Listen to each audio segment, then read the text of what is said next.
another elimination day, but also another day where we're going to be sending more teams towards the main stage. Welcome to day 3 of the second phase of the Manchester Major. I'm Jeannie, joined with Leo as well as Fresh. Thanks, guys, for joining. I know it's the Manchester Major, but maybe we call it the APAC Major.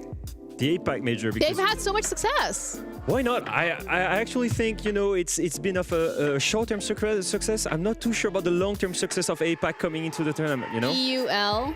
EUL, you know, Secret is 3-0. Okay, yep, that's true. That is true. You know? All I'm saying is when the cookie crumbles, when we get to the main event, we'll see who's there.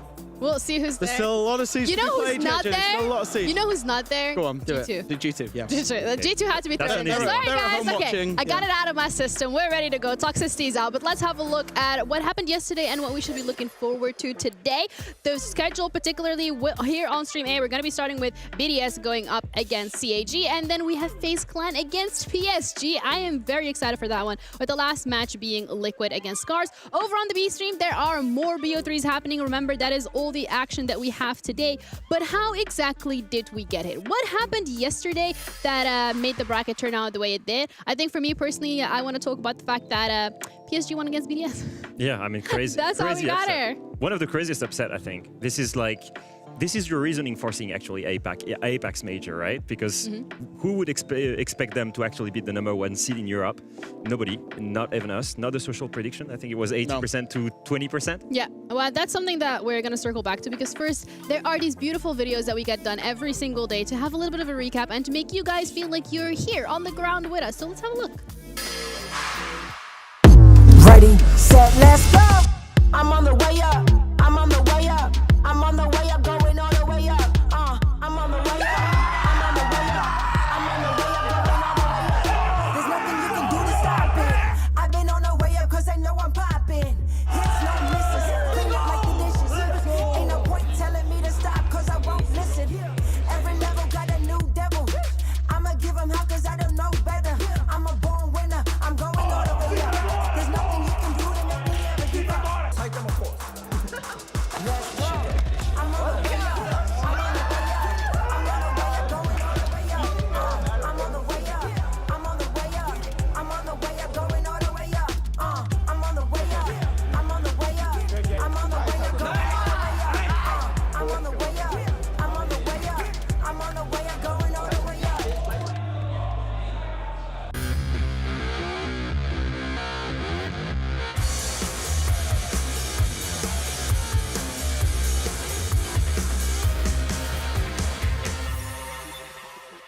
And that was yesterday, and today is today, you know, that's kind of like how it works. We're in the present this time around, but we're going to be looking back at the moment, particularly yesterday, the game that caught everybody's attention and sent some of us into more of an emotional roller coaster, and that was PSG winning up against BDS. Coming into this particularly fresh, there were certain expectations from PSG, and those were not necessarily coming here and winning. Not even winning a game, Ginny. That's the thing. I think, you know, I spent a lot of time with Fabian. Very, very fortunate. You're close like that. We're close like that. We spend a lot of time in each other's proximity, particularly on the EUL desk. And when he qualified, there was a couple of weeks of EUL that we did, and he said, we shouldn't win a game. We are not a team that is in a place to be competing at a major right now. I've only just taken over this team. I've only just started coaching. We have so much to go. The big thing was making the major to get a 2-week boot camp inside of Europe. They did that, but still had zero expectations of winning a game. And not only that, they then go on and they beat BDS, EU's super team. EU's only real hope, I think, before this major at winning it was BDS, and they get taken down by PSG Talon. And for me, it's not even the fact that they actually beat BDS, but it's also the way they did it, you know? Like, yes, BDS made some mistakes, but in general, PSG Talon was in control of the match. They were always strategically having a clear win condition and setting themselves up for success. You know, one could think it's only BDS not playing well. Yep. I actually think it's PSG Talon playing well themselves, deserving that win by being proactive. Absolutely. I mean, the thing with super teams, particularly in esports in general, it's not just like specific to Rainbow Six Siege. If you call a team a super team, that's like you curse them, okay? Like, you are setting them up for failure. I'm not saying that BDS is failing. They have a match coming up today, and that is going to decide whether or not they're going to stay in the competition. Something to look forward to as well. But yesterday, when we're looking at EU and we're looking at EU's last hope, Team Secret, particularly Joom, having a phenomenal performance on those games yesterday. is by far, I think, the best player on the team so far. And that's a big thing to say when you see how much talent there is on that lineup. But I think when I say this, it's not only in terms of fragging power, but it's his impact in everything, in the comms, in the energy. Look at this picture. Look at how energetic he is. Like Not on the desk, though. Yeah, not on the desk. But what matters is in game. What matters is in game. And he's ruthless in game. And yeah, he has some amazing moments, some big clutches. Really stepped up as, I believe, a leadership figure in this team. Yeah, and when we're looking particularly at yesterday, clutches were the name of the game when it comes to Joom and how he was able to secure some of these rounds for his team. Bliss and Fisher, guys, tearing them a new one. There's one left standing, and Joom, he's had a great game so far, but to bring it back 1v3 here might be a step too far. One hanging out towards his right-hand side, another off towards the left, but they are giving him nothing. I'll say that's him. They've given it across to him. It's one man left. Vendetta's out, sees his man, can't quite find him. Joom has pulled out a 1v3. The one thing that Joom was always known for was his mechanical ability. Before he became a pro player, he got picked up into teams for his mechanical, just raw ability to understand positioning, crossfires, and to shoot harder than anybody else. We saw that yesterday. He, like you say, Leo, he's become such a key figure inside of this Team Secret team.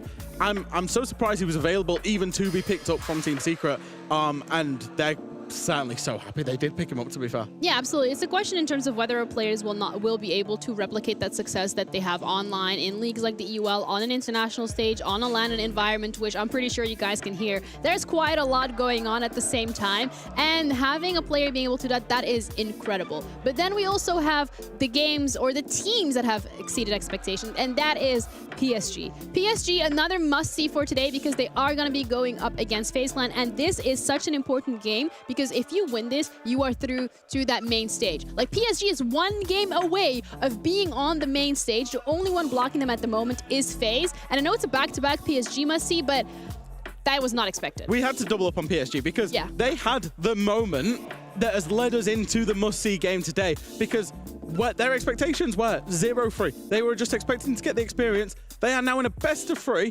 against the SI Grand Finalists to make main stage of this event, which is absolutely unfathomable. Literally 0 people in the world would have predicted that. Yeah, but hear me out here.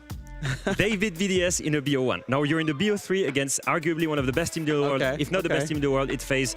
It should not be close. It should not even be remotely close. You said that yesterday. Yes, I said that yesterday, but it was a BO1. It was a BO1. And this is a very big difference. FaZe has an incredible map pool. Yes, PSG Talon has one as well, but I don't think in terms of quality it even compares. So to me, M80 Bleed might even be closer with big names, big moment for these two teams. And this is why I actually believe that I would rather see this than PSG Talon versus FaZe.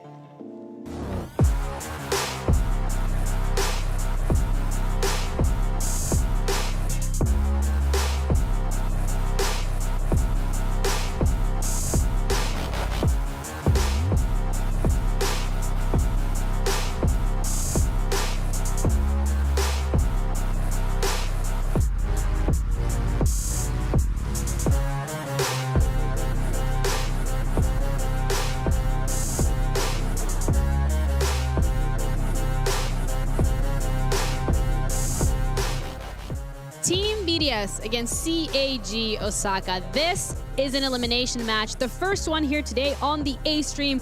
But did I expect to be saying this within the 3rd day of Phase 2? Absolutely not. When we're looking at BDS, them coming into this EUL, quote-unquote super team, the curse that we've bestowed upon them, and they are now fighting for a chance for survival. Yeah, I think looking at them this major, it's exposed some of the biggest problems with that lineup. Actually, you know, in EU, I don't think they were really tested.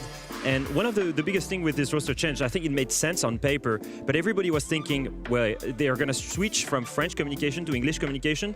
The biggest problem I see right now with them is their lack of cohesion in really tense moments, in execution, in last round. There were some examples here where they completely miscommunicated and forgot about a certain player, or just weren't able to be completely synchronized. And I think maybe it has to go with the communication problem.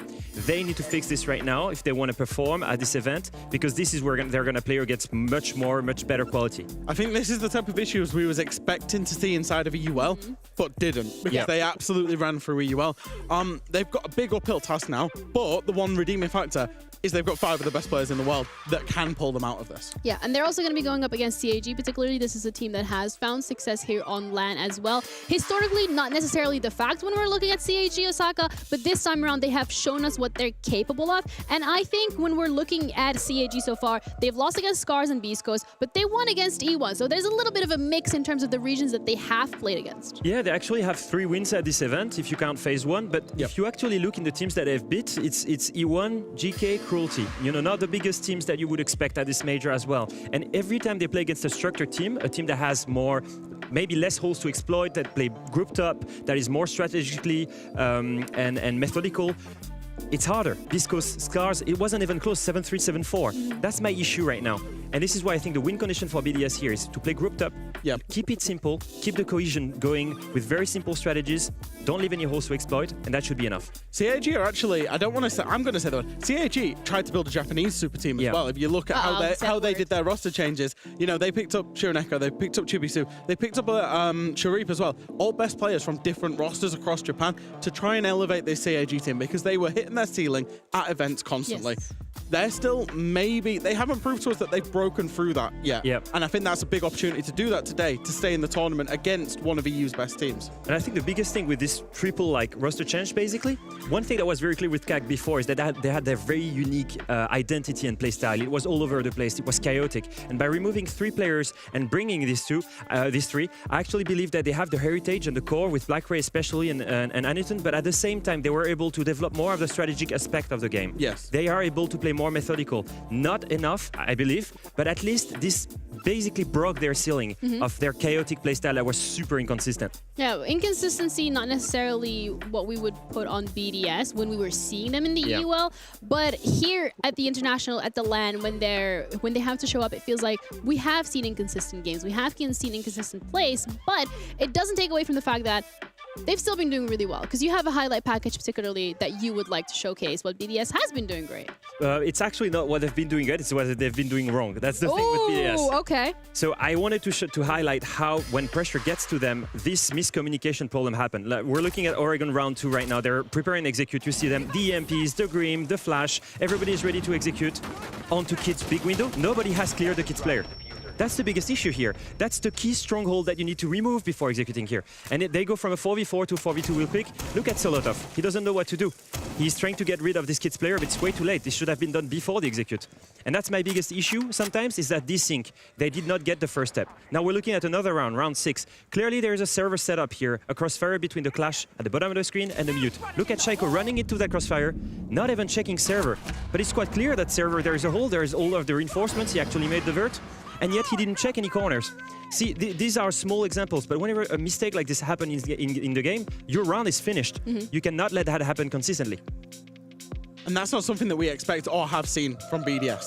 That's the thing. When does Shaiko ever make a mistake like that? And the same thing in that very first round, like you say, they're executing up White Stairs. They've jumped in big window before dealing with the player inside of Kid's Doms, which is that is the golden rule of that attack. That guy has to be dead before you can execute.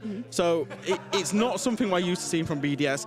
But like I say, on the timeline, it's maybe expected given how new this team is to each other and to, particularly Leaky Fac on your screen here, IGLing in English as well. When it then comes to the changes that BDS has been going through, are we expecting the map picks to be back to basics? Yeah, I think that's basically the rule here. That's basically what I mentioned before, like the win condition, keep it simple. Go on maps that you know you play very well on.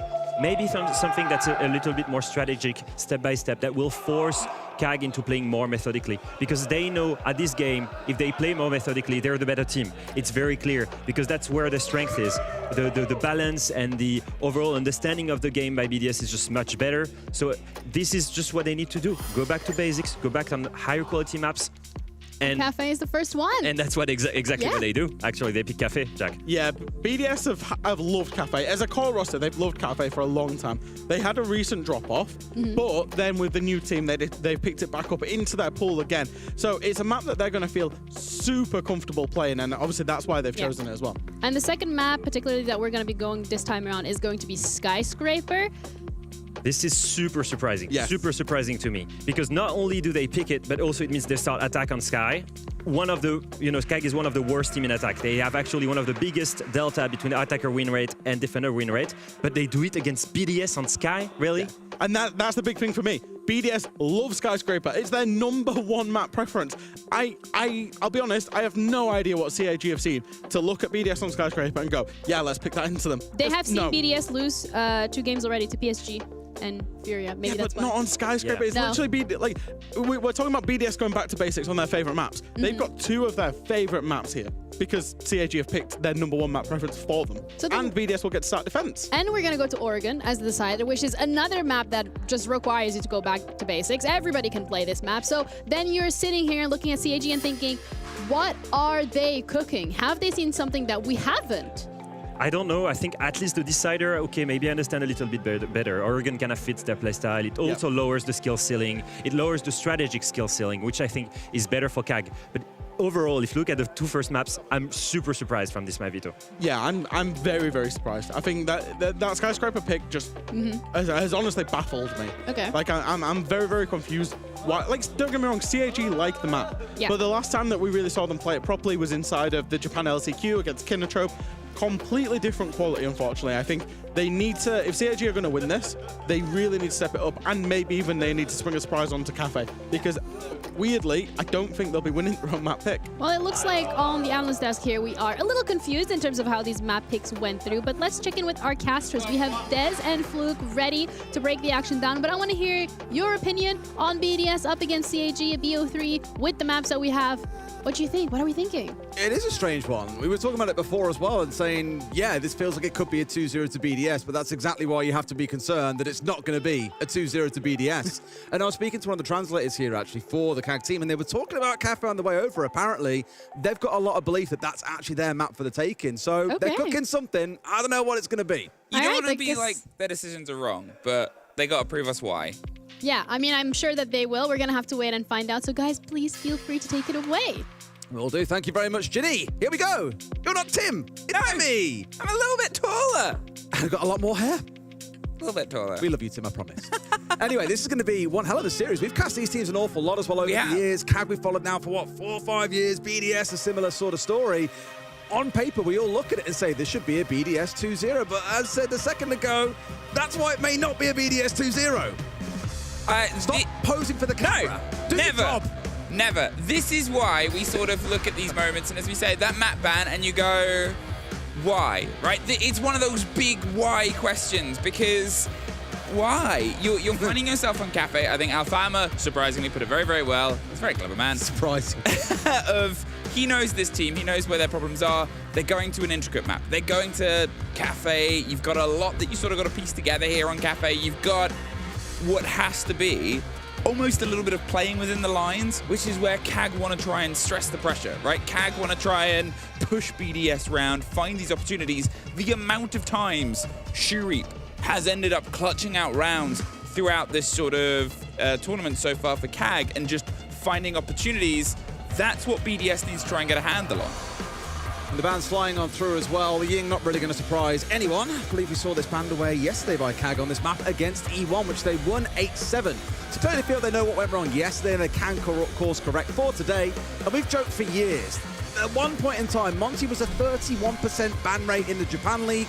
And who was that because of? It was because of Cyclops. It was because of Aniton. No one wants to let him have hold of the Operator and Solis and Bauk. A lot of intel being taken off the board there, or intel denial away from the Solis, but also then being removed in equal measure from the defenders with the Bauk being taken away. So no real big surprise there. 2 big, powerful defenders off the board. If you're unaware of the context of this game and you just found yourself slipping into the stream early morning or late night, I don't know where you are in the world, whoever loses this series, that's You're them. tall enough already and you're wearing heels and I just feel tiny next to you. I know. Well, the thing is, I usually try and like take my shoes off when I cast. I'm wearing socks. I'm not Carter. I'm not an animal. Are you going to take them off at some point then? At some point, I will feel better about myself at that time. When the photographers have taken more photos of me. Fragile. Because I'm wearing very tall boots.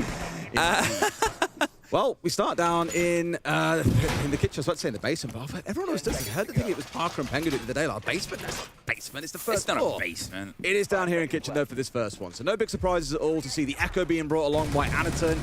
I think probably the most, like, characteristic site for an Echo to be brought along is here. Can, of course, tuck away those yokai drones underneath the kind of trays, up in towards the rafters, and bring them out towards the round end when the plant usually goes down in towards bunker. Otherwise, I'm looking across that lineup, not seeing too much would-be roaming unless you kind of put the Thorn and the Fenrir as part of that mix. But, of course, the battle of losing the Fenrir too early on is you then lose the ability to control those FNAP mines, and so you pay the price as a result. On the other side for BDS, with that Ram and the Buck on side, it's a lot of vertical control, so you're probably going to see a full map clear from top down before they start looking for the execute. They're slow and steady, and it's fair enough. You're looking at it as a set, a team that likes to sort of find opportunities, find those little pockets of space, and that's where things have been going wrong for BDS. They have to sort of pull their cards close to their chest, and that's where it's starting. Here at the top, that sort of pitter-patter rainfall down the building, which I love to sort of see in action, where you control that space, lock off stair sets, move one floor down, cut your way. You know you're shepherding them into not an entire kill box, but it's a very destructible roof inside that train room they want all eyes on. I was really curious what the change was with this ban coming through the Solars, because they played this actually in 4 of their rounds yesterday against E1. Shuri was the man of the moment, running around on that Solars, causing absolute chaos. Here he's on the Warden, and you might go, well, the Ying is banned, so why do you want to bring along the Warden? I think it's the fact that we've got 12 flashes in back pocket here for BDSME. And you see this from teams like G2 as well. They won't really run the Ying, but they'll bring a hell of a lot of flashes and just look to overwhelm. Because although a Candela is obviously brilliant at forcing your way into a room, having 12 flashbangs to play with, you can rotate 2 or 3 and basically anywhere you want on the map, and you've got what, 6 potential clears that you can work with. Really powerful when a team can coordinate them together, and all tournament long, despite the results, I've praised BDS for their team play. The 2 or 3 man operations they carry out on individual players out on their own, for example, they're absolutely brilliant at it. So I think this is a really smart play from both sides, really. BDS playing in towards the flashbangs, with Shuri Pia anchoring down on that Warden as a response. Huge amount of space that's been cleared, and now the pressure can start, but this first engagement, as I said, they love to explore, and there's a free bit of exploration. Solotov gone a rough tournament, but he's also, unfortunately, not quite found his feet or his fangs as much as Users has. However, this is that point. How do BDS respond? Do they try and cement themselves, eyes towards Pila, or just continue the roll? The pressure is about to come towards Shurip on the back end. He has been the star player for this roster since his addition at the start of the split and in this tournament as well. Frequent rounds, but his cover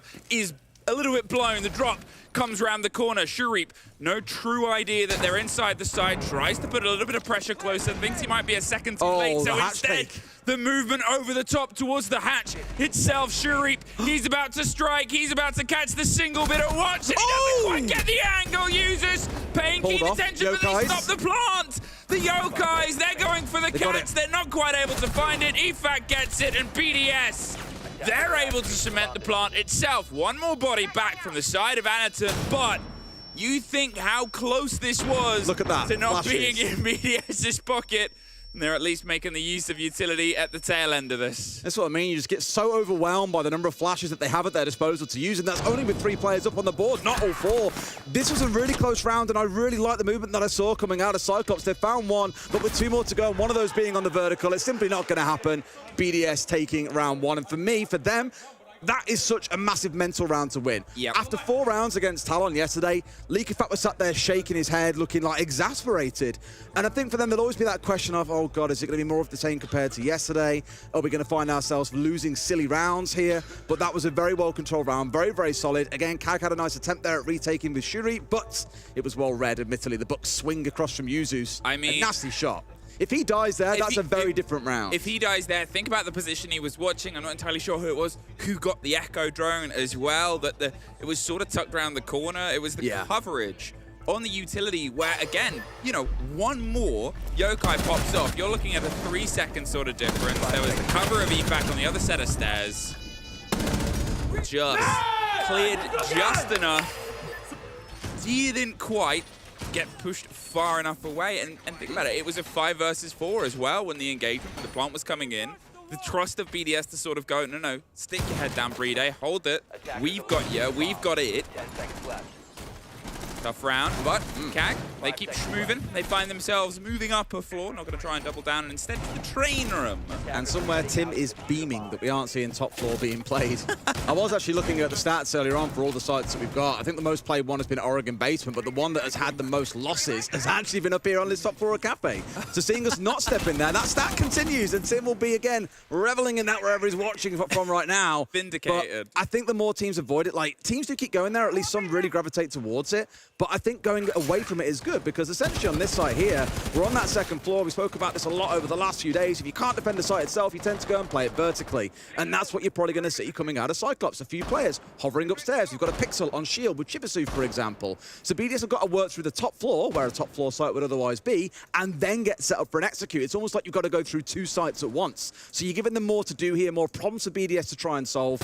So I think the more that you see teams stick away from playing that top floor, the better.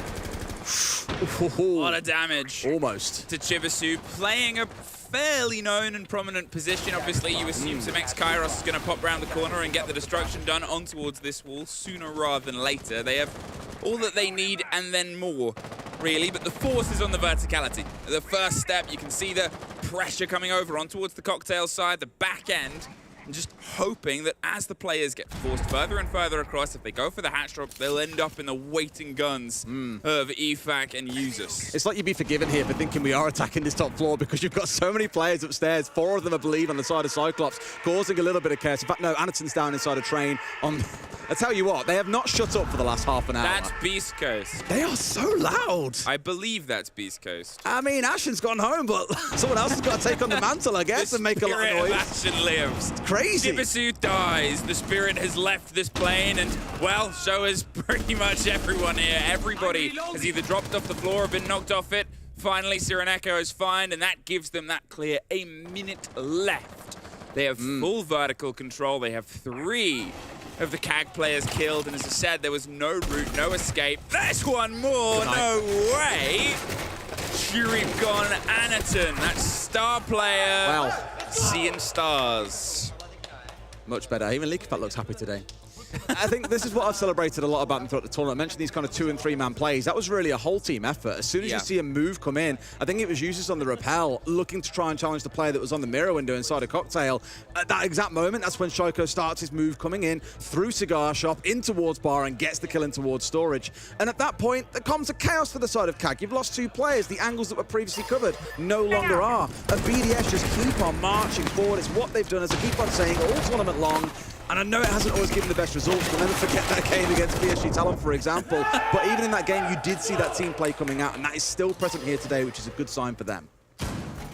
It's this strange sort of look into this world of BDS. There's obviously been the conversations about they're learning their comms in English, they're trying to piece together a roster. It's a superpower roster that played very, very well throughout EUL, but there's been a little bit of a balance shift getting into the major. Usus, who was the top player of all of EU, is the bottom-rated player coming into this play day for the side of BDS. He hasn't quite been able to find himself at the top of the kill game. KAG, they've been not quite towards their part, but they have still sort of stayed as a unit, and that unit play is what we're getting here from BDS. As you said, it's not the hero plays. It feels like it's more going to the plan that they were able to operate on during their time in EUL. And not forgetting for KAG as well, they've had Didi as a coach to them now for, what, 3.5 months or so? It's not been a long time. And again, Victor, the translator that I heard him saying earlier on about Cafe, they were talking about it, they planned to go to this map, they knew BDS would pick it. He was saying, you know, the boys have got a lot of faith in Didi, and they're improving every single day. You kind of hear the way they're talking about the game. They're so much mature now with the addition of Shurip and with Cyrenaica coming in not too long ago. I think before there was that kind of, they're the silly team, they're out the windows, everyone runs shotguns, all that kind of funny stuff. Whereas these days, they are a much more kind of, I wouldn't say professional outfit, because they were before. They were putting up good results at previous majors, let's not forget as well. One of the most consistent Japanese teams that we've got.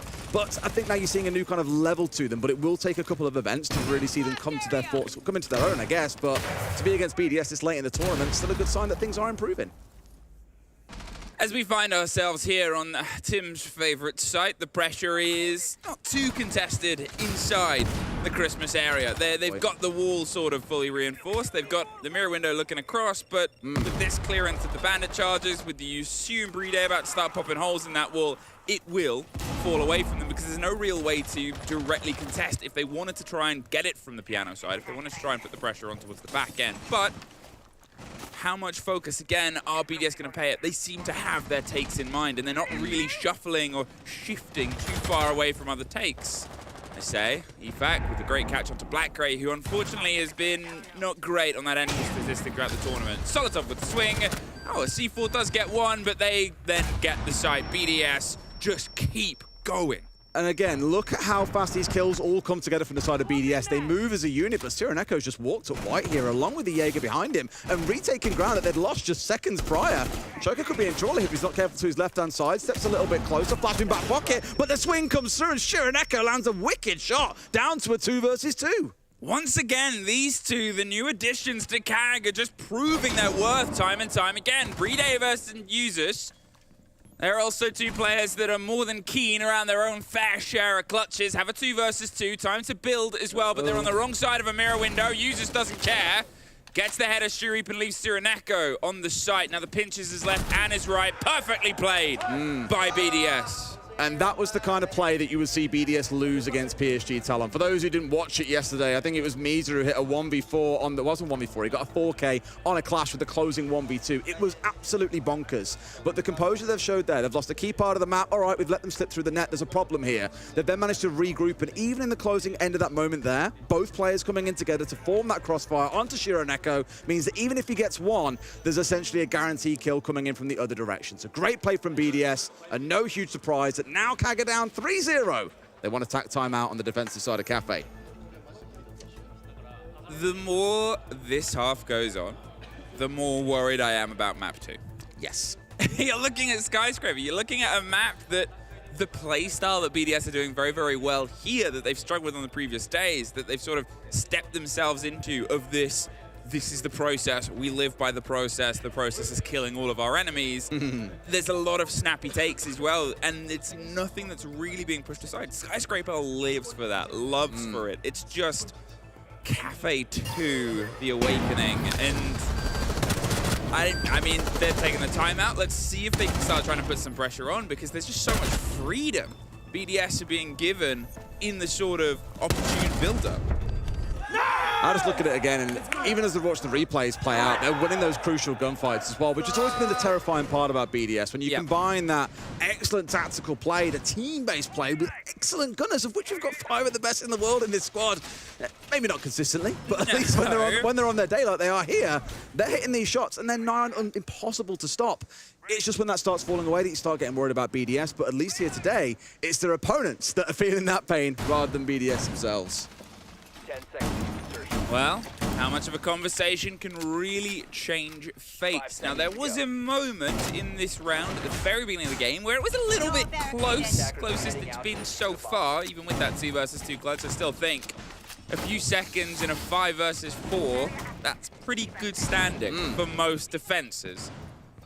If they can just find that extra 5 seconds, if they can just explore the pressure that they can apply onto BDS, I'm not saying it's easy. I'm not saying it's possible, but you gotta try. And they've changed the lineup quite a lot here as well, CAG, so this will be a very different round coming out from them overall. You're still going to see things like the Warden. It's not in Shurip's hands this time around. He's onto that Azami. I think probably their read from this as well is, well, we're not seeing any Lion, we're not seeing any Twitch. We've got one DMR, sure, in the form of the Decavy coming along, but probably also acknowledge they haven't seen that picked up by BDS so far. So a change from them, I imagine, in them seeing the Azami coming along and thinking, right, to counter that, we need a DMR. That's what we're going to try and use the Decavy for. So BDS reading into the changes coming out of CAG still and then responding in kind. I mean, what an execute that was. BDS encircled the top players. Shurip's now under a huge battle pressure here. Trying to hold on to the stretch. Chibisu isn't too far away, and he's just sort of acting as the front of the push. I said that, you know, they're trying to waste time. They want to see if they can extend those opening 5 seconds, but BDS, they're really playing against it. Users. I mean, the obvious question is, why have you got a smoke playing off on the roam? Like, this is a site where denial with smokes can be so potent. Yeah, Chibisu's been caught out there without barely a whimper on the other side. You still got Shurip dug in here, still looking to find his first kill of the game, but again, he's being hit from 2 sides by members of BDS. And this is the problem, they just pick off one man at a time with these multiplayer pushes. And CAG just don't have a response right now. They are being absolutely eviscerated. It's terrifying. It's one of those games that we sort of had in the league where BDS would go against the lower rated team. Blackgray gets one, sprays and hits a little bit of damage to Users, can't find the connection. with the secondary. I mean, needed to take a risk, and Anaton believes in the same theory. This is just not anything to do with the site, this game. Everything has taken place on the second floor. It's ridiculous. Oh, Jesus! He looked away, but still one out. The cover. Look, he looks away. And then he's back. Checks back, yeah. The call must have come through. But again, they're like, nothing's going on the site there. This is all an off-site scrap, but KAG just can't really tell the pillar from the post at this point. They're just being dragged around, and for BDS, I keep on saying it, but these 2 or 3 man plays where they're isolating individuals is just a little bit ridiculous. That first kill, I think Cyrenaica did not expect to get pushed so soon, and that's the mistake they'll look at making. But here's a wonderful example. 2 players coming in from red, 1 coming in from fireplace. Like, you can't deal with that. They knew, as you said, they would probably come to Kafe. I don't think they feared Kafe enough. No. It's exceptional for BDS because although it can be a bit sticky on the attack, if they're in their sort of element, and granted, they haven't been. But again, I sort of cite the statistics. How they got to this point was led by the best rated player in EUL users, who hasn't had a great tournament, is currently sitting 7 kills, no deaths. He's farming. He's having a good time. Having a good time. Absolutely. I mean, I always like the benchmark to look at the other team and see how many kills have they collected across the rounds we've played so far, and Cyclops have got 7 across 4. Less than 2 kills per round just gives you an idea of how dominant this has been. Now, that last one, especially the one that you'll look at and say, well, that really was dominant. I think it was round 1 and round 3 where they had a couple of players left up on BDS. So there's been an attempt made, but just nothing that really resembles success yet, as you can see by the score on the top of your screen.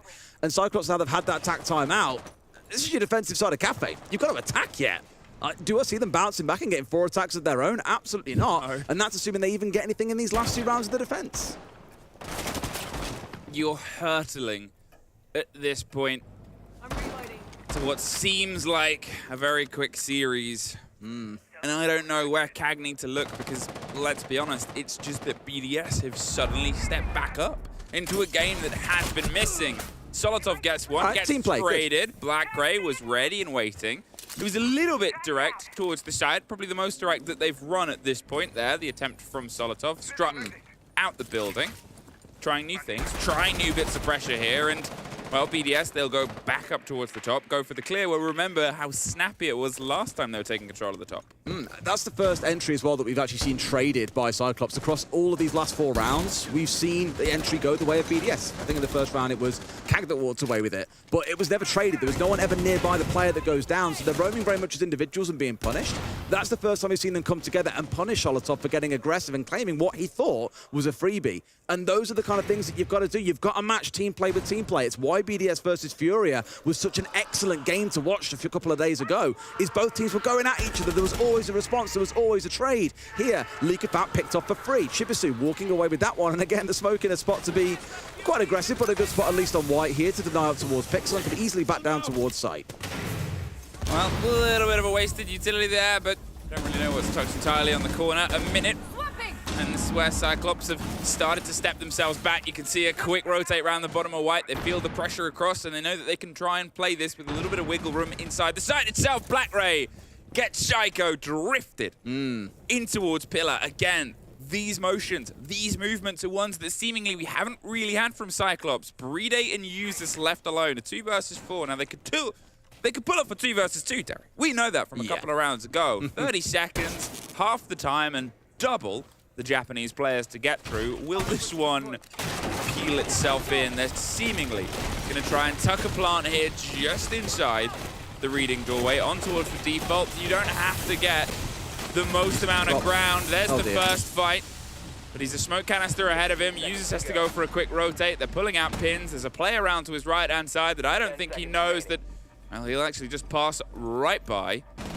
But at this point, with the kit from Brede having to go in on the reading door, there's the drop of the kit, and there is at least one, but only one, which is currently also Cyclops' round count. There was so much to try and cover off there as well. You had to worry about brown stairs, for example. You had to worry about the vertical that you've now abandoned. Again, though, good team movement coming out of KAG, retaking that top floor like we saw Shuri trying to do back in round 1.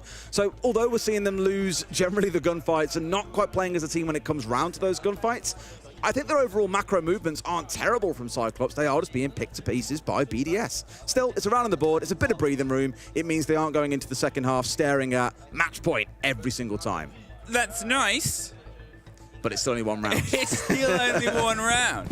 And, you know, it might get to Chibisu. They're just these motions.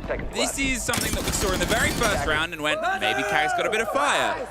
Then it got silence. And it's not that they weren't attempting it, but they were so far from successful with it. BDS had that game cooked. They were more than ready.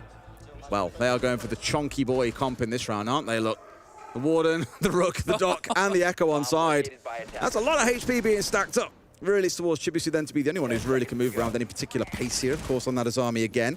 Which means, again, on BDS, you'll probably see someone attacker re-pick in with a DMR on side. It's Solotov on the Lion. There you go, the DMR to deal and counter with that. And it's all, yep, that's all good.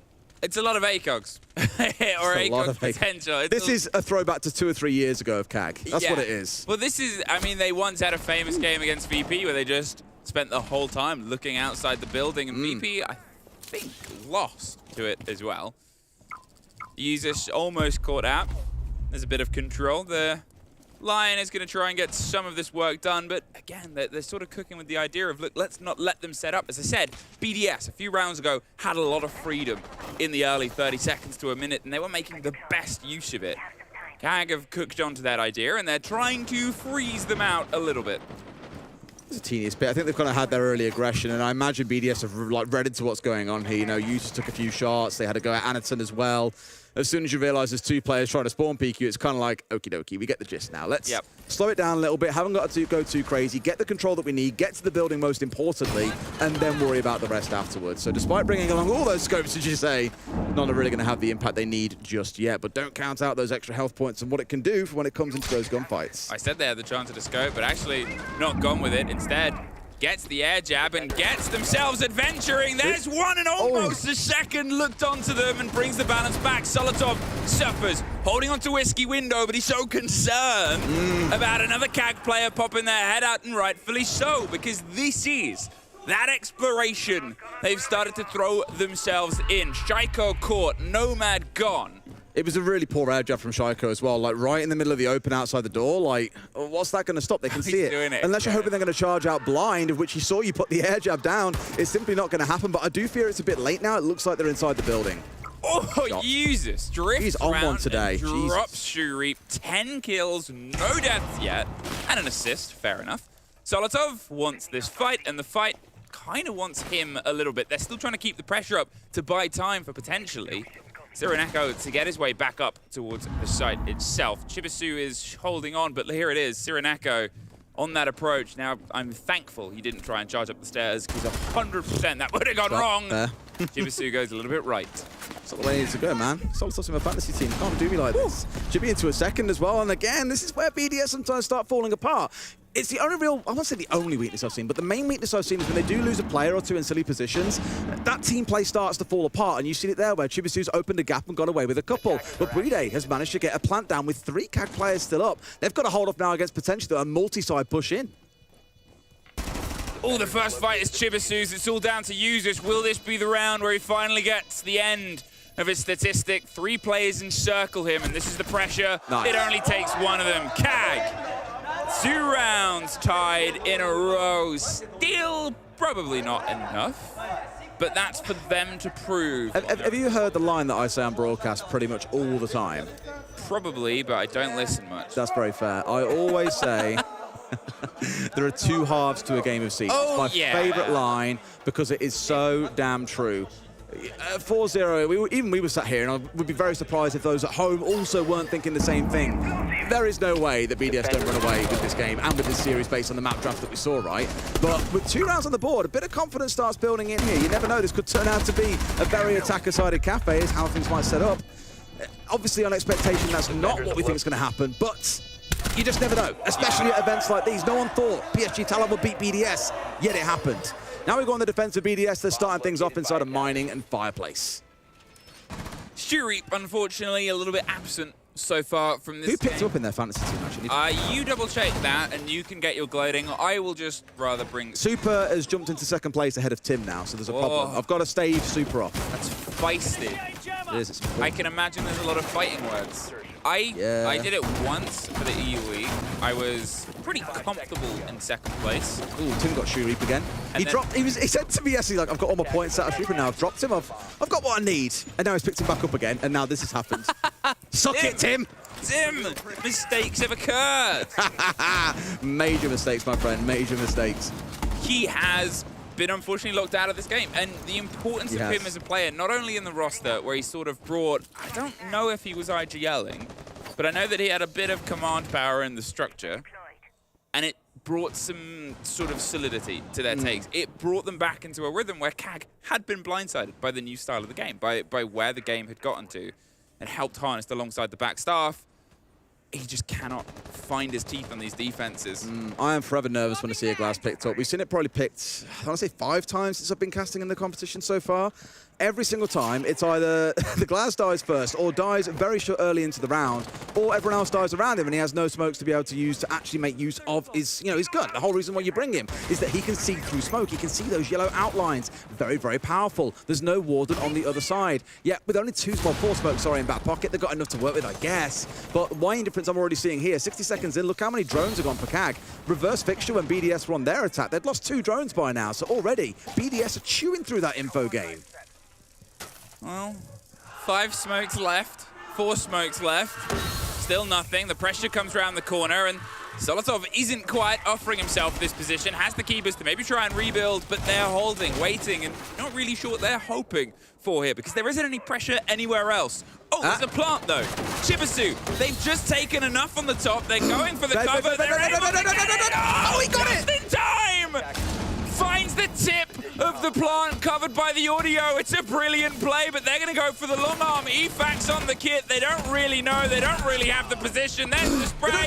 They're too late. No, they just get it. That's unreal. Oh, somehow finds the split. There's the pop back. Sireneko and Anaton, they've got control of the top of the stair set. The important power position on the swing. Users, he juggles. Bride's on the kit now. They're like, Users, you're killing. There's the cover. Tucked round, rotated on reading, they've pushed up, and he's at the place, and he goes for the knife! But look at the time, Derry! It takes 1 shot, 1 bullet, 1 position! No!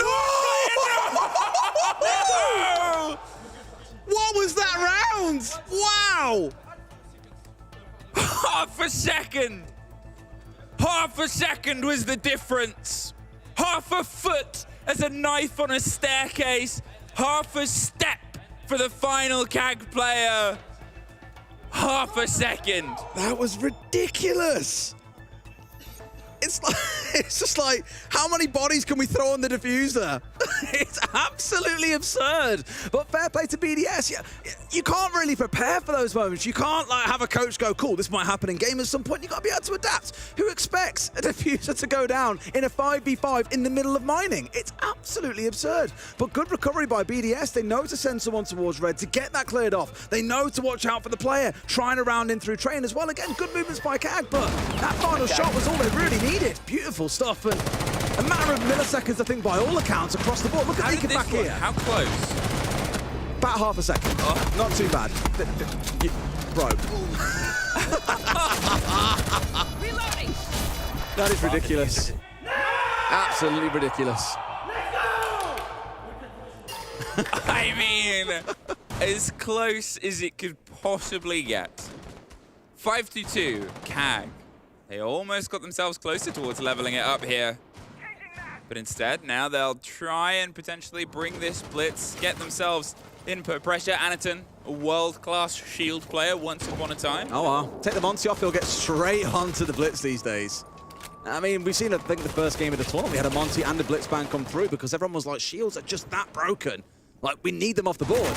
And some teams, I want to say, was it G2, ran 3 shields? Like, people really want to abuse shields at the moment. Obviously, it hasn't worked out too well for the teams that have really tried to lean super heavily into them. It worked pretty well for PSG Talon against BDS yesterday, though, so can't knock it. I think that's the thing, is this sort of line of success also comes down to the shield player. There has to be a certain level of intelligence to take these engagements. Maybe that's why some teams are succeeding, others aren't so much. No. We're working our way through the entirety of the map here as Cyclops, and there's always the old school benchmark I used to kind of look at for teams as to how good or how not so good they were, was how long did it take them to start opening up verticals above sight. And 1 minute 30 was sort of the standard benchmark. Most teams landed about there. Those that were really good and quick and excellent at droning in the prep phase would get down there with about 1:55 left on the clock. The worst team I recall was Nora Rengo, who very consistently would have about 1 minute and 3 seconds left before they started on the verticals, and shock horror, their executes were always late, always rushed, and always punished. So here at about the 1:30 mark, Kaga got themselves started. I'd say that's pretty much perfectly, as far as timing goes, it's perfect. At this point, I think it's fair to say at least 2 of these rounds were about half a second difference to maybe being CAG rounds. They're not as far away from this game as they could have been once on this defense here on this site. Will they try and utilize that time a little bit better than BDS did in that moment?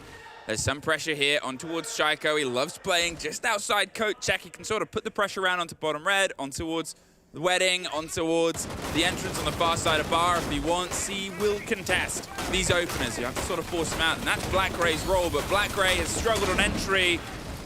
Oh, and he's just shy of finding the fight a second ago. Forced the smoke cover, saw a player, wins it anyway, and everybody's dead. Wow. You gotta win those. and again, I gave a lot of praise to BDS, so I'll do it to CAG as well. A good team play moment there where they took 3 gunfights at the same time, but if you say it so often, it may be an FPS. It's an FPS at its heart. You've got to win your gunfights. It doesn't matter how good the tactics and the timing are. You don't hit your shots, you're going to lose. And here on Kafe, BDS are hitting everything that Cyclops aren't. Let's finish now. 6-2. I mean, it could have been different. It isn't. That's the point. 6-2. They have a very good bit of control, a flawless on the back there, and I think that engagement we saw from the side of Shaiko kind of sums up how the gun game is really finding itself formulated between these two teams. There hasn't quite been the fangs needed, the blitz. You know when I said you need the smart blitz players? That's not a smart blitz play. No, that looks a bit scrappy now. You watch on the replay, right, with the 3 gunfights coming through. Just one of them was used in a shooting galley. Shaiko just finding a freebie onto Red when surely I really thought that Red player would have seen Shaiko first, but apparently not. Potential last round coming up then here in round number 9. And it feels like it should be a BDS closeout. I would be surprised if this goes much longer than 2 more rounds. Users is 15-1. Users Jesus. Has 100% cost, like 1-0 on the entry. The guy's just on one today. I don't know who's got him in their fantasy team, but I'm really jealous. From this game, users might be going. Oh, Tom Sherlock, oh no. Oh, Tom. I can already see it. Boy, Tom. I can already be like, on the users, boys! I can already see it now. Man! Honestly. What we're looking at here is users from this map has gone from, I think, having the worst KD of BDS across the tournament so far to the best KD of BDS across the tournament so far. Yes. It wasn't the biggest margin. They obviously haven't played as many maps as CAG. They've only played 3. But still, what a day for him to go, oh yeah, I am the best player in the world I'm in this him. game. I am him. And I mean, if he can keep this activation, obviously, they're playing the death games today. Even if they win this, they've still got to sort of keep dancing on that line. They've still got to play tomorrow for that elimination 2-2 game, right? Or in that case, progression game, yeah. It's horrible to playing on that final day when you know you're at 2-2. Every other team there wants it as bad as you do because you're 1 game away from the live stage. Like, I actually think a performance like this for users especially is so important because it will give him that little bit of motivation, as long as he's not finding it too easy, of course. Yep. But that little bit of motivation to go on in their next series and really push forward. And we're speaking like the series is over. Sky, again, could yet be a big surprise for us. Yeah, it could be. We don't know. That's why it's always hard to kind of like plant your flag and say, oh, it's an easy 2-0, because you just don't know. You say these statements based on history, stats, and performance of form, and today all of that is lining up from everything that would have been brought into the tournament. Shaiko takes a little bit of damage, I think, from a Capital bolt on the far side. Solotov's position will get forced, and Shaiko will get shot. The pressure's in Cigar, and Solotov's actually going to try and cut his way across. Does get a lot of damage. There's the end. Efac with the C4 as well, and suddenly Shurip and Sireneko again shut out. Chibisu at least catches one of the fleeing players. But with the top pressure gone, a 3 versus 3, you now look at what is gone. The Capital bolts, you don't have any more of that cover. The buck as well to get all of that soft where the ramp was so impactful. They've got to do this. heavy hit on specific positions. And Chippy's going to run himself out of ammo having to do this. It's going to be ridiculous. At least they've got some ex-Kairos, but unless they're trying to get open, say, like the reading wall or trying to put some stress elsewhere at the bottom of white on towards dining, they're really just, again, firing and hoping. Use this as drifting for a fight, but to be honest, if you're 15-1 at this point, do what you like, mate. Mate, get outside the building if you want. Give them a fair chance, and they've got a permanent red ping on you, essentially. I'm sure you'll still find yourself with a couple of kills. But I think even in this case, being a 3v3, it's obviously worth stressing for those maybe aren't aware. In the attacking situation, this is bad. You've lost the tools that you need for an execute for the setup. The defenders have lost Elysian, okay, as army. All right, you'd rather have this barricades than not, but you'll take this every single day of the week. Epat's come in, found himself 2. It's like a shooting gallery at a carnival. It's a 3K for him in the round, and uses, of course, has to get his 1, gets the kill. For BDS, that was so easy. It's worrying, I think, but unfortunately it's also maybe a bit of a prediction. If you said BDS versus KAG on Kafe at the start of this tournament before anyone had played, you probably wouldn't have been too far off this result. Fantastic game of Siege played by BDS, and as an EU watcher, caster, yeah, it's about time. Where have you really been? But it's not over yet. That always becomes the thing about BDS, right? Is they get to these big events, we all expect magic from them. We don't see magic from them. It's been a rocky tournament. Is this the start of something special? We'll find out. For now, though, the Dev's going to break it down for you. Let's go over there. Thank you so much, Des and Emmy. I mean, is this the start of something special? I think that is a question that needs to be answered. But you know what? Yuzin had a very special performance this time around. It was absolutely popping off. Yeah, it's absolutely crazy. I think he went 15-1. 16 and 9. So in 1. 16 and 1. No, where'd you get those 8s from? So no, it's actually 16 KD. It's actually crazy. Yeah, I know. We talk about records or whatever, and obviously it's not a best of 1 kill record or anything like that, but the actual KD number I think is probably the highest I've ever seen, a 16.0 KD.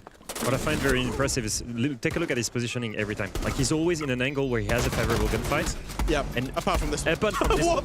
And even when he's not, he's always playing around in a safer position, always getting covered from everywhere he was playing. He's crosswalking every time, but actually getting support from his teammates. Yeah, that's the big thing. I think the round you just saw on the Frost and the round that you saw on the Legion there, both of them big rounds where he also, it's not just that he was killing as a monster, but also he was bringing his teammates into it, getting the team play going. And that's the one big criticism that we leveled at BDS yesterday. Yeah. We said there's no team play, there's no coordination, and there seems to be a lack of communication. Sure, users have popped off, but there appeared to be that coordination, communication across their rounds. Yeah, the team seems to be a lot more in synergy, and something that you mentioned particularly, Leo, was the fact that sometimes we would see players leave each other behind, and the communications were a little messed up. It didn't feel like we saw that necessarily, but then I want to come back and look at particularly at CAG, because it feels like when we're looking at CAG, they just literally fell apart at the seams. Yeah, we went back to this chaotic playstyle of, it was clear, what they were trying to do. They were trying to spread, they were trying to burn time, and then peel off back to the bomb site. The problem is consistently BDS were able to find those holes.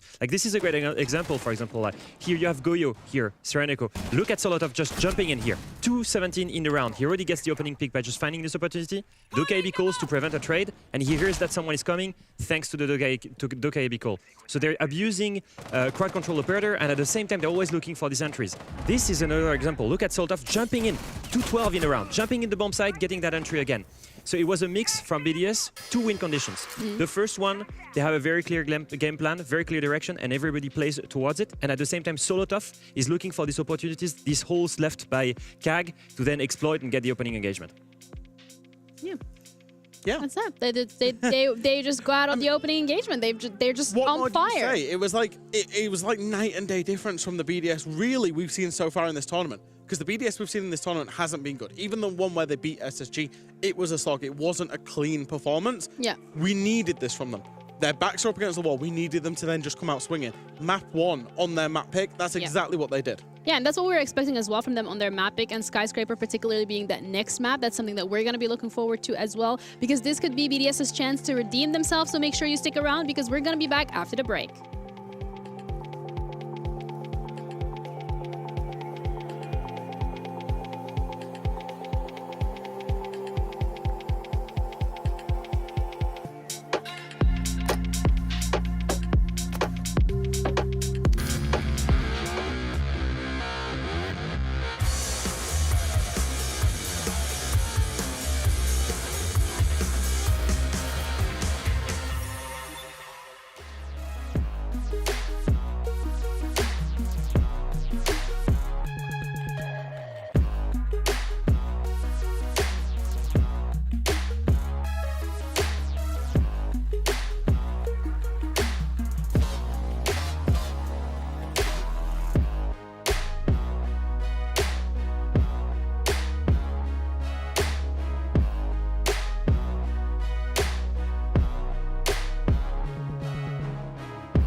BDS are putting themselves in the lead by securing their own map at Kafe, but we're going to be heading up onto Skyscraper. They're up against CAG Osaka. Both of these teams are fighting for a chance to remain in the competition. Didn't think I would be saying that about BDS, but after the performance that we've just seen them have against CAG on Kafe, a 7-2 map with a 16-1 KD coming out from from users particularly. I mean, what more else is there more that we want from them? Utterly ridiculous. Utterly like, what are those numbers? They are utterly ridiculous. Check him, PC. Check, honestly, the thing is about users, and I say this a lot, he's not necessarily known for this type of numbers, right? And think about this team as well. Shaiko, Leakifak, Solotov, who are all known for dropping those big numbers, but he can do it as well. I often talk about users and I say, I believe users is a top 5 player in the world. He was highly competent in Europe. You know, G2 have tried multiple times when this guy was on M&M before M&M to get him. Lots of teams in Europe have tried to get him. BDS finally got him. But he's a match winner. Now, sure, those stats were absolutely nuts, but he's more important than just one big pop-off performance. Across the board, he's the guy who will consistently win them games and win them rounds, even when it's in a bit of a tight situation. Yeah, we have Skyscraper coming up, though, and then for me here, Leo, the question is this something that we can see BDS replicate? Is this a success formula that players can find more than just once in a lifetime game? Oh, absolutely. I just think right now they're in the best possible setup. They've just won 7-2 in a very convincing fashion. I think Yuzu's performance obviously is insane, but I think overall, like as a team, they were also enabling him. I think looking at Skyscraper, it's one of the best map, and they're starting defense. The biggest reason why they were winning so much on Kafe, even starting in attack, is they had a very clear direction, and everybody was following that direction. It's even easier when you start in defense. You have your setup, you have your win condition, you just follow that path, and KAG will need to be reactive. My biggest worry with KAG right now is that they keep banning Monty, and they're not able to go in the building if Monty is banned, actually. And that's my biggest issue. When BDS removed the Monty, I just don't know how KAG will problem solve. I remember this round, I think it's round 11 on Bakery on Kafe. They spent the whole round trying to get into Bakery, and all of them died just trying to get into it. Actually, Usus was there, but there was no problem solving coming from the strategic aspect of things. No utility. Exactly. You may be thinking, maybe try the Blitz, but the Blitz is infinitely easier to deal with, especially with the amount of Legion that, for example, Usus was playing. And I think BDS will be fully ready for... On Skyscraper, you get 2 options. You can kind of full clear, you can spend a lot of time and really clear the map, or you can try and hit site direct on all of the 3 main sites that teams play. And I think BDS are going to be fully ready for that. I would expect them Monty ban. I would expect them to play loads of Legion, Fenrir, whatever's available to help them on that sense. So on these 2 styles, the biggest thing is whatever you need to do, even if you go for a full roam clear or if you hit sat directly, what you need to achieve is use your utility to get this control. Whatever you choose. And this is my biggest problem here. On attack, on Sky, you need to use utility, and it's not the strong suit of KAG. And with that, the game is ready, so we're going to find out whether or not CAG is able to get back into the swing of things. We're going to be heading to Skyscraper with Dez, actually, and Fluke. Devs? Devs? How many of you are there? I mean, me and Dev do get confused a lot, Yeah. but combine the 2 as a new one. Devs. I thought you knew better. Come on. Multiple devs. A million devs. Well, we are all turning into devs up there in the green room. We're all sat there in the Google Sheet queries, coding. He lives the query. He does. Yeah, you're in there as well. You're like, want to see my code? I was like, here we go. Everyone comes straight back for it. Cool. Sky, in we go. Cyclops, they start on the defensive side, and a quick rehost. I'm going to sort that out first and foremost. But by the looks of it, they will indeed start on the defensive side. In fact, would they start on the defensive side? I don't think they will, you know. I have to go and double check in the sheets at the moment. That might be what the rehost is about. We'll find out, though, in just a second. But I think as we've seen all of us speaking about, so far, going according to plan for the side of BDS. Yep. Cyclops, a couple of moments of goodness in the player thing. I've appreciated that a couple of times they've tried to make these double-up plays into members of BDS, but the problem is, where they're doing it 20-30% of the time, BDS are doing it 90% of the time. It's almost like everything Cyclops are trying to do right now, BDS are just doing better. It's so worrying, right? When you're sort of setting yourself up into this situation, when you know that you're going to be, you know, building into a map like this, as they were putting it on the desk, the idea of how important utility is for the approaches, for the control, for just the movement inside Skyscraper, something that they were not able to ever really get a handle on. At this point, you're just kind of waiting for the pressure, waiting for the inevitable. Oh, that's what I said. I heard like a distant voice, so I was like, I got no idea what just happened. Then it's like, oh, we're on screen. Hello. We're on screen for the moment here. I'm Fluke. That's Devs. Dev, please. Can Dev. we not make this a thing? Debs. What? Is Deb casting on the other stream right now? Yeah, he is. He's casting. Is he also being called Debs at the same time? No, I think he's being called Dez. Oh, you can't get away from Or Carter's new parent. all that. That is true. To be fair, we were talking about our height difference. Over there, it's a much different story. Well, like that meme where it's like Tyler 1 and... Pull off a really poor imitation pose. We're just getting in to the map. There's a little bit of a rehost very quickly. Just Should break that fourth wall and how a rehost has to happen, because you get back into lobby, but because we have player cams when you're in games, when we switch to someone you can see what they're on, we have to have the players set in an exact specific order. So they have to join the lobby one by one in the order prescribed. So it's like Solotov will join, they go, okay, Solotov's in, Leakifat, you're next, then Leakifat joins. And you keep going through all 10 players until you're done, but you've also got to balance, what, 10 to 15 other observers in the game for like the individual POVs. There's a lot of people to get into a lobby, essentially, is the way to think about it. There's 12 observers I can currently see connected to this map alone. One for every single player. Then you've got free cam, top down. Then the free cam. Yeah, and backups. And then backups. And the admins. And you know what? When we get to the live stage, that gets even bigger. Even more people connected. And we get to see all of this and understand all of this. Nice mouse mat. There should be... What's I should mouse do? mat rating. Get a photo of every single mouse mat and see if people can guess whose is whose.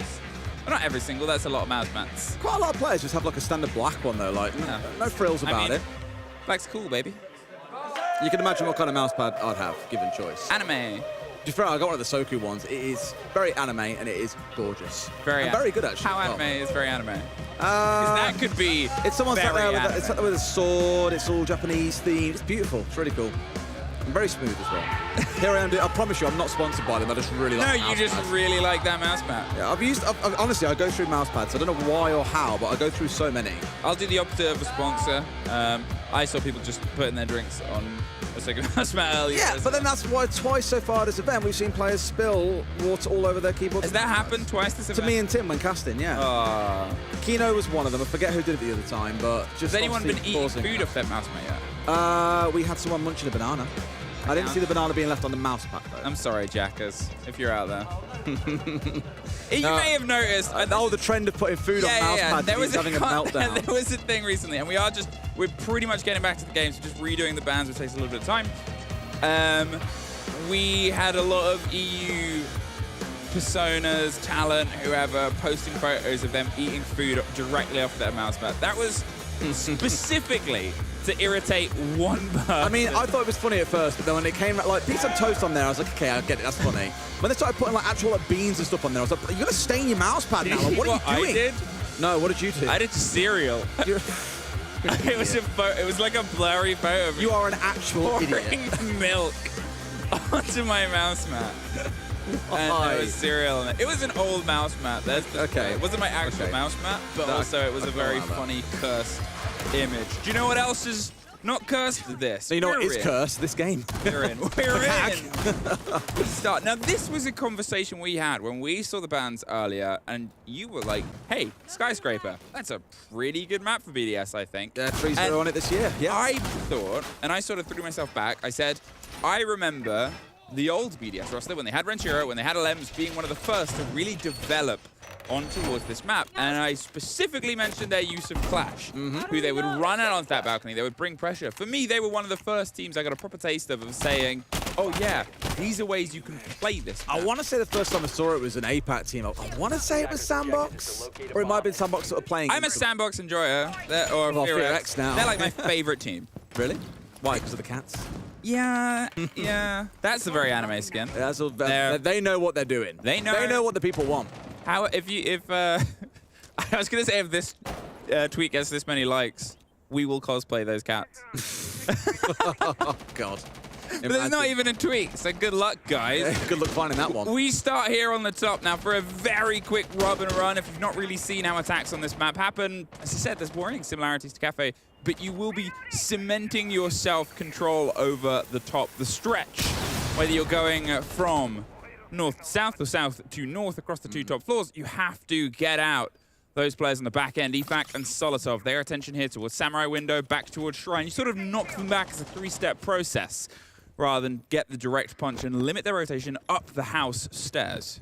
The rotate away will be the game plan from Leaky Fak here. He's done enough to slow him down, get a few drones, and now wants to peel away. We didn't really get time to talk about the operator bans that came through here, but just worth touching on for a played Skyscraper, banned away the Izami. So Cyclops have kind of done a favor almost there, I think, for the other side. For BDS, though, they banned away the Ying. Here, they've banned the Monty for the same reasons we said on the last map. Anaton is an absolute god on that operator.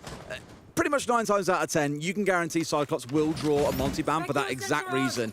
They've been tormenting teams around the world for years with the operator. I still remember the drop shot against Team 1 at the Mexico Major. It was absolute filth that sent them through to a tiebreaker game, I believe, as well, that they then lost against Team 1, who, as we all know, then went on to win the whole thing. So those are mainly the bans being covered off. The Kaid is the one thing that's a little bit of a misnomer, a little bit outside the expectation here. We see a lot of bandit play from Cyclops in the defense of this map, so I thought we might see that. But the Kaid, still electrification, makes sense. Slow and steady approach. As I said, the Clash rotating their way in just to get that first little pocket of intel. The line, that hefty wall down the middle of the building is going to be that attempt on the break. Shaiko's inside Geisha, but he's otherwise got his fancy spectacles on and he's happy to do just that. Tears the head off of Sireneko with the line in. The Clash is just revealing all the position. Shuri might have been able to move forward, but Solotov knocks Chibisu right back. Efak underneath, and wow, it's just Shuri left. Uh-oh. Does the damage, doesn't get the kill. But doesn't get the kill, no. Bit of insult to injury there. Yeah. I mean, even the first kill, like, Shireneko's gunfight was terrible against Shaiko. Like, you know full well he's about to lay down some bullets when he spotted you there. What are you doing? You're still showing an angle. You're not looking to swing. You're standing static. And, you know, it's kind of a swing or be swung kind of vibe. At that point, Shireneko's either got to really try and commit or back away from that angle. But instead he leaves just enough for Shaiko to go, all right, bit of pre-firing towards the head here, and surely it'll go down. And I think really we're already seeing that continuation of the previous map where across the whole of it, BDS just absolutely standing in every gunfight possible. Like, not even competitive, realistically. It's sad to say, because I really had high hopes that this game could be, it's that kind of great anticipation of will BDS be as they were against PSG Talon. Yeah, Cyclops have done some good things, as I've mentioned in this series. They've had these cute moments of team play, but they're just not getting out of it what they sorely need. That first round, there was none of that. It was a lot of individual gunfights that BDS just absolutely domed them with. So, got to see something else in round 2. The premonition of Alfama utilizing his... 10 seconds to insert. I was going to say, orb? His orb? Like, you know those like things that like people that see into the future use? What are they called? What, the crystal balls? Yeah, Tim's head. Utilizing that. And we did that as an intro once, you remember? I do remember. I remember every single intros. Who's the scariest in the morning? Goes, the Woogie Man! I bought the VHS of all of your intros, all your top ones. We did say yesterday we haven't done any intros for a while. Yeah, I've been missing them. I pitched the one where we start and you're on a ladder. Yeah. Today, but we've got to get a ladder. We've got to get a ladder. The original idea of forklift. Anyway, the start of this point, Alfama utilizing the crystal ball of Tim's head.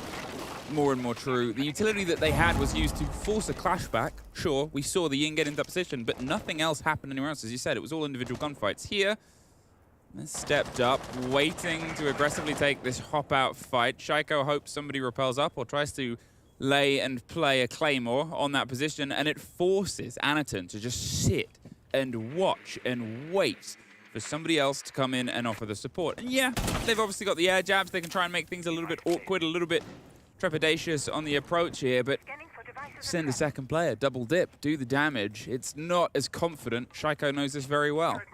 It's one thing I do love about this map is, at least on the top floor, there's a very kind of clear front line that gets established as teams are moved left to right based on what site you're defending. Here, for example, you've got Usis and Shaiko. Shaiko you can see on Terrace, Usis is stuck in around Dragon. So that line kind of exists in the middle of the map, and what Cyclops really got to do, thank you very much, observers, what they've really got to do is move that line back in towards site and establish more control. So piece by piece, that's what they should be looking for. Yeah, Shaiko's now backing away because drones have come on through. He knows there's movement outside the window, doesn't want to overstay his welcome, but it does now give it a little bit more time for Cyclops to get their drone game going. And where I criticised them last map losing, you know, 6 drones inside 60 seconds, here they've only lost a couple inside half a round, so much better.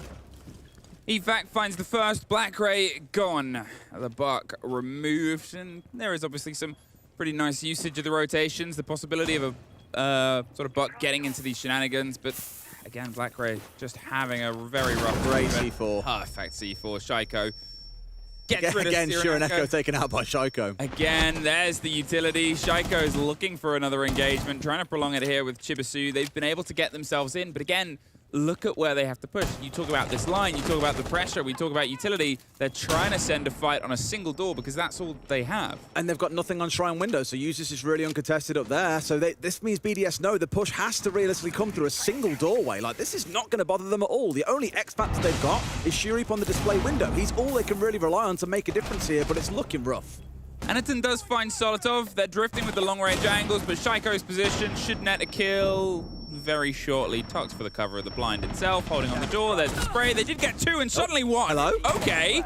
Exploded their way into sight. Usus was uncontested, and now he is the only contest left. But time is that factor. 10 seconds. They're trying to get themselves the cover of the kit. They have the pings exactly on where the player is. Usus finds it, but cannot get the connection. Shurip. I said he was this factor. Last time round, he was missing. Round 2, he starts to pop in. I'm less perplexed by how on earth KAG have won that, but more perplexed by how BDS have lost it. They were 5v3. We mentioned that the only angles they had were 2 players coming in through terrace and 1 in the display window. All BDS had to do was wait around those angles, wait for the push to come through, and then take your gunfight. And I didn't touch that in the first map because they were rolling over KAG. It was really hard to kind of criticize a player on BDS at that point. Yep. Solotov had some strange deaths on that first map. Not too many, but I was like, yeah, you really dying there?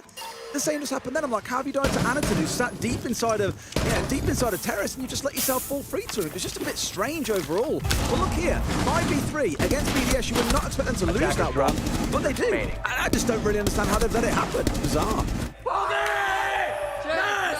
And full fair play to, I know I've kind of gone on BDS there saying how have they lost it. You know, fair play to KAG for pulling off a 3v5, but BDS should not be giving rounds like that away. No. And, you know, let's be honest, KAG have won a lot of rounds like that. They have this never say die attitude that was only really missing on the last map. They've been in this situation a lot. Most of the tournament, most of the games they have played have been ones where if they lose them, they're going home. This is the first time BDS are in that situation.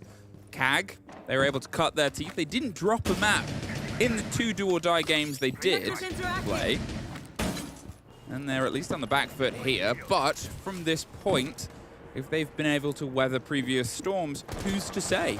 BDS can't be the next one they push aside. And again, that was the big question coming in today. On paper and all expectation, BDS 2-0 this, but there's always that what if in the back of your mind of what if that isn't the case? Blackray, a matter of pixels, sees the hair, I'm pretty sure as well, knows the Solus is around and those just bunny waiting ears for him to step, but so far catching absolutely nothing. When we tried Kafe Dostoyevsky, he was saying it's actually mad how close players come to each other, but don't actually realize this is as close as it gets. They know that he's there, but just simply can't snip him out. And he makes the run. Sure enough, Blackray gets the head. The drone being sacrificed is a little bit of bait. To go back to that previous point, those 6 drones dead inside 60 seconds, Cyclops are going to be thin on the ground. Again, you know, he's a player who's had worse luck. There, you're always looking, as a sort of caster, as an analyst, towards these games of what's missing and what can be added to change a recipe in the game in action. There's bigger questions to be asked of holds, but the small questions, and that is always going to be one of them. EFAC is gone, the Solace removed. The attempt to try and prolong that game underneath has backfired, but we've seen man advantages slip away before, and Shaiko slips his way back just inside lounge towards the minibar or sidebar.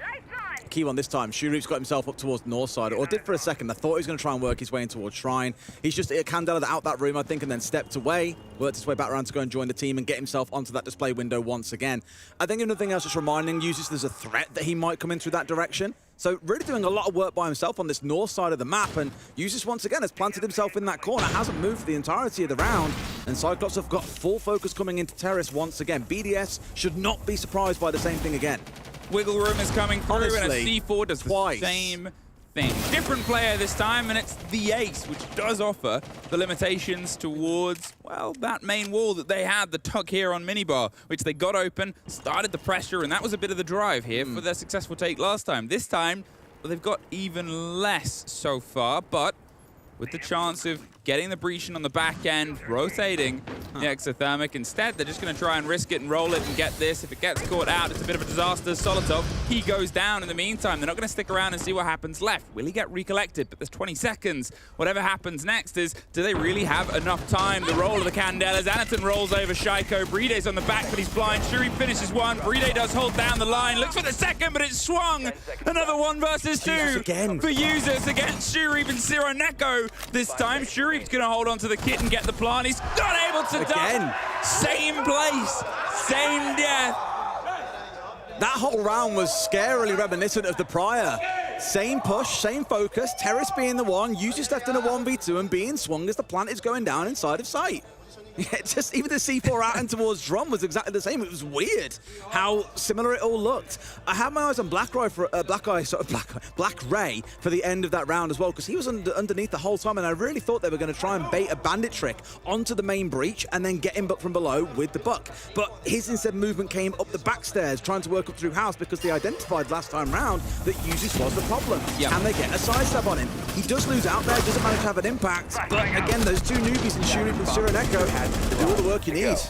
They have been exceptional since they joined the roster. They have truly brought new energy to what seemed like a low-paced team, which is so strange to say, because every single person who is familiar with Cyclops Osaka, familiar with getting cagged, and it's cagging time. It's cagging time, yep. Sure, in the chat they are cagging everywhere right now. The one time I saw that a CAG-based banner that was brought to a major was... Gives it a whip it, surely. It was at Jönköping as well. Oh, really? Where CAG, I think... Yeah, I always think of that as the forgotten major. It is the because BDS won it, but like no one ever looks back and it goes, wow, they won a major, like they did. But it was so like, I don't know, like no one really spoke about it. It was strange. I believe they were one game short, CAG, of making it to the live stage as well, which is why they had the banner made. And that sort of shows you how long it's been since we've really had them. Yeah. I mean, they've always been kind of a staple at events. I think last year we missed them for one of them, and Scars were the only Japanese team to make every single event. But CAG are very much a staple of the game. That kind of fan culture around them, the Monty bands that Anaton always draws, the crazy plays that they used to pull out historically. I think a team that are very popular the world over, of course not always going to get mega results, but everyone knows of them. When you think of Japan, you tend not to think of Scars. You tend to think of Cyclops. Black Ray wants to try and cut some of this progress quickly. He's in and he's up and he's looking for a fight and a scrap over towards the top. The house stairs. They've drifted themselves back towards Shrine. EFAC is in this minibar position and is that point of danger. Solotov is actually going to go for a little bit of a flirt with danger himself. Goes for the retake as EFAC escapes. Solotov, a loose thread. Now, as he said, some of his deaths have been questionable and, well, he's going to see if he can try and not offer this one. Holds a little bit longer. Yeah. But not much. He's got the shield to sit behind here, so he's okay to play a little bit further out than the rest of his team. I think as soon as we saw that initial push come through, a couple of gunshots coming back in, which is what caught Anaton ever so slightly, and then all of BDS as a team, you just see that front line move to the left-hand side of the map. Of course, we're blessed with that top-down view that we have on the left side here, but you just saw that whole line move as a unit, not individual players dropping off. Everyone's got back to more safe positions, and units down here as well, potentially being finished off. Oh, just about sees him, but Shoko can't find him. And can't hang around anymore unless you lose your own life trying to finish him off. No! Shimisu's gone in to save him. And guess who's there? Usus. Usus gets the kill, gets the retake, baits the player, and... C4 over. Well, at this point, I mean, they're going for the cross. They take some damage, Shaiko. There is some more pressure coming through, and they do get themselves close to Shuri, but they don't want to make the risk as of yet. The pickup is happening. Usus is just holding the line for now. Do they know about how aggressive his position is? They find out there's a trade Not another. Get crawling, my man. Right round to that back corner. Shuri's gone for and there's deaths all across the board. Black Ray, the only player left standing. Why not hit side? Oh, why not hit? Okay, a round worth forgetting, I think, for Cyclops. That was strange. They had this really big team-focused execute on towards Exhibition Office to get control of that part of the map. We saw the Imaru come in. We saw the the bees come out from the Grim. We saw flashes come in. They really wanted to force BDS back, and they succeeded. And then when they push into Terrace, everything falls apart. Yeah. And this is always the concern when you've only got one point of focus. Like, it's why I was really confused as to how BDS lost the 2 rounds they did, was most of the members of Cyclops are pushing in through a single doorway. It's a bottleneck. C4s can go there. If you've got a smoke, you can play smokes there as well. There's so much you can do to shut down pushes on that angle, yet they lost out to it time and time again. When played the reverse, when they're defending on the drum side of things, that's when they slam absolutely everyone there. Much better from BDS, a very well-controlled round. And for Cyclops, they'll be scratching their heads like, did you really just do all that? Like, yeah, I guess you did. I don't know. I mean, it's just strange. And of course, Black Ray in for dramatic effect at the end of a round. I did think to myself, I was sure he would rotate away. That's what I mean. Even they're scratching their heads like, it happened, it's okay, whatever. I mean, so far, the only 2 rounds that BDS have won have been on Geisha. We're back towards the site that they're 0 for 2 on at this point. If they go 0 for 3, you obviously raise a lot of questions here. Skyscraper, it's a game of 2 halves. It's a game of 2 halves. There's a Chu Holt. Yes, that's me. It is your first name, actually. Derry's your just pseudonym. Oh, what, sorry? Is Derry short for anything? People always ask me this. No, it's not. Right. It's an Irish name. I'm not Irish. What? Ask my parents. I don't know why. I've got 2 brothers. So there's Derry, there's Billy, and there's Tommy. They wanted to go for the 5-letter, like, double thing in the middle. They just kept it the whole way through. Right, okay. Funny people. Well, this is maybe going to be a little bit brisk. Shurip's in, and he's right on minibar, smashes his way through and gets down. How did that happen? The trade comes out in their favor, straight through the site. Solotov trying to go for the retake here. They're doubled up the same set as theirs. The castle will slow them down. The post plant is about to be upon us because, well, the Solace decided to try and go for the fight flat instead. And now, BDS trying to rebuild what was absolutely ripped from their hands. They thought they would slow the game down with the castle, Derry, but all they did was offer a very direct route for Cyclops to scream their way through. Solotov's out a window that nobody's offering him the engagement on. 20 seconds to try to cross a divide with 4 Japanese guns aimed right at you. There's the first. Anaton can't get the second. But with only 2 seconds to get to the kit, what a round! And what a read. And this is what's really nice about this team, and I understand now why Victor, the translator that works with them, I think he's their player manager actually, but translates for them as well. Even he's saying, you know, I've seen the growth of these guys event after event, the way they talk about the game, the way that they approach the game, all this stuff has really evolved.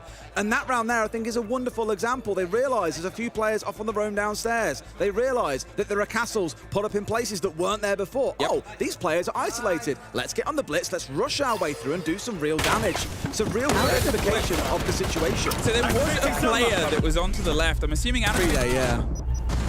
A little bit crazy. There, no, that was it. Anaton was watching the cover of the rotate. Yeah. And then what? There's 2 players actually on side. Brede and 1 more that they killed too. And again, just little things like that, like having someone on the flank watch rather than let's all flood into sight and see what happens. It's just got really good composed elements to it.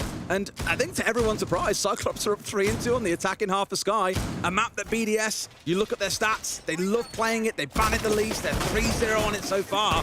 Well, clearly, they have been cooking summer. A very, very tasty ramen broth by the looks of it too. 3-2, CAG, and BDS ain't gonna see if it becomes 4 on the same side. We go down to barbecue. We'll see if they can maybe try and slow down this second site woe that seems to be striking BDS. Now, they are obviously very clean on their attack. They were very good previously, earlier on in the day. And, you know, you've still got users putting in some fight. You've still got some showing of guns. But a 4-2 half on their defense, and CAG are looking alive. An early pick there. That's the IQ gone as well when you've got to deal with a Solus and a Valkyrie. That's going to be a bit of a sting unless they've managed to get rid of any of those cameras, and that's really unlikely inside about 30 seconds. You've still got a lot of the crucial stuff that you need. You've still got your hard breach, you've still got your Brava to be hacking away any bulletproofs that are around the map. You've still got the Ying, most crucially the execute operator in this setup. So, right sort of idea, I think. And I love how they've actually broken BDS and just said, right, we're not playing on that site anymore. We're abandoning Exhibition Office. We'll go for the off-site. Forget about it. Black Gray trying to get in, pressure on towards Shrine, but he's caught. Solotov gets the connection on the back end, able to hold the position. And 2 big sort of intel drivers, as you said, the IQ the first victim, the Brava the second. At this point, a lot of that gadgetry will be free. You're looking at FNAT mines, the position of those Valk cams, all of that now massively problematic and probably irremovable. Where are CAG going to try and formulate themselves? There's a lot that needs to be done for control of this site. You need the verticality, and you are 2 bodies short. So even if you win this fight, if they leave, Well, they're not leaving. Does the trade, but okay. I mean, now it is just Chibisu left. The 4 versus 1, and I think it's fair to probably call this an even half. What a funny half it has been as well. Like, based on the site, you've either seen a ludicrously dominant Cyclops team or a ludicrously dominant BDS team. And it's only really been around that one site that we saw them walk away with 3 rounds on it. It's a real smash and grab operation. And fair play. That now gives them a real good basis to go into the second half. Do you think BDS are like, we really should have come to this site sooner? We really should have just maybe second time of off. asking, we should have taken away from that one, absolutely. Oh, well. You know what I do love those? Like, I popped over to the stream a second ago to see what everyone was talking about, and someone said, you know, CAG might not be the strongest team, but they are hella entertaining to watch. They've got a new fan. And that's kind of been the story of them over the years, is they are a really entertaining team. They don't take themselves too seriously. You'll always see them laughing and joking as well. They are a lot of fun to support, but even discussing Japan League in the previous stage, like the most recent one, it's becoming really competitive over there at the minute. There's some really strong teams that are really coming to the fore with some great personalities on as well. So shout out to Japan League. If you're enjoying what you're seeing here and you want to see some more chaos, well, Japan League is often the place to be. Get your regionals in. They're just blinded and just like, I'm off. See you later. The attempt on the utility push. That's at least some of that. We saw him having a fight with someone else. There was at least 3 guns that were aimed on him in that final engagement. 3 apiece. Now, if CAG can push this over the line, we go down to a best of 1 in Oregon. Hey, you know any fun stories about BDS? I know a really funny story about BDS in Oregon, Emmy. I'm so glad you're out. What is it? Oh, they got slapped yesterday there by PSG Talon. Whoops. Yeah, that happened. It's exciting as a possibility, and we're not there yet. Imagine the mentality of going back into that map, though, if they do go there. It will be mortifying. On the back foot of losing a map that you're very good at. You know, this was a risky pick by Cyclops. It's their map, sure, but it's still a risky pick because when you pick into a map that you know your opponents are good at, you're making the statement, we are better at them. Yeah. The very popular tactic that was done for a long time by Furia, XW7M, they would always sort of go, this is their best map and we want to beat them on it. Unintentionally, Solly almost caught out Shiranaka there as rotating back in through Terrace. More going out into the roam a little bit late, I guess. He just kind of opted, hey, maybe I should be out roaming. Oh, God, I'm nearly dead. Well, the drone can be picked up and rotated back round. They obviously, as I said, try and go for the clear on the back end. Remember where the site is and where we've sort of seen CAG. Not really in the site itself. They've got a bit of presence underneath. They're a bit around, you know, the house stairs, the back end where you've only got the bit of solid. The VIP wall is still, as you can see, electrified. But this is it. They're a little bit hands-off right now and still extended on the far side. Are they going to go and try and hunt the 2 loose players of CAG? They are spread out across the entire map, as you can see the observers giving now. It's like a star set up across the entire map. 2 on the bottom, 3 up towards the top side. Now Leaky Fat rotating over. This is a part of the map we didn't see too much control from Cyclops on their attacks at this site, to be fair. They didn't need it, clearly, because they won every single one. But a shrine push of some kind late into the round is normally a go-to because you get the backstab effect coming out of that. So I think at the minute BDS haven't put too much pressure on, which means you have these roamers on the side of Cyclops happy to wander around the map a little bit too, playing out around Laundry and Pantry right now, for example, as you can see. Chibisu does hit the deck, though. Shaiko's got himself inside a shrine. And this is what I mentioned, normally such a key spot to push inside of. They have now dealt with that angle, though. Yeah, it was sort of the they read the writing on the walls there. Chibisu was impossible to rotate out of that situation. He was stayed a little bit longer than his welcoming, but there was just a rotate just before the push came to it. A minute left. BDS, well, they're aware the Claymore's gone, and rightfully so, the Solace doesn't instantly move on it, but now it's an option. Now it's a pressure point they can relay. Bride has another Claymore, but with how much time is left, and the man needing to try and get in and plant, they can't really afford to fully rotate. Blackray's got a little bit of work to do here as well, I think, to really come up and join the rest of his team. I know he's holding on the below, hoping the butt comes pushing into him, but you've now got 2 players working their way in through Terrace. You've got Bride, Leaky back out on main breach too. There's a lot of things stacking up for BDS. But it's a Solace, and they might try and get the plant on. That's the hope. True, that's a good point. How aware they are of Blackray and how little time they had left. Remember, that was the round that they almost won. The pressure starts to come through. We can see the sort of firebolts moving on. Solotov finds Siranako, and the pressure's on Shirin's position, but he's able to do almost everything. But he can't quite get it. A sliver and a slip away. Bride's hopped up the plant. The Solace is powerless. And we'll just have to watch at this point. The shotgun can't react, does a lot of damage, and there's the end of one. Ifaka splinter from being caught out there. It's unbelievable. But Blackgrade charging up into a gunfight he knows is about to happen. Almost got a closer connection than he thought he would have. But they're outside on the rappel. They've got the power position with the wall open. Again, another round. They almost win as it was in Kafe. Oh, it's insane, isn't it? If but for a pocket full of seconds. That's what it comes down to sometimes. Just can you hit the shots? And unfortunately, just couldn't find his man. But that's kind of the difference, I think, is when you see BDS stepping into these fights, they miss one shot, but the second is pretty much always guaranteed to be on the head. They're picking up these kills when the opportunities present themselves, right? Yeah. And I do really like the difference in approach that we saw from both teams to that site in particular, right? Cyclops very clustered around the south side, as we know. BDS started, like I mentioned, like a star formation around the entire map, really getting a feel. And a somewhat uncharacteristic mistake coming out of Shaiko, admittedly. Yeah, breaking is that honestly is heartbreaking. But he makes a really small mistake with bolting his way in towards Shrine, a bit too ahead of the rest of the team to enter Dragon, and just gets himself like bitten off, and that's it. No one's there to guarantee a trade. So he's gone a bit early, tried to find a gap and been punished for it. Now it's always whataboutism. If they had gotten that kill on that single wall and not had to force themselves out of position to swing around the samurai armor, then they might not have been caught by the second follow. They might have been able to contest the pressure a little bit longer. They might have been able to maybe rotate the Solace into a slightly different position. I think the fact that BDS knew there was a Solace underneath. I mean, let's be real. Bride, if you look up the word professional planter in the dictionary, he is there. He knows that game so well. And he's like, Solace, this is where I go. And for him, that is a split second of thought that others might fumble on. Solace can do bits underneath, but not the right bits. No. But that's what it comes down to, a game of fine margins. You look back at it on the previous map as well with Shurit's flank when he missed that shot onto Users and Users spins round and domes him. That was to be a very different round back in round one. Not that I don't think it would have changed the outcome of Kafe, but again, just very fine margins at points throughout it. And for me, again, good to see Cyclops playing at that elevated level, even if BDS might just be a small step too far. Still plenty of rounds to go, though. You're going to see another slow start, I imagine, coming out of BDS. They're not this kind of team that want to rush in and move fast. They want to make sure every movement is intentional, that it's safe to do. They aren't walking in and being sprayed by someone sat in a rat corner. Remember, as I said, you sort of try and clear your way across. Well, that's still what they're doing. Yep. They're being slow and cautious. Even though there isn't the direct presence, they're playing themselves a little bit at arm's length, just hoping the fight leans into Shurip's favor, but he's the only one that comes off a little bit worse for wear.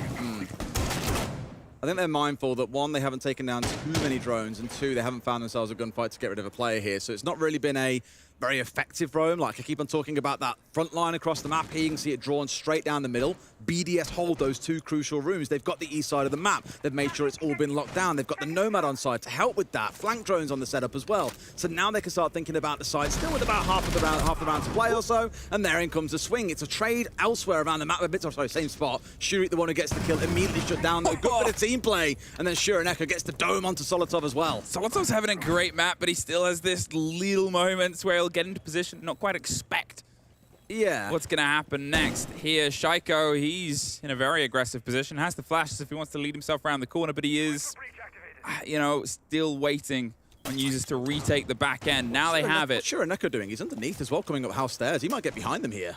He's hoping so. There'll probably be an air jab at some point, wherever Shaiko has left it, but he's not been the sharpest with those. They're trying to trick against the wall of gold. It hasn't entirely worked, so they have to pull themselves back. The flashes come through, and the execute is a go. They're moving in. Bride's in a plant position, but he's trying to catch the fight itself. They're just clearing the space, but underneath the back end, where's the motion? Jibisu gets Bride. The kit's cold. The shotgun's locked and loaded. There's at least a trade out. Shaiko in a 1 versus 2, the third 1 versus 2 we've seen BDS in across this map so far, but this time it's, I mean, for whoever's booked greatest player in the world to demonstrate how it's done, the plant will be confirmed. Oh man, you just know that this could build up to a Shaiko 1v2. They know where he is. They need to get these two gunfights at the same time. And he spun on the dime a little bit there, not quite sure where the aggression was going to come from. And Shureneko spent half that round downstairs, managed to get himself up black, and managed to get the kill. Now they've got to wait.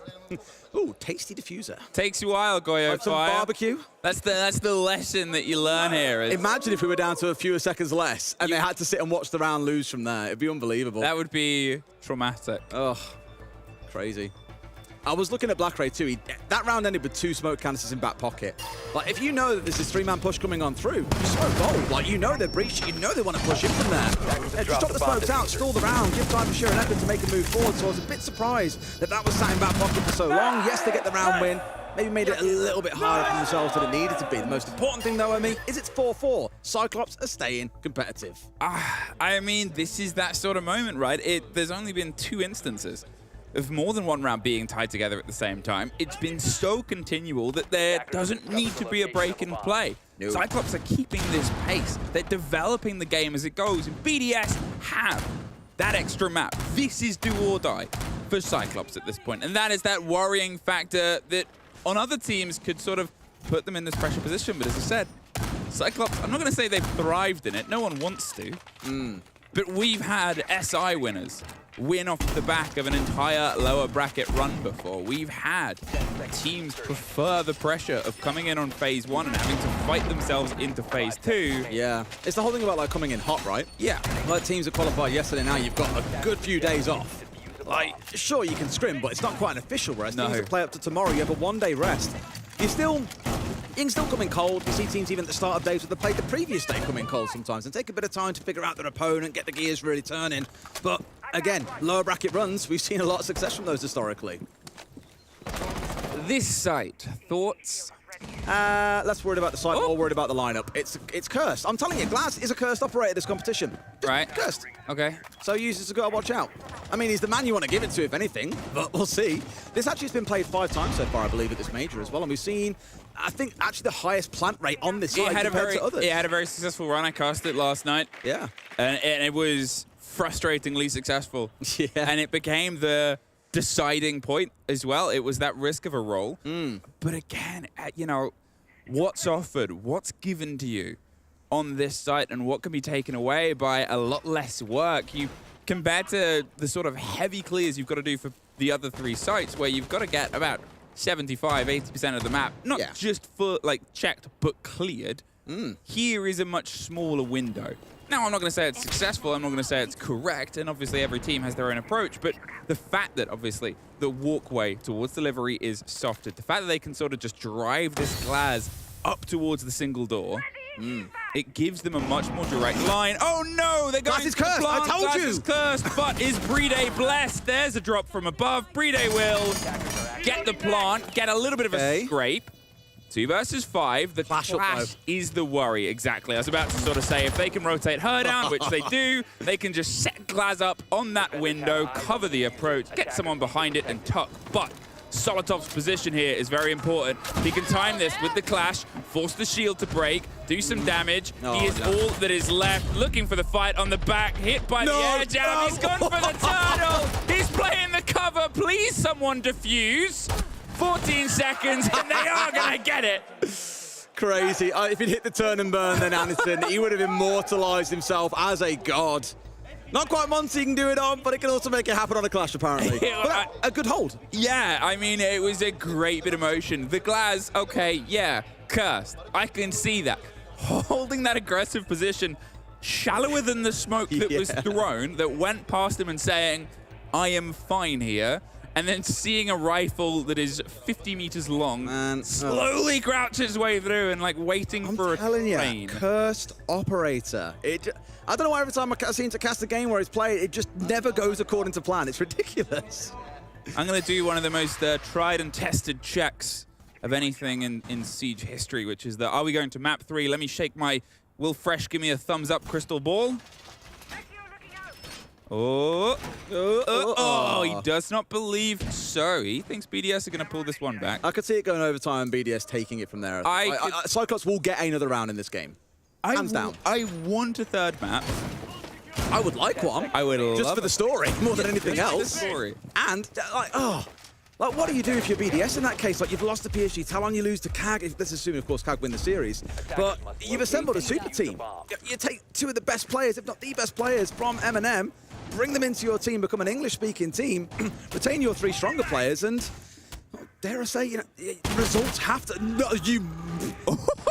Shiko's going to fit. Look, he loves it. Look at the player cam. He's like, let's go, let's go. Shiko has Big killed. dog. Big dog. Shiko has killed many people. To be fair, I've seen Shiko get probably about 4 kills by spraying softball this competition so far. That's a little bit of karma coming back the other way. Well, there's karma in the form of Solotov. Again, they're having a very good kill game at this point. They're something that we haven't really seen from them since they joined BDS as a whole. They've struggled to sort of find their position in this roster, find their sort of place in this lineup. And yeah, they were very successful up to this point. At that point, you're sort of fine to trail behind 4 of the statistical best players in the league and in the world. I'll leave that for everyone else to fight. But if I talk about users having a big moment earlier, this would be the time for one of those sort of star players to set their pace in. It's the real terror of Deimos isn't always just down to the gadget or the gun. I guess it is kind of on the gun side here. It's that vertical destruction that it gives as well. So good at the sort of soft breach, getting the angles opened up. Admittedly not going to open massive holes that you can suddenly charge through, but that's not why you bring the Deimos along here. It's more about those cheeky angles that he can line up, the information that he can provide. The only fear that he needs to have in this round is the mute. If someone stood on the mute when that track comes through, it's going to fail. So Liquifat really wants to be finding out the roamers here. Now Solotov's been taken offline as well. No response from BDS. Cyclops have got the man advantage. EFAX finding a fight on the stair set, but with, as you said, the man disadvantage, they don't want to throw themselves into a 1-versus-1 upper stair and hope that they can win it out. Those pings work 2 ways. They're well aware of each other's position. The frag grenade's going to sort of say it. He fancies it. They're kind of hoping for the fight. He's got a grenades roll downstairs. Zironeko gets used this and they lose it out anyway. Anaton. I mean, if you want Anaton out for a scrap, very sort of Manchester Major of you, but he's more than happy to run around the back of the venue and go for it. I think this is going to be like an unofficial tack timeout, as we often call it here, where the boys are just going to use this time on BDS to have a chat. They know they're potentially about to lose this map. Overtime at the very least is guaranteed for Cyclops. They're going up 6-4. Like I say, a 2-0 is never guaranteed. It doesn't matter what teams it is. It's absolutely ludicrous. Oh, what a comeback here from Cyclops. All of those questions are being sort of answered throughout this map, though. We you know, you have curiosity. You have the, all right, you want to step here, let's see how. Again, unofficial timeout. Probably going to be a proper timeout called after this potentially as well, but it's always tough because it's not that they're a million miles away. This is the furthest the round's been a bit of a difference. This is the furthest there's been of a distance. Do you really want to entirely break the momentum and give their coach a chance to talk to them? Well, for all we said about this map being the 3-0 for BDS, it's their go-to map. They ban it the least. They always want to play here when given the opportunity, but teams often ban it away against them. I was looking at the stats of Cyclops before the game too. Yeah, they lost it to Bleed a few days ago, but they are 3-2 on the record overall this year. Take that Bleed game out, it's 3-1 realistically. They're still good on this map, right? And many might turn around and say, yeah, well, top EU team compared to a Japanese team scrapping out in a league that's just had roster mania in the stage just gone.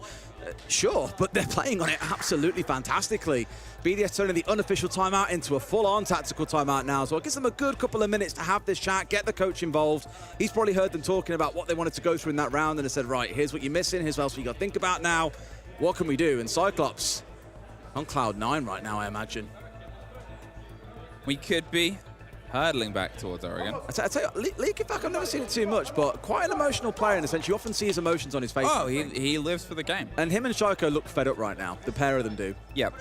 It's hard because we are not, unfortunately, privy to the entirety of a team's working dynamics, the calls, the comms, how things work. It was one of the few things, unfortunately, as casters, we aren't gifted.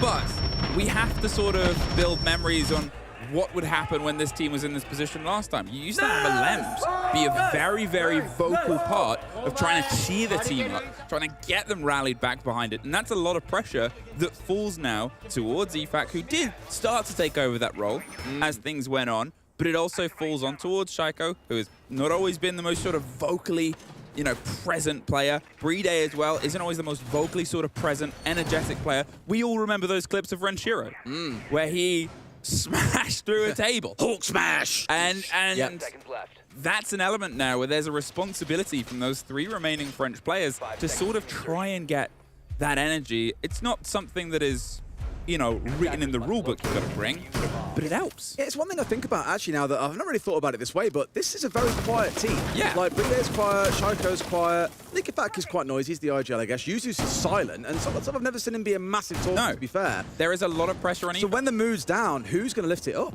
Yeah, whereas on Cyclops, all 5 of these players, them. they're just like, guys, you're being fools. Let's have some fun. And, you know, the vibe is always high. Yeah, it's tough because there is so much pressure that comes into this engagement, and it's something that Troy said, obviously a very vocal player in a documentary that did about him, as EFAC does find the open on Sireneko, is sometimes he's just doing it for his team. The shouting, the energy to calm them down. Well, he stopped it for about a year and asked him, you know, why don't you shout anymore? And he was like, I realized that I bring the team too high sometimes and then too low, and it's like a roller coaster. Like, I'd rather we be at the middle level like all the time.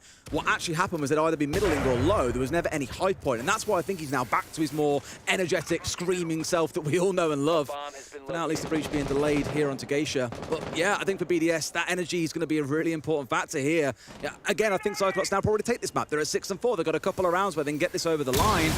Yes, BDS has started well here, but there's still another side to go through, let's not forget. There is, and, well, they've technically won 3 as well. Geisha Bedroom and Office.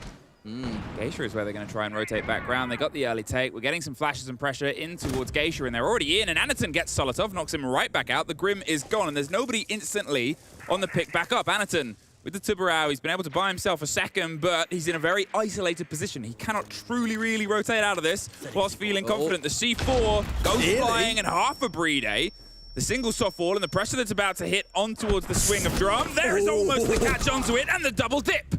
3 apiece. Now, they have some of the drum control, but none of it is confident because Bride is now watching back into it. That's a classic example there of why you want to have these pincer attacks coming in, right? Because Shurit really should have had his man covered there, but both he and the man who was playing inside a box were watching on towards the window where Bride was coming from. And that's how they got the backstab. Now, Shurit hitting the deck as well. Not bad from BDS, 3 versus 2. But 2 smokes. Black Grey, use them, please. 2 smokes, 50 seconds. How much time can be drawn out here? Black Grey can throw them down towards the plant on the back end of B. He's hoping his other teammate can watch onto A. They go for the swing as they go for the deploy utility. Users is trying to get the pinch on the player back towards the back end of goal, but it's Bride that finds the end of them. Black Grey's trying to get himself a pocket of space. He has 1 more canister, and the plant is being confirmed. Cannot win out the fight, top Black. And BDS. There, good. Real good pressure from him onto top Black there. Sorry, Emmy. No, it's fine. They get the landing. They do. A comfortable round, I think, overall. Yes, they lost a couple of players along the way, but very composed and controlled. And Cyclops with a few of those mistakes, like I mentioned, just everyone sort of tunnel visioning onto one player coming in towards Geisha, which enabled that drum swing to come through and get themselves a freebie. Shurit's then got a swing and kind of course correct. Thank God he does get the trade. For him to then die a few seconds later, it just kind of started like a cascade, an avalanche, a waterfall of mistakes that BDS really took advantage of. And this is the thing at this level of play, is it's more about capitalizing on the mistakes of the opposition rather than looking to kind of make big plays yourself. And that's what I think a lot of teams often make mistakes on. You know, I look back at SSG, always trying to force the issue, when sometimes it's about waiting for the other side to make the issue first. Instantly. Hit a tech timeout with a tech timeout. Don't let them build momentum. But again, it's a bit of a risk because obviously the timeout has just worked. There's nothing that stops BDS having the conversation with the coach just as much as CAG are. I mean, they've already got, they're going to be saying, well, what we spoke about before in the previous round, our attack timeout is working, just carry on, boys. Like, there's not too much to add. It's why I think the coach is pretty quiet there. I think throughout this competition, every time I've seen attack timeout, I think bar 1 game now, I think about it, I've seen the team go on to win that next round. So I'm starting to think here for Cyclops, all they've got to do is cut one little bit of specialty, something special in this final round of regulation, and then get this round done. I still stand by if this goes to overtime. I think BDS walk away the winner. They're going to try Geisha again. Maybe the conversation was pointed for just that fact of sometimes instead of it being more of a sort of, you know, high concept, bigger picture conversation about what is working, what is going wrong, it's this is what happened on that site, this is what you change, and this is where you might be able to push it over the line. There were trades, there were instances of popping back into it, but they just could not slow it down enough, and they also, remember, lost the body really early. It's in the plant. Man, come on. It's in the plant. We surely don't miss that. Surely not. But I was going to say, yeah, for those maybe who are joining us, or in case you weren't watching the B stream, Beast Coast have 2-0'd ITB over there. Oh, no. The run for ITB, it's their first major appearance as well. Only Kendra have been to a big event like this before. So, you know, lots of British players in there. Personally, just give a shout out and say, well done, boys. Like, very proud you've made it this far. That's a massive run for your first event. Lots of teams come to repeated events and don't even get past the first. So, That's it. heads held high. You've lost to a good team as well coming out of NA. Beast Coast making a deeper run here too. We're really at the sharp end of things now, where, again, only 8 teams make it through to our quarterfinals on Friday. So to lose at this stage, you're still realistically near enough a top 10 team. I mean, they were outside of Cruelty, the only roster that was pretty much predominantly new players. Oh, E1, I think 3 of them hadn't been to a major before as well, but 4 fresh players to a major, putting in the pressure that they did. Yeah. Fantastic run. And if you are joining in here, welcome to the Chaos. Welcome to Chaos. CAG. They got themselves match point a round ago. BDS have pulled back 1. We've had 2 timeouts over 2 rounds, and it's just 1 separating them from send us into a best of 1. BDS took their map, the opener. Cyclops took a risk coming to Skyscraper, a good map for them, but also a pretty decent map for their opponents. There's a Deimos, great play, it's all soft, and it means you cannot trick it out. You've just got to try and hot-foot it. They tried to waste time and tried to waste Solotov good bait as well. Great bit of motion. They said he's underneath us. Can we put the pressure in? But Chibisu is the first to suffer. There is Anaton hitting the deck as well. All the pressure is onto the site, and they're spending a bit of the focus here on the hunt for the Deimos Shurip. If he tucks in this corner here and the drone doesn't see him as it's about to rifle on through, surely it knows. No. If he isn't seen here, this is absolutely huge. No Deathmark trap coming through either. Will he be able to find his man tucked in behind the minibar, though? Surely he knows that he's there, but he really has slipped the net here. Knows that he's on drone as well, finds his man as well, just in case you had to see the electrics. You saw him in front of your face. Shiraneko in a good spot as well, finds the second too. This could be a bit of a swing back here. The kick goes cold. They lose it outside the balcony, and now they've been able to get themselves a little pocket of control, but a 3 versus 2 with a lot of time and a lot of big guns is that problem. User still has pockets full of utility, so the pressure comes its way across the side of top black, where they have it. Yes, they're 2 on top black. They've got 1 playing on karaoke window, as you can see here. Thank you very much, observers. You get the idea of how this is playing, but they've got to fight through these players on Cyclops to be able to get to the diffuser. 1 small slither, 1 slip of the net, 1 missed drone. These are the small margins that we play to at this level of play. It's a spectacle to behold every single time. Now, sure enough, the backstab. Surely not getting in on this one. He's found 1 for himself. Is this the moment that Cyclops take us into map 3? Finds 1 more. Pistol at the ready. Can't quite find his man. Shika will bring him down, but Shuri Pia, 10 seconds to hold, and of course he's coming his way up back black as well. They're going to go for the plant. They're watching on the back of the stairs. He's got himself tucked, but it's the Solace. He's swinging around. There's the fight on the corridor. It's a 1 versus 1, and he cannot make it. Shaiko holds on. And it came down to a Solace in a 1 versus 1, and all you're thinking is, where could they have gone? Pretty much anywhere. They didn't need to take the fight as they did. Instead of sitting underneath, waiting and baiting for the play, they pull themselves up here to OT. Wow. What a round. You love it when games go this close. The last one was a bit of a snoozer, a bit of a rollover for Cyclops, but they've been really competitive here, but BDS have clawed it back. I speak about the magic of these back timeouts.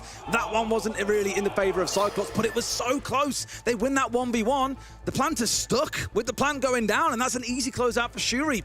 Again, fine margins, a missed drone, a lost 1v1. They were what swung the tide in that round. Now we go overtime. Cyclops on the defense. We had 2-3-3 halves. I don't think it matters where you start, but my biggest fear for Cyclops, they only found success on the attacking side of things when they were going in towards Exhibition, let's not forget. Yep.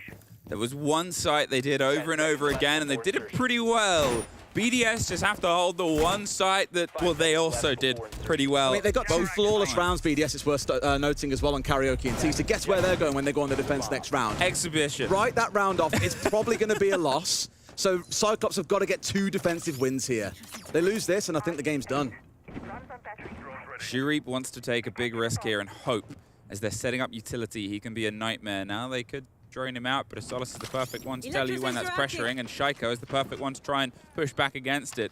He's being very thorough with his checking, and there's the reveal of the IQ, and he doesn't trust that he hasn't been watched, monitored, and pushed around. The pressure onto the VIP wall, or up the top of the house stairs, and, well, that is open. This was solid, quite late into the round last time. It gave Cyclops a position to play, and that's something that BDS have read into.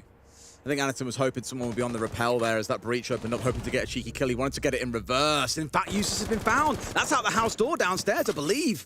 Really cheeky, because Eustace dropped off the rappel, ran back through spawn, and has basically been spawn peeked a minute into the round. Like, what?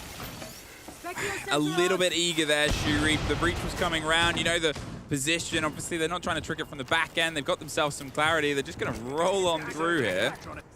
Try and stop anything that might be played underneath, placed close by. Shaiko's not going to entirely throw himself in. Efak goes wide. Solotov with the blinds on the back end. Does he know about the player on the top of the shrine swing ready and waiting? Cyrenaico, does he know seemingly of this place? They're on contact. Solotov has moved in under the cover of his gadgetry, of his audio. There's the swing. Beautiful. There's the catch. Cyrenaico had the awareness, and now the 3 remaining BDS players, they've done a lot of damage to the site, but it's awkward to move and manipulate your way in when they still have all the power positions. Anaton's holding Efak on the back end of VIP. They've just slipped inside the site. Bride behind the chassis, so they're going to see if they can get the cover from the width, and Bride might be able to stick a plant, but remember where the Solace is. That is something that Bride has to pay keen attention to underneath. They're hoping and baiting, and Bride, as I said, he'll get himself hopped up on the desk. There needs to be action here, and action starts to pop its way around. Shibisu, there's enough to draw focus, 50 seconds. They have time to do this, but not a lot. Efak hits the ground as well, and Cyclops once again put themselves on map point. I'll keep on referring back to the many years ago of the Cyclops that we once knew, the aggressive, the impatient, but that round was a masterclass display of how to be patient time and time again. Cyrenaico holding up on Shrine, waiting to hear the sound cue that would have spelt the demise of Blackray. He was sat on the other side of Dragon Statue, and that's what Solotov wanted, not knowing Cyrenaico was nearby, so a bit of a missed drone. Again, fine margins. Anaton was tucked up on the north side as well, waiting, knowing that Leakifat was outside the breach, but didn't move a muscle, and only then sprung into action as the round came to an end, and the Solus, we all know, has been doing some work down there. Again, beautiful play from Cyclops. BDS just looked lost and really uncertain on what to do. I mean, there it was. The fact that they still had the minibar position. He was there from round start. He hadn't moved. And it's a powerful position to play. We cast FaZe on it the other day, and I think 80% of Cyber's kills, which was about 12 or 13 kills, came from just playing minibar. I started calling it Cyber. Nice. Because fair enough. Yeah, fair. And Understood. Cyclops. Right. So you said 2 flawlesses. Yes. 3 flawlesses? I mean, what can they learn here? What really has gone wrong for them on this approach that they can try and fix? It kind of tells you enough that they've got to find at least a kill, and that would be an improvement over previous rounds. All right. That's the way the hard look at it. The bar is low. I look back at how the play came through, and if you recall, they had that really scrappy, weird half executing towards the right-hand side of the map, right? Out towards the east. Inside of display, they had the Grim coming out, they had the Amaru coming up through Hatch, and it all just kind of petered out from there. They got absolutely meat grinded inside of Terrace, and it all fell apart. And we were like, well, that's a round worth forgetting. Cyclops was still laughing, admittedly, afterwards. Yeah. But they've really got to change their approach here, and I'm not too sure that entering in from that east side of the map is strictly the way to do it. Maybe a heavier Geisha focus will be better. My worry is if this goes to a 7-7, Cyclops probably won't go Geisha. They'll go to Bedroom. They're 1-1 for Bedroom. Geisha, and they played it well twice in a row. They played it well, but they also played into what was put forward, the Glaz, trying to sneak in, the coverage. BDX can adapt on towards that, and they're probably well aware of it. So, as much as it pains to say, this is, I mean, potentially the chance, because you're playing against the expectations. You're playing against what BDS have done twice in a row. The pressure starts on Efak. Shuri steps in, but doesn't step any further. Waits for some support, and it pops up. The impact gets the spec and a bit of revenge from before. Shuri sounds like a Pokemon name. Shurip, I choose you! Shurip. That's the sound effect. There you go. Nintendo, you're welcome. Do they say their name? Yes. Oh. How do you not know this? I don't play. Think about Pikachu. I don't play Pokemon. You grew up with Pokemon.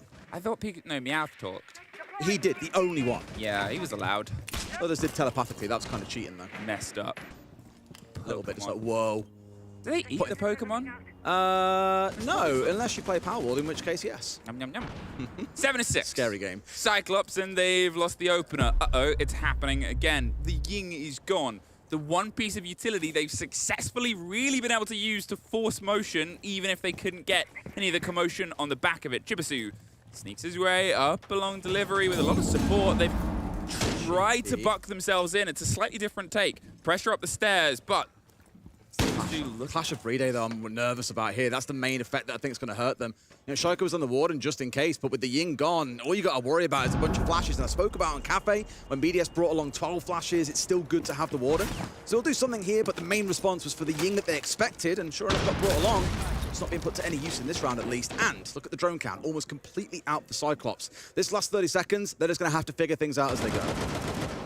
Well, heavy hits round. Solotov's out the window. An easy pickup there. Nothing to stop him. Nice trade. At least the trade. They've got 1 kill and 2 kills on this side, including the clash. Suddenly they've made some action, but very quickly a reaction. 12 seconds left. The kid is cold. Chibisu's trying to find his way through with the cover of Black Gray. They have some of the pings in the conversation, but there's a man to his left that's probably going to strike in a second. There's the swing. There's the pressure. There's the defense round. We are going to a final chance here for Cyclops to push us in to a map 3. Again, the expected outcome given how well they played that site the previous 2 times. And Cyclops are coming into that round end with no information, having to check every single corner. The clock's beating down on you as well with 10 seconds left. That one was destined to fail, essentially. It would have been something magical. Now we get this last round, round 15. Cyclops on the defensive side. You said we might see bathroom, bedroom. That is what we're getting. I said it the other day when I was casting with Lynx.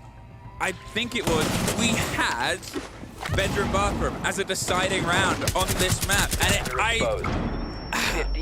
this is that moment, because I still hate that site. I hate it. I just don't think it offers a lot. It is being successful, so maybe I am just not down with the time. I was about to say, why do you hate it so much? Because it's almost like defending, I don't know, like reading and fireplace or mining and fireplace on... I think I hate it because I'm stuck in my ways. Yeah. Because we don't see it as much as we did see mining and dining. We don't. I think I'm just sort of like, I don't like this. I don't like change. You basically sound... I'm not going to go there. Everyone's just like, I don't know about this. I don't like change. Therefore I hate this. That's exactly it, because it's different. But famously, I'm all about change. Some things are staying the same, though. You've got that clash coming back on side once again. Now, that was, I wouldn't say the deciding factor, but a big part of it last time round. It was a very dominant round coming out. If you recall, it was Solotov outside the front door of Laundry, having to face up against 5 players, one of them being a clash. It was not a happy time. So it's all the onus on BDS here. They're the ones who've got to figure out a way around this puzzle that's been put before them by Cyclops. Cyclops already drifting their way out the map a little bit, but this first engagement, how telling will it be? Think about a lot of the successful rounds that we've had come on the back here, and it's been exploration outside. Now, the kit was planted last time, and they've played for the retake here. Fun stat, it's the most planted site in the game right now, percentage-wise. Wow. All right, I'm small wrong. sample size, 6 times, but of those 6 times, No, I'm right. I don't know. I don't like it for defenders. That's what I don't like. That's them to prove me wrong. Because they did play a great defense, and they played it as a retake. And that's sort of the point here, is are BDS going to see if they can try and get the plant in and play against that retake with more players left, or are they going to more commit? They are a plant-heavy team. They planted 3 times on their attacks, let's not forget as well. They love it. On the far side, the buck starts. Liquefact, the man who has been the driving force vocally and sort of committally for the approaches there. Anaton, the clash is going to replace some of the damage done on towards the wall. Black Gray was thinking about the swing, but he'll be thinking about it. But the worry is this, the buck maybe Black Gray, step away, my man. Oh, just seen on the camera, that gives them a little bit, but that was a split second away from it. Look at Anaton immediately, he's like, chase him down. Kill him.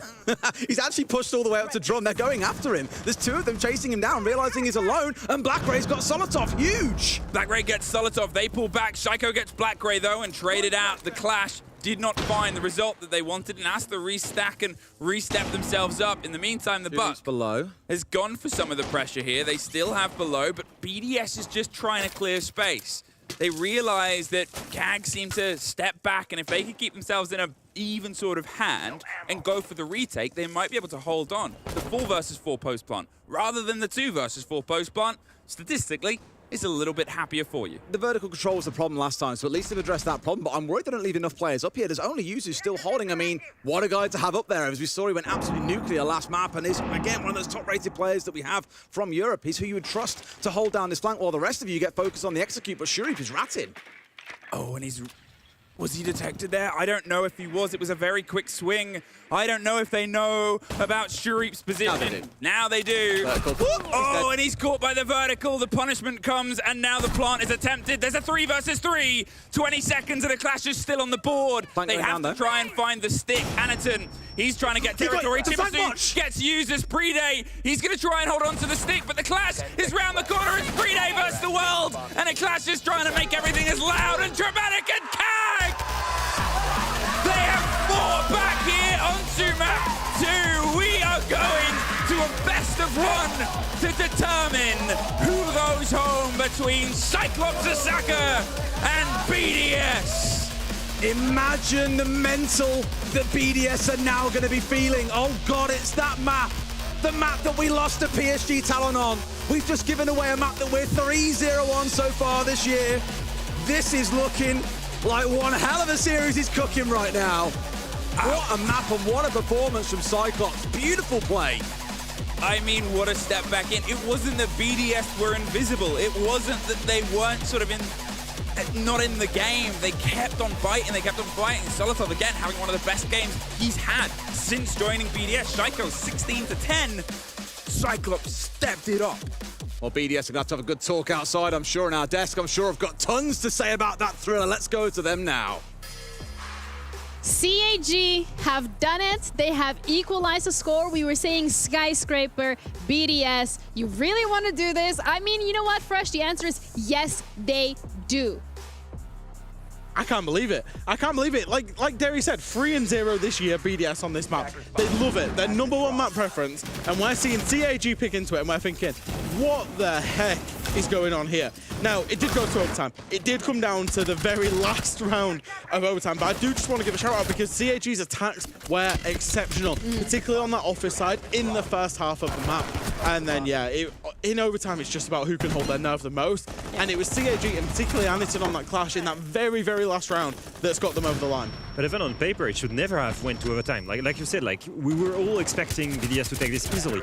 And like you said, I think, especially in attack, when I saw that 3-3 split, I think it's the biggest difference maker here, because I was saying initially, you know, to attack on Sky, whether you go direct onto the side or whether you go roam clear, you need a lot of coordination to get rid of these strong positions. And they were always consistently able to do it. And most importantly, they were doing it without the Monty. With the Monty ban, replacing it with Ying. It's crazy the inconsistency though. Obviously, BDS very, very good map 1, very, I would say that was a very bad performance from BDS, yeah. And then obviously the opposite from CAG. Although I will say CAG had put in a really, really, really good shift, and it was only 8-7. That shows the individual quality that BDS have on the board. Yeah, but also when we're looking at CAG, particularly individual players have showed up a lot. And coming into Skyscraper, we said they're not just going to need individual performances, they're not just going to need gunplay, they're going to need strategy. And it felt like when we were looking at CAG and the way that they were able to detect the holes that BDS has left in their strategy, they perfected it. They saw something in there, and that's why they clearly picked this map. Yeah, actually, I have a couple of rounds in mind where, especially if we show the clips here, you see here Bride setting up the bomb site. We're on 5, and nobody's expecting a rush from KAG. This is just one other example of how they can find holes. They see there's an opportunity because the setup from BDS is super spread. So the blitz is rushing in at the same time from exhibition window. You get a trade instantly on him. Everybody is playing into that fast execution. This is the kind of execution that you're expecting from KAG because they're super used to doing these rushes. Now it's already in the 4v2. They have the control of the bomb site. That's it. You lost your round. And you cannot afford to lose this kind of round in defense. It's too important to put your round in defense in Sky. That's another one. That's another small mistake. This missed drone here from the side of BDS. Shurip doesn't shoot it because he knows, and that's really good trigger discipline. He knows he will open up a lot by getting this pick. And it's not only him. At the same time he gets this pick, the other players are getting aggressive. Look at Goyo here on Geisha, getting aggressive on this solo player. BDS consistently were spreading too much. They were giving these opportunities from KAG to just go and play aggressive and isolate those picks. One thing I said, if you want to win against KAG, you must group up, have one single direction, and get ready to get traded. Because the only win condition for KAG is actually to get aggressive and get those picks on isolated players. And when we're looking at this game particularly, I think what we really also need to keep in mind is how close it was. It was an 8-7. Like, I was literally standing over there in the player area. I'm like, yeah, I'm ready to do the interview. They're like, wait, no, KAG won. You need to run back. So I'm like running back all the way to the desk. And it's like, this was like KAG has genuinely pushed BDS to their limits. And coming off of the losses that BDS already has, I am worried for that mental state coming into that final map, Oregon? It puts a lot of pressure. I think the pressure is all on BDS right now. They've just taken another loss to another team where it was not expected. Yeah. You know, the PSG Talon one wasn't expected yesterday. It's not expected they would have lost that map, especially on their favorite map. So there's a lot of pressure coming into that final Yeah, map. it's APAC on top this time around, but we still have one more map of this best of 3 to decide which one of these two teams is going to be going home. BDS up against CAG. They are now equalized. Oregon coming up next.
Welcome back to the Blast R6 Manchester Major. BDS going up against CAG. The elimination match here on Stream A. So far, every single team has won each other's map pick, and that means that we only have one left. Oregon, the decider for who goes home tonight.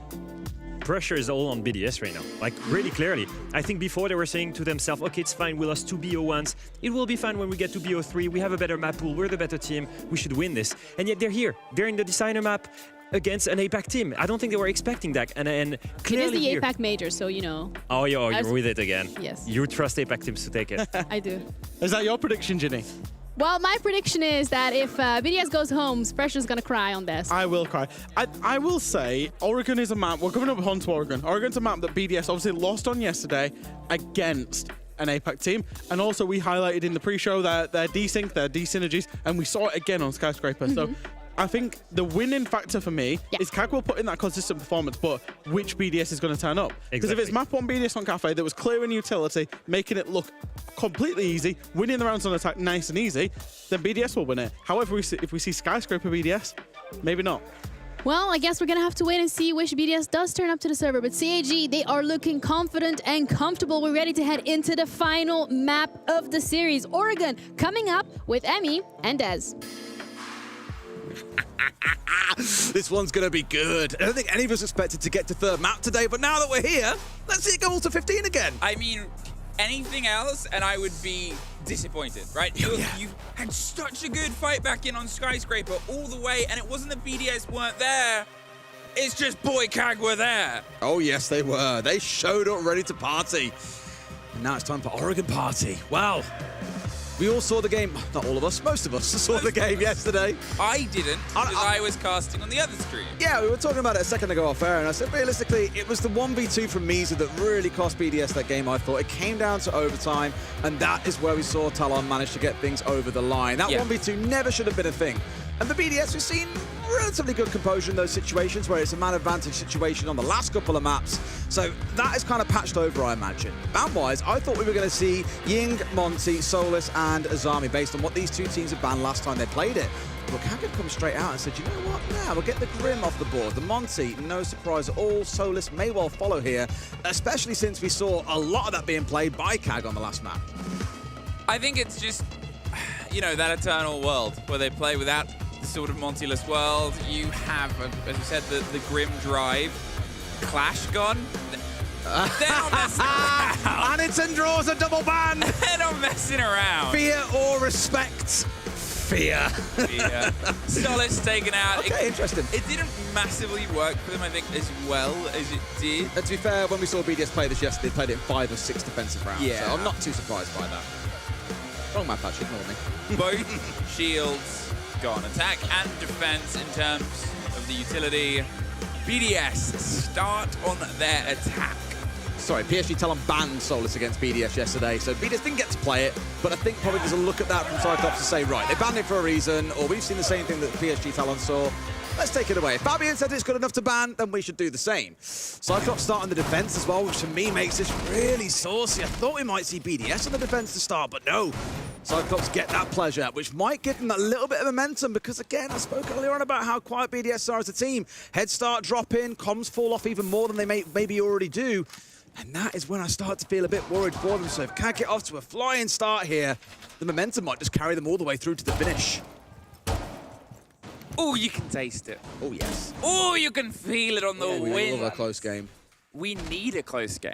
Again, anything else, and I feel like it wouldn't do justice to either of these two teams. I don't think people expected BDS to be in this position. Nope. I thought they'd be one of the clear-cut winners who are through to the live stages, and that's maybe where they falter in the quarters or the semis, not, you know, early on against, it sounds bad, but APAC teams, you know, falling potentially, well, having already fallen to PSG Talon, and now maybe to Cyclops. God, you'll never live that down. Imagine. We're never going to live it down. EU Super Team losing to Japan and Korea, lol. Like, that'll never go. Every single time I've walked into the green room, James has been like, oh, technically APAC is the best winning right at the minute at the major. That's not how James sounds. He did also tell me that on Twitter he does it for a little bit of engagement. Yeah, no, but then he does it in private to us. Yeah, he's been all right with me so far. Not like Carter. If Carter came around when Beast Coast won their first map and was just like 7-2, 7-2. I was like, I don't care, man. I've got this game on the go. Watching BDS smoke CAG on Kafe. It's fine. And look at how that turned out.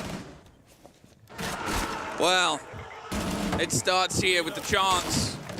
CAG getting a bit of a step in, and it's Shuriep that finds Solotov. As I said, he had a better step up in the previous map, but here the Flores, a huge utility drive for BDS and a lot of teams on towards this basement. Gone. That shield now going to be a lot more protected, and you're kind of wondering what got the catch that early on and if it was worth the taking. Shuriep obviously took some damage as well, so he wasn't entirely unaware of the fight engagement. But Breeder got C4'd through this yesterday, by the way. Jesus, burnt his ankles. No, they were literally standing underneath on the Talon side this is, and just waiting for him to open up enough of a gap that they could C4 him through and just kill Breeder. And I was like, that is beautiful, and definitely not something you'd see back when we didn't have, of course, the projectile throw lines. Now that you've got that, it's a lot easier to pull off some cheeky stuff. Was Doki saying that now that those lines are in, he's 100% on some of his C4s? Yeah, I was on Consulate Garage. Yeah, 100% kill rate on the Maverick. Line them up now. It's so simple, and this could be a simple approach. It forces Black Gray into a slightly stickier position. There's the hatch that will probably get burned through behind him. Yeah, I don't know if he knows about that actually being done above him, so he might lose his life there if he's not too careful, but by the way, he's taken a couple of shots indeed. So he's got to be really mindful here and respectful of the fact that they might just get above him. He's going to be in trouble if he hangs around for too long, but he really wants to punish Shaiko. Shaiko has to wait, but look at the time. 40 seconds, they haven't been able to remove the player. Black Gray's fishing with a shotgun, but I mean, it takes a shell to connect, sure, but it's a little bit too far away. He's hoping they'll step in. Now's the step in, a lot more damage done to him. He's still holding. Than anywhere else. He hasn't given up because 30 seconds, if he can get this, the swing around the corner has won. It's still a dangerous position to play. EFAC caught out. Users gets dropped on the back end on Laundry Stairs, and everybody's dead apart from Shaiko, and a frustrating start here for BDS. They just could not get the pace required, and again, the loss of the Flores, the loss of the other utility drone, meant that they just kind of had to do this, send it down Laundry and Freezer Stairs. I got a good joke for you here, Emmy. Yeah, I'm still writing the punchline, so you'll have to just hear the start. Okay. How many BDS players does it take to clear Freezer? Too many. 3 in that round. I haven't got a punchline. All right. It's just not really a joke. We'll workshop. It's in the works. It's not really a joke. It's a sad fact. Yes, there were 3 of them pushing over there. You had Breeder, Shaiko, and Leakifak, yet they got held up by a single smoke. Now, smoke, yeah, can waste a lot of time. We all know that's what it's there for. But the fact that there's no push from above, there's no flashes coming in through the security hatch to help on that push forward, means he just sits there, plants his feet, and goes, okay, then are you guys going to push me? You got 3 of the most storied players, well, Leakifak maybe less so, but Shaiko and Breeder, 2 of the most storied players in the world pushing into you, and you're holding them off for like 60 to 75 seconds. Like, how does that happen? There was just everything still standing from a utility side there. You had both the 2 shields, the one watching out towards barrels. It's a very aggressive position. It doesn't just, it means that they cannot get anywhere close to starting the utility pressure properly on towards E-Box. Yeah, the hatch might get open, but the position is still locked in. They cannot get the wall open, which means they cannot get clean control of Pillar, or at least force that player. So it's just the cost. It is the only option they had left, but still. First round, those go either way. Obligatory excitement when you see this lineup coming out of BDS required for this site, I believe. Amaru, we all dream of seeing a fly in through the kid's window there and look to cause absolute chaos. No one is to go to. Sometimes you get inside a big town like you're seeing right now for a quick entry in case someone is lurking around, of which there is no one. But when you pair it up with the DKB and with the Lion, that just screams to me, this is going to be a chaos-based execute. They want to be calling in, they want to be getting the EE1D out, they want Leakifak to fly in somewhere, they want nades to fly all over the shop. There's a little bit of prep work to do before then, but that's what BDS want to get to with all 5 players alive. Very quick on towards the attic pressure. The Claw wasn't even able to stop it, and you're wondering if this was the attempt at the trick against it, or just not quite being in the place to play the utility at the right time. Either way, it's a bit of a punishment. Sure, they'll take a bit of damage as they go through, but the wall is open. That's the big risk. Shaiko steps in, steps out. The controller's coming on towards Armory, and they've got the player on double window. Solotov's the only one who's got AMPs here as well. The micro AMPs in the back pocket of the DKB is what they really want to be using to try and get this walk-in wardrobe wall open. For now, it's staying close. Solotov has got to work his way across. Thankfully, he's not going to get picked off. There's one lurking around below to really upset the start of this round, admittedly. But he's kind of the factor they need to get this round really moving. And so far, he's still hanging out inside of Armory. They still have users on the back end of the double window outside the bedroom itself. They still have the rotate coming around, as you said, of Solotov to try and get... It's taken like 45 seconds to get over here, though. It's going to be, again, burning more time. Admittedly, the rest of the team can keep moving, so Shaiko's gone in and got trophy here. Good point of control to have. Yeah, Shaiko's just sort of begging for an engagement at this point. Has a lot of the tracks for them to try and play against it, but generally all the players are inside. The C4 won't. Oh, they got the Escaros off. Well tucked. I think they keep it. The wall stay closed. Oh, just about goes up. Okay, enough of the sightline through it, but not enough that it's going to be open here. And I think they also got a nade on top of it too to get rid of anything else that was sat there blocking it out. But I don't know. I think they've got enough of it that they can hold this down.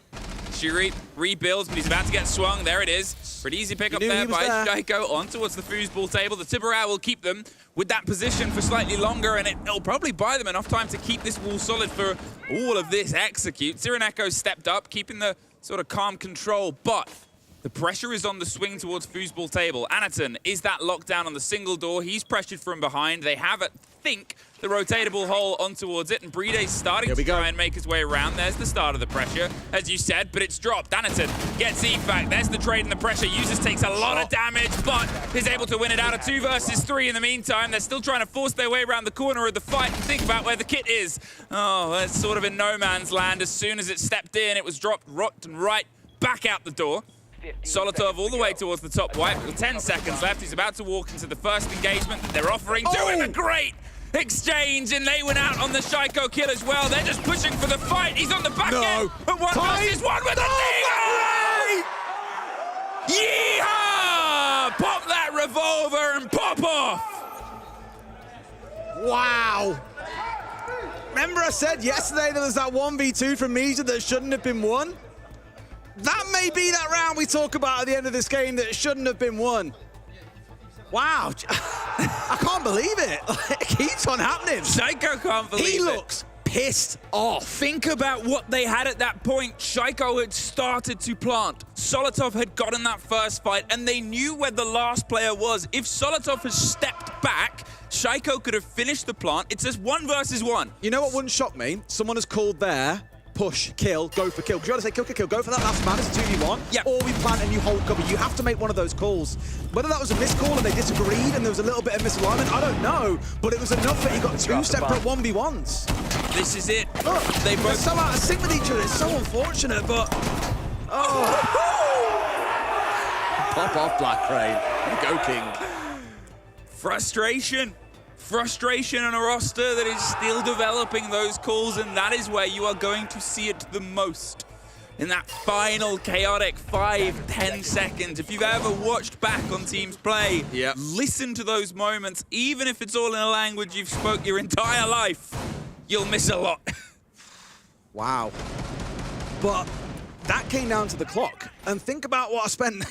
I highlighted that it took a good minute, 75 seconds or so, for us to see Solotov move over. The only player with the EMPs to help get that walk-in wardrobe opened.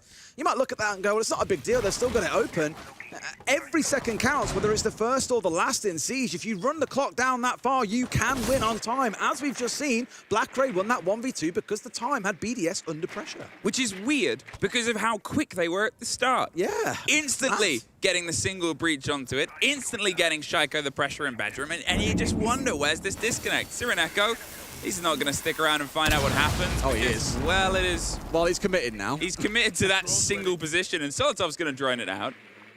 They should be able to force this. Ooh. Oh, do they know he's up here? They're trying to find out. I think they nice. did, but hits the drop, gets out of there. The wall is open, and they can set themselves up for a hold. Now, the Glass still cursed. Let's find out. Trust me, he is. I mean, the beauty here is they've started a really good classic meeting execute, right? I think every time I've seen this site so far at this tournament, it has been a dining side push instead. That has been the focus for teams. They prefer the real long ranges that come from there because meeting becomes a little bit of no man's land. Admittedly, the Azami is going to change that here, but that's why they've got the Flores on side. They can shoot through. Maybe here, even get 2 for the price of 1. No, it's going to get itself disabled. That's what the Bulletproof can be quite handy for. So actually, they've got a pretty good setup here, I think, so far, Cyclops, but they're trying to make it happen. These ahead. It's all he needs, and everyone else has fallen. Only 2 left standing, Anaton and Blackray. It's where you don't wear a high ponytail in a combat situation. It's just easy to spot. There's a swing that's also very easy to spot. And a 5 versus 1. The C4 will stop the plant. Okay, nice. But You got your one. You got your one. They know exactly where Blackray is. And where he's going to come from as well. Yeah, they can just move the plant towards the opposite side of the room. Cyreneko, not Cyreneko, sorry, Shaiko. Similar letters, different order. Yes.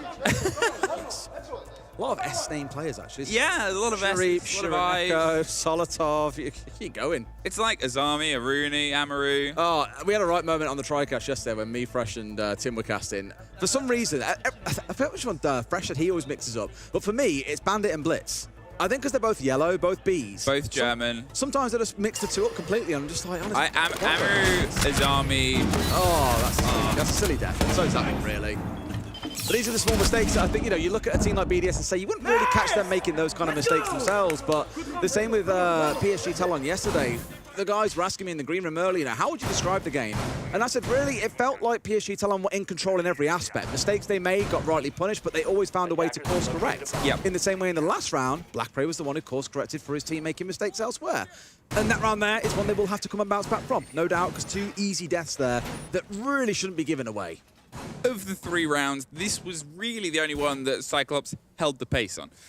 Now we'll get to see how much of it was dependent on a single mistake and how much of it was dependent on just not really the take that would work against this hold. There's been slight adaptations from both sides, really, but you've still got the main core on the left-hand side of the screen. The driver, the Flores drones, to put the pressure onto all this utility inside. The play and the chance of Brede against the hatches, against the work with the Maverick. They know how they like to do their main core of their approaches. If they can get an early strike onto one of these Cyclops players, as they did in the previous round, that could start to build towards, again, another solid take here for BDS. There's a crazy timeline that builds here if BDS loses as well, where Secret are the last EU team. Like, what? Anyone who predicted that, fair play, I'd pay you the prize money myself. It's absolutely ludicrous to think that you wouldn't see big names. We think about G2, we think about BDS, ITB have been playing great. We're missing some obvious names in like VP and Wolves as well, but Secret being the last remaining EU team, the only one to make main stage, would be one hell of an outcome. Quick pace and clearance here over the top. They're going for this pinch. As I said before, if they can get the single target player, set themselves up for the 5 versus 4 on the execute, BDS are going to work that very, very well. Blackray takes the head off of Licky Fack, and both players all fall back from above. They had some of the cover of Anaton, I think, was just watching at the back of the hatch to make sure nobody suddenly appeared. But with the buck gone, slightly different cost of utility. And I think as long as Solotov, he's keeping himself much safer around the back end this time. I don't know if he's been able to get rid of anything with his existing Roteros. There was a shield on the swing there of the Shaiko spot. Should have called those in Teros. Probably in Teros, they should make a skin with his little face on. That's a terrifying nightmare. And imagine nightmare-inducing outcome. And if my impression of Parker is like, and that's the sound it makes. It like rolls up. Honestly. Hey, it's me, Parker Mackay. I'm that guy. I'm in Taro.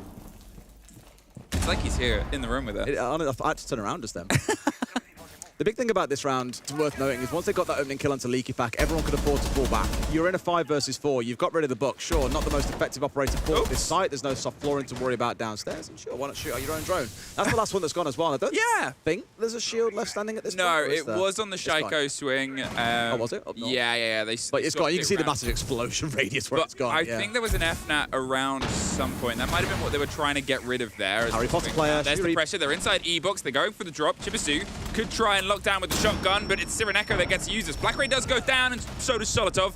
Threw himself into the smoke. 2 versus 5. They've got freezer control, and they've got the first player. Shaiko's looking for the second, but they're not moving. Look where the kid is. It has to get past this line of Cyclops players, so Shaiko has to force the movement. 10 seconds. They haven't got to do anything here. Just let the clock run down and hold your angles. Wait for them to push in towards you, because again, you're going to have to see these last 2 players move at some pace, make some calls there all the way through. They find one. Anaton hits the deck as well. Shuri, last one left standing. All he's got to do is survive. And yet again, the clock is going to help Cad get it over the line. 3-1. And it was at this point yesterday when heads really started dropping on the BDS side. Frustration.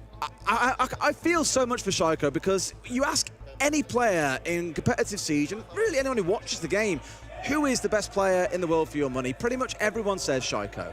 Sure, other players come and go, but Shaiko's currently 5-2. He's leading his team overall, and sure, he's at a quieter stage, but that's far from the end of the world, I don't think. Like, he's still a massive player that years on is putting up consistently amazing performances. But, and I'm not to say it's all his teammates' fault, but it just never quite works out for him to go on and win a massive event. Yes, they won Yonchiping, but again, to me, that was kind of the forgotten major. You want to win something bigger than that. You want to win something... You want to win an SI. You want to win an SI. You want to win something that people remember. You want to win in the same way we've seen XG2 rosters win. Yeah. You want to win in the same way we've had Furia just dominate a year's worth of Siege. You want to have something that etches alongside your name of, are they the greatest in the world? Here is a list of my achievements, not just here is a sort of single one on the main circuit. Now, obviously, there are tournaments, minors, majors, and places outside of it, but in the main circuit, the main feeder series of Siege towards Invitational, you want to hold that hammer. You want to be in the next animation if they do another one. Yeah. Tokyo never let that one drop. Oh, that was... They all look great. I mean, it's a bit like... I want to be animated. It's misrepresentation. He's a bit too tall in that video, to be honest, isn't he? He's like the same height as everyone else. I'm like, what that's all about? That's why you want to be animated as well. Yeah, maybe, I don't know. No other way I'm going to grow any taller, is there? Them boots are still on, aren't they? I don't know. I'm okay. I feel my fragile male ego is restored. Aww. Just want to stress as well, in case you are wondering what other game's going on right now. On the B stream, we have Bleed against M80 just getting underway on Kafe.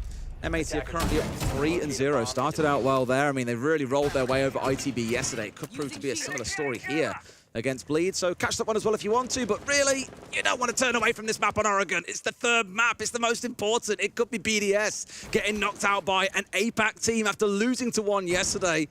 What a story that would prove to be. Bleed and M80, that is a promotional game as well. Oh, is it? Yeah, they are. Oh, of course, because Bleed went 2-0, didn't they? Both of them are 2-1 currently. So they would find themselves, whoever loses that, playing the winner, or maybe the winner. They're in the same pool. I don't know the maths. Well, I'll take Bleed versus CAG. A real throwdown. Oh, imagine that. Chaos. 3-1. CAG, they have a good groundswell, and BDS have no more timeouts between them and maybe the rest of this major. It is all down to 5 players in the server at this point. Stuflex cannot do anymore.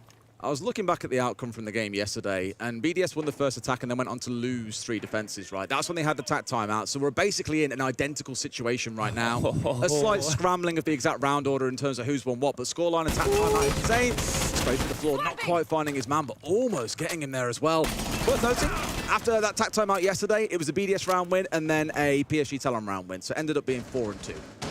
Will it build to be the same? Will it repeat itself? That's that point. Chibisu was sticking around a little bit to try and find the end of that fight. Here's Shaiko putting the pressure up, and we sort of commented on and complained about how long it took them to get the pressure on towards Laundry in the end, which became their only point of ingress. Here, the focus is elsewhere. Remember this position in the 1 versus 2 and how important it was. They're forcing that to become more uncomfortable for later on, but they haven't been able to net a reward for it yet. Again, it's been a long time here. A minute 45 has gone past before Solotov's inside a kitchen, blowing out that floor from below, so suddenly it's uncomfortable to play inside of kids. And that's what kind of worries me, to be fair, is things have been slow across a couple of rounds here.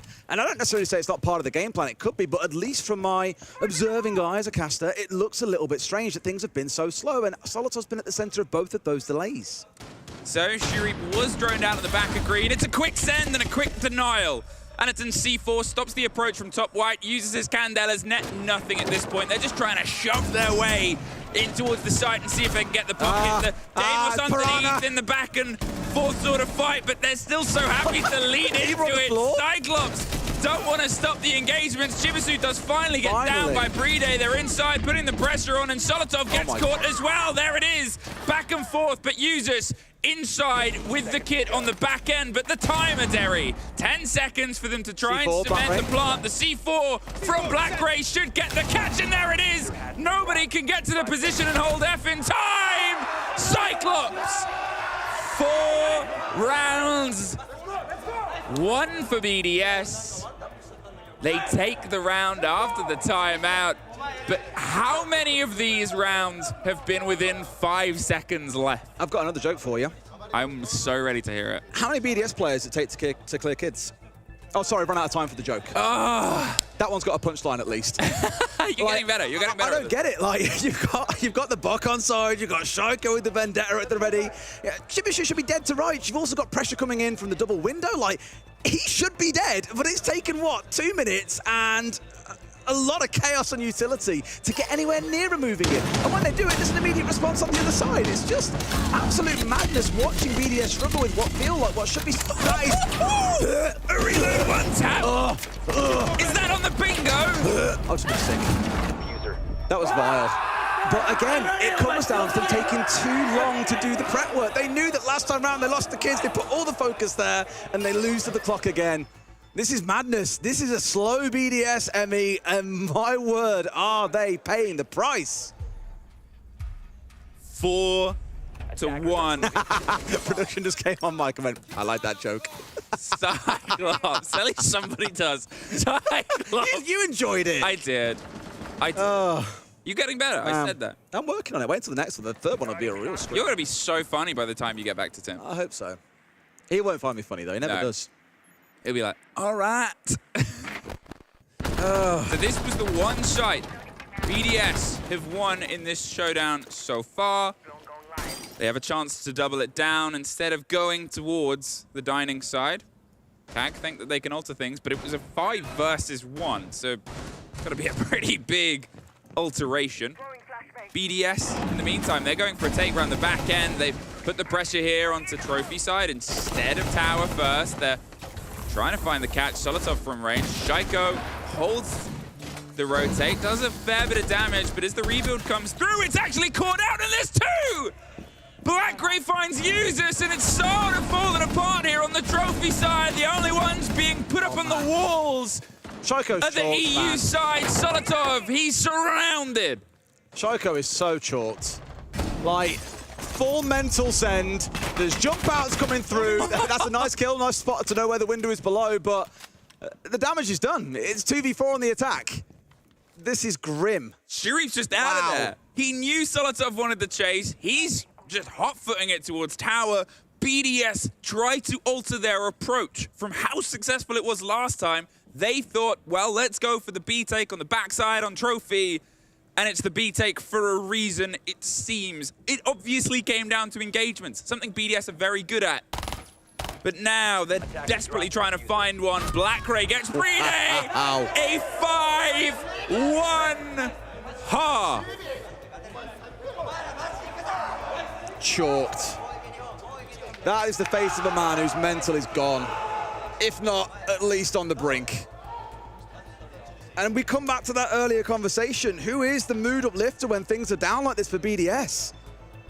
You watch CAG get smashed about quite a lot, and they still stand there and they're having a laugh and they're joking. You very rarely see them looking downtrodden like they're out and finished and nothing is going to improve for them. They always fancy it until the last second. And that'll be the question, I think, that now comes to BDS. You've got the players, you've got the team play, you've got almost everything you need. But the mentality is what appears to be missing. Should we see that? I love it. Drop the bomb Let's go back under the way at the very least. Still, they are going to be on cloud 9 right now. And we spoke about this at map start. If Cyclops can build a bit of a lead, if heads start dropping on the BDS side, Cyclops have that momentum. They've only got to pull off a couple of attacks. I mean, they might not have something like the Monty on side, but there's other shields they can make use of, and I'm very sure Anaton, if he really has to, will think, you know what, guys? It's blitz o'clock. Let's make it happen. It just takes one round to put them on the precipice of going home. BDS. It's not quite at that moment yet, and you're on your Oregon defense, but that tertiary site, if that falls both times. What's going to be their the exhibition office site on this map then? Where are they going to find themselves losing to CAG no matter what they do? Honestly, watch them just win basement, which is like our most played site this whole tournament so far, and also one of our most successful defensively. Watch it be the crux, the Achilles heel, sorry, for BDS. Users at least got himself really dug up inside Big Tower here as well. Got, of course, the FNAT mines down in case someone comes swinging in. We've seen none of that so far out of Cyclops. We have got 3 players circling around Big Tower right now, 2 out towards construction. So a very big focus, at least initially, on getting bunker control and getting Big Tower control. Then you'd hope to see 1 or 2 players rotate off. Look at Meeting Hatch, for example, looking towards Freezer. Not forgetting Freezer was where they really held BDS up, and we'll see if they can do the same back the other way. Solotov takes a fair chunk of damage on the back end, holding onto the foosball table. They have an extension across a fair bit of the map itself, but this, EFAC, if they don't know about him, which they don't, ooh, but they don't quite get the full fight, and he somehow rotates past and out. Those are not shots that BDS have been missing this series. It's more been KAG missing those, but this is why, like I said earlier, it didn't matter about PSG Talon yesterday making mistakes or not. They always found a way to kind of overcompensate and course correct. Now BDS are making mistakes. This starts to feel even easier for Cyclops. At this point, this first engagement is Shaiko's. Nice. Screams his way up the stairs, gets rid of Black Ray and goes to a position. Who caused the distraction there? Because someone pulled Black Ray's attention in towards Meeting by the looks of it. It's weird because Anaton had control of that room, so I'm not sure why he wasn't watching stairs, but hey, there you go. Mistake compensated for. A bit of the damage, a bit of the attention onto the hatch itself. They sort of have the problems that we had before, but here comes the biggest problem. EFAC gets 1, goes for the second, but he'll be so happy getting 1 on the swing round after the missed moments before the Candelas. They're going to throw themselves in for the shite and force it with a pistol. Nice. Shaiko gets eliminated, but remember that EFAC now has that vertical control, so they have to kind of keep themselves away from this position and keep moving down on the pockets of blue. He's waiting for the retake that's about to hit him on the shoulder. Does he know? Ooh, Shurip really wants the engagement. Remember last time there was a bit of not knowing, and there it is. The vertical's theirs, the sight is theirs a little bit. They've got the first foot in. Users steps himself in to try and rebuff it, goes for the retake on towards Elbow as Anaton tries to shuffle the kit. The pillar is where Solotov has rotated to as well. They're either side of Anaton. They've got the swing. Solotov gets the drop. Shurip gets the trade. 1 to go. 1 towards Highway, but look at the time. 3 seconds. They gotta send it. Oh! Users repackages out and holds the line. If that's going to stir some fight into BDS hearts, that has to be the moment. Never count him out. Wow. Him and Shaiko especially, those 2 players that you just look at and know moments like that can come out of anywhere. And BDS probably feeling that owed a little bit of fortune here. Great little play of Solotov to get the down initially, which then forced the kill. Let's go after the last player. Go kill. And to be fair to KAG, there was what? Like a millisecond there between the swings, but Users just nets it perfectly. Well played 1v2. BDS keep themselves alive, otherwise it's 6-1. And I don't fancy their chances of winning 5 rounds back to back. This might be the answer to the question we've asked. How do they energize themselves? Just watch this again. This is cinema. Oh, the flick, man. He's being shot before he's even flicked towards the left. Like we said, Leakyfac is the most noisy player. He's the one gassing him up when he's pulled that off. But remember where they were as well. For all the heat that was bought. I'm not gonna lie, like even looking at that, that's an exact example of the problem. Like your teammates just pulled off an unbelievable 1v2 clutch to keep you in it. And instead of congratulating him, you're kind of breathing a sigh of relief like, oh, we're not on that point. You know what I mean? Like that is the... Maybe it's Shaiko's greatest weakness is that Achilles heel of the mentality. Solotov wanted something from there, but it wasn't quite offered to him.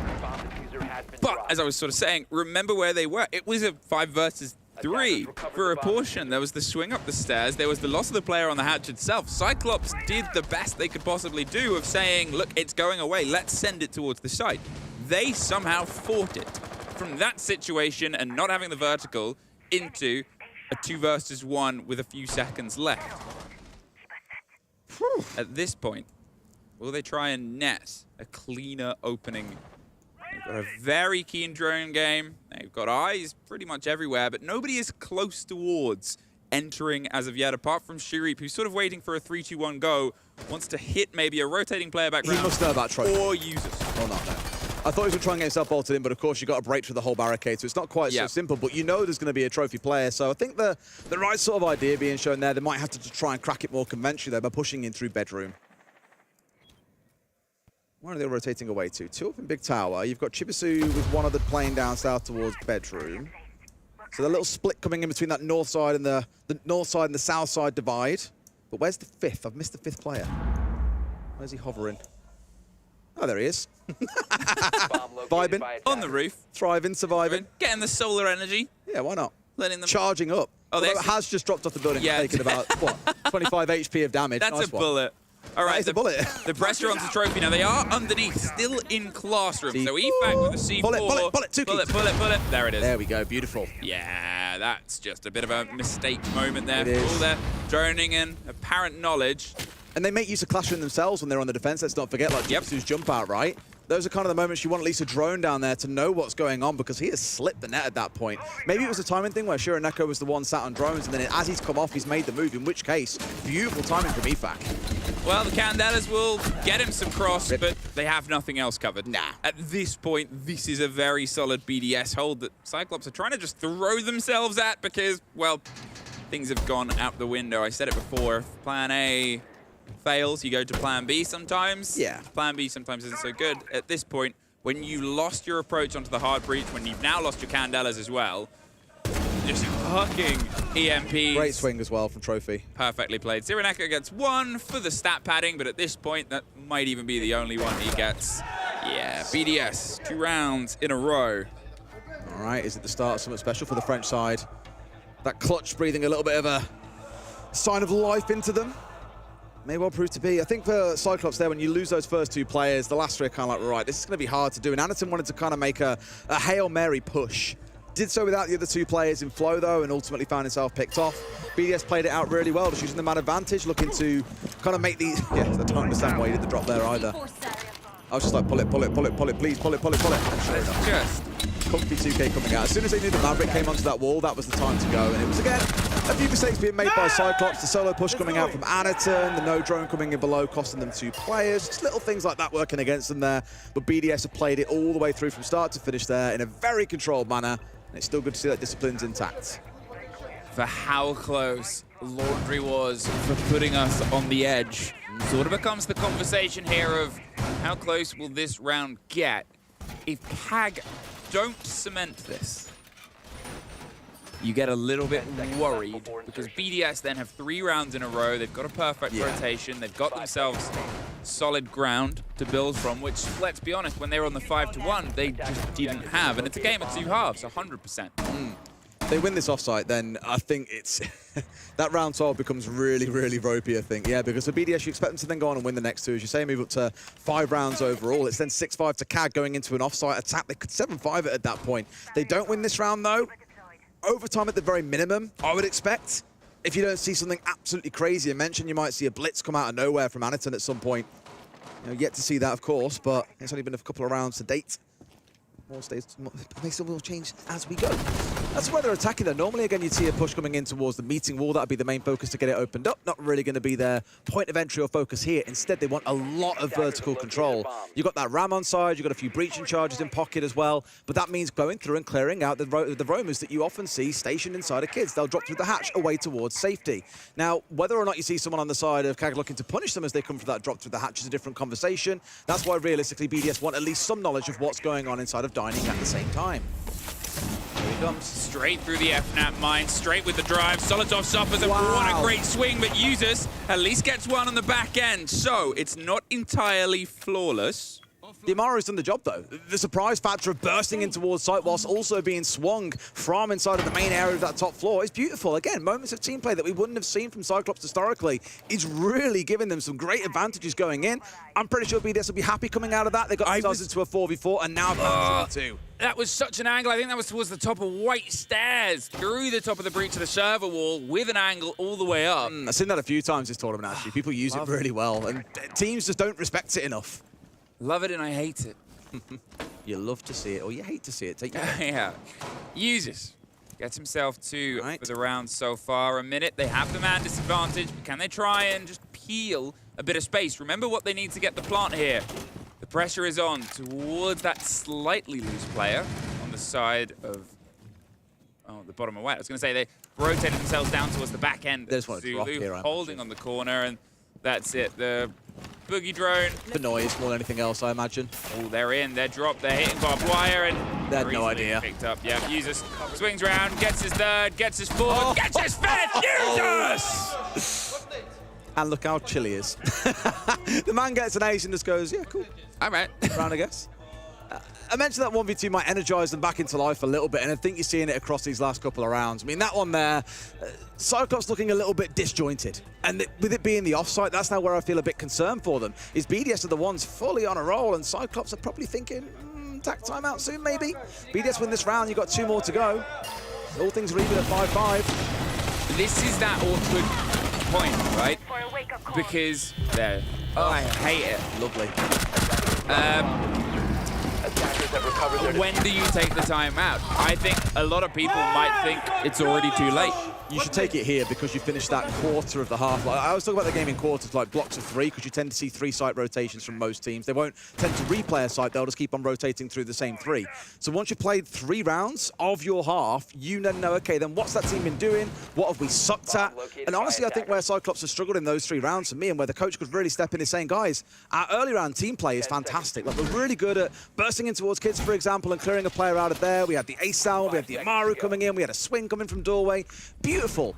But from that point onwards, everything sort of fell by the wayside. Everyone was doing their own thing towards the end of the round. So those are the things they've got to course correct. And also, as we touched on in the last round, 2 silly mistakes, 2 freebies going over to BDS. Yep. You've had the same there with that vertical kill that we saw. And that's just a little bit of situational or map awareness that is costing them some silly rounds here, I'd say. BDS are playing it well, but Cyclops could have kept these rounds much closer. We might be tied up very quickly, and at that point, remember, the coaches of both teams get to communicate, and that's why they haven't taken it yet. I think they maybe should have even taken it before the tertiary. Sort of say, look, we should win this site. We have a bit of advantage here.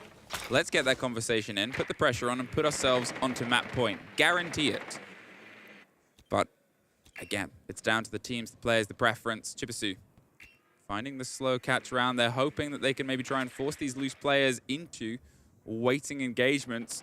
Talking of waiting, that's Shurip on the back end. Hoping someone rotates back through kitchen. It's quite a common way to rotate from shower up through kitchen, then towards green, or vice versa. Oh, but Efak. Oh, it's Efak ring around the rosies. Shurip, does he nosies? Oh, dear. No, this is about to be a freebie, I think. Hasn't got a clue. No drones on there, no one watching it on the backside, no one flicking through those, and they pay the price. Again, these little mistakes are costing CAG. Ooh, Cyrenaica does find Shaiko in the same second. Black Ray's about to find a fight as well. They're sort of getting themselves into these 1-versus-1 engagements, but it's how aware they seem to be. BDS seem to have a lot more knowledge currently, and this is going to be that tell. They had the pings on the players, but removing the usage. Solotov waiting for as long as possible. If he wins out this one up top, could be a bit decisive. He starts to make his motion. Black Ray is headed down towards Attic. He's eyes towards the tower itself. He's miles away now. And now he's gone. He has left the fight, and that allows Solotov to start to move. Look at Efak. He's coming up the bottom of the stairs. They're trying to pitch the player. Efak gets the kill. Chibisu and uses some pre-day. Suddenly find ones of their own. And it's just Anderson. Like, I guess I should move. And it's a comfortable close. And there's the energy. That's the first time I think I've heard them properly shout as more than one player as well. Yep. Like, we are probably, what, 30 meters away? They're behind a bunch of curtains, but we can still hear them over the top of the roof. It's very bouncy in here. It's why we hear everything that seems to happen. But that's the first time that I've actually heard BDS through my headset giving a good cheer when they get around over the line. They believe the comeback is on. You need to have that belief when you're 5-1 down, though, boys. Not when it's already 5-5. It's easy to believe when you're already at the end of that journey. Now we're at 5-5. CAG, they call in that tack timeout. Except maybe we should have seen that a little bit sooner. But either way, it's better now than never. It should have been loads sooner. I'll be honest. I think at this point, there's so much momentum that BDS have built without their coach. If you are down in your seat, if you're sitting back and your coach is trying to get you up, that's a lot tougher than if they're forward, like, look, let's get into it. Let's go. I can do anything right now. Let me fight the world. Both teams just suck at attacking, I guess. That's how things have settled up so far. I'm going to go try and find out who starts on defense in OT, because that is going to be very interesting. Well, we start here on dorms. It was a 5-1. It was almost a 6-1. BDS start defense, OT. And BDS start defense on overtime. CAG need to take one of these last 2 to get themselves there, but even then, from how far they have come, from how quick they can be, from how well they fought in the second map after the first, how far can they go? It's weird for us. I find myself sitting here, obviously, as an EU caster. BDS are one of our teams, and we all want to see them be successful. You know, this EU super team. Everyone wants to see Shaiko's name up in lights. He's that good a player that he deserves to be there. So do several of the others, like Users is absolutely flying this series so far. But a part of me still really wants to see CAG come out and do this, because it's the underdog story. We love nothing more than an underdog here in the UK, and to see CAG come out and be that surprise team, that's the dream. But it's definitely a conflict. I don't know which way to lead. It's so hard to call with, you know, no more than 5 rounds max still to play. Loser goes home. What was the conversation? They probably knew the site pretty comfortably. I think at this point, you're not going to risk it, BDS. You're not going to risk OT. You're instead going to say, let's get there. Yeah, I think for CAG, it's again those correction of mistakes that keep costing them silly little deaths here and there. Like, you know, no flank drone on Leaky back in the last round. The vertical kills that we saw. Just the little silly moments where they're losing players for no real reason. They're essentially dead kills. You have no option to shoot back, but you're just losing players. It's like playing the round with a handicap, essentially, and it's not going to help you out. So tighten things up, better drone work, more team playing. There's 4 of them coming in through small tower here together. Much better than just when we had only the Capital coming in last time, for example. They have eyes on the approach here onto Shower. They've stacked themselves up as a team, as a unit, and they're going for this. The pressure on the control of the bottom white. And the control of Z as well. Still okay, curious decision. Nade your own tracks, I guess. I mean, they're still going off, so it's okay, but... Solotov. Oh, they're all dead upstairs. Yeah, brilliant, okay. All right. Not too sure about that one, Chief. Solotov. Why nade your own tracks? It's like a team error. Yeah, I mean, from the same person. There's Solotov somehow winning it out, and they had all the information. 3 players going for the fight, and they still couldn't get it. There's a great watch from BDS. Vertical challenge. This is great because it stops the challenge onto security door itself, right? Which is why we saw then Solotov so comfortably taking a 1v1. Sure, and Echo thought teammates would be there with him, but BDS have just tripped them up that little bit. So again, that was more of a forced error from BDS, but still a small mistake that has cost them a freebie. Well, Black Gray suffers. Shaiko ain't moving. He's like, yep, free. He's happy on his angle. He's looking for any of this approach now. They've still got the watch, and you're thinking, what are CAG actually gaining here? What are they putting pressure on? There's not really been any territory taken. Shaiko's caught from the double window. The pressure comes round. I love that. They identified the problem that they couldn't push security doors. They've moved the Capital upstairs instead. Had him burn out behind the bunk bed, so he has to rotate out, and then someone's holding the angle. A good 3-man play coming through. But Solotov has now found a second. He stepped out into dining, working in towards Showers. And now that everyone else is still stuck upstairs, well, BDS have got free roam downstairs. They can put Brina down there with a C4. Leakifac's got one as well. This is going to be so hard for CAG to get over the line. This could be them lining themselves up to lose this game. The jumping out, bouncing the pressure, an easy catch for Solotov, and, well, we hurtle into the 6-5 position from 5-1. We have fallen here. 2 halves to a game of Siege, Emmy. I say it all the time because it is so true. A team can be hitting all their shots in their first 6 rounds, they flick sides, and suddenly everything changes. And as much as BDS are playing this well, they're playing it by the book, they're playing as a team, they're doing really good stuff here. I think CAG will look at this second half if they lose this down and be saying, guys, this one's on us. We were up 5-1. Every round we had a silly mistake or two with players being shot at the back. A couple of nice shots, yeah, things like that. Great, you can definitely celebrate those. But lots of the silly little mistakes they're making here that is making them pay the price. They're not adapting fast enough, and BDS have got them figured out. They have some energy behind them, BDS now, from head in hands to heads held higher, but it's only a single round. There's the distance, only a single round is the difference. And it is this accursed tertiary site. The approach last time was a bit tragic. From the back end of Cyclops, there's these little moments. And you're wondering, well, they've gone back to, I'm going to call it a little bit of default, the Oster plant. The attempt where you get control of Attic, of that crosswatch and big tower, you then get control of the stage itself, and you go for the plant onto it. I don't know. I get it, but I think it might just be a little bit simplistic. Admittedly, only 2 impacts on side. Shaiko with those in back pocket, a couple of C4s they can play from below if they want to. Seen some really cool C4s up through that meeting hatch recently that have, you know, almost turns around on the head. Other times it's been a 5v1 and you've got one cheeky kill. It was Blackray did it earlier on, for example. But here, knowing that that's the intent, they've got to be so careful about how they get control of this big tower. A single mistake like this, if you're not droning things out properly, Breedy will collect a scout for free here. And that will be the sign of the start of the end for me. Where will this first engagement go? Where will this cross pull itself together? It's such a specific one to take. It's such a specific drive. The pressure on towards Walking. There's what more he can do. It's a slower start, though. I think they're very aware of themselves. BDS took things quite slow throughout this game. Across all 3 maps, really, at points. KAG have now kind of rolled a bit of that in themselves. Get on the drones. Be meticulous about everything. We do not want to be getting shot in the back. And it's almost too little too late that it's coming in round 12, but it is what it is.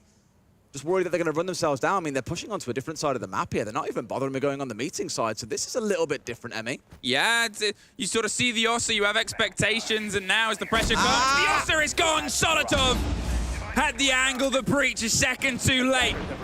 Blackray, he's trying to find his fight. As I said, the first engagement, they just leave, they drop users. He's not going to sit around and see what happens. Remember the ace that he pulled here last time. Solotov's C4 is a step out of step, but the sync, he's more than happy to keep dropping and then drop himself. Gone. BDS, they vacated the top floor and not given the chance to Cyclops to try and pull the fight back. The kit is above the hatch. Anaton does a lot of damage to him, but not quite enough. There's more forcing of Usis' position. Further and further back. Remember how he was able to get aggressive. Anaton gets the vertical on towards EFAC. Do they know about Usis, though? I don't know if they know that he's inside of sight here. They've got tracks down. They want to make a drop happen. It's all on Blackray to make this drop work and get the plant going on through. But Usis could be the X factor here. He has been. The plant is being attempted. Not He's again. creeping round. It's 3-4. It's 3-2. They're able to win themselves out. There's 20 seconds. It's all down to Solotov to lock it out here and not go to OT. I said it was this site. Now it's the moment for the man to step up. We know what he's capable of. Do Cyclops. The plan is confirmed. The vertical is there. No way. Overtime. No freaking way. How they pulled that one back is magic. Usus looked to be the man of the moment, cementing a miracle series. 17-1 on the first map, going nuclear here on the third. If he wins that 1v1 against Blackray, the game's done. I think it's over. But when they needed him most, he misses those crucial shots, and Blackray, who hasn't had a kill, by the way, this entire second half, gets the only kill that matters. Overtime abound, BDS on the defense. The thing that KAG have now got to worry about is they are going to be attacking into basement and then into the top floor. They have not seen success there. Wow. KAG's run to get to this point has been against odds. You didn't say the line, we're going all the way, Des, and everyone's very upset. We're not there yet, to be fair. It's got to be round 15. Yeah, it's got to be round 15. Yeah, we're going to overtime, Des, is when we end round 12, when we get to overtime. We're going all the way, it's round 15. Everybody does the overtime line. Yeah, that's true. Everyone wants to hear it, and they want their name in it as well. I don't. You don't want to hear Tim saying, we're going to overtime, Emmy. I don't like stealing other people's thunder. You might hear it at some point this tournament. All right. Give it time. I got time. Oh. So, you know what we've got time for? About 10 minutes of Siege still to play. I mean, what a surprise. One team goes home, one goes through. As I mentioned, Usis has been the man of the moment, the man of the series. He's on 35 plus kills probably. He's been dropping bombs the whole way through. But that one kill, as I said, was the one that really mattered, and he couldn't get it when they needed it most. Now, Cyclops showed in that last round for me something we hadn't seen the entire half. A slower style of play, more methodical, better droning, not losing out to silly little deaths all the way through. And Leaky Fact surely isn't feeling that one. No way. No. You can't jump out that window anyway, but he would have got himself in a lot of hot bother. I mean, let's sort of get the context of where we're at right now as well. They've got the two sites, they've got themselves to stack up here, and they've gone with a slightly different hold. He's in trouble, but so is Anaton. There's the spray through. Usis gets one, Blackray gets caught as well, and they have fallen for the bait. As at least the trade onto Solotov. However, for the run-out attempt. I mean, I think that was the cover. I think they sort of said, look, we're up here, come get us. You know, this could be really smart. If they move fast enough here, there's only 2 players on site for BDS. You've got 2 still sat in Big Tower who probably should start moving away now and get the read. Okay, they aren't attacking Big Tower anymore. They're still there. There are 3 players on the side of CAG. They could just push in here and overwhelm with trades.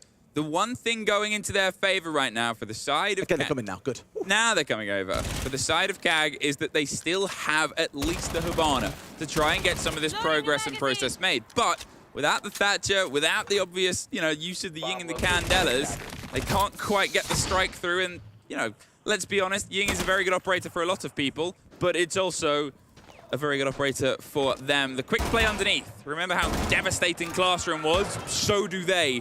Chibisu's in the position, getting some clarity over it and making sure that there's not another C4 to get a double. But BDS, 4 players on site. They have a man advantage and they are not risking it. Yeah, also managing to get rid of the mute jammer there was the main focus, I think, for Chibi. So, as you say, no C4 to be endured this time around. Endured, probably the wrong word, more like decimated by. Sereneko's also worked his way up, making use of the smoke cover to get his way through this Kiva barrier at the top of white, but he's found himself picked off by Shaiko.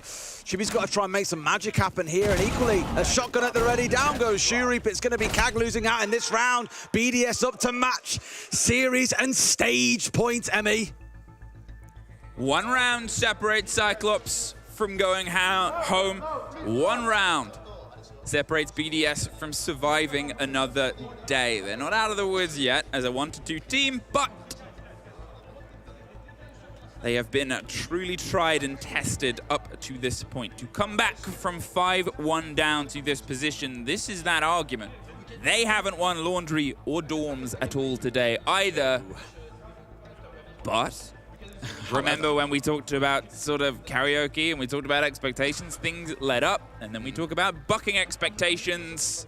This is that chance, this is that moment for Cyclops to take us to the brink. It did come down to a close one in round 4 as well. There was only 1 player left standing on the side of Cyclops, so BDS probably feel that actually they're not miles off the mark here, that they probably can get this one done as long as they play it out similarly to last time.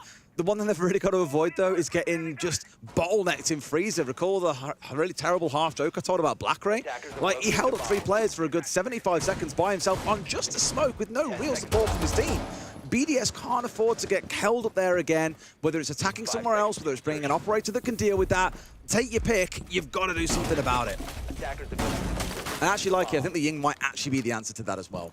I mentioned last time, a flash coming in through the hatch might have been the play. No such flash came through. He was free to just blast away with that shotgun. Here, this might help. It's also a different sort of drive with Solotov on the back end. Usually the Flores drone trying to get rid of pieces of utility and push behind it. This time, let's not play that game. Let's get ourselves in with a cemented take. The pressure in the take starts on the back end of Small Tower. They're not going to leave anything to chance. They know that they want to eyes up towards Freezer, and, well, that's going to be the start of it.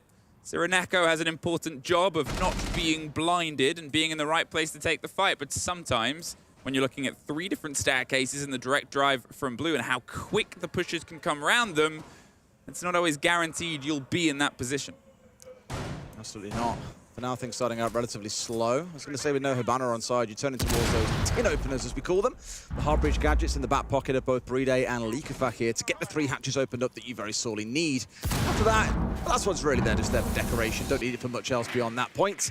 But here we go. This is that focus that we spoke about last time, this Freezer push. What do they change to deal with this?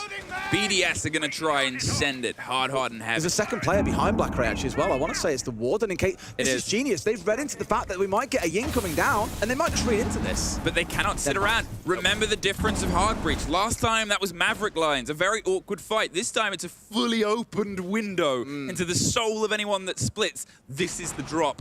This is the fight. All of BDS sending it with the cover of the smoke, the quick play of those Candelas, the pressure to lean them in. Solotov goes down first. On the call they haven't well. been able to find it, and that's it. The blind close on the pocket. Efak, he's tucked in, but they spray blind, and he's a bullet. He somehow survives. It's Chibisu and Black Ray that get 1 apiece, but the kid is cold. Shaiko and Bride, all that's left in a 2 versus 3. They don't get the fleeing player onto elbow, but they have 50 seconds, a lot of time to rethink the structure, and there's not a huge amount of utility to stop it. There is. They've got two of the stims they can bring out here. They've got smokes, they've got fire. They've still got something to make this happen, but it's not going to matter because Shironeko is still alive. He's on the ward and he can deal with those smokes. It's not a massive deal. He has to be in the right place, as called and prophesized before. And Shaiko, he's looking for the right to fight as well. The spray isn't full. As Bride goes for the cover, goes for the bait, Shaiko goes wide and wide. A great rotate is punished. They had them in the palm, and Bride is now watching those fingers close around. A single pop, a single push, round onto the fight. They're not handing it. It's a bulletproof that reveals all secrets and reveals us, Derry. We are going all the way. We joked at map start that it deserved all 15, and we've got all 15. Imagine if Kafe wasn't a rollover. This could have been close to a 45-round series. It's absolutely ludicrous. We'll see 39 played out to see how this ends. And it comes down to this. One final round of Siege to see who goes home and who gets to say a big hello to that live audience, potentially. Wow. I mean, every round. The scary thing is you still got to play again tomorrow. Imagine how knackered you're going to be after today. Every round is being fought for. Every round is being pushed to this limit. However, look at where BDS are defending. We're down in the basement. One of the hardest sites to crack in the game. CAG have made so many mistakes time and time again. My voice is ready to go. They've made so many mistakes. Oh, I really thought he was going to stay it then. Whew. If he'd stayed on that blitz, I'd have been like, well, this is the time you choose to bring it out in the do or die situation. But no, back over on towards the Ying. Again, we've seen the effectiveness of it so often. Solotov becomes the key man, sat there on that Warden. And that's it, locked in, no blitz. Whew. A very similar line to what we saw coming out of BDS as well. Very similar, and it didn't work for BDS. 7 apiece. Lickifak on a bit of an adventure, on towards the small tower. Now there's nobody too close to him, apart from the hold at the top of Freezer stairs, but Solotov is just going to make sure nobody suddenly appears behind him. Think about the times we've seen their extensions on towards Kitchen, on towards Server, the slight change of positioning, but also think about the punishment round that came around and they're not falling for it. Last time it was a rotate on towards the back of the Capitao. This time, no such luck. They are not going to give Cyclops the chance to hunt down the loose players. The Flores doing the work I talked about. BDS doing well before. It gets the shield first, gets the barb, gives them this option of quick pressure on towards blue. BDS have drawn bans on the Flores for how they play it, and now it's being used against them as well by Shironeko. I said it earlier on, but that key thing for me in round 12 that made the difference was Cyclops slowed things down. Flores is very good for slowing things down. You've got 4 of those drones to go through. You're going to spend a good minute or two doing that.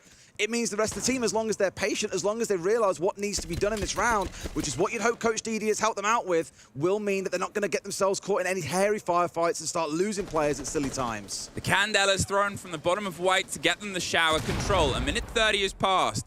They still don't have the ability to truly get through those hatches as well, or at least they haven't got themselves close towards it. They've got the Thatcher and they need to make the work. But Tiburao as well. It's such a time game at this point, and it doesn't leave them a lot of options. Look, they're clearing everything, pocket by pocket, but no one's there. Why are they drone? I'm surprised they haven't droned this out, but it is completely clear.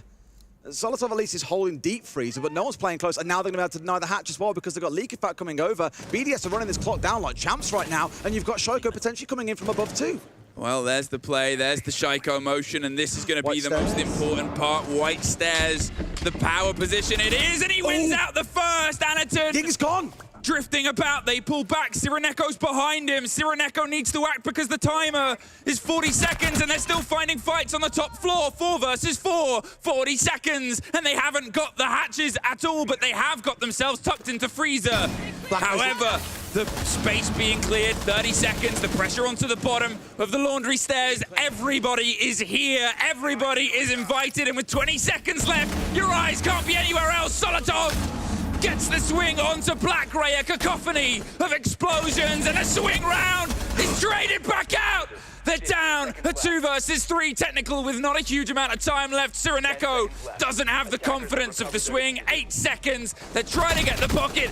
Users gets 1. And BDS, they get themselves one more chance to survive. But only just. Pushed to breaking point by Cyclops. Truly tested down to the last few gunfights in round 15 of map 3. And they just about get it over the line. You might look back at Shaiko there and say clearing out. That Ying was the difference maker in that last round. We've seen his head hanging low throughout this map, but that is just about enough to give them, as you say, one more chance tomorrow to make main stage. Cyclops, a different beast to where they were, but unfortunately parts of their story are still the same. They just cannot find that final push over the line, but you have to give them compliments. But they're still smiling, look. I mean, they took tournament favorites to the brink. They took themselves further than a lot of people expected, and they take themselves out of this tournament with their heads held high. That's exactly it. Honestly, the improvement in gameplay that we have seen from Cyclops, still a few errors, don't forget, in that second half around like being caught out still in silly ways, but that is a massively improved Cyclops team versus a year ago, and I think we're only going to see them get better and better as time goes by. This is a new era for Cyclops. They might not be able to make it through to the main stage here, but teams will come to fear them in future tournaments. Heartbreaking, because they know how well they played, how hard they fought, and how far they've gone, but this is not the furthest this team will go this year, and I think we can all be confident to see them do the distance later on. Completely. It's going to be one of those where you just know they're going to come back with a vengeance, and I said it already, the Japan League has been really competitive in the last stage. If you do want to come watch some fun Siege, it's a great place to be. It might be on early in the day, but it's so worth it. Anyway, interview ready with Solotov. Let's jump over to him now.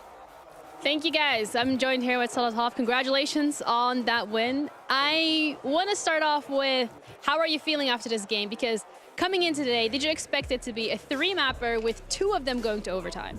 No, we were definitely thinking a quick 2-0. We prepped the game really well, but to be honest, they prepped really well as well, so it was a 2 overtime match point game. I don't know, we struggle against the APAC teams. It was like this before me and Users joined as well. Like, I don't know, BDS always struggle against an APAC team, and it's still the same. We need to get better against APAC teams.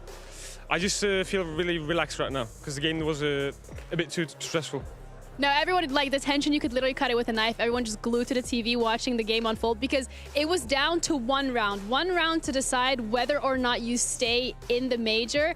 When you're sitting in that position as a player, as a team, what's going through your head?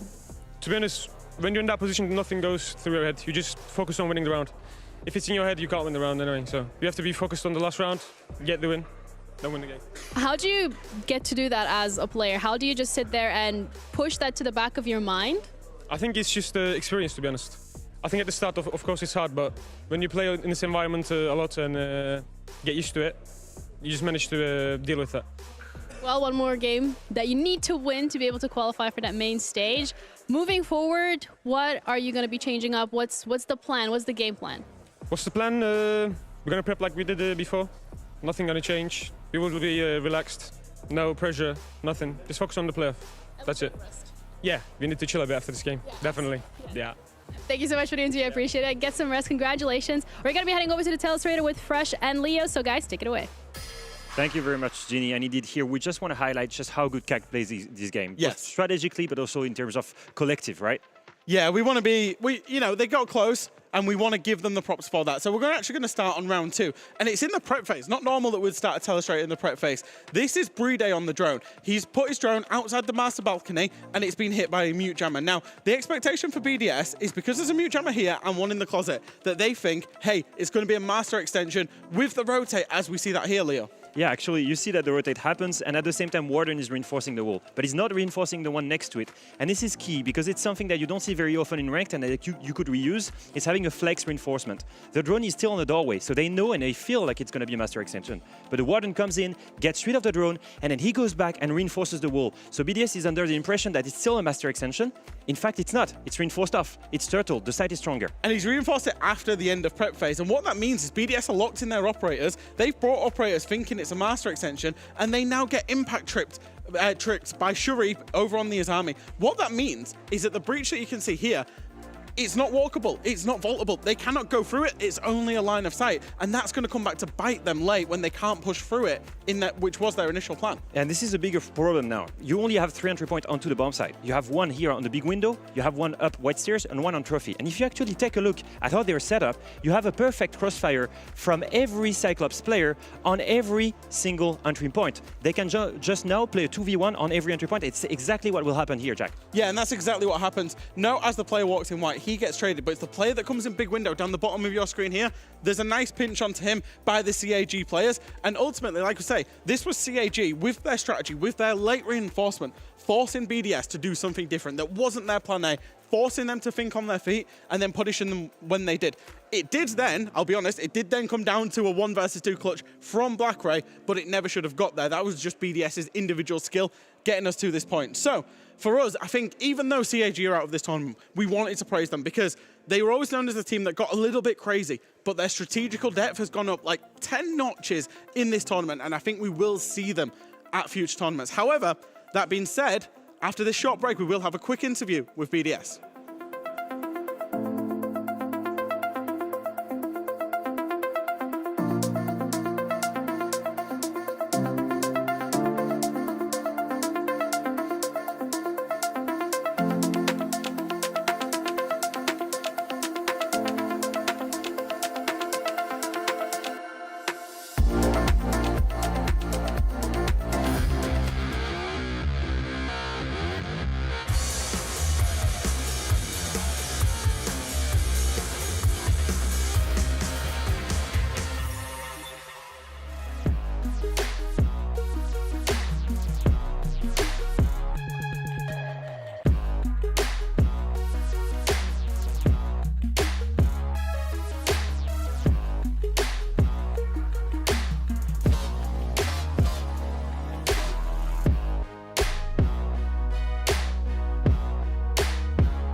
Welcome back to the Manchester Major. I'm Jeannie, joined with Leo, and we have Leakifak. Thank you so much for joining us after that grueling best-of-3 series. Coming into today, did you think that you're going to have an easy map 1, and then you're going to have to fight down to the final round to be able to stay in the competition?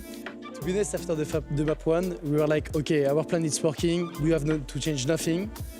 They pick Sky, one of our best map. We were like, okay, pick Sky, we start defense, it's free, guys, we just play our game, we the adapt we did. And doing 3-3 in defense, because we throw so many rounds, and also playing fully against us, it was kinda hard. We came back in attack, and after lose the 8-7, so we just reset mental for the third map, and again 8-7, too much emotion, but I feel great after this. First of all, félicitations. Huh? Congratulations. French? I had to say it in hello? French. Yeah, I think overall, I just want to come back a little bit, deeper about the team now that you have Yuzus and Solotov. I feel like as an IGL now, you have more tools to have guys that are more vocal and that can open space. Is that something that's really useful, and how do you use it in the game? To be honest, we practice a lot, and right now, we know our plan. So I just said, okay, guys, we do this at the early round.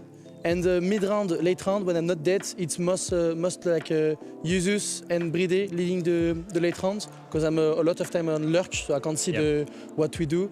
But to be honest, it feels fine. We work for now 4 months, so feel great. As well, during the interview earlier with Solotov, mentioning the fact that when it comes to APAC teams particularly, that is something that BDS struggles with in the past and continues to be a thorn in your side. What do you think is it about the APAC teams that makes it so much more difficult? I think it's the crazy part. They can do like a crazy thing we never seen in Europe. So I think this is mostly this. And also the meta with the shield and full execute. It's really annoying. So I think it's just two reasons. Do you think it's especially this playstyle, like the chaos that they're always looking for? They always look for these holes, like a window to jump in or that backstab.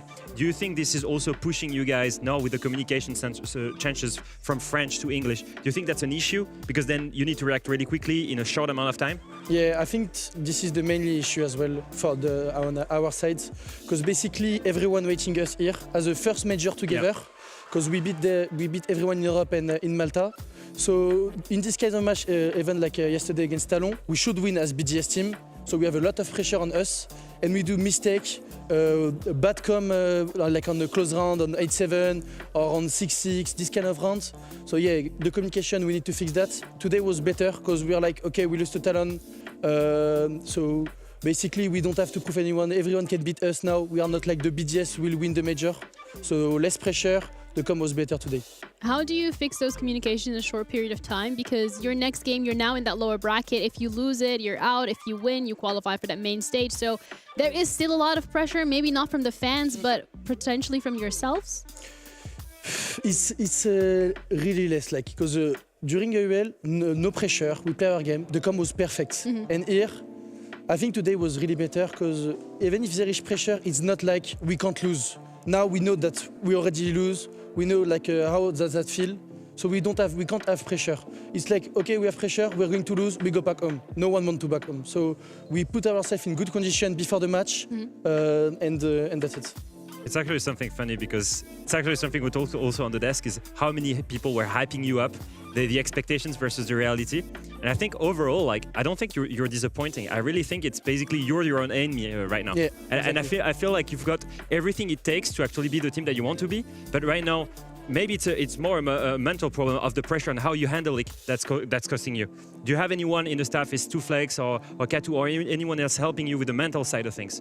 Both. Yeah. Even Eagle, even all the BDS staff are behind us in this case because, like you said, our first enemy it's us. Like really, we make too much pressure on us. It's not like the fan doing this. It's just ourselves. And yeah, we work a lot. And the debrief yesterday was basically this. Guys, we need to play our game without pressure. We have nothing to prove. All right. Thank you so much for the interview. Merci beaucoup pour l'entretien. Bonne chance à vous pour le match prochain aussi. Thank you guys so much as well for tuning in. We're going to be heading to a little break and we'll be back with the post-match for this game, so make sure you stick around.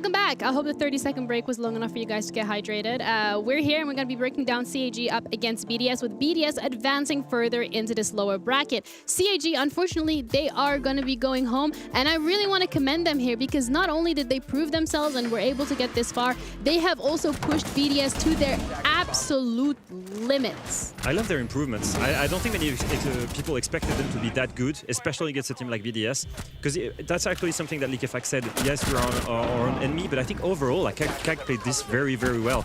A bit like PSG Talon with their own game plan. And it's the depth of strategy and their ability to play together at all times, that to use utility. He said it also. They abused Ying, they abused Keptao. Even when Monty was banned, they found a strategic solution. And that's one thing that I was missing from CAG before, that problem solving by using utility or strategy or operators. That's something that's new, and I'd like to see from CAG right now. Feels like they've pushed through a ceiling. And yeah, this tournament's not gone right for them. There has been a lot of learnings. But of course, you're going to get that with having, 3 new players basically in on the CAG side. So I think they've had a tournament that they can be proud of. But obviously BDS are our victors. They did get over the line. And I think at this point in the tournament, the result is maybe more important than the performance. They won't be happy with that performance, especially the Skyscraper, to be honest. But the result is all that matters, and they are into tomorrow's bracket, and that's the biggest thing. Yeah, and as well, when we're looking at BDS particularly, that we've had individual players that have had phenomenal, absolutely blowing out of the park games, and particularly uses when we're looking at him. That 16-1 Kitty, I think that's something that we're going to be coming back to. But in general, even the last game particularly, where BDS was able to close it out, again, a great performance from him individually. And if anything, Shaiko and Likefak on there as well. It's something funny, actually, that the top 3 rated players here in this match are all from BDS. It goes to show that actually, when BDS won the round, I think it was way smoother and way more flawless than whenever CAG were winning the round. Yeah. And it's also why, in terms of score, but most of the time you were looking at the stats, BDS had much better stats, even if they were losing the map. I think it's because they were overall dominating, even if it's an 8-7, 8-7. In the end, I think they were the better team. It's just that CAG really pushed them to their limits. Yeah, and that's what you can say, especially with this graphic as well. It's just like, this is kind of the problem of facing BDS as a team that's supposedly inferior, is BDS cannot be at the best. You can give your absolute best to try and beat BDS, and they've still got top players. They've still got literal top players in the world. All 3 of those players, I think if you did a world top 10 list, are in that top 10. And if you have one round to show that, is the round where Usus is stuck in a crossfire in the 2v1 on Fenrir. You play it perfectly. CAG played it perfectly. Now, yeah. They actually have a double pinch. They should never lose that. Yuzu somehow manages to get the first kill and the second kill. And fun fact, Likefak actually told us just before joining that Yuzu actually thought he lost it. Really? Yeah, so he flicked both, killed them both, and then he thought, I've lost the round. And then actually he won it. But this just goes to show, like, you can play perfectly and collectively the right way against BDS. Their talent is just so good that somehow they can still win the round. Yeah, they can win that one round. That one final round on that last map on OT in the best of 3 to stay in this. And that's something to really point out here, because CAG have done phenomenal. And as you said it yourself, Fresh, they can be and should be proud of themselves. BDS do advance further towards that bracket, and that is them now having to win one more to be able to qualify for the main stage. We do still have another game coming up, and that is going to be PSG Talon up against FaZe Clan. One spot that they're fighting for to go through to that next stage. Make sure you stick around, because we're going to be back shortly.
Welcome back, everybody, to the show. The major continues live from Manchester, the United Kingdom. FaZe Clan versus PSG Talon. Some would call it the grand final of the entire event, and those people, I want to be what they are on. FaZe Clan comes up to push their way into the main stage, and PSG, well, they're doing so as well in this game. This is our qualification best-of-3 match. Hi, welcome back to the desk. I'm Milosh. With me are Mr.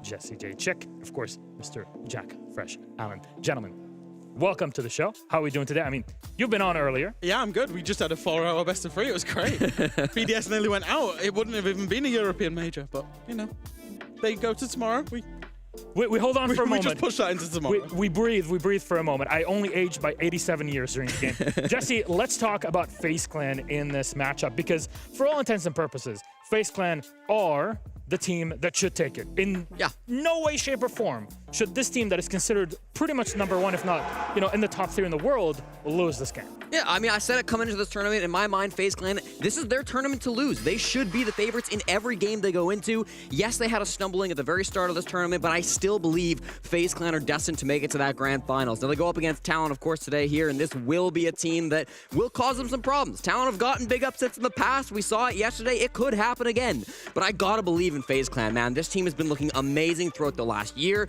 Undefeated in the regular season this stage. They come in, only 1 stumble so far. They're still looking very clean. Favorites? You're saying favorites? Absolutely. Do you remember who's won the last 3 international tournaments, Jesse? By a hair. By you a watched hair. the SI Grand Finals. You watched them. Who should have won? FaZe. FaZe are a quality team. You know, we can't get around that. Whether they should or shouldn't have won the SI Grand Final, they are one of the favorites. I wouldn't say they are the favorite, though. Hey, many people were talking about BDS in the lineup, and look where we are today. G2 even, you know, Copium often all about. But there's a lot of players that can do a lot of damage on FaZe, and Cyber is definitely way up top. Absolutely. Cyber's one of those players that's been a little sleepy. This stage was one of his lowest performing stages that he's had on the team. He went negative overall, and for the last 4 games, he has been negative. The last 4 games through this tournament and the end of Brazil, so he's had some struggles. But yesterday against Beast Coast, he showed up 16-8, a 2.0 KD ratio, absolutely dominant. His last 2.0 game was 29 matches ago, back at the 6 Invitational against Los when he put up a 16-6 performance. I gotta say, the last time I saw Cyber playing as good as this, he won a major. Oof, that was a while ago as well, wasn't it? It was. The one thing that I will say about Cyber is he gets a lot of freedom inside of this roster, and he has a great mind for spotting the opportunities, finding those big plays, finding those big moments.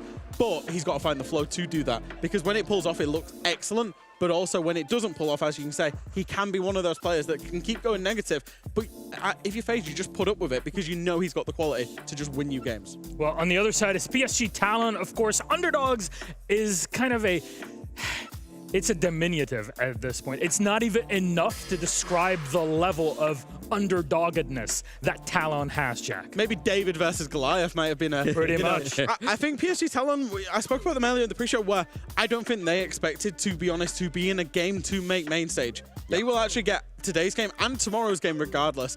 And this is the, you know, the benefit that they take from that big upset yesterday. And you just have to look at the turnaround. Not even the turnaround, obviously they attended the Atlanta Major, but the improvement that they've had since Fabian came in, since Pengu came in, since the whole rebuild of this team in terms of the support staff and that structure. They've got progressively and progressively better. Obviously, they ran through Korea League. You know, they beat out D+Kia, they beat out Fear X as well to make it as the stage 2 kind of team from Korea. But their improvement has just carried on going, so the sky's the limit for me. Certainly, and I mean, they take down BDS yesterday, a huge accomplishment.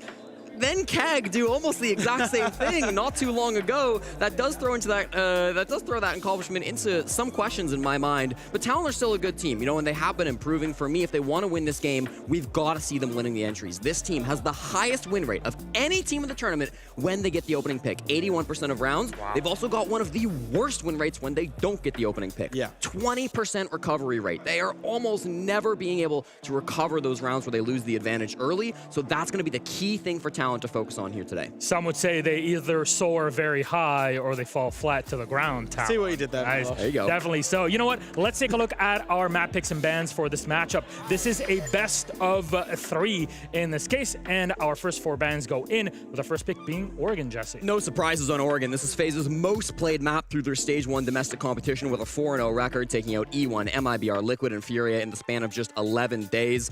It's been common from Talon as well. Back last year, a win and a loss through Atlanta, but they've not played it too much since. The one thing I will say is it's the map they did take down BDS on yesterday, though, so it's one that they will feel confident on, even if it is FaZe's map pick. Moving us through to the next map, this will be Talon's map pick. We're going to go to Consulate, and I think maybe this one's a little bit of a curious one. It is maybe one where, because they played it a couple of times in the regular stage in terms of career, but didn't actually do too well. So it might be one where Fabian keeps talking to me, actually, and he keeps saying, Jack, you keep saying we've got a small map pool. We don't have a small map pool. And I think this is maybe a map that PSG Talon have reworked a little bit and are now going fresh on. We all know it's not about the size of the map pool, it's what you do with it. Finally, our last map in this best of 3 will have it Nighthaven Labs. That's a change of pace here. Yeah, this is the map where, if you'll remember, FaZe Clan lost their World Championship title, throwing a 6-1 lead against W7M. They did find the rematch. This stage against Furia, they did win it that time. So it's clearly a map that FaZe like to go on. It's a map that when the stakes are the highest, FaZe Clan tends to go here to Nighthaven Labs. For Talon, you know, it's been a permaban in their past, but they've started to play it this season with back-to-back matches and very successful matches at that domestically. Jack, this seems like a lot to cover for Talon specifically in this game. What must they do, other than the opening picks that you mentioned statistically, Jesse, here, that can really make things work against a team as outrageously tough as FaZe? I think just do what they did yesterday against BDS. And what they did yesterday against BDS was everything that made sense. They kept things simple. They played as a team, and they played as one unit. I think it's a similar situation where Talon are going to have to be excellent today, and FaZe are going to have to be completely off it if Talon win. They're in best of 3 scenarios now as well, which means over a best of 3, you generally see the better team winning, just as we just saw. Yeah. But they're just going to have to, I would say, hope FaZe have a bad day, but not make any mistakes themselves. That's key, you know, and that comes through in the entries, as you were saying, Jesse, as well. Yeah, I'm looking at 2 players in specific on Talon. I'm looking at Soldier and I'm looking at Royboy. Yep. Those 2 players combined make up for 50% of the entry engagements that Talon take throughout this tournament. They've been so key. Soldier's positive on those entries, 7 and 5. Royboy's been a little bit tighter, 3 and 6. They're going to be going up against Cyber on most of those entries, who himself has a 35% entry participation. They need to shut him down. If Cyber has a life game like he did yesterday, I just don't see it happening.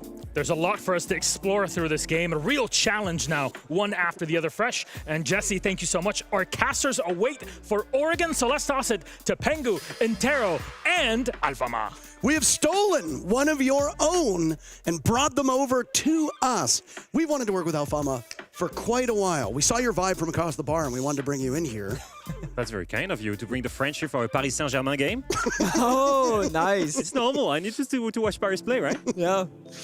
This is a big matchup for both of these teams, but one of the storylines that we've seen throughout this entire event has been the dominance of APAC, a region that has received quite a verbal bruising over the last year or so for falling short of expectations.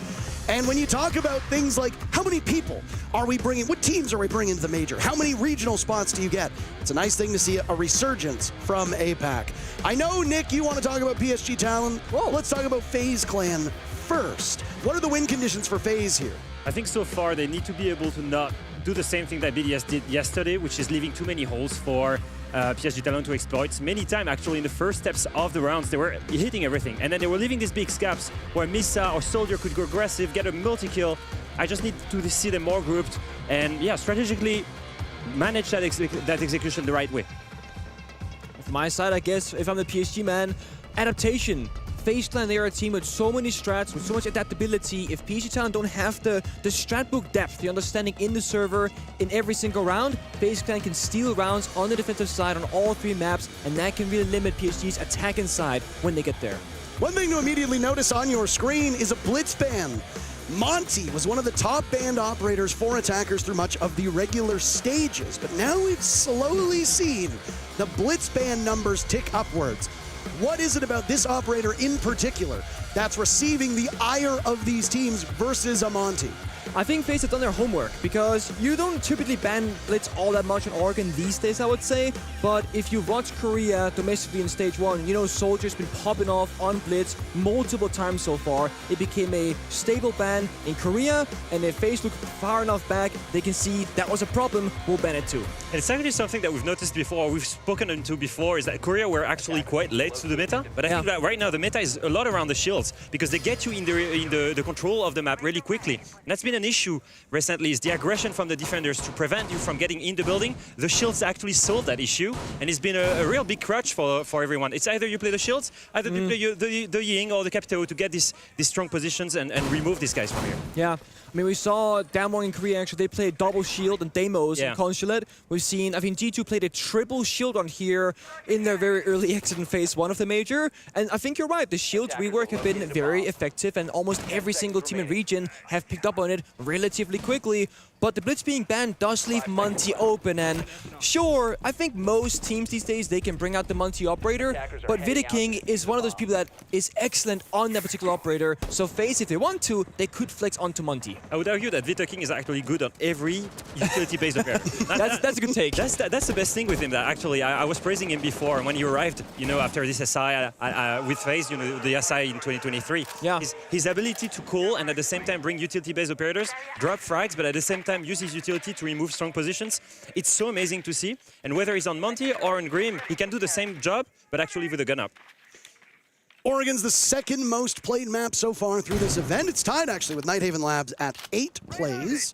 And obviously these are numbers from this morning. It is a very defender-sided map, much to the surprise of nobody. Of all the rounds played, 70% of those rounds have been won by the defenders. That is an incredible number when you go to think about it. There isn't a single attacker-sided bomb site. It is a very heavy 3-site rotation. Kitchen and dining has been played a single time. That is it.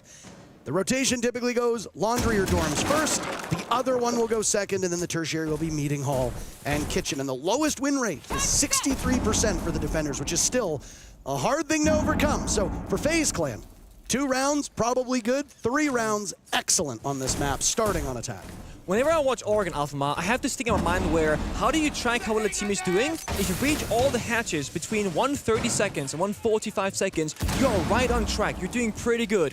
FaZe, they got it done at like 145, 150, and now they're already contesting Soldier on Freezer. The real big win condition every time here is how do you execute in last minute. That's the big thing, right? You have 5 different enter points, right? The 3 hatches, then you have the stairs, you have blue, you have freezer, you have laundry, all of these different pressure points.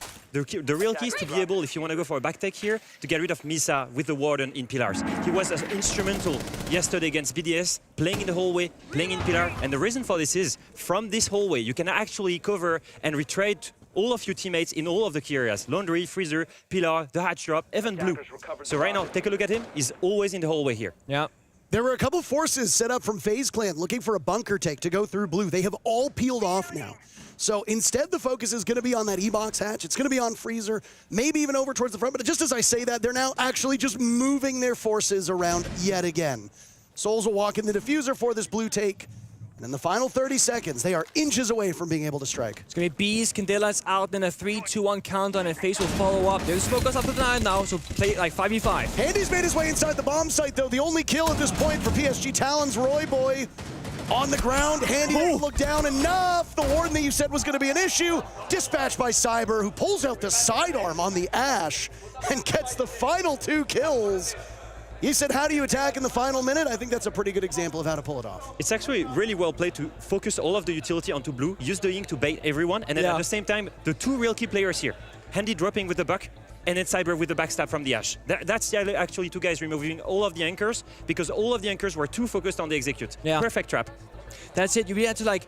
And this is why I think the opening kill is so important. If you're on defense, can peek up the staircase, tower, etc., and get 1 pick onto the attackers, it's just 1 less direction they can attack you from. But if you get that 5v5 on the basement bomb site, that's when good attacking teams, which FaZe they very much are, they can find an opening somewhere, because defenders have to cover so many different areas, and you don't know where they're attacking from, because you don't really play Valkyrie all that often on that basement bomb site.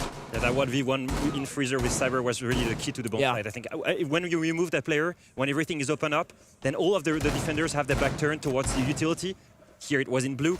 At this point, it's really easy to just finish the execute and then get rid of everyone else by just crouching and collapsing on the pillar. And you called it perfectly. You said, you know, those key operators, Shields, it can be Capital, Graham, Ying, etc. Usually we see attackers bring out 2 operators, I would say, on average. That is one of those key operators to break apart the bomb side. And that will be a mixture of the Ying, the Capital, and the Grim on Oregon. Or you could do the Muncie, for example. Whereas in defense, we look at those meta operators, Solus, which is banned out, Asami, which is in play, and Fenrir that's in play to counteract that as well. Bit of a cat and mouse game here. If you bring out the Mirror, for example, you might want to bring in Ash to counter that on the attacking side. FaZe didn't do it this time around, but they got ranged soft or hard destruction rather in the ace. Yeah, it's a complete different lineup. They want to take it methodical here. They want to take tower control. They want to have a little bit of back pressure here. Once they get that control, they will push Fiatic, and I'm assuming they will go for a master stake because they bring the ace. The ace is useless if you go for a big win to take here. Soldiers entrenched now at the top of T3 under fire. Grenades going out, flashes going out, dodging bullets. What's that movie called, Wanted? Where you can bend bullets with your mind? Soldier, a big fan of that. Now swinging for the fences as he's lost the Keepa barriers, but a lot of gadgetry used by FaZe Clan to deal with this single player, and they haven't found any success just yet. Cyber and Soldier continuing to tussle, all out of ammo. Oh my god! And he hits it with the deagle, waiting patiently, but Handy hasn't done much other than hold this angle. I mean, buying a lot of time and utility right now, I'd say this is a worthy death for Soldier. I mean, half down has been burned so far. He's got completely frozen the attack right now. Yeah. One of the things we pointed out, they aren't using utility-based operators like Capto to remove it. That's the issue here. How does they cleaned him off. Roy Boy swung the window, so now Soldier can move along. How does he get away from that? Absolutely stunning. I'm puzzled. I mean, that could be round winning potential right there, right? You burn grenades, flashbangs, you get 2 kills around it in FaZe. It looked like they had a really good read on how they wanted to clear it, but as you said, Alphama, no Capital. That could have simplified that entire thing with 1 firebolt. Utility is your shortcut to problem solving that player all the way above here. But the problem is all you had was nades. Lion maybe, yeah, but what happens if he doesn't move? You don't have Capto, you don't have Ying, you have nothing to blind that player or actually rappel in and get rid of him. That was the issue here. Puzzling decision by FaZe, and maybe not the right utility to deal with him. It has been admittedly quite a while since we saw an Azami use that much of her gadgetry just on tower by herself. Typically, you see a Frost go up there, maybe even a Wamai back in the olden days. Unfortunately for FaZe, they just spent way too much time, didn't find much success, and now it's all up to Vidaking in a 1v4 with 30 seconds remaining. This is a bomb site that does not typically work for you if you're down in numbers. So what do? Well, try to find something inside of Master Bedroom, but really good patience right now from PSG Talon. I'm not sure if Vidaking is aware that he got it down onto Ryder. It seems that he might have a suspicion, but the Nitro Cell from Roy Boy will equalize. A great first round from FaZe, answered back by an excellent round by PSG. Yeah, this is something I like to see from PSG is every time they enter a round, they have a clear win condition in mind, and they commit to it. And the way they played, yes, obviously Soldier played it really well upstairs, but you see how actually he had, and he got the support from everyone else, to Roy Boy to actually escape. This is something I like to see because whenever they have the right setup, they actually play into it the right way. The only thing I'm worried about is what happens if the win condition doesn't work and they need to adapt. Yeah. That's my problem. That's a big question, right? The thing about the quote-unquote worst teams or worst regions is that they might understand the how, like what they should do in that round, but not the why they should be doing it. So they say, okay, we play a guy in big tower, that's what they're gonna do, but understanding that you gotta help him if he asks for it and do it correctly, that can be difficult to understand in a greater level of the game from a top-down level. And they showed us in that round, they do understand it. I think generally speaking, from playing against teams in Korea when I was in Fnatic, I was noticing this. I was noticing this issue, this consistent issue from Korean teams. They would be stealing strats from Europe or NA or LATAM. They would be applying them, but they would never really understand their full variety of a strat. Generally, you've got a core, and then depending of the bans or depending of the playstyle of your opponent, you can just switch a couple of operators, switch the way you play it. And Korean teams usually didn't understand that. And I think ever since Fabian came into play, and he added that strategy depth to it, I think they finally understand all the variations that are possible, and they're starting to really grasp what is this mid-round adaptations. No, I agree with you. You see for PSG Talon, they started basement, they lost it, but it was a smoke and freezer staircase. Now there's a small adaptation on their side. They lacked intel, right? Now they got the Valkyrie, they got the Clash. All of a sudden, they have more information to work with, and they're also challenging FaZe's adaptability to counter this. Nobody ever doubted the mechanical aim of these APAC teams. The thing that we always pointed our fingers at was strategy, the depth, right? Yep. Go all the way back to that old Cloud9 team. They had incredible aimers, and they would almost always get the first pick, then they'd have no idea what to do with it. The structure that has been brought over to PSG Talon has elevated their game faster than almost any other team we've seen at this tournament. And they have gone from being a team that wasn't even really doing much at international events, if they even qualified at all, suddenly being on the precipice of qualifying for the playoffs. And of course, the winner of this matchup goes to the main stage, joining a litany of teams that have already qualified for Friday's quarterfinals. I love to see this adaptation, like you mentioned. The real key to the bomb site here was the backstab. The backstab from the Ash, the backstab from the Buck. They've brought Legion, the Clash, and the Fenrir. All three that are able to completely stop any rush like this. Actually, I believe also they were trying to peel off and burn a little bit more time upstairs. Not give enough space to FaZe to set up that execute. So far, I would say it works so-so. It's 1 minute 30, around the same amount of time where they opened the hatches in the first round. But meeting hatch only just now is getting opened up, so about 25 seconds of difference, which doesn't seem like a lot, right? But let's be honest, 25 seconds in a round like this where every single second matters is absolutely massive, especially because Clash will further slow down the round. So this could be a factor in a minute's time if FaZe don't start going for this soon. Yeah, I was even going to argue that. I was going to say 25 seconds is actually, it's super huge, especially at this level for execute, and they have Clash on top of it. And they have the Goo Mines, and they have the Fenrir. And there's no Kamatau, you know? Yeah, still no utility-based operators here. Potentially 2 rounds in a row where FaZe has doomed themselves with the lineup that they bring. I think the Ying might be enough if they position it perfectly. Could be. But right now, he needs to rotate, I think. On tower stairs, he won't achieve anything. I think the clear goal here is to have a front take. Maybe the Ying is staying the back stairs to bait them, to bait that execute. I think that's what happened. Misa's now tucked into the corner with 30 seconds left to go in the round. The advance slowed down in Freezer by those F-Knots. Cyber looking for a huge opening. He spots the Clash first. That's good information for FaZe Clan. To follow up, damage is being done to JLT. Soldier the very first kill. Cyber with the pistol out again, but he will only get one. FaZe Clan coming out ahead in the ensuing fight. But Roy Boy back! Leaving Handy as the last in a 1v2. Flashes to go out, very limited time. Sees the Valkyrie Soldier looking the wrong way, and Handy clutches in an unthinkable position. Both players from PSG Talon looking in the wrong direction. FaZe Clan wins the round, but boy, oh boy, was it close. Valkyrie and Clash and the Mirror, and yet in the 2v1 you look the wrong way? You have so much information, at least you would think that they would have so much information. Yeah, that goes to show inexperience usually, right? Exactly. In these very last moments when you're the best team in the world, usually that's when you're the one that steps it up, that's the moment where you close the round. With a young team with PSG Talon, this kind of stuff can happen. It's actually, it's a poor reward because I think they play this really well. I think the Clash, especially Misa here again, in that corner was instrumental. Yeah. Roy Boy coming in after Misa died, getting a double trade was key. I think they played it the right way strategically.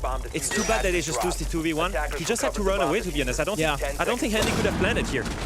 No, I have this thing that I whenever I play Siege and Ranked mode, I have this called sacrifice play in 2v1s. If there's like 10 seconds left, one guy can run quite far away, have the one-on-one on side. If that person on side dies, he has to plant with like 4 or 5 seconds left. The second guy should have a good chance at winning that round.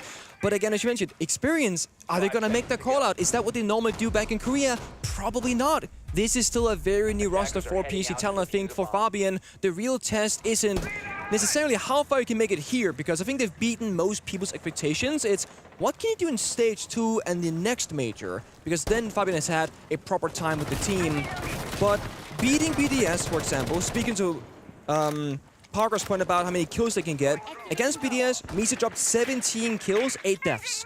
Against E1, Ryder dropped 20 kills and 10 deaths. So yeah, the APAC players, they can shoot back, but the micro decision making, they're a little bit behind. Yeah, maybe with this also it points to say that maybe they need that one individual crazy pop-off to be able to beat these really big teams instead of having like a full group that's able to strategically, collectively outplay the best teams in the world. I'm not too sure. It's a great question. I think in general right now, strategically, I know it's 2-1. Strategically, I would say the first 3 rounds, they're playing it the right way. It's in these small moments that they're playing it one of the best teams in the world, and it shows, right? Whenever these moments come down to like 5 seconds left and Handy is in this position to turn that into a 2v1, 1v2, he's able to do it. That's fine. I think they just need to maybe commit to what they're doing because it seems to work. It's just calm down the communication in the late round. Calm it down. That's the thing, when it gets really stressy, things can get repeated, they can get yelled at, people go, I don't actually understand what's happening right now. and then again, like FaZe, the core of this team have been together for such a long time, they can probably play half these rounds without much communication and still perform really well because they know what each and every single player needs to do because they've done it so many times already and they all have such a high understanding of the game. But before this match was started, we talked about the win conditions of Oregon's sides.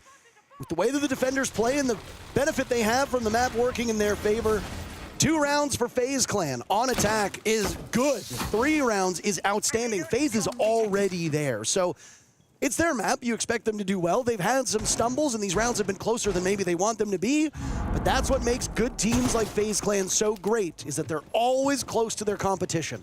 And while PSG Talon has been surprising, FaZe Clan's FaZe Clan. They're one of the best teams in the world. You expect this. Yeah, and they're already in a really good position this round to actually get that 3rd round on the board. And if you said it right, huh? If they get that 3rd attacker round, they're in a really good position to close off the map.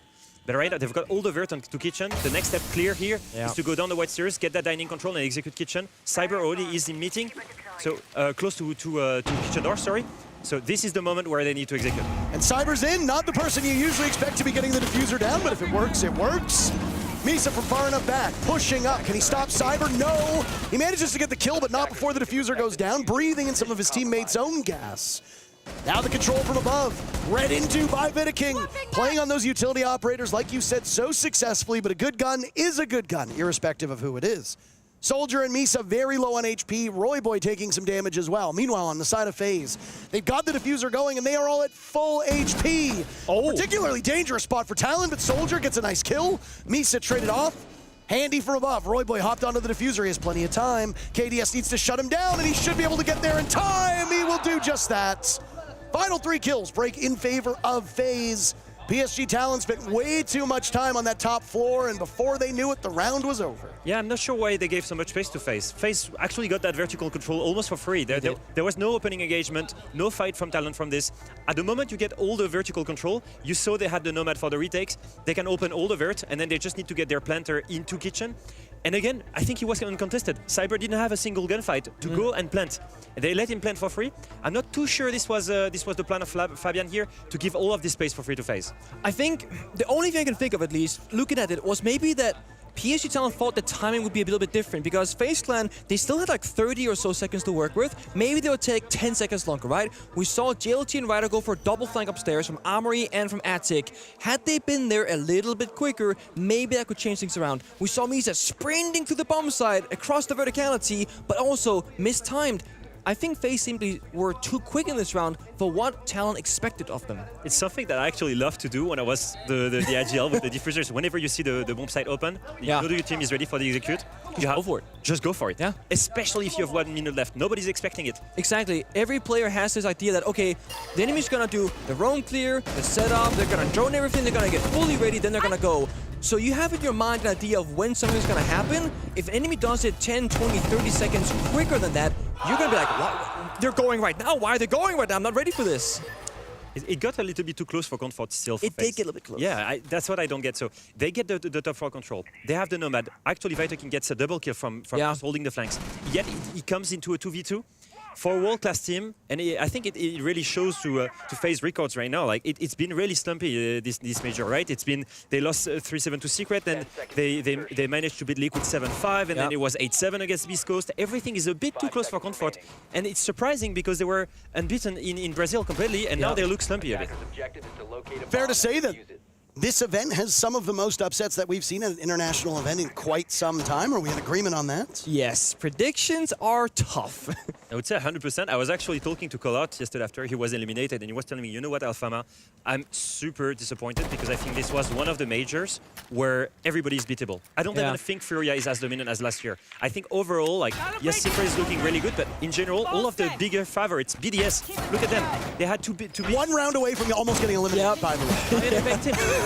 So this is the biggest thing for me at this major is I love it because post-SI, so many shuffles, so many teams have the time to rebuild. The lower teams had time to actually take some lead time on the bigger teams. And this is where we have arrived in a major that everything is unpredictable. And I just live for it. I'm here for it. Do we think that the scope changes are a huge part of that?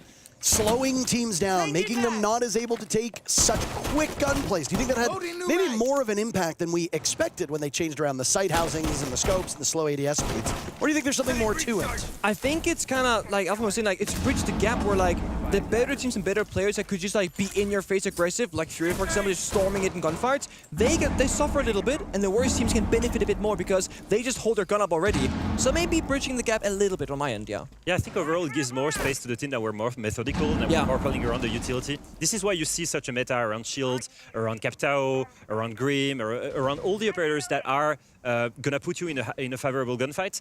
Because teams like Furia that used to play the game, let's be real, a bit like a TDM. They just run at you. They just run at you, and they were un-ADS most of the time, and they had the time to actually quickly ADS and headshot you. That just doesn't happen anymore. So they're forced into playing into a more methodical siege. And I'm also here for it. That's my type of siege. Exactly. Like, we're both old school gamers, Alpha, right? Like, we played back when you had one single hard breach, for example, and if Firma got spawn peaked, you lose the round. Like, what can you do about it? Nowadays, you have so many tools at your disposal. There are so many different things to keep in mind. Like, you have a checkbox when you play the game. I gotta do this correctly. If there's this operator, I can be worried about this specific instance. And right now, you have to keep 1,000 different things in your mind every single round, especially on the turtle bomb side, like Basement on Oregon. Execute's about to unfold in front of our eyes. 45 seconds remaining. Yet another attempt on defense of this downstairs bomb site for PSG Talon. Everybody's still alive at this point. Maybe a bit of a slower pace here for this FaZe team. It's going to happen right now. This is it. And off to the races, right as you say that. Vidaking starts off the killing. Handy not far removed. Misa to fall next. Right now, though, kill feed entirely orange. Souls in a 1v2, ejecting the Mira. 15 seconds remaining. Around Souls will go now, looking into that supply closet. Another mirror window blocking his line of sight. A game of keep away from PSG Talon. Souls does not hold the diffuser. He needs both these kills. He almost found it! If he looked the other direction, it would have been a 1v1 against Ryder. He chose the laundry portion instead of looking to his right by the wall, and PSG Talon win the downstairs bomb site. That execution was a bit offbeat. Let's be real. Let's be real. It took a bit more time. And the reason for this is actually, if you look at the way FaZe were set up, they did everything right for laundry execute. They charged the Mira, they opened the wall, everybody was ready. And I don't know who called it. I assume it's Vidaking. They were like, okay, there's no way we're gonna be able to push this. So then they went around and they had a 5-man pitch from all the different entry points onto the bomb site.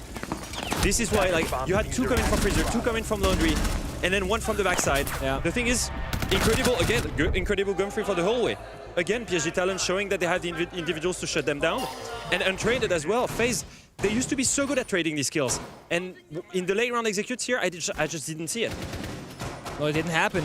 And I think the big reason why it worked so well, despite FaZe losing, is that they sold the back take pretty well because the Ying was the flanker. You're thinking the flank operator is going to be like an IQ or an Ash or maybe the Heartbreacher who doesn't have any like value left in the round. But when it's the Ying that goes to the flank, you're thinking that's going to be the execute. That's what they're going to go for.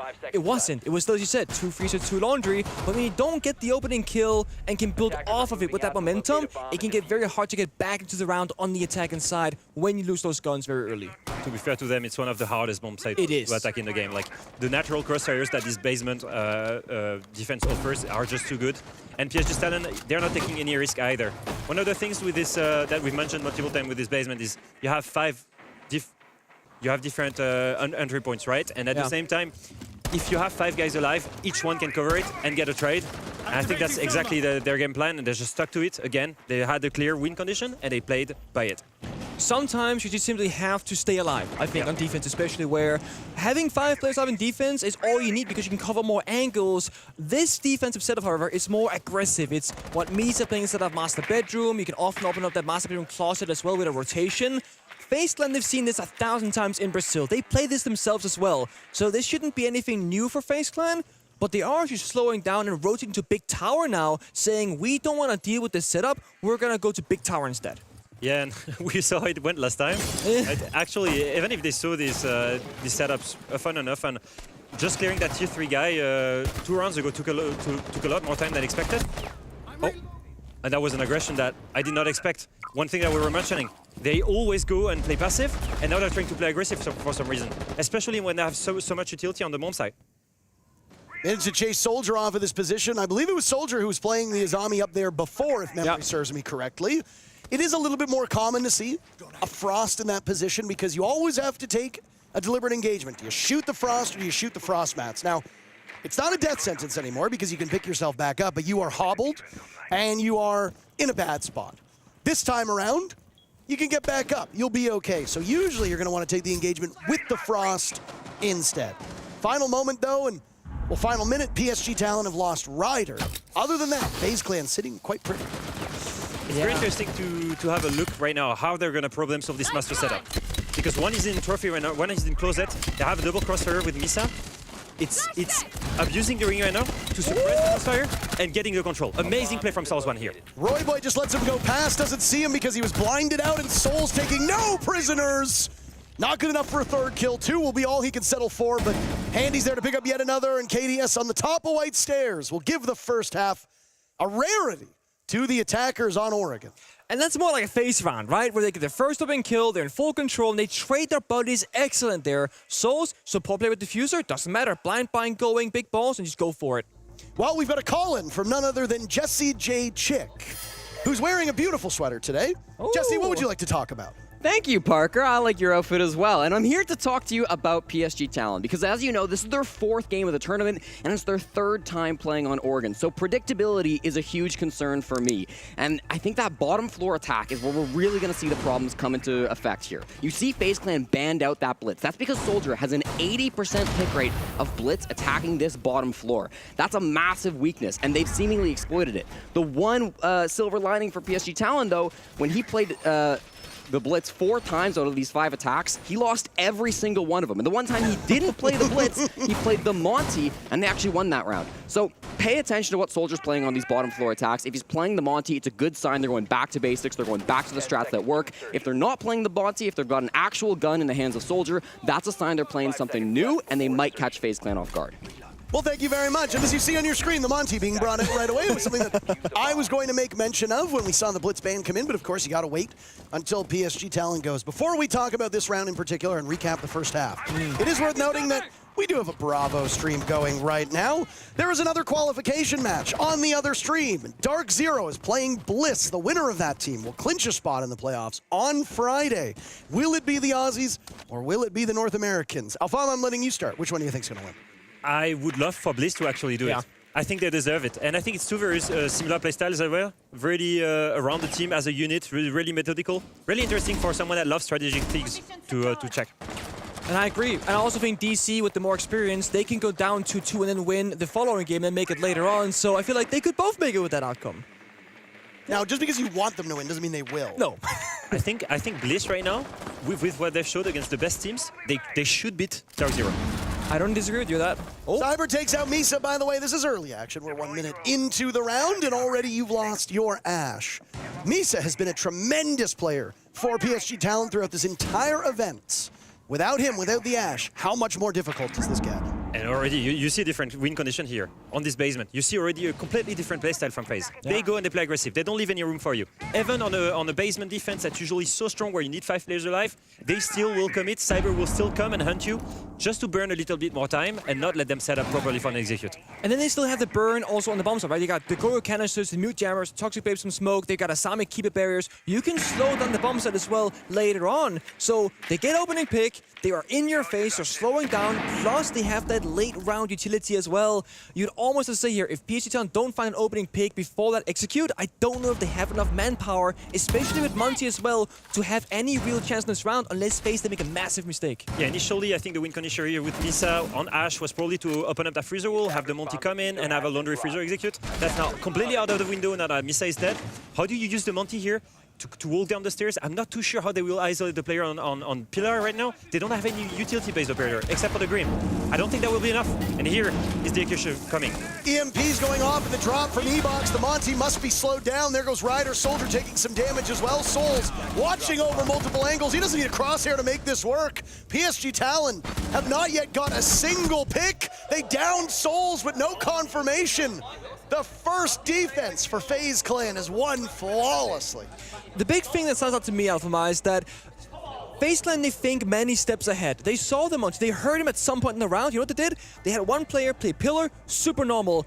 a second player, the Goyo, snuck below the tower staircase to establish that crossfire. If Monty walks down, he dies. And if he doesn't, he just is stuck on the stairs. What's even better with this player is that he's not only preventing or creating this 2v1 crossfire on the Monty if he walks down the stairs, but also if they choose to send the Monty into blue, they also have a 2v1 for it. And also if he drops the hatch, it's the same problem.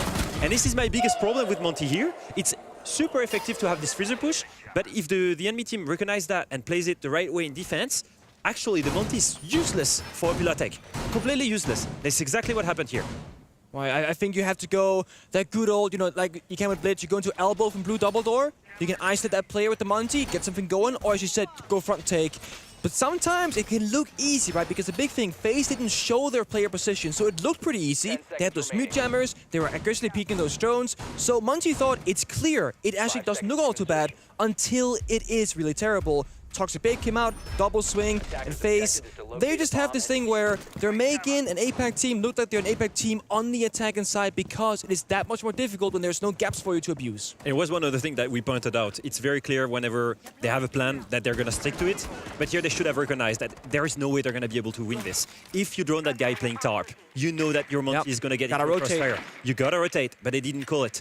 And that's my biggest worry here again. If FaZe just plays default and just a little bit try to be aggressive, to be disruptive, to get one kill, that's it. I don't think PSG has the answer. It's also why I like this lineup though. You got somebody like the Nomad to lock things down, Deimos to try and play for those early engagements, because if FaZe is gonna challenge you on the 1v1s, play those operators that can challenge them right back with clean information. Deimos strikers can do that. While the teams are getting set up for this 8th round, we do have another team joining the quarterfinals on Friday. Okay. You saw the two teams yesterday qualify, Secret and Furia. Well, guess what? M80 has guaranteed themselves a spot. They defeated Bleed, 2-0. So another APAC team gets very close, but not close enough.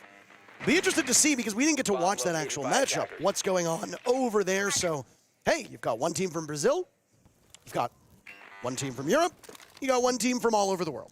Yeah, I was about to say, do you really think that's a team that comes from NA? No, for me, I'm not sure about that. We need all the help we can get.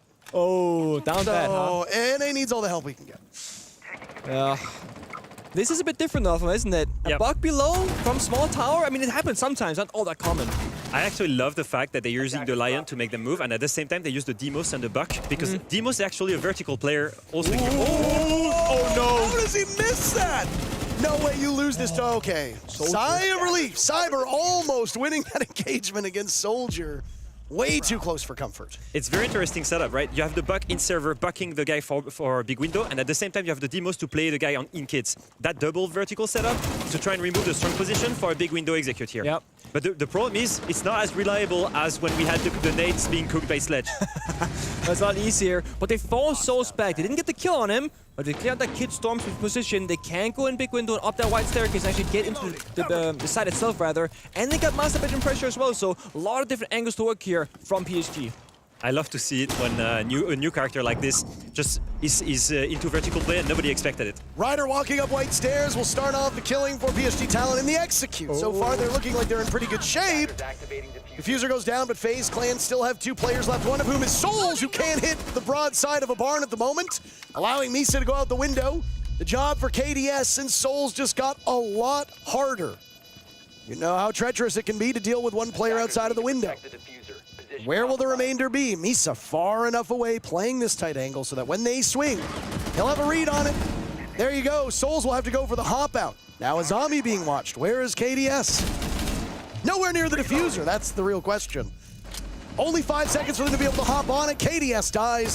Souls almost out of time, but out of life. A nice round on the upstairs bomb site, and another victory for PSG Talon. Clean, methodical round. We saw it, right? It's simple. It's actually easy to read when you have the top-down view. It's not easy to read when you're in FaZe's shoes, but we actually saw they didn't even need to get this pick in kids or in big window. They just needed to remove these strong positions. As soon as they're cleared out, you send a player up white stairs, you execute their big window, you can have additional pressure from Attic, from the kids window, or from Master.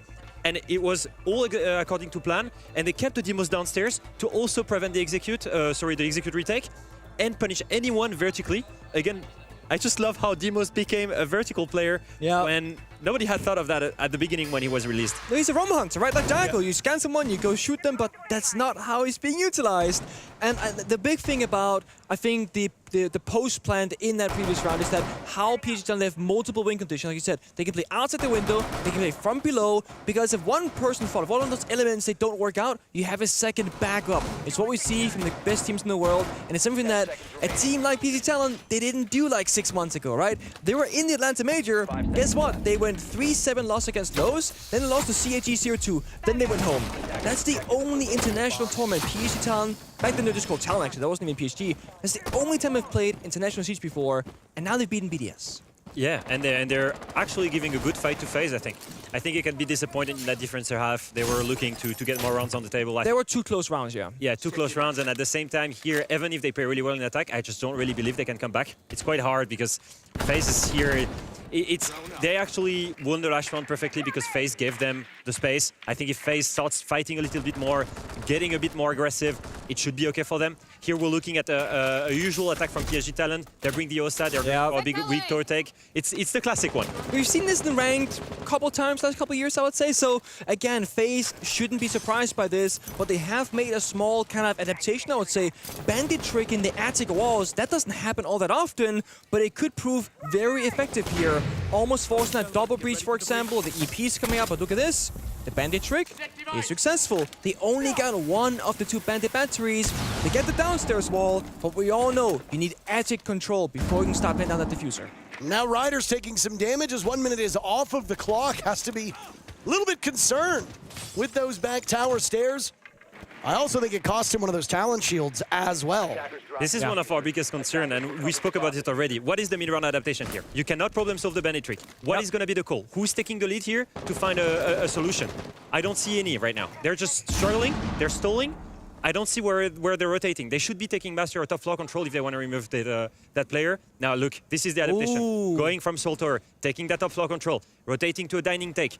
This is the right call. This is great to see from them. Yeah, even if it is a weaker attack statistically, it's the only right choice to make because you cannot go for big tower anymore. The thing is, if you're too slow, FaZe will read into this and adjust their positions as well. You gotta be somewhat quick here and catch them by surprise. This is the beauty of Siege. One single operator, bandit tricking, completely changed the round, completely changed the plan, and they've now won 2 minutes. 2 minutes and a half, just based off that operator. Small things like that we often say aren't shown on the scoreboard, right? There's really nobody tracking how successful KDS has been on this round by a numbers metric. It's just something that we have to keep in mind of and then relay to everybody else.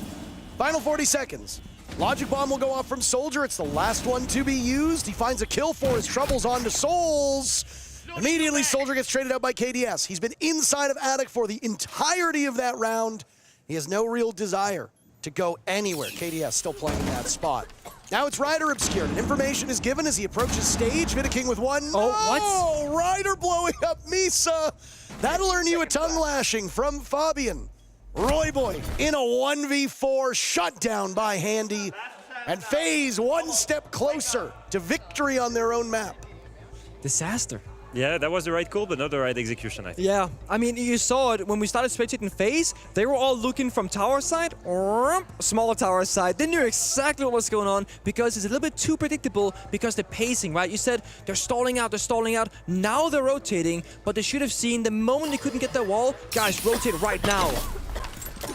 And then they've got the defender also. Jumps in the window. Ah! Oh! Pain and misery. I mean, when you're Fabian, right? You're standing there. You know what you would do. You know what you would say to these guys. You don't have a tactical timeout. You just have to watch and be like, okay, it's a best of 3. We can do better on the next one. The only issue is, and you and I often spoke about this before the match started, next map is Consulate, the map pick choice of PSG Talon. You start on the attacking side. Oregon attacks so far are not telling me that Consulate attacks are going to be amazing, but I'm open for a surprise. Yeah, and one of the reasons why Talon is struggling in attack right now, it seems clear that FaZe did their work. They brought some good solutions. Very simple, right? That bandit trick is a very simple counter, but still it's a counter. So the fact that there will be on a map that PSG Talon hasn't showed lately is something that can be used. And maybe, you know, if PSG Talon, the biggest thing for them is that they're predictable, they will be unpredictable on a map that they haven't showed. So this is my only hope for them coming into the next map. show those new strats, the pocket strats, and that's something that, I mean, Jesse said it so well. If you played it 3 times, you've played like 30-something rounds on this map already, you're not gonna have many more different adaptations that you've not shown already because you're playing Oregon because you think it's a great map of yours against your opposition, and of course, when you're a team like PSG Talon, you have to try and win every single match, like the grand finals, because you need to do your absolute best, 110%, to likely have a chance against these kinds of teams. Now, just to interject for 1 second here. This is not an elimination game. No. So not all hope is lost for the loser, whether it be FaZe or whether it be PSG Talon. At the end of the day, one of these teams will go on to our quarterfinals on the grand finals weekend on Friday. They'll play on the main stage. The other will have another opportunity tomorrow. So if you're PSG Talon, who's shown quite a lot of promise, and you do end up losing this matchup, you still got another shot. If you're FaZe Clan and you lose to PSG Talon here, God help your opponent tomorrow, because that will be one angry FaZe Clan team. Cyber, bit of a whiff there. Don't see that all that often from his side, and I know we all say about like Ness, he can take over games. Cyber, is that drone hole? Oh no, not that drone hole. Small mistakes, gentlemen. Small mistakes can cost you the round. The inability to pinch Cyber inside a meeting haunt PSG Talon, especially given this is match point for FaZe. This is the kind of setup, like, I don't think they're expected to see this kind of stuff. I don't think they're really pushed in scrims in APAC to finding these players being super aggressive and finding a direct path. Look at Cyber, what he's done. He's isolated the first 1v1, then got on a second, and then instead of going back to the basement, he actually rotated the garage, and he's still there. He's still fighting. This is the Brazilian playstyle, and it's something that they're not used to it. Oh, he's still misdrawn. He's gonna get another one. There's a world he gets another one. You can't drone at all, that's the issue, and there's no Jackals, no Deimos, so he is very likely gonna stand there and get the third kill. He's getting it. This is really just Cyber's playground at this point. JLT, the last hope for PSG Talon. Finally, somebody slays the dragon, but 4 more heads emerge at this point from the Hydra that is FaZe Clan. I wouldn't be too disappointed if I'm PSG Talent here. I think in general, like, it's not an elimination game, and they're here to learn. It's fine if they lose this, and they still control it. Well, lose it they do, indeed. At least the first map. FaZe Clan demolishing the Korean team of PSG Talon and doing what we expect them to do on their map. 1 away.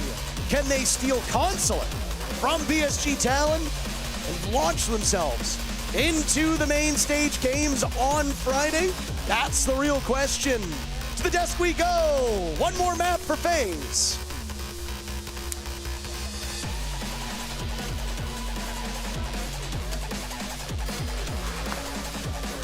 Welcome back, everybody. Yes, what a game. FaZe Clan, the team that we're all expecting to do really well in this qualification game for Friday's main stage, they defeat Talon on Oregon, Jesse.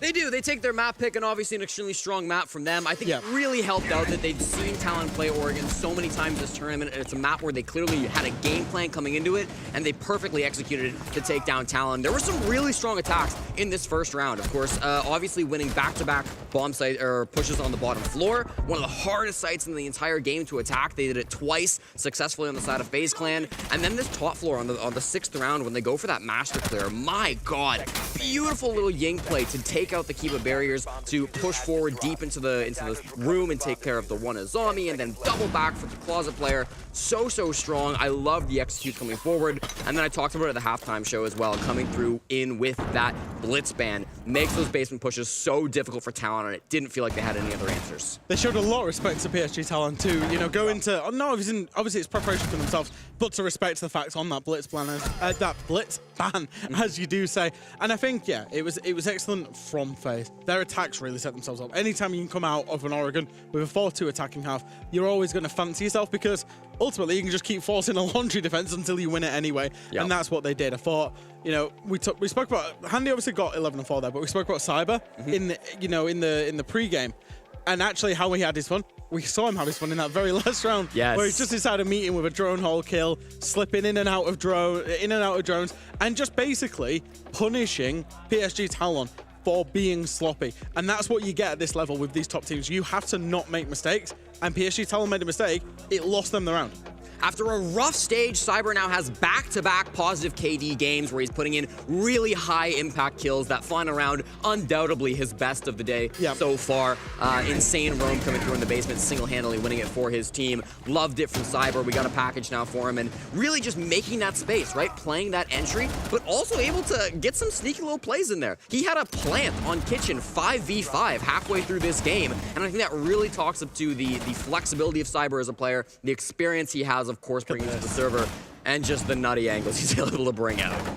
Honestly, it's horrible. Like, you try and deal with that, and as a team, you know, when you go away and you VOD review that and you've lost around that, you just think, we should never do that. But players like Cyber, they're slippy, they get in and out, they understand the drones, they understand what people are going to do, and it's very difficult to deal with. The man is dipped head to toe in olive oil and is just weaving his way around into school there. That was beautiful to watch. And of course, these tiny little mist drones, this is why we call this a big challenge and a big test for Talon, because FaZe play almost perfectly. And you need to play in that perfect way. We all set it up before we started with our map. But that is map number 1, Oregon, done. We still have potentially 2 more to go, but that pressure is now on Talon, even more so than it was. So we'll take a quick break. When we come back, it'll be time for Consulate.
More on an Operation New Blood. We got a small little clip to see yesterday, an extra one today of actual gameplay. Hey, who's not been in a situation where they completely reinforced everything in the site? I'm talking to you, gold players, i.e. myself. And Jesse. Yeah, I'm down there too. Really? Oh, absolutely. I haven't. Last time I played ranked was. Should I out myself? You don't have to. Why not? Last time I played ranked, Maestro was still new, and I got plant in that season. The one before, I didn't have many of it, but you know, that's what we got at the end of it. Yeah, it's a while ago. Otherwise, I'm just out there playing with No Limit and Dawn of Shadow, so that has to tell you something about it. Anyways, let's talk about our matchup, because we're coming on PSG versus FaZe. Map 2 Soldier, though. Yep. Jesse, what do you want to talk to us about here? I mean, we talked in the preview about how important those entries were going to be for Talon, and I got to give it to Soldier. He was performing on the opening picks, 4-1 on entry, and statistically, that's supposed to be great for Talon. Coming into this game, 81% of the time, they were converting those opening picks into round wins, but it just didn't happen. That stat's going to tank this game, because even though Soldier was showing up in the entries, even though he was starting his team off on the right foot, he wasn't able to convert that. So I think they're getting step 1 down on map 1. Map 2, they've got to work on converting, getting that step 2. I think everything's just got to be better as well. If we talk about what the map 2 is going to be, it's going to be Consulate, right? And I think if we looked at Oregon and we said, hey, PSG, they made a lot of mistakes, and basically FaZe punished every mistake.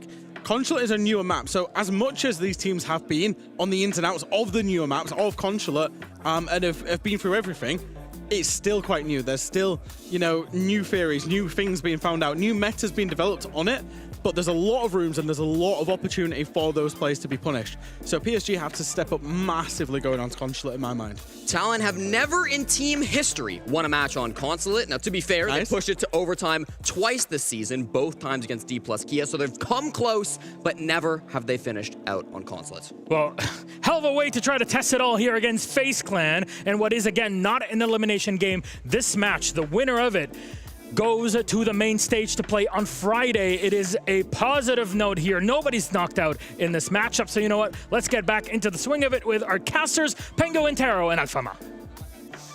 Well, we might see the 4th team qualify for the quarterfinals on Friday, and it should surprise nobody that it might be FaZe Clan, but there are still believers here. 30% of you putting your faith in the Korean team that has repeatedly surprised us.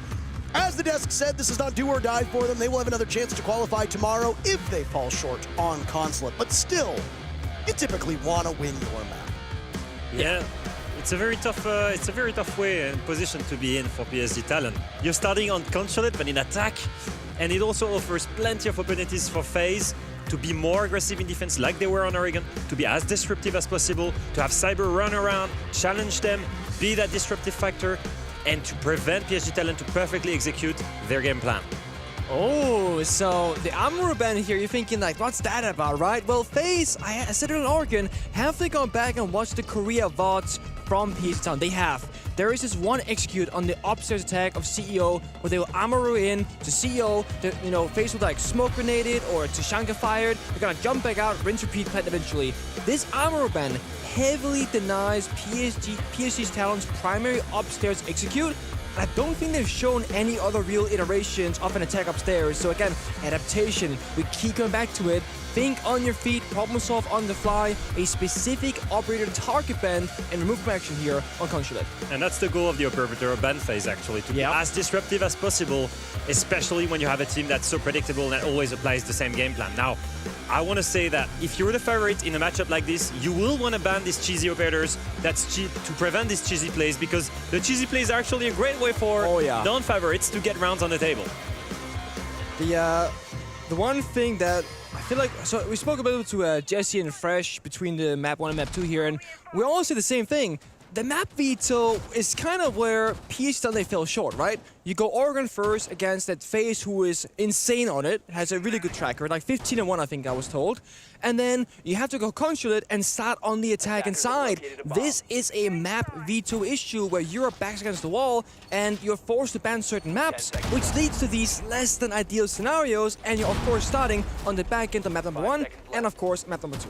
If you look at the setup already, you can see in the operator lineup from FaZe, they want to spread around. They want to be as contesting the entries as much as possible. They actually bring the traps with the Legion. They bring the Kaid and the Azami to make the site stronger. And at the same time, they bring the Intel Gathering with the Valkyrie to be that aggressive player to prevent PSG Talon to get in the building and easily get all of their need for the execute. And just to further your point, Nick, just like we saw in Oregon, very defender-sided map. Consulate 7 plays 65% of all rounds, won by the defenders, and nary a good attacking bomb site. All of them with successful win rates for the defenders, except for servers and tellers, which is that split bomb site, which has seen far and away the least amount of play, but it's sitting at a 50-50, 3 rounds, 1 for the attackers, 3 for the defenders. Other than that, FaZe Clan should look to run up the numbers here. Well, they were gonna rush. That's a great C4. It stopped everything. I mean, again, they can't commit to it now. That was the whole plan. The fire went out, the smokes went out. They gotta do something else now. Just like in Oregon, plan A just doesn't work. Great read from Salzone as well. Yes. You know, not many players would throw a C4 at 2 minutes in the round. He recognized the smokes. He also probably heard the shield, and he expected that rush. Oh, wow. Ooh. Do you think they were expecting that? ADS from above. Misa taking quite a bit of damage. The Blitz not banned out, and not a shock to see Soldier playing that operator, as was talked about by Jesse. All the way back on Oregon, a second kill from Misa. Down goes Souls, 2 kills, and cams gained as well. Information overflowing for PSG Talon. This is great for them. They're actually abusing the fact that FaZe are playing so spread. They're bringing the 2KB to isolate these players, and at the same time the Blitz to push them, to corner them, to make them move, and then to punish them. It's a great adaptation. When the rush doesn't work, it's fine. Let's turn the rush towards the roamers. Get the man advantage. Really well played for PSG Talon here. Oh no. Ooh. Nitro cell tossed with good effort. Now he's stuck in a 2v1, look. Very little damage done to Soldier, but Handy's going to continue to be harassed. Killed from the bottom of yellow by JLT. Excellent start so far from PSG Talon. All phases left within these final 50 seconds. Vidaking and Cyber. Cyber holding that position. His attention dragged away from the hatch he was watching. Killed by Ryder, and now it's all up to Vidaking, who has to dance with the shield of Blitz. Big round for Misa. Logic bombs. You're the fucking best player in fucking Korea. Come on. Best player in Korea. Confirmed, I guess. That's not what he said. No, I mean... You're missing a I was missing something. I'm not gonna add it. That's the Misa that was missing for much of Oregon. Yeah, and he's now woken up. Was it worth it to ban Hammer? Really? Was it worth it to ban Hammer? Was it worth it? Get the Blitz in there? Get the Blitz. You should have banned the Blitz. Maybe. Punishment. But it's the Blitz that opened up all of these opportunities for Misa to then backstab them. And honestly, that was sloppy gunplay from KDS. He should have won that engagement. He had the read on Misa. He has a gun with almost no recoil. The MPX is so easy to control. Yeah, it's a bit of a pea shooter, but we're gonna run it back. He said it 3 times. Let's get it in slow motion. I would love to hear that in slow motion, but no. Honestly, how does that round go if KDS wins the ensuing fight against Misa? It should be done. It should be finished. It should be done. It already should have been finished after they canceled the rush, after the C4, the thermite. They already had the man advantage. Maybe what FaZe did and shouldn't have done, they stayed extended when they already had the man advantage. Yeah. Maybe they should have went back to side, play off that, give back the space to PSG Talon. And maybe they didn't respect them enough. I always say, like, gunfights are 50-50. Like, should KDS have lost that? He shouldn't have lost it. But strategically, PSG made the perfect play. After losing the opening death to the C4, rather, they played it perfectly. They played together. They baited the player on yellow stairs to Warden, with one outside the yellow door. Blitz pushing, peeling back and forth, baiting FaZe into them. But I think you're right, Leo. They should have just said, we got the advantage, we got the opening kill, now trade the bodies, right? And we see FaZe failing to make the right adaptation, which wasn't the story in Oregon. What was especially great to see is after this double pick from Misa backstabbing, is how they were playing to isolate every single player and make sure they had the manpower to trade every time. They stuck that Warden onto the stairs, and then the 2 last remaining player on site, you had the Blitz in front of him, and then you had Misa ready to punish the movement. That was really well played. They should be keeping this playstyle whenever FaZe is spreading. Well, KDS doesn't miss this time, but here's Misa to the rescue. 1 kill, a second not too far removed. Vidiking testing his luck against the DMR in the hands of Misa, favoring these single-shot weapons that do quite a bit of damage. Vidiking will now retreat downstairs to servers to lick his wounds. Big loss there though, IQ up against the IQ, and you lose Misa as well below the castle barrack as a cheeky angle from him. But this is not going well for PSG Talon, they're losing gunfights this time. Well, I mean, it was KDS who should have won the fight all the way back in round number 1 and probably would have won it for FaZe Clan, right? You missed that.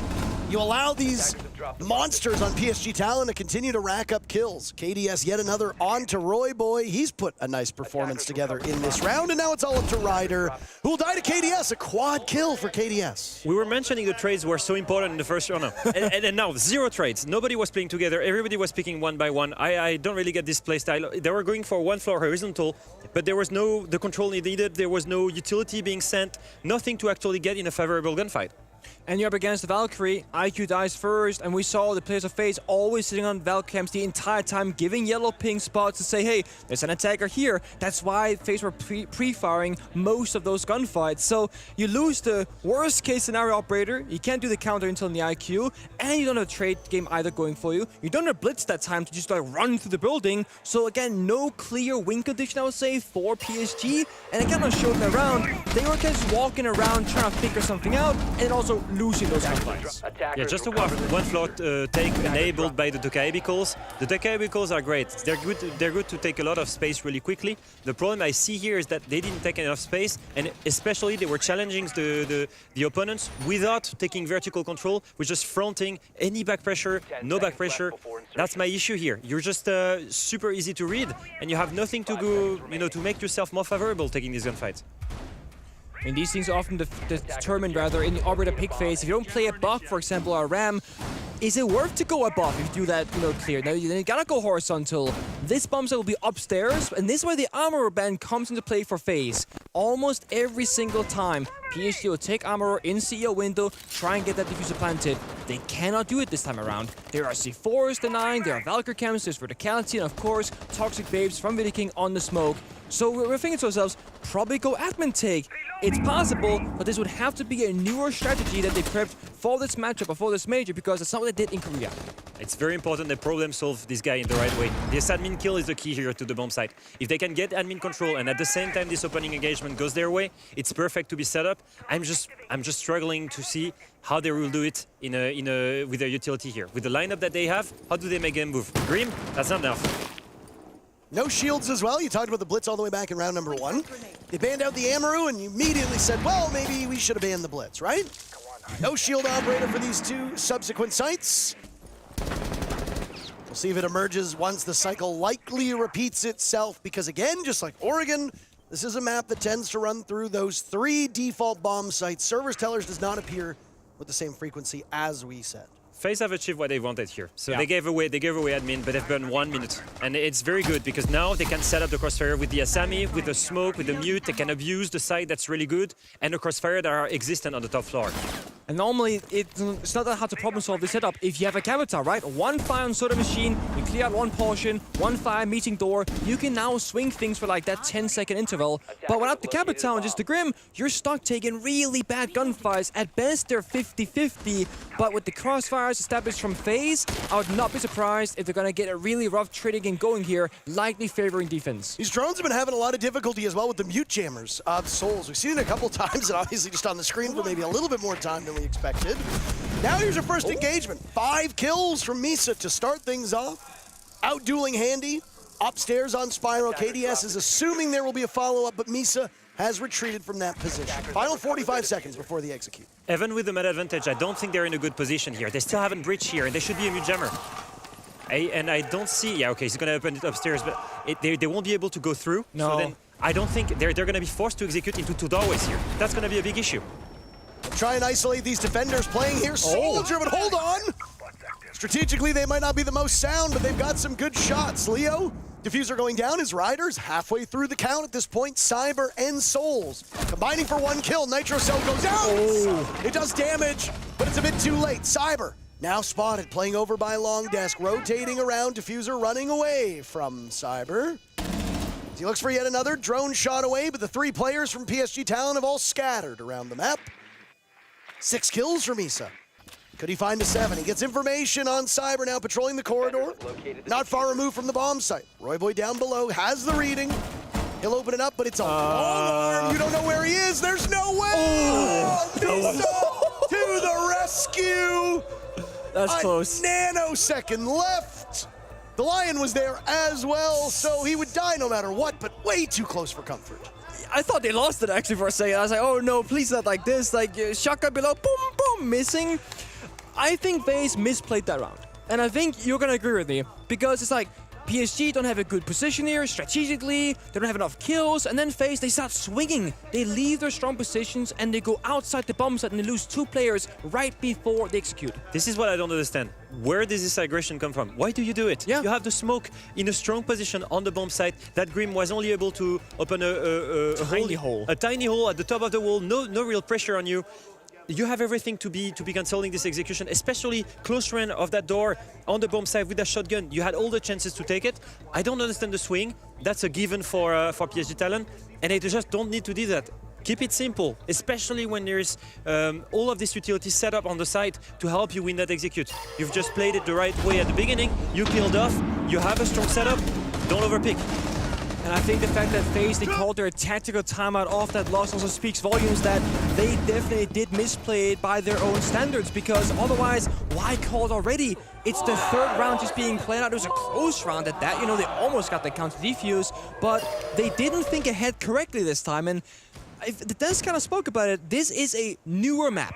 It's not like it came out yesterday, but if you're FaZe Clan, you've played Oregon 10 billion times, and you've played Consulate maybe 100,000 times. That's a very big difference. And that small, lack of inexperience maybe does show in those split-second decision-making in the rounds. I think it comes down to KDS's pick. He went in with Azami for no reason, and I think the smoke kind of felt forced to follow him and try to trade him for no reason. And just one single individual performance, and then your team tried to play off you, but it's just the wrong way to finish it. It was KDS who made the error by missing the gunplay in the first round as well. So that's 2 rounds in a row that inaction or a misplay from KDS has directly resulted in the rest of FaZe's dominoes all falling far too early. And well, we talked about how important the blitz was. It's not Soldier playing it. Soldier's on a gun this time, but another shield operator will emerge for PSG Talon. Normally when you see different players play this in operator, it's for different reasons, right? Soldier's your aggressive intro kind of guy who's going to be in their face with blitz. Royboy is known as like the hot support player of this team. Like they're going to extend, play passive, drone. I think he's droning for Misa right now actually, and he's already inside of lobby, so if they can get a quick pick in here, they already have basement control as well for C4 below. This might be just a lobby plant. And Misa's taking some damage. You can't gamble those 7 kills this early on. By the way, all 7 of those kills coming in the first 3 rounds. Hell of a tally. You ever get slapped so hard you turn into a Valkyrie camera? Misa got turned into a piece of gadgetry as he gets vanquished from Vidiking.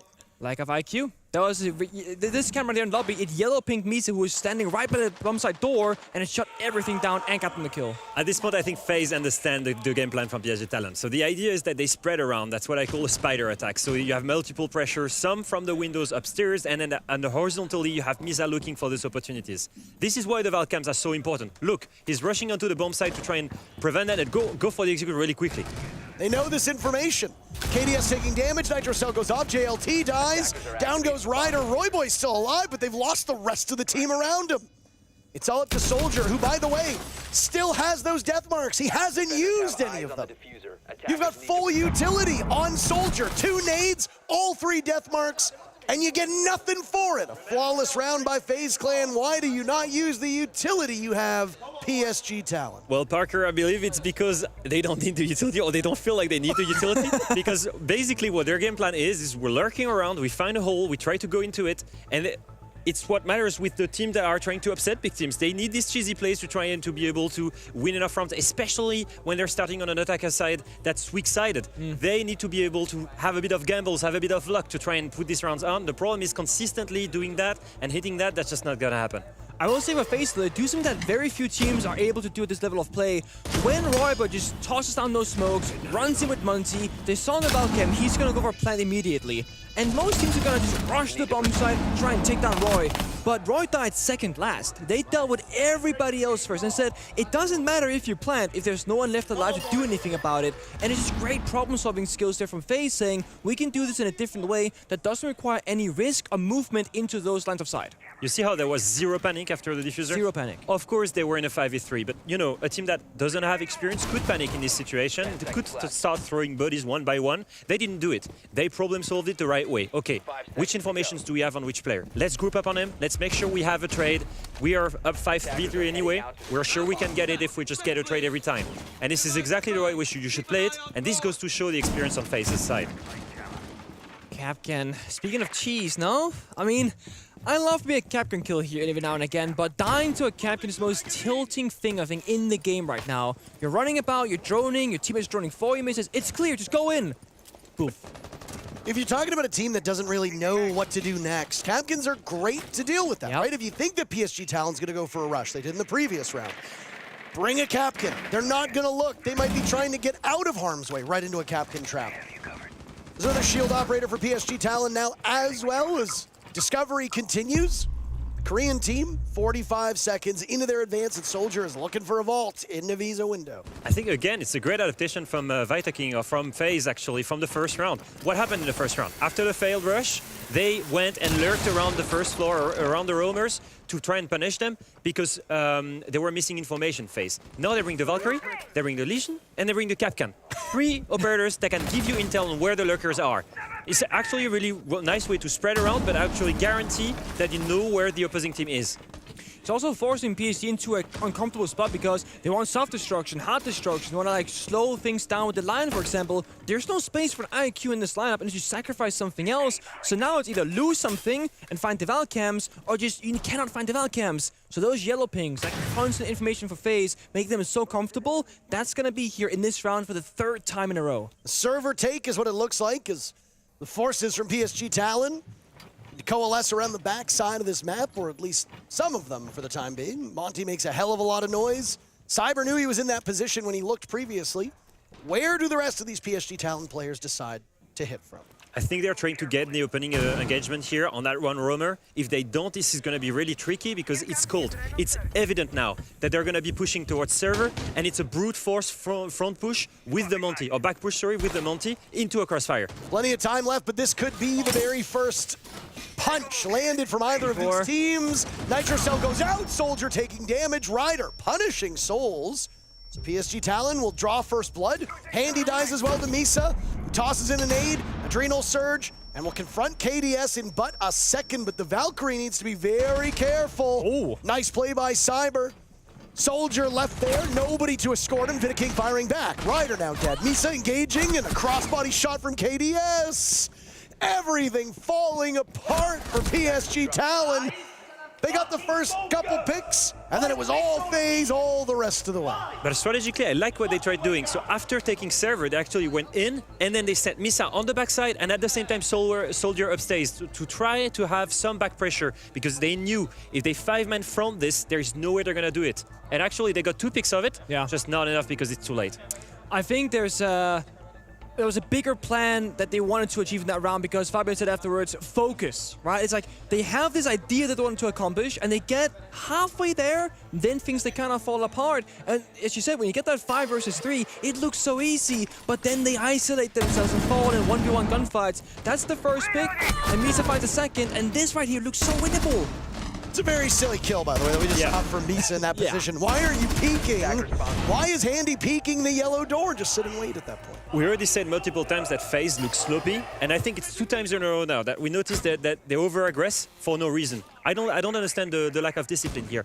Again, the win condition for them in defense here, especially with less than a minute left on the table in a 5v5, they're the winning team here. They're forcing the opponents to go in and go into their crossfires. Why would you pick outside for the back pressure? Just wait for this guy. He has to come in anyway, and you have the advantage. So we need to watch out for this from FaZe, because right now it's okay, they're playing PSG Talon, I would say a weaker opponent, but later in the tournament they really need to fix these issues. Well, that's definitely going to be a problem later on. I mean, absolutely, that's... And it has been like FaZe, like they've been winning matches, but it's been overtime, 7-5. It's not been super clean. as you'd expect, and BDS had a struggle earlier, and we're saying, in my opinion, these FaZe, BDS, and Furia, top 3 teams this event. That hasn't really been the real story. All of a sudden, Secret they're getting in there. PSG Talon causing ups against BDS. It's puzzling, but anyone can beat anybody right now at this level of play, and honestly, I love it. Back in Oregon, we highlighted the stats on these bomb sites. PSG Talon on the weaker side of Consulate. It is their map, but they've already won 2 rounds on attack. We said that was good for FaZe when they did it. It's just as good now for PSG Talon. If Talon can emerge 3-3 from this first half, they will be in good position, very good position. Therefore, it's incumbent on FaZe to prevail in what will be their very final defense. 1 minute off of the board. Discovery still ongoing. And Tarp/Blue Control will be in hand for PSG Talon as the Monty will walk down to that least played bomb site of server tellers. Least played bomb site, and also, if I'm not mistaken, one of the worst in terms of win rate for the defenders. 50-50. This is a great opportunity for PSG Talon to have a 50-50 split. Actually, they got the control upstairs with the vertical pressure, and at the same time, you have the Monty working directly on site. Everything is going their way right now. It's a 5v5. I think the win condition here is especially on the C4s. I love it because it's kind of the old style of the server with the pulsing everything. Some things never change. I think the gunfight is going to be very important for both sides here. Getting that opening pick to play with the numbers advantage. And for PSG downstairs, they don't have any EMPs left, so the wall is going to be kite clawed. They can't get through this, so they might either have to brute force this with smoke grenades, just walk in, or change their plan with a minute left in the round. Consulate, very big map, and Cyberstrike at the same time. This could go wrong. 3 C4s, and yes, this is very reminiscent of vintage Consulate where you'd stick 4 players down below, a pulse would call, and everybody would just throw explosives from below to stop you in your tracks. JLT solo entered, now Misa's gone as well. Another drone hole kill. 2 so far, going against PSG Talon. Roy Boy with the flash, following up, Handy completely blinded. That damage done earlier to Soldier God, not great. Elko the smokes, King clobbered by Soldier. It's his second kill. Even if everybody else is collecting the scraps. Cyber looking for a flank, Soul's not there. Soldier halfway through the diffuser. Most of FaZe Clan is retaken. They drop onto Roy Boy. Soldier looking to just hold on to this diffuser. Souls has reduced it just to the Monty, but chaos inside the site. A 3-3 first half will not happen. FaZe Clan, 4-2. You know what was the most important thing here? KDS not dropping instantly when he was on the edge. Yeah. He actually waited till all of his teammates were ready to trade him, then he waited for that drop, then Souls 1 actually traded him on Legion. This goes to show, like, yes, we've said KDS overpicked in a few of these rounds, but I think he made up for it here. And it's what happens when you play against one of the best teams in the world. They have all, in these minor details, they all always take the best decision. Here, they understood, okay, it's fine. We've lost the bomb site. We've went from a 5v3 to a 3v3. Do you see any panic again? No panic at all. They played the right way. It's beautiful to see, actually. I think the big story for Consulate so far actually is that, sure, PSG get 2 attacking rounds, which is actually just quite all right. However, there was so much potential to have a 4-2 favoring them, I'd argue, because there were 2 rounds, that last one in particular, where they actually turned things around, they problem solve quite well, they get the bomb planted, but then it falls apart still. And it comes down to, they kill one person on the flank, on that server door, and then they look away, there's a second player. Those very small micro decisions, or what a flank drone could accomplish, some information, could very easily turn that round loss into a round victory. So yes, scoreline says 4-2, but this could have been a 3-3, a 2-4 the other way around, etc. There is still potential here for an upset, I think, on Consulate. Yeah, and there was a consistent pattern from the attacks of PSG Talents. It's basically 5 players working towards the same objective for the first 2 steps, and then they split. You have a core of 3, generally around the Monty, that are working on the execute with the diffuser, and then they sent Misa and probably Soldier most of the time, or Ryder it was right now, the round before, to try and backstab and apply back pressure.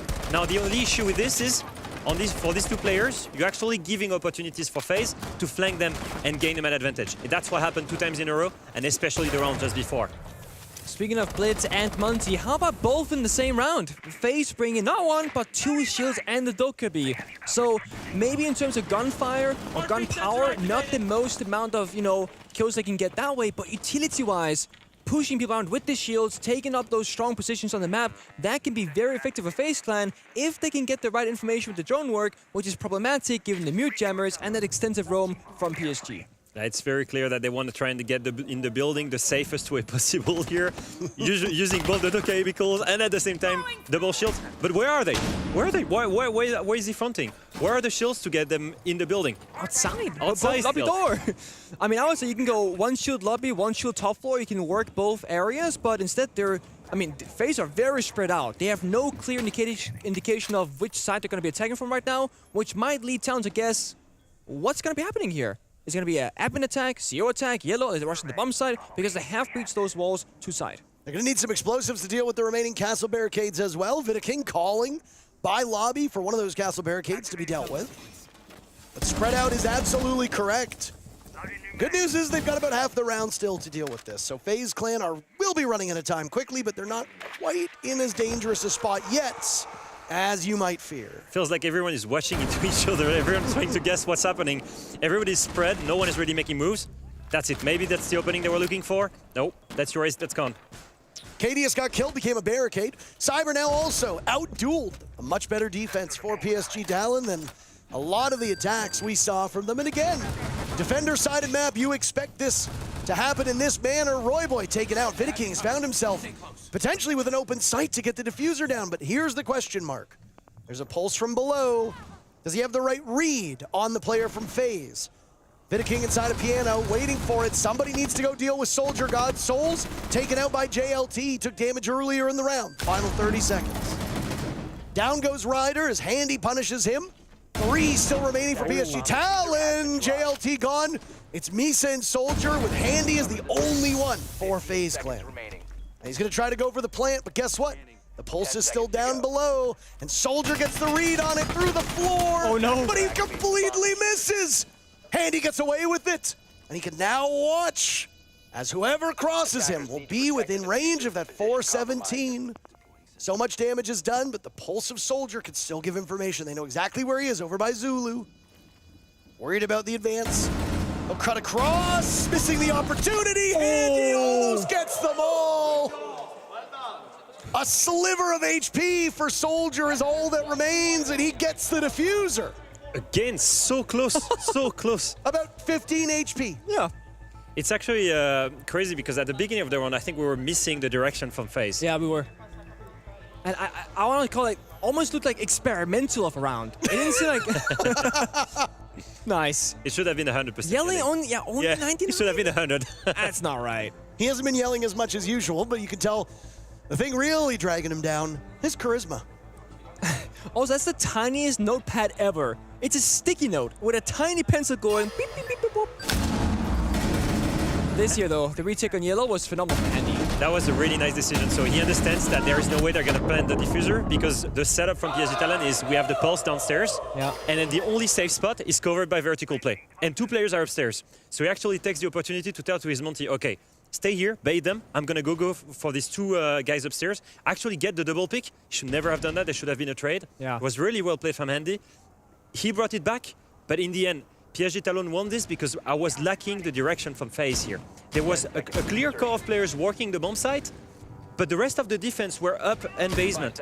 So what was the real solution here? You should have spent more utility or at least one of the floors to try and get more advantage.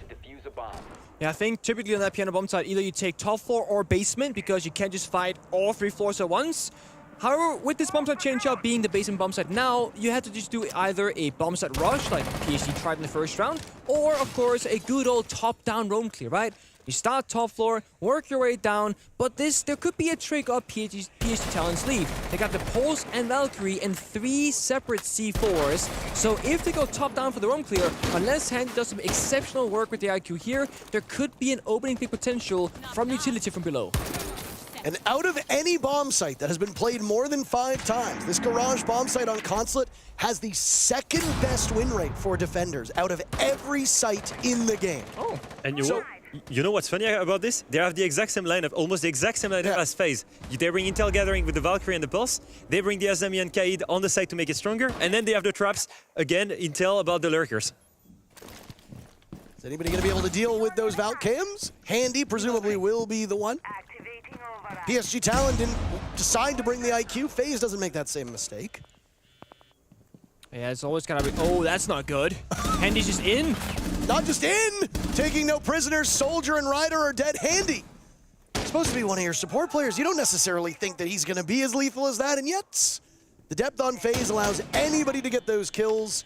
And what an advantage FaZe has with half of the round to go. Triple pinch on a player now. He's stuck because you have the Dokaebi calls getting flash. He should not be getting away with it. Oh! And he does. He does, and now he's upstairs. He has even more control, and he has the pulse to tell his information to his teammates. The other two can stay on the bomb site, and he must stay here to burn as much time as possible. That's a new win condition that just opened up for PSG, and oh, there it goes there, Handy again. He's everywhere. Triple kill in this round. Pushes in, gets the flanker as well. Could get his fourth right here in a second. Here's Royboy, though. Kaid is not exactly a discreet operator.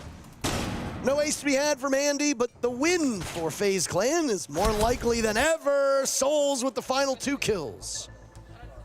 As much as we were saying that the defense on PSG Talon was very similar to FaZe's defense, I think the attack on FaZe was very different from what PSG Talon brought. What was super interesting to see is, oh, okay, they're spreading. They want to have more control upstairs. They want to burn time with roamers. What will we check? We'll have Chackle, Dokaebi, IQ, and then we'll just abuse these to get a lot of control and get the opening engagements our way to then execute on site. It was really well played. I think initially they got this 2 opening pick, and then it went closer because of Misa's move. Somehow Misa escaped the triple pinch, gets the kill, goes upstairs, and then he does something that I think goes to show his small inexperience. He then gives that back to Handy. He must have stayed upstairs, burn as much time as possible, pulse to make sure that you're safe, and then you force the others to have a really poisonous choice. Do they force onto the bomb site 3v2? Or do they go hunt you? Yeah. That's the thing, sometimes again, just staying alive in action is also an action because you're still up and you're a problem. PSG Talon, they call their tactical timeout. That is both teams using theirs. Still got some rounds to be played. And I think right about the nerves. I'm not sure what that was. He wanted a fist bump. He's like, slapping the shoulder. And I mean, this is just absurd, right? The Dokaebi call efficiency there, the value that they both got, incredible. And then you see there here, Misa overstays. I mean, why do you swing top spiral, right? No. The shot was amazing to be fair. It was a great shot. I don't think Misa saw the IQ on his screen. Like it was literally straight to his hair, but there was no reason for him to overpeak that. He should have stayed earlier. Even if he stays alive here, just him staying alive is burning so much time. That's too bad. But to be honest, he already brought the round back earlier. What happened was Handy getting this double pick, got FaZe the round here. 10 seconds to In terms of kills, by the way, FaZe Clan are ahead by 10 kills, and they're also ahead by 2 rounds. How many kills do you need a round to win? 5. So they've basically won 2 extra flawless rounds over PSG Talon in this matchup. And when you look at the top kills on both of the teams, you look on the right side of your screen, PSG Talon. You got 11 kills for Misa, you got 6 kills for Ryder, that's 17. You look on the side of FaZe Clan, you got 17 kills, or rather 16 kills between Handy and Souls, but then the rest of the team has picked it up. PSG Talon's got 2 players with 2 kills, Soldier and JLT, 2 and 7, 2 and 6. Yeah. Royboy, 3 and 7. Right now, only saving grace of PSG has really been Misa, especially on that first half. But on defense, Misa's not been able to do the same amount of damage, and if Misa can't pick it up, keep it up. If nobody on PSG Talon can pick it up, they're gonna be in really rough shape up against a team that has that depth where every single member can outduel a lot of players on a lot of teams. And I mean, one of the best players in Brazil over the last 3 years is Cyber, and he starts off this round by picking off the Kaid of Royboy. Again, they abuse a 1 floor take horizontally. They create movement by using the Lion, by using the Dokaebi, and then they abuse it. Again. Maybe not the smartest play by Cyber, but almost taking out Misa. Playing down below. Timeout was just taken by PSG Talon, and they immediately lose the first 2 players. Maybe not the result that Fabian wanted. Gotta settle the nerves right now. I mean, they're choking up right now, making wrong decision after wrong decision. Ryder missing the fadeaway, and now the nade from Handy. Prevent him from following up on the hatch. Now back up spiral stairs. Ryder and JLT are all that remain for PSG Talon, with half of the round to go. Yeah, again, very different take than what we saw from PSG Talon. PSG Talon brought the Monty, they had a very clear plan, they were going step by step. Look at FaZe here, they're just lurking around, having spread, abusing the utility from these operators that are creating movement, and then as soon as they see an opportunity to get the frag, they go and they commit to it. Now it's a 4v2. It's actually funny to see they're still aside. Yeah. They're still aside because they did not commit to taking the areas where they got the picks. Changing the pace. It's been a team of individuals for PSG Talon in this round as FaZe look set to go to series point, and they will do just that. Wake up! Use your head! We are playing absolute fucking ass! Come on! This is why he needs 100% on the yelling. Exactly. I mean that just made it from 99 to 100. It's the upgrade right there. I mean, I will say though, the way that FaZe they're playing right now, it is very hard as a defending player to figure out what is happening around me because it feels like they're everywhere and they're nowhere. And we saw in the 2v4, PSG, they're running around pre-aiming windows, doors, up and down because they don't know where they're being attacked from. And then you pointed out, they're outside the building just holding angles. They lack intel, they lack that team coordination. They need to understand which parts of the map is clear and which parts are under attack right now. They don't seem to know the difference, at least in that previous one. Now they have a utility-based adaptation. They're bringing the traps, exactly like FaZe were doing it when they were trying to crowd control Misa. Misa was exploiting, actually Misa was having the same playstyle as FaZe. You know, he was lurking around, looking for these opportunities. Like a little cyber. Yeah. Exactly, and like a little cyber, and a more effective one in the round. I would say technically. But here, FaZe, what they did is they brought Legion, they brought Capcan, so they were trying to have the traps. But now, when you look at it, they're doing the exact same thing on the opposite side. FaZe are actually gonna have to face the same utility that they were throwing at Talon when they were lurking. Capcan, a Legion, and now they make the start stronger with Asami, Cade, and Goyo to burn more time. But I think FaZe a better lineup for this because they get the Jackal, they get the IQ, they actually get things done. Whereas PSG, they're missing the IQ half the rounds. Yep. They get punished by the Valkyrie cameras, or for example the Capcan traps, and they have soft destruction. You have Jackal for FaZe, they can find those lurkers. And look, 30 seconds, already hunting them down, yellow pings, they got intel. Oh my. In all reality, he would not have an arm, but Ryder still lives through that engagement with Cyber. Just using that flash to get away, making sure he's not getting traded. Like again, goes to show how experienced this guy is. It's the small things, the small details. But just like this kind of thing saves your life all the time. These small habits. Oh no, Vidaking losing it. Doesn't expect the electro shuffle. Cyber now taking some damage at what sounded like either JLT or Soldier's hands, and it's Misa to get the kill on the Souls first. Maybe charisma for Fabian is a little bit higher than we thought because he has somehow willed his team back into this round after calling them a string of expletives I can't say on this broadcast. Well, I mean, I could, but I won't. Oh. That was so satisfying to watch. Yeah. The drone intel is so accurate for FaZe. Is Cyber retrievable? There we go. Vidaking going over to get him back up, and it's Misa to die as well. It's not just anybody on PSG Talon. That's the 13 kills of your best players so far in this matchup. It's the drone intel, it's the Jackal as well, and it's the Kaebi. All of it. It's all made to make you clear quicker and to actually get that opening engagement. Now it's 4v4, and they can start working the site. I think it's going to be vertical play and then transition into an execute. Now my issue is they have Ibana, which means they won't go for a garage take here. Yeah. It has to be a zero take, and they go down the stairs. They don't really have a choice, and if PSG Talon are smart about this, they should know that there's going to be a backside attack coming. Of course, maybe one backstab on the yellow staircase, but they should rotate their players. And you see right now, everyone's ready for this. 3 players waiting for the push, just getting that crossfire step and saying, I'm going to hold this corner, you're going to hold that corner, wait for FaZe, play together. Rubber will hit the road. It's Handy on 12 kills, looking to do more than Misa, who carries the most out of everybody. So, bit of a lag right now on FaZe Clan as they dot their I's, cross their T's. There goes Roy Boy. KDS has another close by. Soldier looking to pounce on him, looking for more than that. The fire will stop Handy from making his advance, but he picked up a 13th kill. Soldier waiting.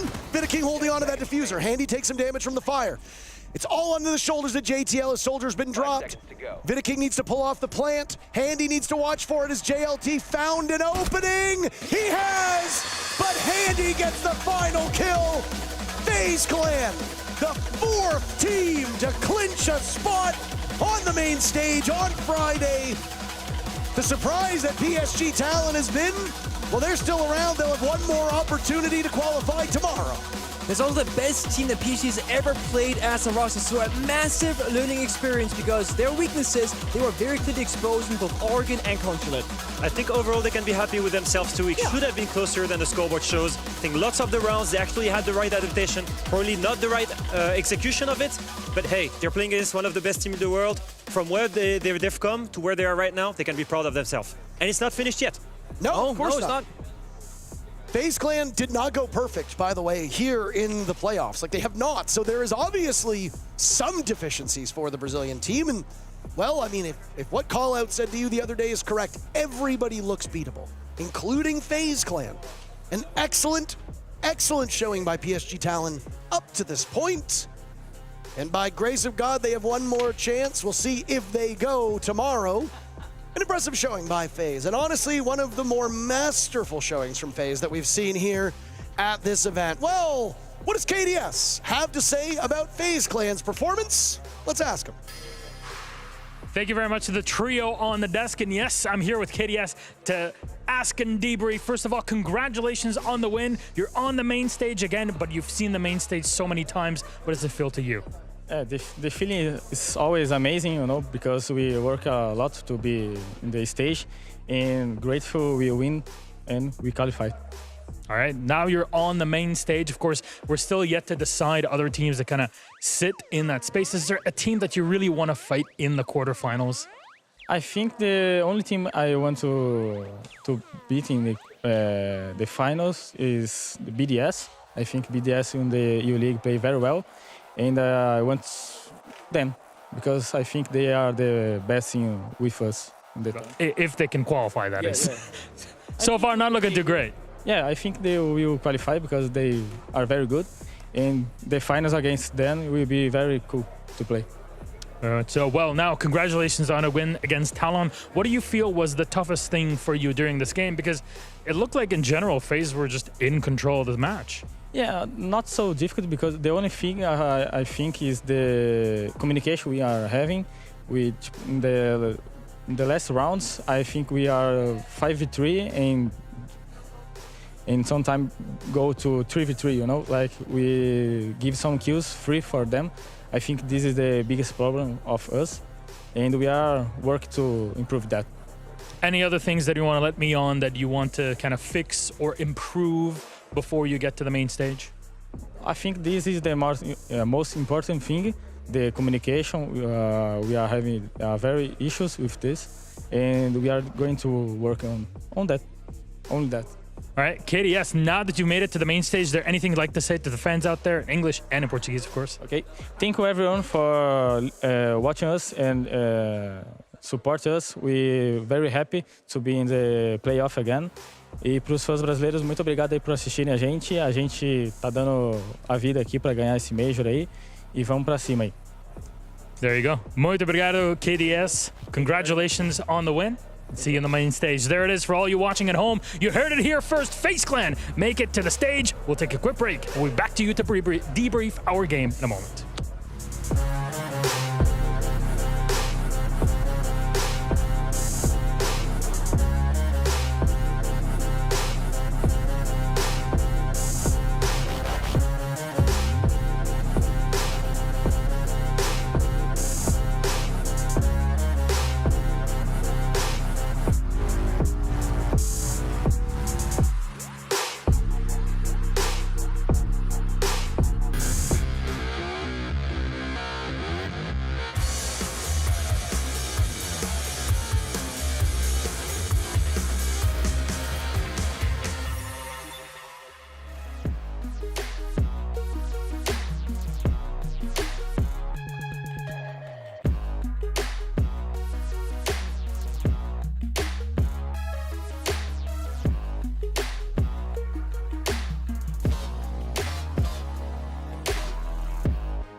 To the main stage they go. FaZe Clan is qualified to yet another main stage, and that'll be for us and all the attendees, couple thousand of you joining us here in this weekend to catch them on Friday. Again, FaZe Clan to yet another main event. It's a lot to look forward to, and good God, FaZe have been to pretty much every single main stage over the past, 2-ish years? That's insane, Jack. Yeah, that's why JC makes him his favourites for the tournament, of course. And to be fair, on the face of it today, good value for making them favourites, or one of the favourites, as I said. They were excellent, and I think when it was always going to be a tricky game for FaZe because they wouldn't have expected to have played PSG Talon in a best of 3. They probably will have taken some liberties with their prep on their opponents and wouldn't really have expected to play PSG Talon at all, if I'm being brutally honest. But they still had the professionalism, they still had the ruthlessness to treat them with the right respect, to do their homework, and I'm talking across the whole series here, do their homework and then punish every single mistake. And it was just a very, very clean day at the office from FaZe. Yeah, it took them a couple of rounds to kind of get their foot in the game. I think obviously they started off with a bit of a round deficit, but then they close out the first half, 4-2 split. They come back on their attacks, and Consulate is not an easy map to attack. Let's be clear about that. But they absolutely ran through PSG Talon. We saw a fantastic showing from Handy, as you're seeing the stats now. 25-9 throughout the series. That is a ridiculous scoreline from him. There's a reason why he's one of the best players in the world. That's 3 kills off of tying the world record at this point in a full best-of-3 series, which is 28-29 would break that, right? You're the numbers guy. Yeah, and through 2 maps as well. Like, that's ridiculous. If this had gone 3, oh boy. 100% would have had it. Well, Nighthaven is not going to be seen in this game, but we have to look at the bright side because although FaZe Clan are qualified for the main event, PSG Talon are not out of the tournament yet.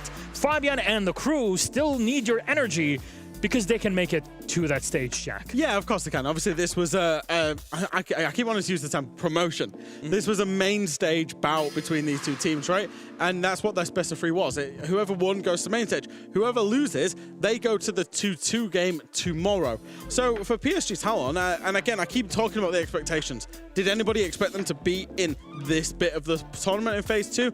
Maybe. I know that when they did some local Korean media, they said they wanted top 4, but I think realistic expectations, if Talon could have picked up 1 win, they would have been happy with that. It extends their stay. And I do just want to say for PSG Talon, how important it is to be schooled by FaZe like that. And I know that the loss hurts.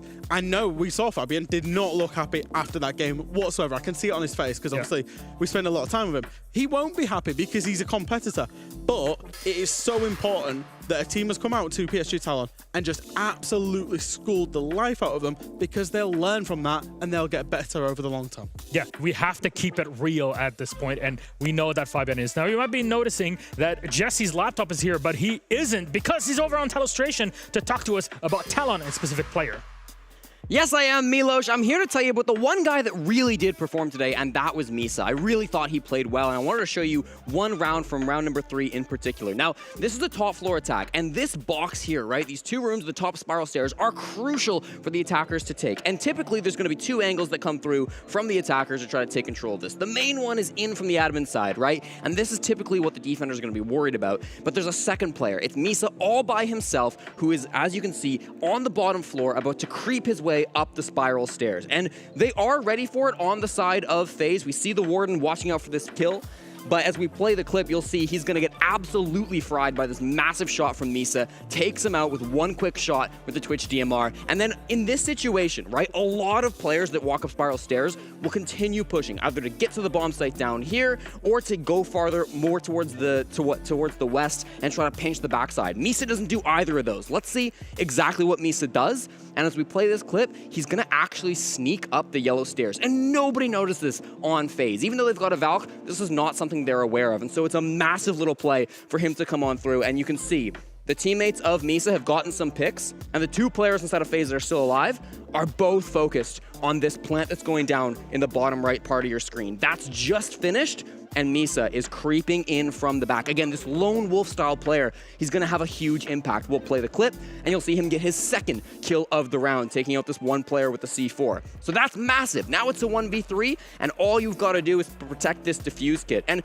there's a lot of tools they have to come through. There is a player down below trying to stop the plant from going down, but obviously from below, it's inconsistent. It's hard sometimes to stop that plant. We do see a player up here as well, pushing in from admin side, but that's a Valkyrie camera that will be watching his every move. The most consistent player, the strongest tool they have is to deny it from the north, and that's going to be Miso once again, and we'll watch him find this third and final kill to close it out and win the round. Really impressive stuff from Miso. You see he gets a triple kill. Wasn't enough to win this game, but for PSG Talon, he's a player to watch. Now, I know you don't want to watch me ramble my head off throughout this telestration, so we've got a B stream for you. It's Bliss versus Dark Zero going on there. We'll go tune in. God, if you really manages to cause chaos here, it's all going to go off. But they didn't quite manage to get away with it. And just as a quick shout, a welcome to the A-Stream viewers. Hello, we're back. We were there earlier. We were there a few hours ago. Your series has been bloody quick. I missed every series that hasn't been us today. Has been quick. Has been so quick. Yep. We did have a real banger. It was so good, though. It was 15 rounds on both the last two maps. This one started out 7-5, so not quite the 7-2 that we had on Kafe on that first map earlier on. And now we're into Nighthaven Labs, which, in case you didn't know, is both these two teams' most preferred maps. So it's quite odd to see it making it here and getting picked up. More like a decider is what you would come to expect, but it does mean we're in for a pretty good game. Now, I cast Dark Zero on this map a few days ago against Scars. I say a few days ago, time is a blur at a major, but it was very decisive then from the side of DZ as well. They loved the pressure that they could put in. They built, again, those sort of crossfires around the front of a Monty that isn't so immediate on its usage here on the second round, but there's always time. There's always time. If you haven't really watched Dark Zero play much, they're very good with it, so good with it. They won about 5 rounds in the previous map, built just behind the Monty. It does make you wonder, if people start banning it away, then what happens? And when I saw it in the last round, I thought the Blitz was practicing anyway in case the Monty wasn't going to be a thing for them. Both shields are really strong, and as I mentioned before, in some of the earlier games of the tournament, we saw both the Blitz and the Monty being taken away. G2 at one time even ran 3 shields just to be incredibly obnoxious. So shields overall are strong. It's not like you have to have Monty, just if there's like a tier list of shield operators in particular, Monty sits at the top as an S tier. The breach isn't quite immediate. They've got the single wall and angles towards Animus to slowly get some width, but for that you need obviously the hatch control, you need garage rafters, and well, there's an Australian currently up there, happy, enjoying themselves. In fact, most of them are up there at this point. They've still got a very stretched out hold. They've still got a lot of space to play with here, and with the Oryx, they can get themselves around nipped quite quickly. The next breach happens above, but at this point, you're sort of thinking, okay, are they just going to try and send it through the single Animus wall? And will they be stopped in time? What is going to be that direct action that can otherwise cut this in half? Here goes the motion of Canadian. Here's 2 drones working ahead of him. They're not entirely dedicated as of yet, but that gun 6 will sort of maybe point out, all right, let's start acting around the top of the hatch. Let's start trying to put some pressure in. They pull back out. And the C4 doesn't quite connect with anyone, but it's down to the 2 players not at that door, which I think is Nafe and someone else. Pamba. They're watching for the vertical play for the hatch, right? Which I understand. A good rounding, actually. And Sage has broken that open, which now really, I was going to say it threatens the downstairs, but Sage just swung the hatch and they were just ready. Bamba getting one more back for himself as well, and now the Capitao can spring into action, looking for this plant to go down, but still, they've got that vertical cover. Fish is just waiting for someone to step through, looking to see what he can find, and with all the gadgetry coming out, I don't think he'll find too much. Troy will go down here. Diffuser on the ground. Can the rest of Dark Zero recover this one out in the 3 versus 3? They get the C4 out on top, Fish into another one as well. Bliss, it looks like so far, are holding back this stem of aggression coming out from Dark Zero. Round 1 and this round, they've controlled it incredibly well. I mean, again, a little bit of question around the take itself. They sort of saw this opportunity, didn't trust the opportunity fully. They did only really need to get a little bit of control of the verticality, but maybe they didn't know how much was dedicated up there. Obviously, Nafe lost the first engagement directly above the hatch. They then dropped that player, but it is just a 1 versus 2 above, even if it is a Deimos in that situation. And that goes away from you, so does everything else. Bliss, they only needed to react to that 1 wall as well. Think about it, they didn't get the breach open. There was never any pressure that came down Exhibition side. There was never any pressure that came down.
Welcome back, everybody, to our halftime show. We are joined by our two guests for the show. Of course, KDS and Rafa. KDS, we've seen you already on the interviews many times over the tournament. Of course, Rafa, coach for FaZe Clan. Congratulations on the win. And Alfama is also with us here because we have three people that have a lot of experience in actually playing Siege. And you have this experience here, and then you have the experience here. And then you have me that is right over here. This is what we're talking about. I'm telling you, I got Plat 3 once. This is the level we're hitting here. So you have to teach me a lot about how this game goes. And we have three people to really help everybody understand how strategies are built. Right? Alfama, please, go ahead. This is from your own strat book, right? Yeah, so basically I brought you guys a small present. So this is the kind of strategies that I used to have when I was playing, the kind of stuff that I was building with my coaches. And when we were preparing for a major or for an event, for specific matches, we would have counter strats and we would not have enough time to remember all of the strategies. So we would print the strat book and then we would have these to have a certain, counter strat on a certain bomb site, and I know I have this paper as a backup if I don't remember everything. For you guys, I was wondering, does it happen to you also to print a strat book, to have a certain dedicated counter strat preparing into a match? How do you work with it? How do you create these strat books? A gente anota no caderno só e vai mudando a cada jogo, né? So what he said is we take a note on the book, and then we don't have any screen or anything.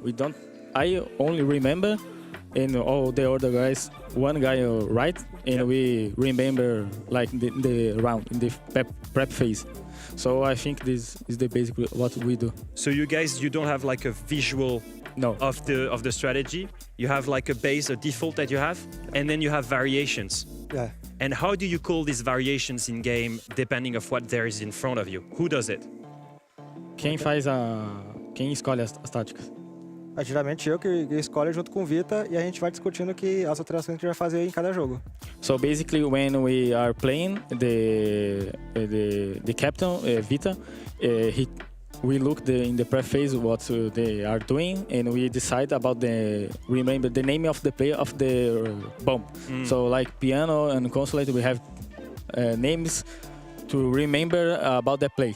So he thought for us, and we do.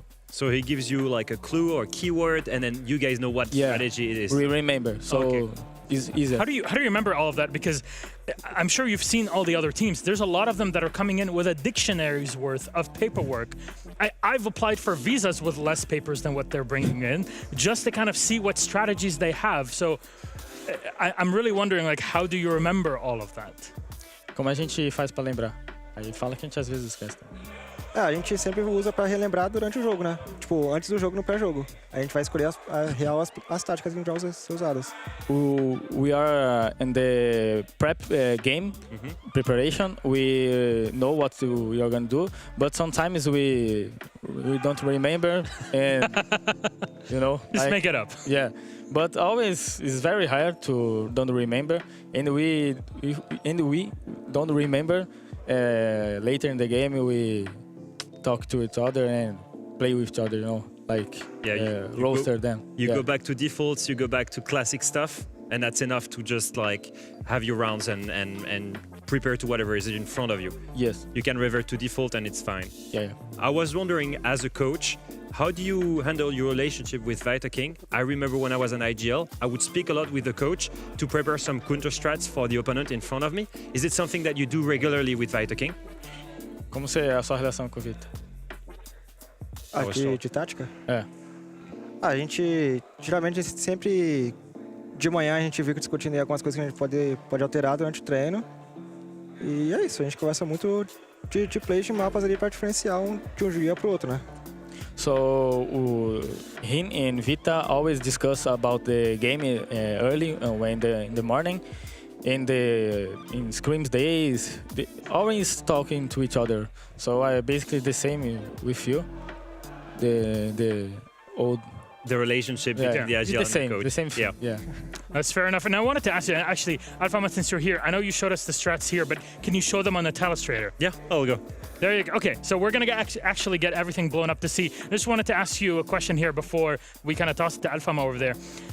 you have all of these strategies, but have you had like a funny moment or an experience whilst playing, maybe scrimming, where you think, you know what, we should make a strategy out of this? Something really dumb that happens that you create a strategy off of. Either, you know, Vita or Rafa.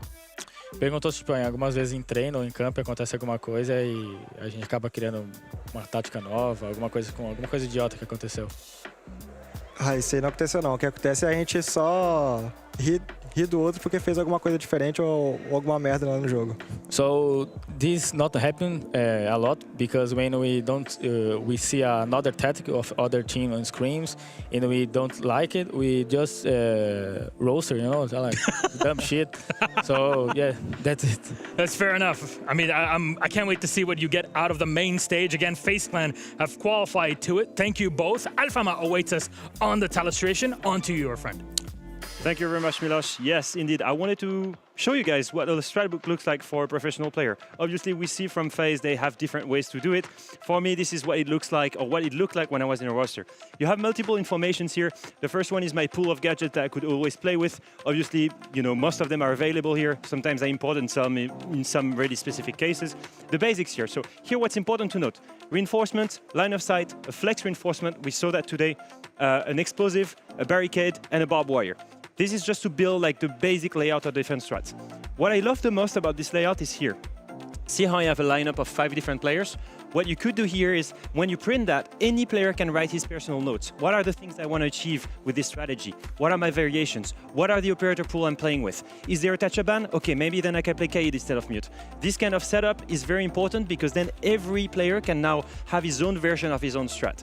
And then this is the very base. This is where everything comes together. This is how, if I want to have a look at what this setup looks like, I can then look at globally where everyone is placed, who is playing with who, what are my stuff, because everything is colored. I'm in purple, maybe my teammate is in green. I understand where everybody is supposed to play and what are the fallback options. And then last but not least, and this is very important, this is your win condition, just here. Here I only wrote one, but sometimes it can vary depending of the operator and veto. You can probably write a first one, a second one, or a third one. Some are to peel off, some are to be aggressive. This is a basic layout, but this is very interesting because then it gives a general direction to everyone. So hopefully this was a good insight for you guys to take a look at what a professional strat looks like, and we will be back after a short break.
Here we are setting up. We've gone through a qualification game. Well, now we flip the coin. And what does it show? Elimination on the other side. Liquid and Scars from Brazil and from Japan go 1-1.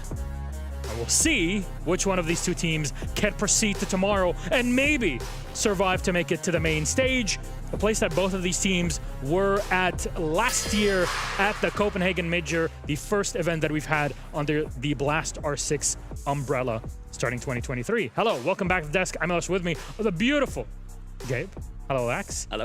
And of course, Jesse, who's looking dapper as ever. Look at that hair, it's on another level. You look, appreciate it. I mean, look at you. I mean, I don't think you're giving yourself credit. I came in here, I was like, I got like my 8 hours of sleep. I guess the fit I thought on, I was doing something special, but then I saw you, I was like, well, I can't beat you. Buddy, you raised the bar. You sent me the photo of what you got in store for later on. I'm excited for that. So, we got to live up to that. But Scars have to live up to high expectations also today, Laxing. So can they accomplish it? I would like to believe that they can, but as history has proven, they haven't really had tons of success throughout their history here in Siege.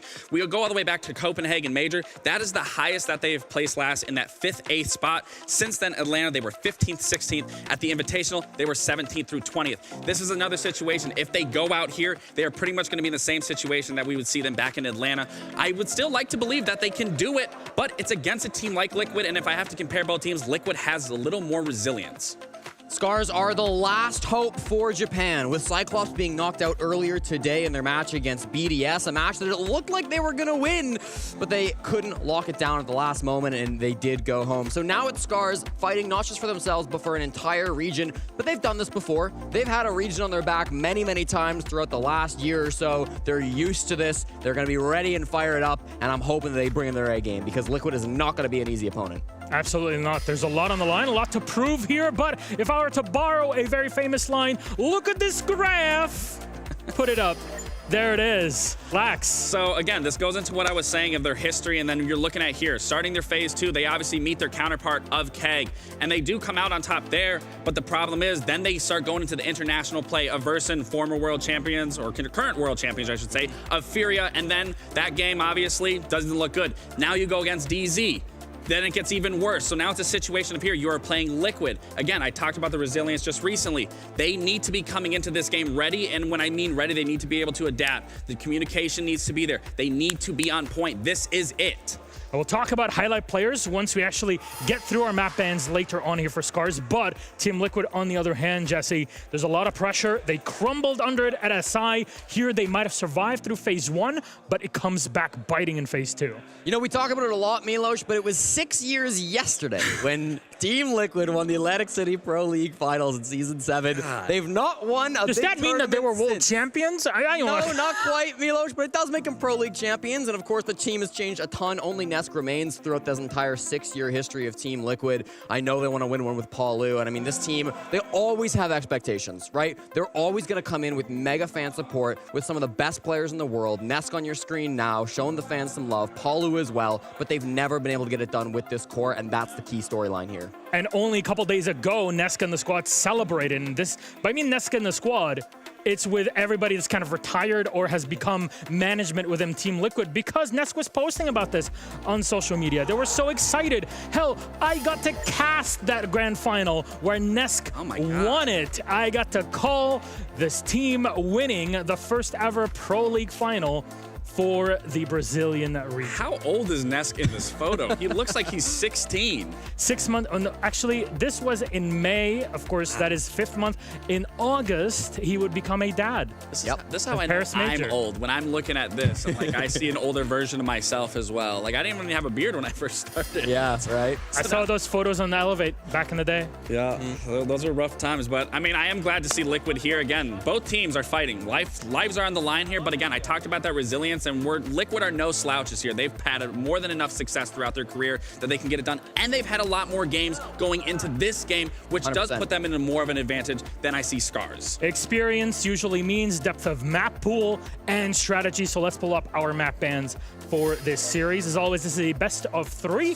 We'll pick into our first. We'll go to Nighthaven. Jesse, can you guide us through the rest? Yeah, Nighthaven Labs for Liquid, it's a pretty even map historically. This season, they beat W7M 7-5, lost to M80 8-6, so a couple of close games coming through there. For Scars, they did lose it already against Dark Zero 7-2. That was their last game. We saw the graph that Gabe brought up there. Not a strong matchup at all, so Scars looking to avoid the same fate on our first map today. Moving on for our next one, our pick will go to Consulate, Lax. Consulate leaves me up a little tricky map for me in terms of Scars and how their playstyle is, because sure, this map is condensed, it is small. It does revolve a lot of teamwork and working together and capitalizing certain power positions and forcing people out of spots or into spots rather that. So again, it goes into what I was saying. Scars needs to be showing up here today. I want to highlight this, a curveball pick Consulate is for Scars. It's not a map that I believe they have ever won. This season, their one game was a 7-3 loss to Exist, which many viewers may not even know is a team. So this is a worrying pick, but I'm sure they've been hiding some strats on it. Excited to see what they bring out in map number 2. I'm just hoping at the end of this, we're not saying Kinotrope died for this, though. Let's move on down the line for a final map, and that'll be, Scars will ban out Clubhouse to take us to Bank. Thoughts on this? If I'm looking at this entire map pool right now, I mean, Jesse just said it, they are pulling this out. This would be the time that you need to pull it out to use a lifeline to possibly get that, but then it does go to Bank. But again, if I am looking at this from a whole perspective, I think the first 2 maps do heavily favor Liquid. All in all, this definitely does favor Team Liquid. I have to agree. And I mean, we were already talking about the history books a little bit more. It's been 3 years and 8 days since the last time Team Liquid lost to a Japanese team. They have been extremely dominant against the Japanese region in the past. Usually that's been Cyclops. This will be their first historical game against Scars. All right, gentlemen, thank you for filling us in on all the intel we need before we get started with this matchup. Let's toss it to our casters, and this time it is a TriCast once more. Pengu is joined by Intero and his son, Lynx. My child! I've abandoned my child! Oh, you having him right here, Dad. Oh, there we go. See, isn't that so nice? That's wonderful. We're doing a TriCast with 3 casters. It's like the third ever, basically. Hold on a second. I was hoping it was going to stay on camera. We forgot your box. Oh, no! No! If I had my box, I think I'd be taller than you with it. Yeah? Yeah. Would you? I can go get it right now if you want. We got time. We'll fix it in post. We'll fix it in post. Okay. Well, the community seems to think that Team Liquid's going to take this. Friends, settle the record for me. Does Team Liquid prevail? Does Scars have a chance? Loser goes home. Are we saying goodbye to another APAC team, or are we saying goodbye to another Brazilian team? Nick, Liquid 2-2? 2-2 Liquid. 2-2 Liquid, yeah. You make that deal? I make that deal. Yeah, I'll make that deal. And honestly, if I'm Liquid, I don't blame them. Damn good deal from that map fan phase. We have a very recent loss for Scars on Nighthaven. Really poor showing. Liquid also yesterday in that 0-2 game against SSG. Everyone's showing up individually, even Lagonis in moments, Nick. It's just... Yeah. The professor's in session, and when he's holding class, Liquid are looking very good. It's like that old saying where it's like, Nesk, great aim. Palu, great stats. Resets, great utility work. Lagonis, Maya, great clutches. No, but in all seriousness, like Lagonis on that Monty's looking really good, whereas Scars, I like Nina, I like Rek, I like Washoy, but the performances are far more inconsistent. Yeah, the thing is, the first map, not even lap, whatever, but Consulate, Scars, they pick Consulate, they start attack. I don't know, man. I think that's where they really cook themselves. Yeah. Sorry, but... There is a kitchen on Nighthaven Labs. How much cooking are we doing? Well, it's the tertiary sites, so probably not a whole lot. Depends whether Scars prefer kitchen a little more, or whether they prefer supply, excuse me. Whether they prefer that a little bit more. Did have an interesting ban, by the way. Do want to highlight this. We had the Monty, Mav, and Azami kind of go first. I will say Mav, even without the Tubarão ban, sometimes those are kind of linked. Bit surprised by that, but the Bandit ban. This is a ban that's not super common, but I really like on Nighthaven, Nick, because of those external walls. Exactly. This is the thing, like, when one team bans the Maverick, it's like, okay, if you ban the Bandit in turn, now you can get through the walls by just simply using Thatcher EMPs, rather, to then get through it. Whereas if you ban the Maverick and Bandit is open, you can Bandit trick every single round. So it's a reactive ban there from Scars saying, we're respecting Team Liquid, but this also means Scars, starting on defense, cannot Bandit trick any of those walls. They are weakening themselves here in the first 6 rounds. Which kind of surprises me that we don't see the Tubarão introduced as a result. Instead, Fishlight going on the Vigil. I mean, if they want to channel some of that individual play, I don't think that's a bad idea. I've criticized Scars in the past couple games for actually not using players like Rek or Nina, or in this case, Fishlight, as players on the roam to cause problems for the attack. So, sure, I think Tubarão might be good here, but if they need to play Vigil to do that, I'll honestly take what I can get. Yeah, and I think right now for Scars, I think the first 2 or 3 rounds, it's about figuring out the pacing of this match and what kind of Liquid are they up against. And not really a favored side for this map, stats-wise, right? Night Haven Labs has been played 8 times. It's tied with Consulate as the 3rd most played map here at the event. So we're going to see 2 and 3. Kafe farther down. Night Haven Labs, 55-45. 55 rounds, all won by the defenders, 45 by the attackers. We typically call that a coin flip map. It comes down to operator bans, it comes down to comfort of the teams, it comes down to bomb site rotation. Really no expectation as to whether or not we're going to see a 4-2 half, a 3-3 half, a 5-1 half. So as we go deeper into this matchup, we can then start to talk about, are Scars in trouble? Are Liquid in trouble? Who's doing what, where, and even sometimes, maybe, the why. Well, I'd actually like to talk about one of those questions because we can see Liquid focusing on Garage right now. And with that Azami ban, holding Garage is a bit difficult, and Washoy's deciding to stay there, and I think that's an ill-advised decision. 2 kills in the first minute, not a great start for Scars. We'll say, a little bit of respect played, Fish-like, using the Team Liquid camo on the K1A. That's an old one. That is an old skin. And there it is, look at that. It's beautiful, isn't it? But you're playing Vigil, you're roaming around, like the floor below, you're not doing anything. Meanwhile, losing garage control, and very shortly here, Maya, right by the bomb site walls, can take side control. He could even retake it too, Fish like want to, but if he's 2 behind the play, I mean, sure, Palu's gone down, Tayu's able to find 1. Fish like needs to make this play up top. Tayu right now stuck in electrical grenades will rain through. There's the flank from Fish like, but Maya determines that he's had enough of this round. It's all up to Rek and Tayu, but Tayu's finished off. Rek will swing for the breach. The brief player cam there. He looked just as surprised as we did in a relatively clean round for Liquid. Relatively clean round, and I want to kind of expand upon what I started talking about earlier, Please do. which is, I will. Thank you for giving me permission, sir. You're welcome. Thanks, Dad. Father. Father, yes, indeed. Father Mackay. But Washoy playing top rafters. Sound like a priest. But Washoy playing top rafters, that position is so hard to hold directly without the Azami. Where we saw Maya hop in that window, you normally see a Kiba barricade placed there to hide behind it. But without that player, he's easy pickings from Maya, and Liquid have looked really aggressive these past few games. It's a very sensible play to make, and Washoy in a very difficult position. And honestly, I think Scars, one of the big issues is simply that they're quite predictable. They're aggressive, they're in your face, they're gonna look for those cheeky kills. We saw Nesk on the roof on IQ, just holding that window. They knew that Scars were gonna come by and swing it at some point and get that free kill. And Scars, when they have only one playstyle, once it's figured out, it's an easy game. Just realized something, by the way. All 3 of us casted Brazil this stage, and all 3 of us experienced the many faces of Team Liquid this stage. But what I think we can all agree on, right? Started out really bad. We don't need to talk about that. Middle portion, huge individual performances. But when Liquid were performing well, would we all agree it was with rounds like that? Yep. Yeah. I mean, we all knew it was going to take some time for Maya to fit into this setup, right? If you read the tea leaves of Liquid, or as I like to call it, just the Twitter post where they openly admitted it, they said that Volps was not the answer to this team, right? And when they got rid of him, the team seemed to rejoice.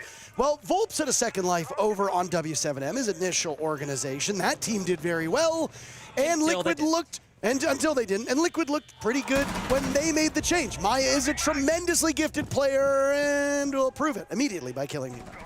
Damn. Love when that happens. But that's the thing, like, Maya didn't start hot on Liquid at all. It took him like almost the entirety of stage 1 to become the player that he is now. And it's been Nesk, I think, opening things up for most players, sacrificing himself, going on the entry, often dying first, but getting traded after. But Liquid looking pretty well-rounded now that Maya's finally up here.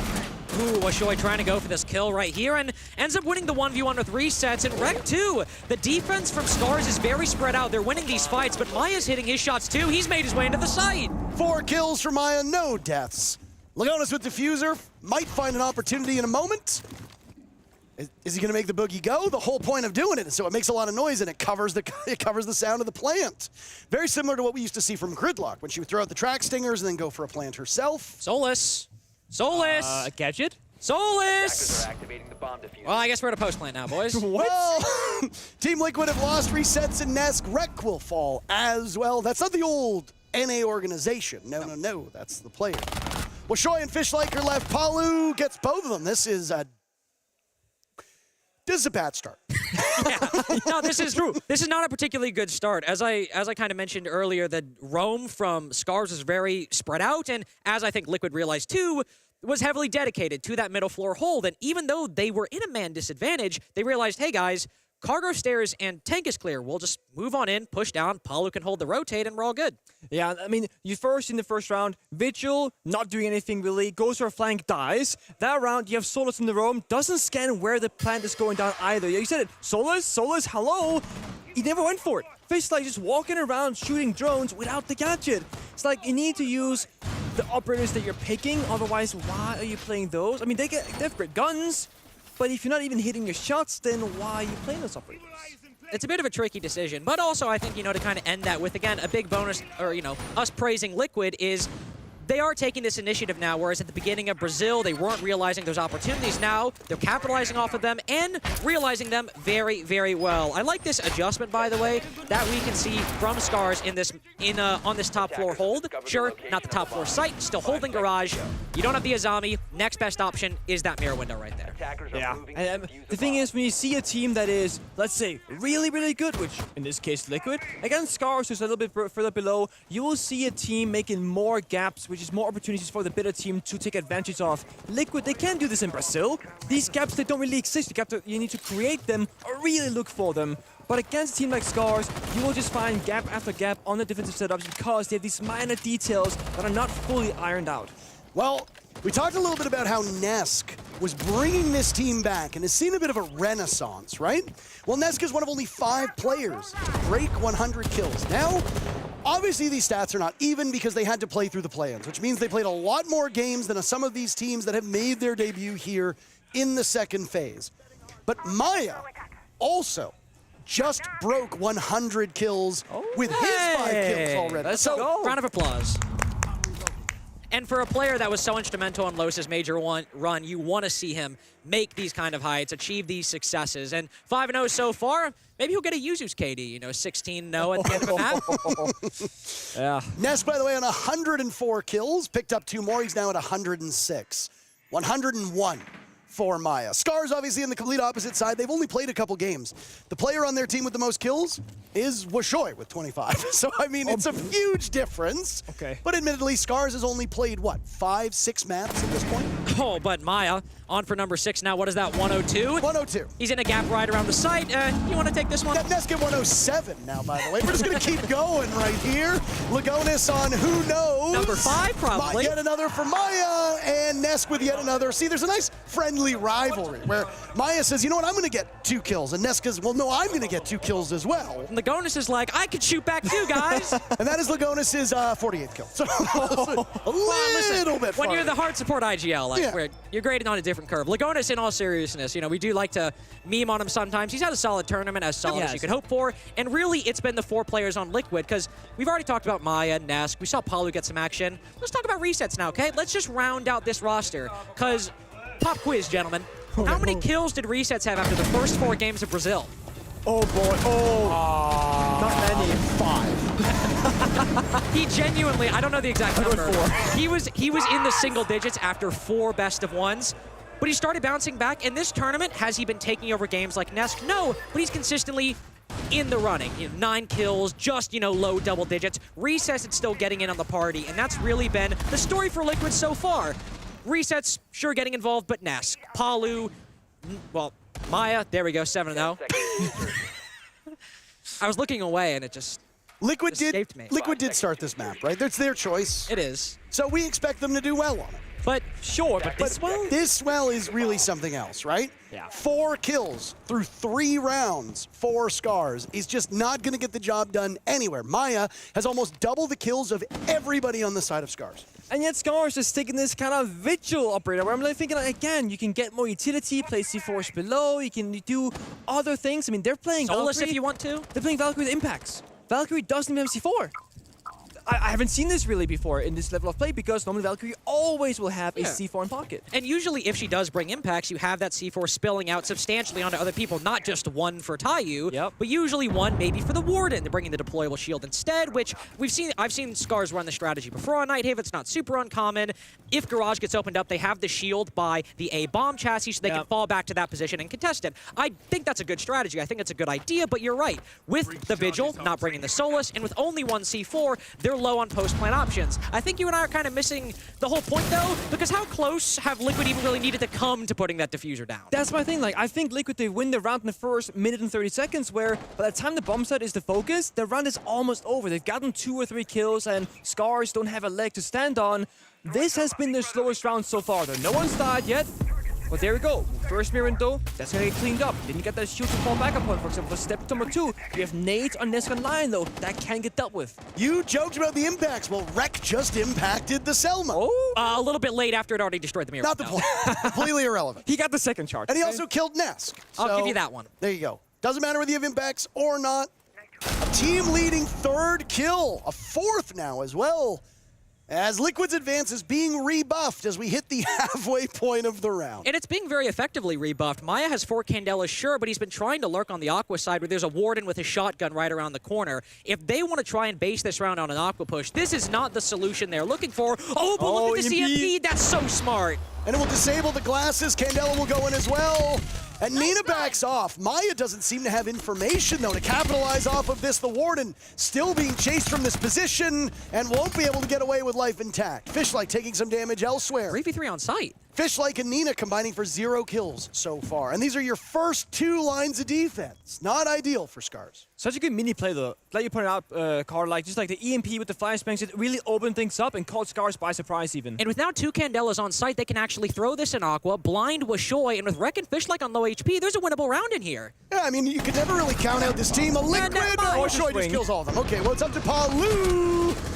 Good enough for one. He sees the Valkyrie. Can he capitalize? Tayu on full HP. Fishlike and Rek so low. Palu could still finish this one off, but the question becomes, do they give him any information? Palu walking into a crossfire. Nice drag down to Rek. Running out of time. Only 1 second left. And nope. Palu will not win the round. Good patience from Scars to keep themselves safe in the final moments of that round and not bother to aggress a player who absolutely can punish you in a 1v2. And honestly, you got to give Scars credit there. Did they do a whole lot to literally, like, take the fight to Liquid? No.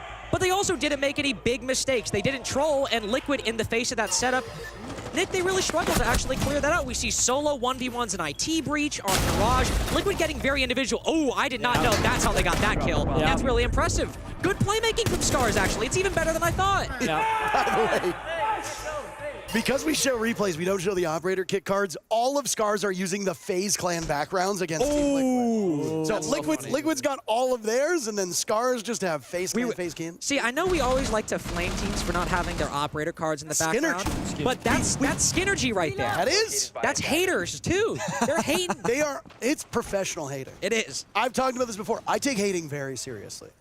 I love to hate. I referenced player haters ball on the broadcast earlier. Yeah, I did. I'll make sure to fill your dish with water later after this matchup. Just in case you get thirsty. It's another reference. That's another good one. Back down to basement, Nick. Yeah.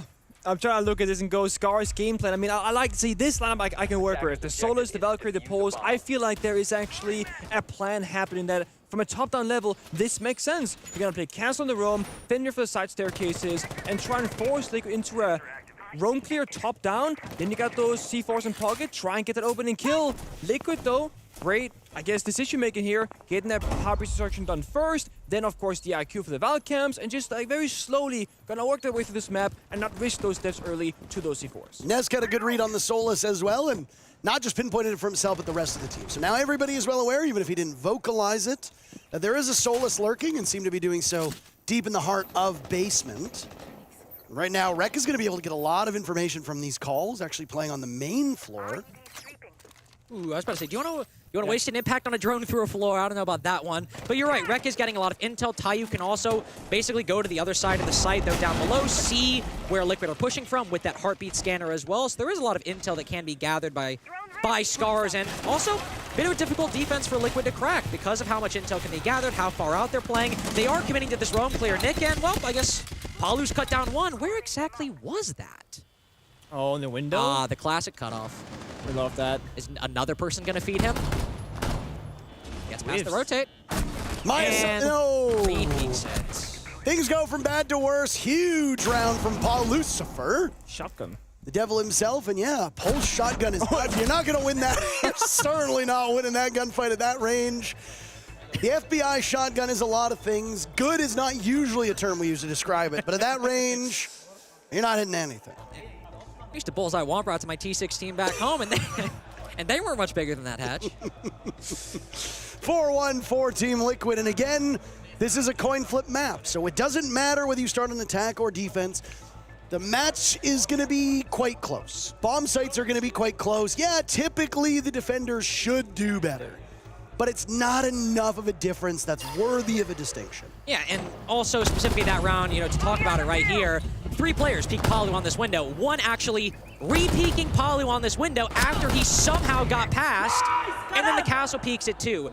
The setup overall, sure, one person still falls to that cutoff. It happens. But you still had so many operators left in the cards, and then they just all peek Palu on that window. They squandered what could have been at least maybe a winnable 4v5 or something more competitive. Still looking to only that top floor site as successful for Scars, and going down to the tertiary, this one wasn't particularly great either. And the big thing is that previous round, like Scars, they don't want to fight, Liquid on the map itself. It's about maybe stalling for some time, getting maybe one lucky kill, then falling back towards that base and bomb side. Instead, they advanced into Liquid, happily taking those fights when someone like Maya and Paolo both hitting all of their shots. Speaking about Maya, I mean, for the first 3 rounds, he got the opening pick every single one, and on this bomb site, he hopped in through the cargo window as Twitch, got a kill, then Liquid ended the round about 10 seconds later, just killing everybody around the site. I imagine Liquid are going to take things a little slower unless they see that same gap present itself. We've already got a Malusi Banshee in this position, so Scars are aware that position could be filled, and Liquid, I think, as well, are also knowing they're probably not going to get away with it again. I mean, what match was it yesterday that, I can't remember who said it to me, but somebody just said, yeah, Maya just decided the Team Liquid was done their match. Was that me? Maybe it was me. I think it might have been Liquid you. game yesterday. Yeah, I think it was just, at some point, somebody just decided, Maya was like, you know what, I don't really want to be playing anymore. Let's win this. And then that was it. And the game was It's over. funny. You said that. I remember somebody saying that to me. I said that to you. Did you say that to me? I did say that to you. Oh, you did? I did. Somebody said it to me. What are you guys talking about? Somebody said it to me. I said it was somebody said it to me, and then I said it to you. So you pawned off somebody else's ideas to me and didn't give I think them it was the credit Medics for who said it. I think Medics, the Observer, said it to me. Now I was just guessing. Maya He just doesn't decided that know. the game was done. He doesn't know who works behind the scenes. This guy's just... Medics, somebody in production. I was sitting there. No, Medics just told me you're trolling. I know, I heard that too. Okay. So I don't remember who it was. Somebody said it to me. Somebody looked at me and was like, somebody looked at me and said, yeah, Maya just decided that he didn't want to play. Well, I mean, Maya's almost at that territory right now, 9-1. He actually is on for a Usu's KD, depending on what this next round have in store. And I mentioned that maybe that Liquid aren't going to look for the same gap, but Palu's got that SMG-12 in hand. Talk about an operator that I think everyone has kind of settled on being the lurk operator. Dokkaebi right there. Oh yeah, I mean, it's kind of ridiculous to be honest. And the thing is, when Liquid get their first kill, there's just so much chaos on the side of Scars where they start moving around a ton and getting caught by the other members of Liquid. And the big thing is, it's not just Nets who can find these openings, it's also Maya, it's also Palu, it's also not right now in resets, but he can sometimes. Yeah, but funny, but Maya's been on a clutch drone for like 2 minutes of the entire round, I will say at this point. It's I'm very sorry, he was slow. on a bulletproof camera there, which as far as I'm aware, the attackers don't have. So he must have... it. Ooh, look. Scars is winning, by the way. I was giving him a stern look. It was a very stern look. Just as I'm sure Scars is going to give Team Liquid a very stern look on that one. Excellently pushing back Liquid as they try to get into the building. Scars is a team that can absolutely fire back. Yes. But there needs to be a bit more strategic element as to how they go about taking those engagements, right? Well, now you're going to have to do it on the other side because that's the first half in the books. You are going to have to do it on the other side, unfortunately. And overall, I think the biggest surprise this tournament has been Washor really stepping up alongside Nina and Rek, the 2-star players of Scars, but it hasn't been enough to get them, into a position that's not 1-2. I'm just going to be honest. Into a position that isn't in the 1-2, potential elimination in this matchup. And it will have to be a little more strategic, as you mentioned. Only player, even neutral on the side of Scars, is Rek at 5-5. But when Liquid make it simple, give 1v1s to Scars across the map, they can win it. And now they've got themselves at least a 2-4 half, better than a 5-1. We're kind of splitting hairs at that point, but... 13 kills through 6 rounds is the number that we're looking at for Scars. That's averaging just a little bit above 2 per round. Oh. Yeah, I didn't carry the thing. Sorry. do the number. I didn't. Oh, that's not even a 3. That's a 5 seconds left before insertion. Americans. Am I right? Oh, man. Well, I mean, if you're averaging 2 kills-ish, because we're in the decimals and we don't want to bother people with that. Well, we're in the decimals. It's not 3, so it's closer to 2. If you're averaging 2 kills a round, I mean, you don't got to be a world champion to know that's not how you're going to win a game. No, you don't got to be a countologist to know that that number is particularly high. I mean, Liquid ending a lot of those rounds with 4 players left alive, 3 on a bad day, 1 flawless in there as well. So when Liquid were winning, it was very, very, very dominant. But we'll see if Scars can have that same thing. What I did like, actually, weirdly enough, in the Furia game Scars played, was when they were attacking Clubhouse, great Furia map, if they needed to make a play or speed up the pace, they actually did so very well. They did not hesitate in making that decision, and that's something I still think is going to be really good against Liquid. If you have somebody like Maya pop off, but Scars have enough control, I want to see them have that same decisiveness. Do you think it'll happen on this map, though? Because we started this map talking about the fact that Scars doesn't really look that experienced here and has shown some discomfort previously on Nighthaven Labs in this event. It depends if they get the opening pick, I think. We still have some Liquid roamers. You're gesticulating. I am gesticulating a lot. I was literally gesticulating while I was thinking. I wasn't even talking. It's like a squid flapping its tendrils around. Right as I'm about to make that point, everyone from Liquid falls back to the site, and I think they correctly realize, all right, we've spent 1 minute 20 seconds. We don't need to play all that aggressive. Yeah, again, like, problem solving is not what Scars they're known for. It is about getting that kill and playing off momentum, and if you don't give it to them, they have to go to that problem solving stage. They got the ram, they got the bug, they got a ton of self-destruction from above. Deimos can isolate player positions or find those positions from Liquid. So I think Scars, with 1 minute 20 seconds left, they're doing quite alright right now. As long as nobody dies to something silly, like the single C4 and positive resets, there should be a 5v5 that plays out on the bomb side. I think the big issue they might face, though, is the lack of either of these breaches being open. Okay. Oh, hold on, they found Nesk.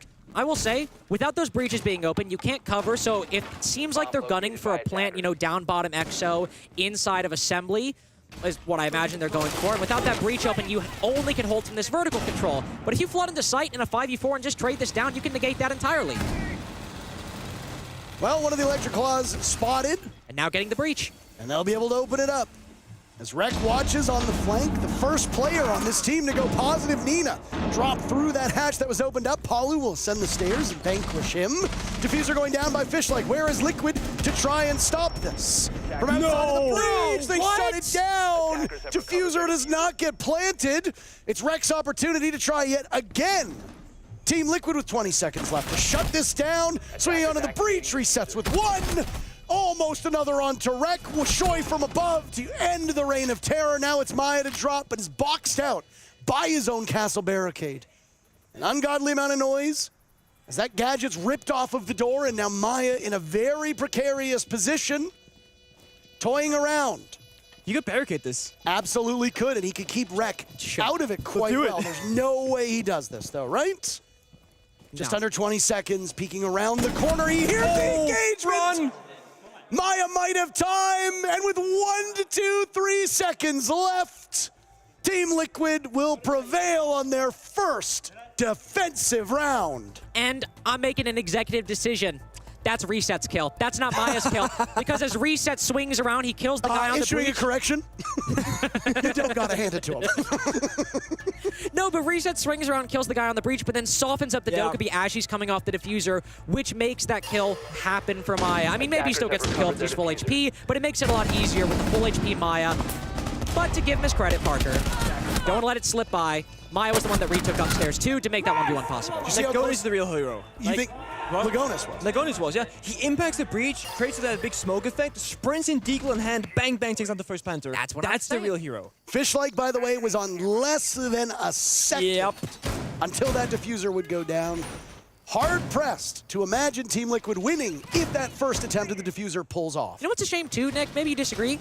That wasn't a bad round from Scars. That was really good, all things considered. I was going to say, I don't think Liquid won that round. I think Scars, they lost it. Because Liquid didn't have like a clear win condition. They tried retaking in like a 4 versus 4 or a 5 versus 4 favoring Scars. And unless Legonis makes that hero play, they seem to just lose there, I think. And if Tayu gets that kill on the coverage, unfortunately, kills the Valkyrie quicker, that round probably goes Scars' way. I think so. I really love the foresight. 40 seconds left. We're talking about a team that needs to get that more experience. Sure, Scars have been in every event. They haven't really won a series, aside from this event, since Copenhagen all the way in last year. But now, they have the foresight, 40 seconds left, open up the breach, it looks good, and they still end up losing that round. Sure, it's Liquid's pick, but if you want to remain more competitive... Wait, where did you get that? Do you not? That's Dez's sheet. We built that. It records the data live. Look, this is an advert for, you know. We made it like 6. Oh my god, that's so much easier. Yeah. I know. I don't have the link for it anymore. I gotta switch it up. It's never a bad time to learn. Exactly. And hopefully Scars can... Best time to learn? Yesterday. not Second even- best time? Now. Today. or no. But Scars can't even really learn from their mistakes. They had a really solid attack overall, just a couple individual moments here or there that ended up losing it. Oh, wait, what? We're in kitchen dining is the next site. This is I guess we are Classic, cooking in the by kitchen. the way. I told you we'd be cooking. You didn't believe me. This is the what classic? Preshow Classic. On Skyscraper, they play the bedroom bomb site. Here on Night Heaven Lab, they also play kitchen as like a tertiary option with confidence, whereas most other regions and teams, they will go to stock instead. And you and I, every single time we saw the bedroom bomb site on Skyscraper, We I always was say like, it. why? Yeah. Okay, I was talking to Nick.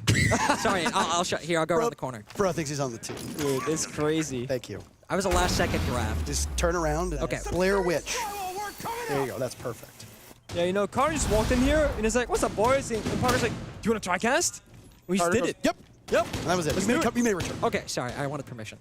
We usually try to bring in analysts just because they do obviously provide insight, but one of the good things about But I'm you... just really annoying.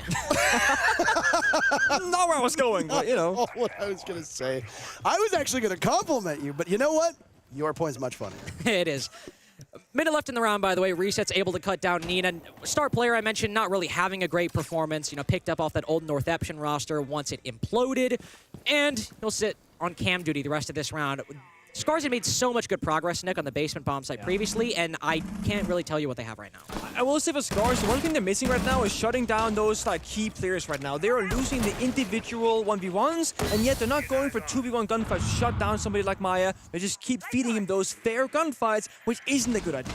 And the Warden of Nesk will see the Candela roll by, but guess what? There's no EMP to shut him down, so instead, the disco dance party will go off, and Nesk will not be affected. A drop from Fishlake now, looking for kill number 2. Pardon me! Nesk manages to get a melee kill, which is unheard of unless you're a shield. Now it's Maya from above doing double duty, but there's 3 other players from Liquid involved in this. Resets the hero a big 2-piece. And it's map point for Team Liquid. 2 plus 2. In the early and the late, that equals 4, my friend.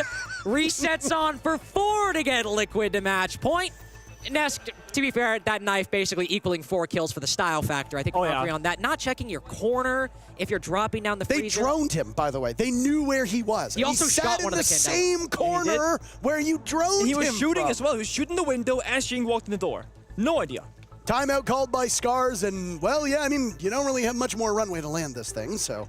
Nah, maybe the timeout 1 round too late even, maybe. I was going to say, I know that Parker and I are big dislikers of these, like, match timeouts. We're big haters. We're haters, yeah, sorry. We're haters.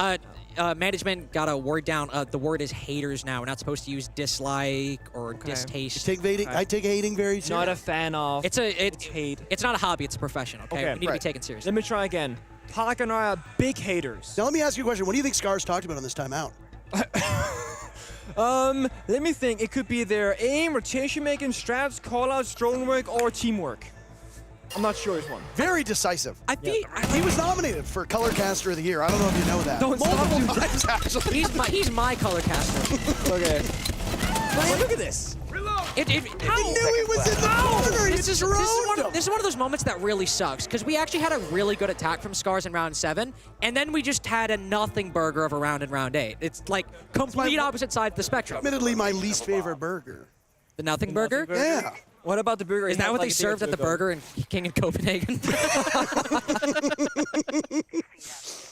You've been making the Oklahoma onion burger. True, I have. For context, by the way, we went to a Burger King one night in Copenhagen, and for that day only, it was the only vegetarian... it was 1 month. It was 1 month. 1 month only. It was the only vegetarian Burger King in the world. On the whole planet. A meatless Burger King. And of course, maybe we went there late at night. Yeah, exactly. Maybe after a bar, and we were like, I want a burger. And what do you mean there's no burger in this burger? What do you mean this is a nothing burger? I want chicken nuggets. What do you mean there's no chicken in them? I don't understand. They took the chicken out the nugget. And then they left the nugget. Who knows what's inside of it? It's not chicken. Well, I will Jesse say... was also there, I believe. Was he not? Yes, he was. Yes. Well, Quite the experience. Unfortunately, this might be an impossible comeback from Scars at this point. Down 6-2, going up to the top floor. Liquid winning that tertiary site. 12-2 for Maya now. What's the math on that? Maya started with 96 kills. That's, oh damn. You never do math. It's 108. Oh, okay. It's 108. It's on for 108. No, I wasn't actually stalling because I couldn't do that math. I was trying to figure out how much farther behind Nesk he was. Oh, The magic number, by the way, is 8. Maya needs 8 more kills than Nesk at the end of this map to tie Nesk, 9 to surpass him, and as you can see on your screen, Maya is only 6 ahead. So Nesk technically still has the lead on the team in terms of kills. He popped off just now. Yeah, that was pretty good. Well, because I was trying to do I was trying to do 2 math at the same time. That's smart. Not just 1 math. But 2 math. 2 math. Minute 15 seconds in, Liquid setup, Nick. I don't think you and I are really shocked by any of this. We got the Mirror watching Garage. We got the Electric Claws, Valkyrie cams for Intel, and Scars starting open with the Connector Breach.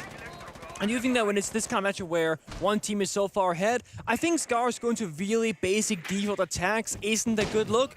We used to praise APAC for being chaotic and really quick and unpredictable, and Scars, they are that kind of team sometimes. But in this matchup so far, it's been very much like they're playing like EU, NA, and Brazil, which against Liquid, a very structured, methodical team, isn't the way forward. And I also think one big problem they're going to have is, everyone look at the left side of your screen. We've got 1 minute left. We're playing Execute Siege, and we have 4 C4s, now 3 C4s, and 3 toxic canisters left as we're just entering the final minute. Of course, some of these could die in gunfights or die to a Shoy, pressuring the Buck from below, which I think is a really good look at the moment. But there's so much secondary utility and primary utility that Liquid have right now that a default take with a plant is maybe not going to end well. And that's the thing. That's a small adaptation there. And with that timer going low, Washu finally gets the kill, but Resets straight back. And Resets has been very good so far in this half. Admittedly, there haven't been a lot of rounds, so we'll see. Does Liquid need to keep defending, or does it come to an end?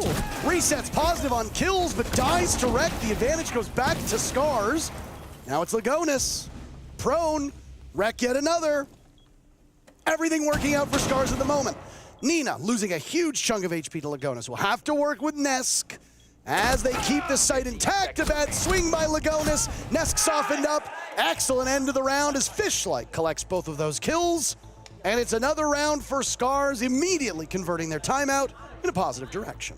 I am sorry, Washu. I was not familiar with your game. Knife verticality downstairs definitely changed the outcome of that round because that was not a basic default attack. There was a small flare added to it that made a big difference. It was honestly one of the more impressive bucks from below that I've seen from that site. Well, we actually have a call-in, as unorthodox as it may be, with our good friend Jesse. Jesse.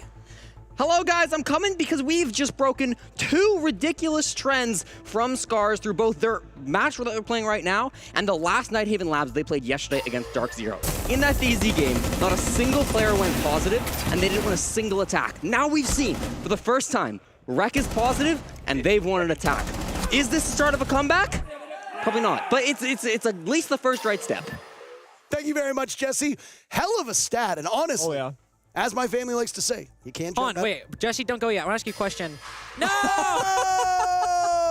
To be fair, I was just going to do a bit, so it's not really big. What are you going to ask him? About the Burger King. Oh. Jesse, do you remember the meatless Burger King? Hey, is it the start of a comeback, though? I mean, here's what I will say this. Scars are still proving they can contest with Liquid in terms of gun skill. And that is... But in rounds like that, when it gets hectic and they're given 1v1s, sure, when they're peeking Poly on a window 3 players in a row, yeah, that one might escape them. But when they have moments like that where Liquid start kind of getting antsy, making mistakes, they're winning. What is going on here? They're dancing. They're just bouncing back and forth. Hello? Wreck? No, Wreck! He's not positive anymore! No! Get Jesse back on the line. Jesse, is this the start of a comeback? They had a drone on him, no! Jesse, is this the start of a comeback? The only positive player immediately does not go positive. That's the Jesse curse. The Jesse special. Probably on Cloud 9 because his Edmonton Oilers won last night. Shout out. Stayed up till 5 a.m. watching that because he had a late start time so he could sleep in. That's time management right there. I believe. He's good with numbers. I call him Nerd Boy. Yeah. Because he's a nerd and he's good with numbers. Yeah. Yes. So why is he called Worm Boy? Reload. Is he a worm? Yep. Yep. Tremendous skill casting as a worm. 5v4 for Liquid now, and oh, Nina, you gotta win this fight with the Vendetta. Oh, somebody again giving Poly a 1v1. He's doing it on defense too. But he doesn't spot through the breach that's been opened up that Fishlike is watching that. Palu off of the board. All of these rounds have been so quick. Feels like this matchup has flown by. Now we're hitting the halfway point of the round. 3 players already in the ground. And unlike last round, Liquid are actually fighting back and doing something on the map. It's not 5 guys on the bomb site waiting for Scars to approach them. This is a very active roam game from Liquid with 3 separate players while still having 2 player preview below, watching cameras, holding down the bomb side, and Scars are not really entering the building right now. They're being kept outside.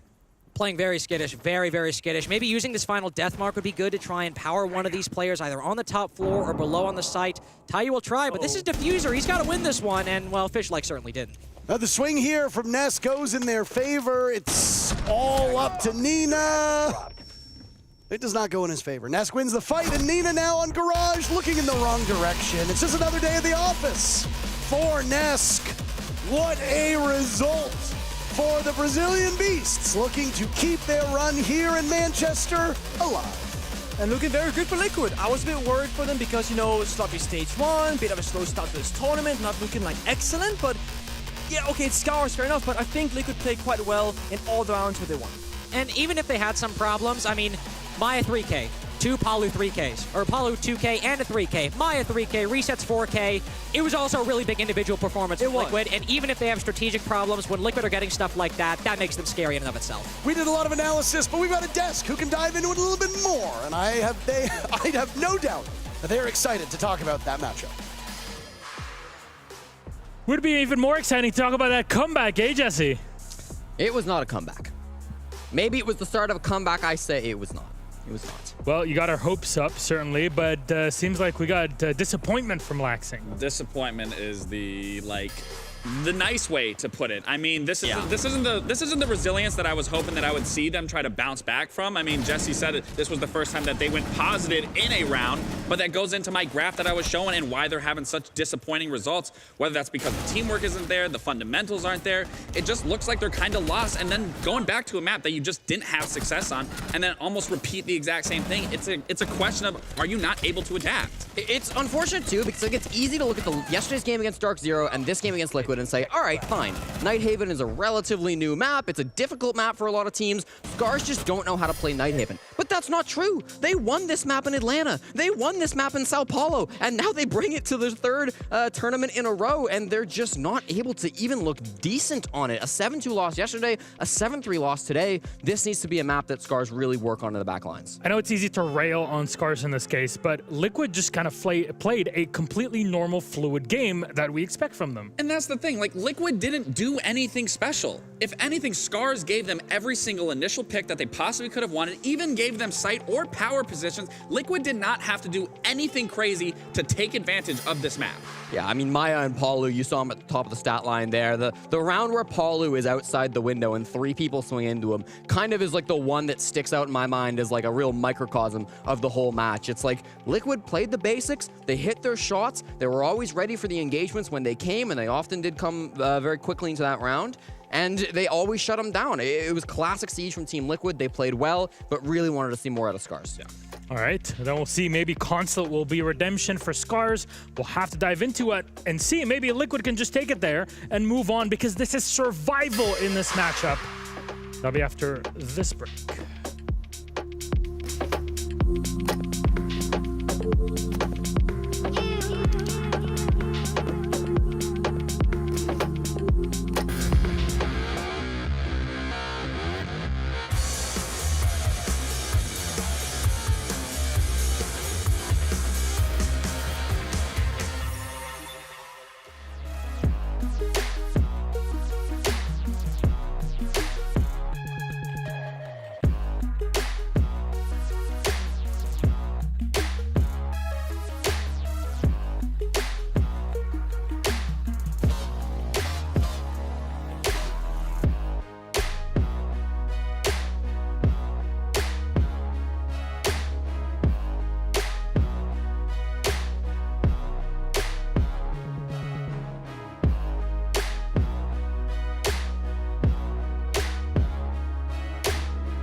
once more in Operation New Blood. More info on that this Sunday, just before our grand final. And for all those here in the UK joining us in Manchester, you'll be able to see it with all the oohs and ahs that a new Operation reveal does deserve. But we have a match on our hand, and it is elimination. You'll lose, you're out of the tournament. Right now, the pressure is all on Scars going into map 2 here.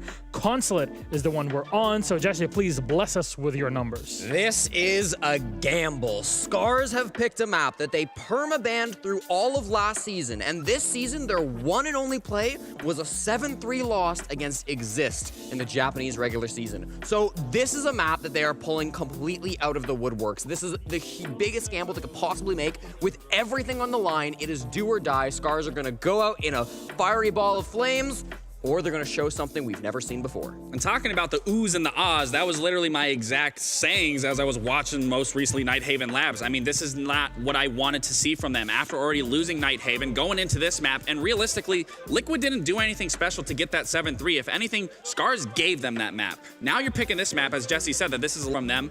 You have to be on top of your game here. There's not really much to say. I don't even want to talk about Bank because I have to see a significant performance step up than what I just saw from Nighthaven. Yeah, and I will say, Consulate's going to be a good map to take Liquid on specifically. They've yet to win it this year. They lost it to W7M in Brazil, and they lost it to FaZe here in Manchester. Both matches were close, but that FaZe match not too long ago, that's very recent footage that Scar's going to be able to look back on and create the master plan going into this game. I hope their preparation is good. The battle for survival continues, and this time we're locking in the visas on Consulate. Thank you very much, gentlemen. We'll toss it back to our casters, Lynx, Intero, and Pengu. Thank you very much, Milos. It's been a very successful day of Rainbow Six for Team Liquid. They've gone up 7-3 on Nighthaven Labs, and now they're going to Consulate. As Jesse mentioned, a map Scars have never played. A big gamble, Parker. But Nick, we'll see if it pays off. That will. It's a really good comment there. Somebody please start talking. I tried to. I think it's that was a funnier. throw. I think it's funnier if we just keep it. We just keep you on the screen. I think it's much funnier if we just keep you hard camera. And keep it right there, I believe it's right in the lens. Twisted in the wind. How do you hear anything out of these? I'm wearing your headset. I don't know how you hear anything out of these. I'm so quiet. Is this the end of the road for Scars? Yeah. Liquid 2-2? Yeah, I like Liquid 2-2. Handshake, yep. I don't blame them. Damn good deal. But as Jesse mentioned, let's be honest, okay? Down 1-0, 1-2 stage in the Swiss. You've never played a map before. You've got to catch your opponent off guard, Nick. This is the time to bring out a new map. Yep. I think those are all good points, but the issue is you start on the attacking side on a heavily defender-favored map, and you're not known to be a mastermind on the attack to begin with. So I fear for them for this simple reason. Had Liquid picked this map, and they were like happily to go there, but starting defense, they could maybe get, you know, a 3-4 round lead and then get something going from there. But odds are, this will be a 4-2 or 5-1-1 for Liquid. Consulate's one of those 3 maps, so it's like Skyscraper, Oregon, Consulate. Yep. Do you want to pick it and give your opponents the other side selection? Not really. Oregon at least has played a lot. You're really used to it. Maybe you can cook something up on the attacking side. But Skyscraper, and especially Consulate, that's a new map. It's a big risk, as you pointed out. Maybe the ban phase will change something up, though. Scars aren't exactly reinventing the wheel with this one, though. Dokkaebi and Azami taken off the board. The DZ bans is their potential final map of the Manchester Major. And how will Liquid round out this ban phase? A Fender ban on Consulate. Very sensible. Yeah. Yeah. I mean, this is nothing out of the norm. There's Monty open. I think if you're Scars, you're playing in Japan League. I mean, there's a lot of blitz and multiplayer there, shield operators, etc. You might need some of those quote-unquote cheese operators to get away into this. Maybe. Use the Monty, bring that Grim and that Ying. But let's be honest, okay? We know what side it is right now. Yes. We can see it. Let's wait a second, and then you'll understand why I'm making a big show out of this. Because there's one particular site on this map that, in my opinion, every team on the planet knows how to rush. And it's CEO. You bring the Amaru, you bring the Grim, Nick. And it works. Window. Yep. Just works. It's silly because what a lot of teams will do is that they'll fly in the window with an Amaru, then the enemy will throw a C4, pop the Gore Cannons, throw a Toxic Babe, Amaru jumps out the window, rinse repeat, and the 4th time it's gonna work. What if the Amaru dies? Well, then it's over. That's what I was going to say. Some teams, what they'll do is, instead of having the Amaru going with the diffuser, they'll fully commit to the CEO repel. The player can still hop out, but the Amaru will go in the projector window and try and go for the backstab inside of the site as a fun little addition. So, you might be asking, what if the Amaru dies? Well, you know, at least he doesn't have diffuser. I might not be asking that. I literally asked that. I don't know if He I did ask that, I Carter. don't know if I could be any clearer. So he can't hear. So you're right. How do you hear in this thing? Well, I don't know. He doesn't. Apparently doesn't. Production, this headset's not working. I'm going to need a new one. Here's Stat. It is working, by the way. We're all good. Production's on high alert now. Like, oh no. Get somebody over there. The entire warehouse just went. Alarm bells start going off. DEFCON 5! DEFCON 5! Leaks his headsets down! Wee woo, wee woo! So that's not gonna work. They're There double we jammed? go. Okay. There we go. Oh, he missed. It didn't. He missed it. Sweet. Wait, Sweet. again? Oh. What? What? He's trying to. It's like an incense. He can't find tries. Okay, there we go. Okay. Hey! To be fair, it was on the table. That is actually kind of... If you don't ask about the tables, okay? They're not wet, I hear. No, they're not wet tables. He lost to Dark Zero. Whoa! I don't know how you run your show, That's a low blow. but we don't give spoilers anymore, so we're all in agreement. The match ended about 15 minutes ago. Yeah. That's so much time, isn't it? It isn't. Nina died first, by the way, so Liquid gets another opening pick, and they'll do so on defense of this Consulate map. Also, that was a change to Anna, right? She got EMPs now, more supportive-oriented operator. So you can Gemini clone, you can EMP, help your inches, of course. There we go, Fish Slice into bomb side. And he's turning around. I mean, Wishoy got a kill. Fishlike dies, resets. Had a very good first map. We'll see if he can pick it up. Maya's also gone. This is winnable off 1v1s. Oh, absolutely, maybe not. Okay. This is still winnable off 1v1s. They could physically win it. Red could win the fight with the guy behind the shield. Tayu wins the fight with the Solus. There's something here. Loading new mag. I don't know if he's got the, yeah, he's got a confirmation that he's got the down now. There's the red ping. Nesk might be able to do nothing. Nothing. Red comes in for the cleanup, and Tayu gives Scars their first round, Hey. and that's a much-needed victory. Hey, buddy, where's your Consulate defense now, partner? Hey, where's it at? I don't see one for Liquid. I was gonna say, I don't know what happened that round. All of a sudden, we saw 3 different attackers inside the bomb site, and Liquid retaking, but no one planted, nobody traded, nobody was there. It was the 1v1s, and you're right, they could win off those individual engagements.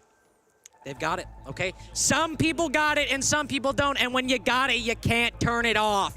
Scar's able to hit their shots in that round to get a potentially, in all seriousness, very important attack and round. In the grand scheme of things, we hammered on how picking Consulate, giving your opponent the side selection, they're going to pick defense, is going to be a bit difficult. But getting that first attack, we've still got 5. We've still got 5 to go, but get off the box. No. You're out of frame. We're gonna get you down the box. Okay, Grab his arm. Let's get this. Grab Get his him. arm. Get him out. On the ground. Down. On the ground. It's a 2-man show now. Can't picking the house. So anyway, Nick, so as we can see, Nina 6 picking, changing attacker re-picking to the Amaru away from Jackal. Again, as you Worked said, last time. he's going to actually Garo hook down the split hatch. Down the hatch. here. What was that? It's colder. Was there somebody? It's colder down here. Wait, why are you in the... What are you doing down there? You did. No.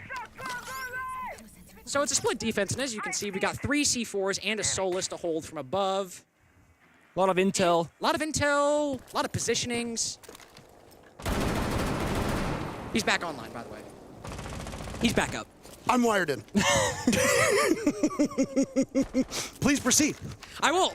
Nick, let's continue with our 2-man show. On the split site, what do you have? Let's run it through. C4's down below. Yep. Solus usually up above. True. You have the Pulse on the opposite side Also feeding correct. intel. Yeah. And Maya on the Solus too. Remember, he was at like, what was it, 13-3? Also, quiz time. Is this the only split bombs at the game? Yes or no? Yes. It is. You're right. Some people don't know that because we used to have multiple. That was before my time. Oh, you're too young. I forget about this. What was yeah. the other split bomb site? Oh, don't do this to me. It's a long time ago. I'm thinking for House had it back in the day. Shut up. House. I don't care about House. That was like 9 years ago, but who, you know. Yeah, sweet. You were playing Farmers. Yeah, real. I was a farmer.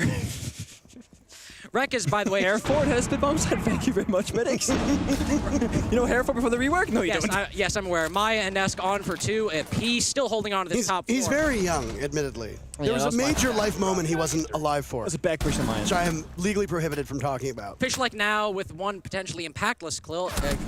Hold up. 1v3 now. 1v1. He's eating him up like krill. He's like a It's very whale. fish. That's fish-like. That is fish-like. That's a man. Unfortunately, whales are mammals. They're not fish. Yeah, kind of. But they are fish-like. For this. Big dog. Big dog. Oh man. Ultimately, a very challenging round to win for Fish-like. If we're being completely sincere. With the pulse on the board too. They know where he's pushing. Well, I mean, you've got the 2 of the strongest players on Liquid off the board. So, I mean, you've got the supporting cast to deal with, but you still got Palu. Still got 3 smokes, 45 seconds. Holds on. Ooh, Palu finishes. Tie game. 1 rounds each. Just like what we saw, by the way, on Nighthaven. Like, I mean, in the grand scheme of Scars, 2 maps so far. Round 7 on Nighthaven, definitely the strongest attack we've seen on both maps. But here we have at least a win. They're able to contest, or I suppose confront Liquid on gun skill and win on their own terms. And then we followed up with, again, what is there really for Scars? They find a gap, to be fair, over by admin. The Solus, which I thought would be an admin, is all the way on the opposite side of the map, Nick. And then they feed 1v1s to Liquid again. The thing is, some bomb sides, like that split bomb side, it's not all that common necessarily. It can be hard to tag not knowing and have that experience against it, but you're right. Here, 3 separate 1v1s with no trade game and no droning just leads to Scars falling by the wayside. I will say something. We're the only match going on right now. It is very quiet in here. It is for once. We've seen a lot of teams trying to muster up as much energy as humanly possible by screaming at each other and, keeping energy levels high, keeping motivation high. DZ was a big culprit of that. SSG, they're not here anymore. They were a big culprit of that. We see most of the Brazilian teams are quite loud. Neither of these teams are really speaking all that much. We are within earshot of the bullpen. So we can hear these teams clearly. Trust us, when they're loud, we can hear. Oh, 100%. And it bleeds through on the microphones as well. You can actually hear it in the microphones and on the broadcast when teams scream. And Is that really 4-dimensional? I don't think that is. Well, there's... I'm not a dimensionologist. Yeah, how does that work, Carter? Break it down. Tell us how it's 4 dimensions. Tell us Come how on. it's 40. I'm feeling very, very boxed in. You're the smart guy here. Come on. I actually mentioned to our makeup artist today that you at one point in time were considered one of the best players in the history... No, the best player in the history of Rainbow Six. And I cringed. You weren't there. And I was there. I said it's a long time ago. No, you weren't there. Oh, then it's happened twice today by someone else as well. I'm just a big fan. Oh, no, Demo did it. Demo did it, actually. Of That's course what Demo happened. did it. He's such a fan. Okay. Shout out to Harry Demo. Yeah, Dempster. It's Dempster. Harry Demo. Mid-end of the round, it is a bottom floor defense from Team Liquid. Very heavy on the breach denial, might I say, Nick? Very, wait, come again. Heavy? Heavy on the breach denial. Okay, sorry. I didn't see Demos also had it. My bad. I was like, Thermite and who? No, breach denial. Okay, see, I got it wrong so much there. That's okay. I'm in denial that you're even here right now. I'm in denial of the fact that I messed it up so badly. You're right. Much breach denial from the side of Liquid, Tuberau and the Khalid. However, no impacts with the impact nerf. True. This TriCast was a mistake. You did this. You invited me. I wasn't going to be here. Admittedly, it was actually my idea. It was. It was your idea. But if you want to talk about the Demos, I will say, Nick, he still got all 3 of those Deathmark trackers, and where Scars have been successful has been taking 1v1s with Liquid. So if they can do it well-informed off of information, with the Inox scans, with the Deathmark trackers, we've got something here, especially now they've opened Garage Wall. Yeah. They got full run map control, so again, verticality. Liquid, they got the 5v5 that they might want in this round, but what's stopping Scars from just playing that down at the diffuser in a few seconds? Well, I mean, there's a lot of breach. Thank you, Parker. They've opened up the wall. That's an irrelevant point. Yeah, the wall is open. The times, okay? I was on the ground. But okay, let's be serious. Vertical control, destroying the Evil Eyes, breach open, intel for as they push into the site. This actually could be a good Scars round. No, good. Toss out those smokes from the Taiyuan on Thermite, run in the bomb site deep, try and get it down. Cover, of course, has to be there. There's only 1 C4 from Liquid. I mean, you got 30 seconds left. This is about the time for an execute, but Scars is patiently waiting. Smokes will go down. Lines of sight cut off. And just consistently plugging away with the AA-12, but resets, doesn't hit a single thing. these kills from the back. Excellently done by Scars, and they pull off a successful defuse as well. Maya, the next one to go down for Liquid. Nesk will retake from above. He's got Palu with What is he watching? Nina's looking in another direction. All 3 kills so far for Liquid at the hands of Nesk. Maya has been retrieved. He'll try to ice off a retake from Washoy, who punishes Lagonis before being down by Maya. What I'm leaving. Shut up. hell is that? Get out of here. Shut up. How does Palu pull that one off? No autographs. Nope. I've had it. I'm calling it here. I love that retake. I gotta say, it started with Deimos on the floor watching nothing, it seemed like, and then Paolo just flanks outside the building. That's not a quick run-up, by the way. That's like a solid 7 seconds, if not more, outside. I'm gonna say this. Okay, so this is one of the greatest games I've ever seen. They had it thinking it was a good attack. I mean, it was a good attack. We set it up. They did exactly what we thought they were going to do and more. The backstab right there. It was a 1-for-1 trade, which isn't amazing, but it's enough in that round. But then Nesk is hitting these ridiculous shots. Defender has been discovered. It really is. Yeah, this is... That's so funny. It really is all onto Nesk's individual performance. Yes. Obviously, Nina, a bit confusing coverage on that spiral staircase, but then he hits a really nice shot afterwards on the player who's trying to get that trade. So, good play overall from Nesk individually. That player we highlighted earlier, who you guys might not be aware of this, he's pretty good, and he's often got Liquid over the line in a lot of big games over the course of his career. A bad time for him. No. No. I mean, yes, but not who I was talking to right now. He's having some real difficulties figuring out what you're talking you're about. reading comprehension. It's the accent, man. Reading comprehension. Listening. I'm reading your words right now. Medics just called you stupid. Come again, Medics? What was that? Medics, okay, you've got a lot of enemies on the broadcast right now. Parker egoed you, and now you just insulted Nick. You better He's not even treat talking me back nicely. to me. He's quiet in my ear. He's scared. He's scared of one of the best players in Rainbow Six history. I'm gonna fight for this. Back with the Amaru. 0-3 Nina, maybe not the one to handle this operator. I pointed out the other day, why are there 4 uses of the Gara hook? We all know you use it once. Well, no, they made it 3 years ago, and they said we've got these consulate changes in the pipeline. Tayu's off to the races, by the way, and a full roam clear on the top floor now as we're about a minute into action. Mute Jammer dealt with, but do they know Shield? He's here? Well, of course they have ears. You think Maya doesn't hear the No, I mean just the blitz. No, Maya's here. Reading comprehension. Can I read? Yeah. Tayu's still there. I mean, they could just get away with a half clear if they wanted, and just plan inside a piano. But they don't have a Nomad to lock it off. They got the track stingers, but I don't think there's any track stingers on that door. They used 4 B canisters from Grim though. Like that's a big commitment, half the round, and lose opening pick. They used 4 on the clear. I mean, you've used 4 of the Grimbies. You've used all of the track stingers. You still got half of the round to go, and you're not even close to pulling off. And you only half take and lose a player. You know the best part too? There was nobody even Liquid inside a CEO. No, they had all backed off to admin. Well, there was an attempt, and they got a 4v5. And Nina died, by the way, as the Amaru. So. 1 Gara hook and the unfortunate thing too, okay, well they actually have 3 grenades, so they can open this castle barricade and go into the site, but in the man disadvantage, Resets and Co could retake top floor because they're still here. So flank watching on this top floor, this is looking like a Liquid round in all likelihood. Yeah, I mean the shield is obviously going to be the biggest factor. If Tayu can get in, the super shorty being used to open up that soft wall. If Tayu can get in and survive, then things will probably go well. Resets will open up some of the floor. Maya dies. Fish-like still upstairs. Maya spent an awful lot of time on long desk. There go the smokes, and amidst it, Tayu pulling off the plant. There's the Soulless down below. Lagonis rushes up. He's fighting demons. There's a red mark there, but there's nobody to be found. You got the blitz. Diffuser does not go down. Liquid end up solving that problem in the final moments. But now you've got to deal with the remaining players. 1 kill for Palu before he gets traded off immediately by Washoy. That's all up to Lagonis. 1 kill so far for Lagonis.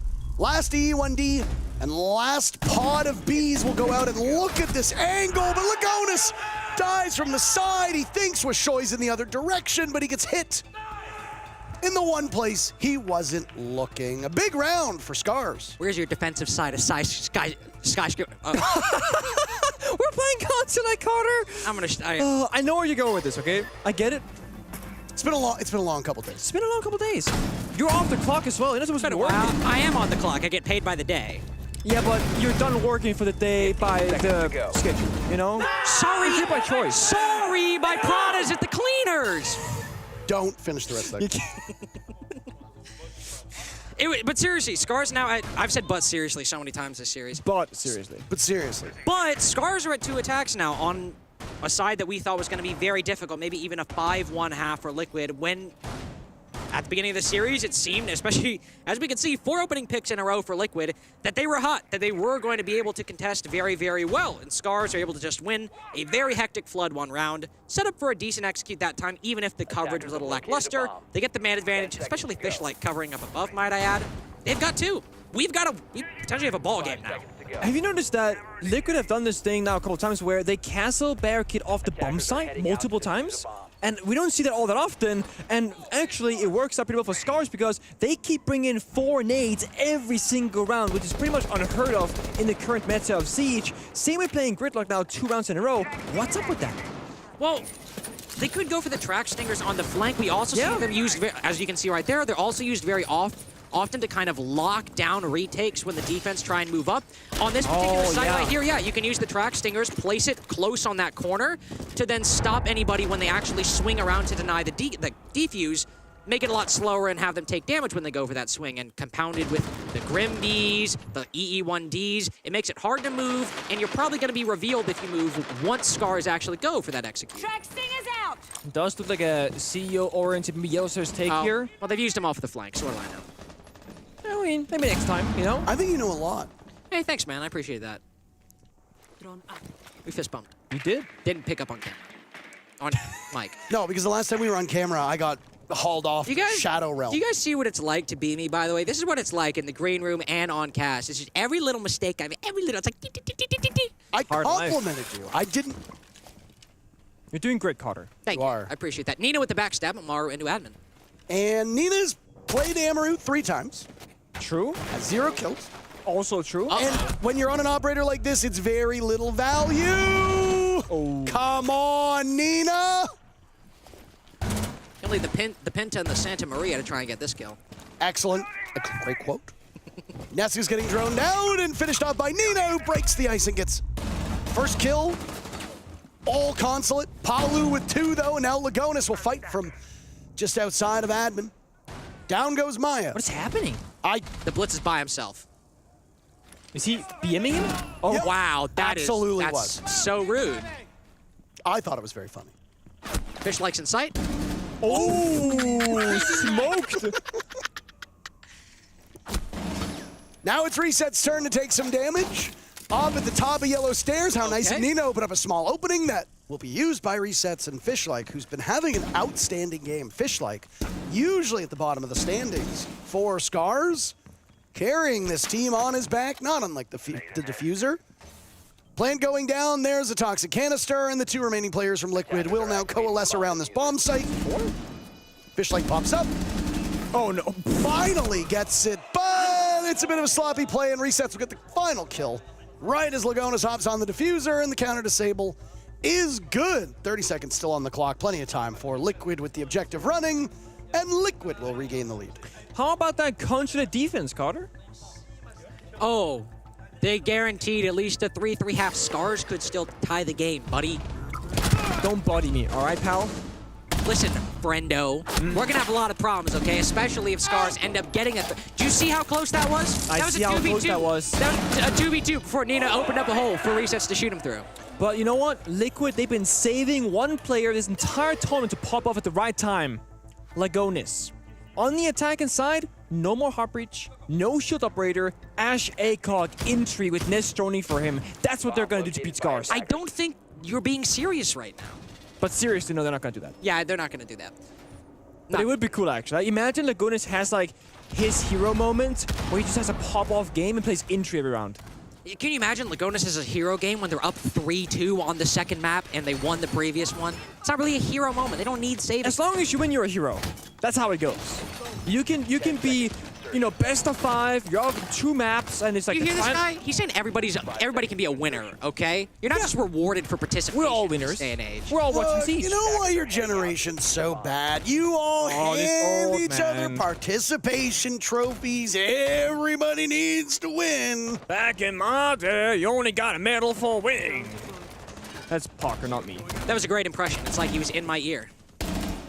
It's like I could read what he was saying. It's hearing.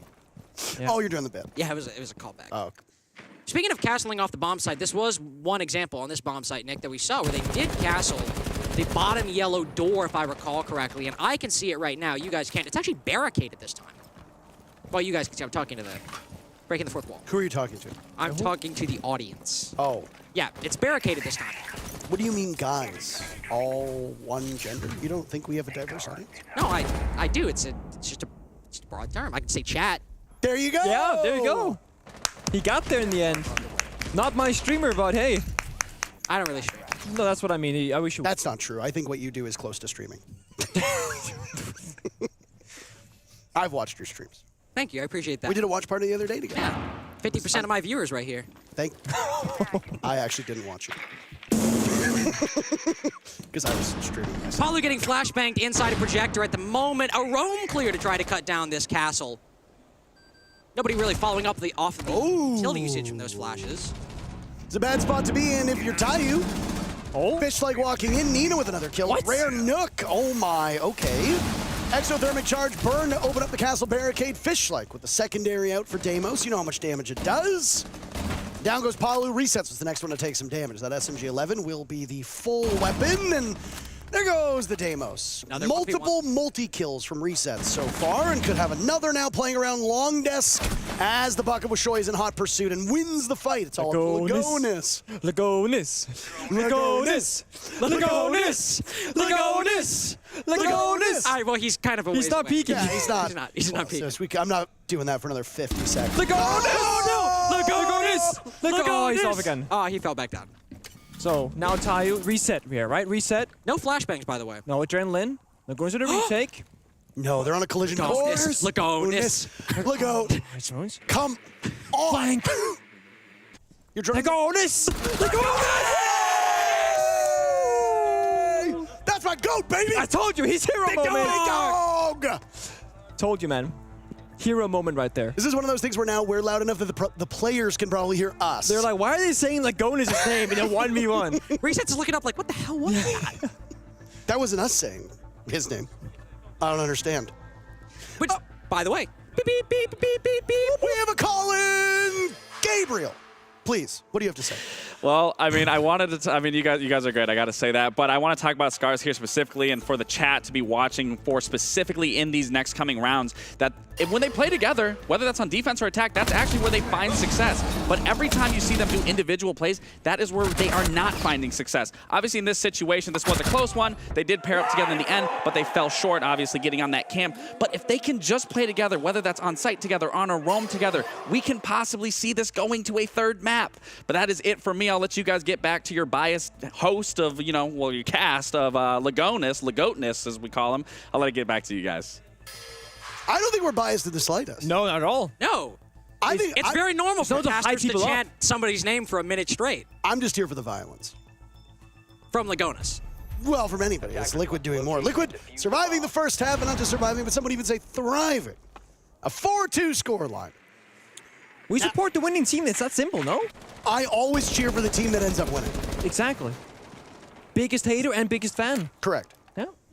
But who's going to be the biggest loser in this matchup? That's the ultimate question. Who will go home at the end of the day? Will Scars be able to come back? On the defensive side, Gabe has set the win condition as coordination, fueled by communication. Yeah. But will there be facilitation of any entries for Scars in this early round, as Liquid had a stranglehold the first 4 rounds, but Nick, they've come back in the past couple, win or lose, and unfortunately lose both times. But at least they're getting something. The thing is, Scars left Monty open, didn't play the single round themselves, and we know that Lagonis love to bring out this operator to speed up the rounds on the injury side of things, not because he becomes the injury, but to enable Maya and Nesk Paulo behind that shield operator to find kills around the map. And Consulate, it's a bunch of squared rooms, relatively long lines of sight, multiple crossfires. Monty can block off one of those, enable somebody behind him, and just progress throughout the map. Changing mags. Especially if you have that Deimos kind of giving intel to any of the guns behind him. When the Monty's pressuring, if that Deimos is behind him in particular, he can really capitalize off of that pressure created by the Monty. Nice little drone from Maya right there, spotting fish like upstairs in CEO. It is the bomb site after all, but we've got a Buck and Deimos below. They can get something with it. I don't know if he got... He did not get... He doesn't know he got droned. He has no idea. They don't know that they've got this pesky drone, yeah. We can actually see it on the screen. Yeah. Got the outline, though. You get tunnel vision. He's wired. No! There's no way loses that fight when they have that information, right? Oh! Well, see, so they have a drone in there. Uh-oh. Bonk! Lagonis. He's saying Monty, guys. Come on. That's true. But it's a 5v3 for Liquid. They've basically cleared out the site. Tayu's all the way pushed back. This should be a plant for Liquid. Yeah, you can B, rappel in, get down the diffuser. 2C4s though, so Scars could get a kill or two here. Oh my. An unenviable position for Washoy, who surely hears this go down. Good C4. Tayu's got the C4 from below. Resets, dies. Lagonis could easily deal with this Goyo, but has to be wary. As his feet are a little bit exposed, the swing, Maya's there. Rek dies because Maya takes matters into his own hands, and a triple, baby. For Maya, Liquid taking their lead and growing it even further, now up 5-2. We're getting close to Maya's deciding he wants to end the game territory with that. You know, Medic said that to me. And you said that to me, and I've said it to chat. And I just heard it. Good reading comprehension on your part. Tactical timeout from Scars. I will say this much. After that very first map, Scars were waiting by where I went to go grab a coffee, of course, because I wanted to stay energized. You know, as you do at 8:44 p.m. local that's time. very normal. I am the kind of person where coffee doesn't do anything for me. I can drink coffee at like So midnight. you're just why an do you get it? addict. Because it tastes good. You got Starbucks. It doesn't taste good. They don't sponsor us. They don't pay us for this. What do you think Scars is saying on this timeout? Yeah, please break it down in Japanese. I was about to say, I don't speak Japanese, unfortunately. Why is he here? Is that why you guys hired me? We thought that you understood. Arigato, Kara-san. That's as far as I can go. I actually know what that means. That means thank you, Carter. Yep. What do you think they're saying? Well, I mean, they're probably saying, as our favorite player, Laxing, has advised many in the past, the key is coordination. We need to be playing together. Hold on, if you're Laxing, this is how you play Consulate. You spend 2 minutes and 40 seconds in the basement. And then when you're in a 1v4, you run up yellow stairs and die immediately. He gets at least one kill at a time. Hold on, that's not true. That's not true. That's not true. Sorry, hold on a second. First off, I clutch it. I get a 1v5 ace. Oh? Has that happened? I don't think... There you go. Oh, against Tempo Storm. Guys, it was against Tempo Storm. Sorry, hard competition. Farmers League. Well, I don't know, it was against Tempo Storm, guys. Yeah. Forgive me. Who was on that roster again? Do you even remember? Who was on that roster? Creators on that roster. Good start. That's one. No, good start. Who else? Crazy. Oh, the Crazy. He was on that roster. Yeah. Okay. Two? Dream? Was Dream on that roster? No, what? Really? Yeah, he was. I got 3/5. All you bozos need to catch up. You get the last two. I've got no idea. No, you got the majority already. I don't. We were praising Laxing. Yeah. Nobody needs to take any of this way too seriously. Split bomb site. No, it's not the split bomb site. Sorry, it's lobby. The only split bomb site in the game. But it's not this one. If you literally have, Carter, you have a screen in front of you that shows the bomb site. What is this? What is... Amateur. What? They trade? How does...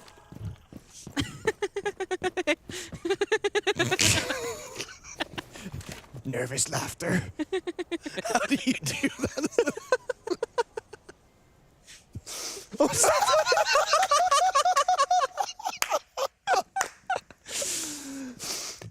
Oh no! Oh, yeah, you should be sad. You deserve to be sad for that one. I like this camaraderie in chat, in all chat. not you. No. We don't know. What do you think Twitch chat's saying? These guys are annoying. Lagonis. Can they be serious for a second? Lagonis. Let's be serious for a minute and 40 seconds. How about that? So, we obviously have the buck in the cards. Maya can go for that vertical destruction, but Scars are holding on to it very actively, Nick. Yeah, but the thing is, Rek's almost dead now. He's the piano player. He's gonna fall back now and surrender that map control. Liquid, from a top-down perspective here with the buck, can get a lot of vertical damage done, force the Orange back, then take piano. And it was Maya. Great the retake shutdown. from Nina. Getting rid of Nesk. Maya still trailing Nesk in terms of team leading kills. And Liquid, I think, unfortunately, trailing Scars. Hey, actually, Gabe. There's a wall! I was about to say, trailing Scars in coordination. It is very singular pushes by Liquid all across the map at the moment. Nesk, Palu, resets, not resets, he got jumped out on. Nesk and Palu pushing things separately right now. Maya trying to clear up above with that buck, but what do you have now in the 2v4, aside from 6 flashbangs? Maya's still in a decent spot here. The problem is that Lagonis has no other help, right? So at this point, with 45 seconds left and 4 players on Scars, the chances of him being able to pull off a successful plant and then a successful post-plant have basically evaporated, unless you can get 1 to 2 picks very quickly, and then Maya can hold the remaining players from Scars at bay, but obviously that's easier said than done. Maybe if Lagonis had smoke grenades, but it's flashbangs instead, so they can't get down any coverage, so just go for kills here. And he's gonna get swung on and somehow win the flash, helping quite a lot. Maya needs to get in a position and needs to hurry. Final 20 seconds, and Rek is easily killable as well with his HP. Yeah, I was about to say, on yellow, they could flash this. They might be able to get a 2v2 here. Look at Rek playing on pillar, watching this with the shotgun out, but the cam is still up. Maya knows he's there. All the information, though. The cam is ultimately going to be the bigger deal. Lagonis with 1, but just no time whatsoever. They already knew you were on yellow. Why don't you take out the cam? Maybe you don't want to give yourself away, but you just got to kill in that position. They're aware of you. Nice. A very perplexing start to that round with whatever the hell was going on with Fishlike and resets. Well, yeah, obviously that was peculiar 4v4. They clearly were not too happy about it in the chat. But then afterwards, basically everything after the set of engagement, let's appreciate that. Bonk. Oh! I actually cannot believe that was it. He wins that 1v1. That's his win. That is. He owns that spawn team. Yep. He owns that jump out. But after that point, we've got 1 minute, 10 seconds left, and Nesk is on his own mission on yellow stairs. Palu's on his own mission main lobby. They're trying to find gaps. And to Scar's credit, there really weren't that many. They had yellow stairs on lock, especially. No, yeah, they did a good job at locking things down, but did you see how Paulo died? Oh, he was on spiral, holding down the staircase, right? Turns around, runs into the wall, gets shot in the back. Miss input, right? He doesn't really understand where he is on the map, and I think that was the bigger issue. Had Paulo gotten into lobby safe and sound, that's a 3-4 that I think was a lot more winnable for Liquid, having that extra gun for cover, because without it, they cannot go for the plan attempt, just force it in yellow stairs. We saw what happened there, not a victory for them. Especially that being Palu, one of the main players on Liquid that actually likes to go for those backstabs. I messed up the mute button. I thought that was my box. Dez did that to Ace on EUL. I don't know if you saw that clip. That's an excellent clip. Oh, I see that, yeah. He muted Ace's mic and didn't tell him, and then Ace just starts talking, and Dez just bursts out laughing. I got you so good.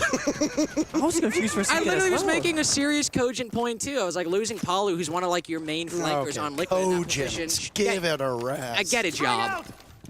I mean, we're all working. We're all working. That's true. We're all working right now. We're making money right now. I'm making money right now. Snap. Liquids, are you going to snap the case shut on Scars as we move into round 9? We've opened up the bot. We've opened up a hole in the garage wall. The Jammer's a little pesky, unfortunately. Are you on the team? Do you think you're on the team? Bro, I think he's on the team. And that's right. It's Liquid, bro. He doesn't speak Portuguese. I'm trying to keep it together. I'm holding this cast together like I'm Spider-Man with the ship. With the ship.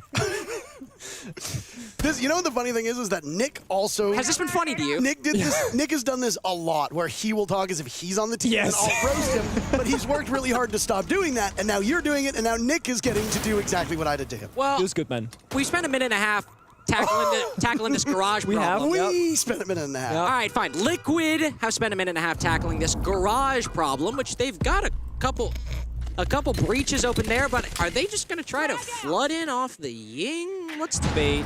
What's the game plan here, though, even after the bait? Well, the one thing is that if they're trying to get Scars to move, they're not doing a very good job of it, right? Scars is actually reading into this quite effectively.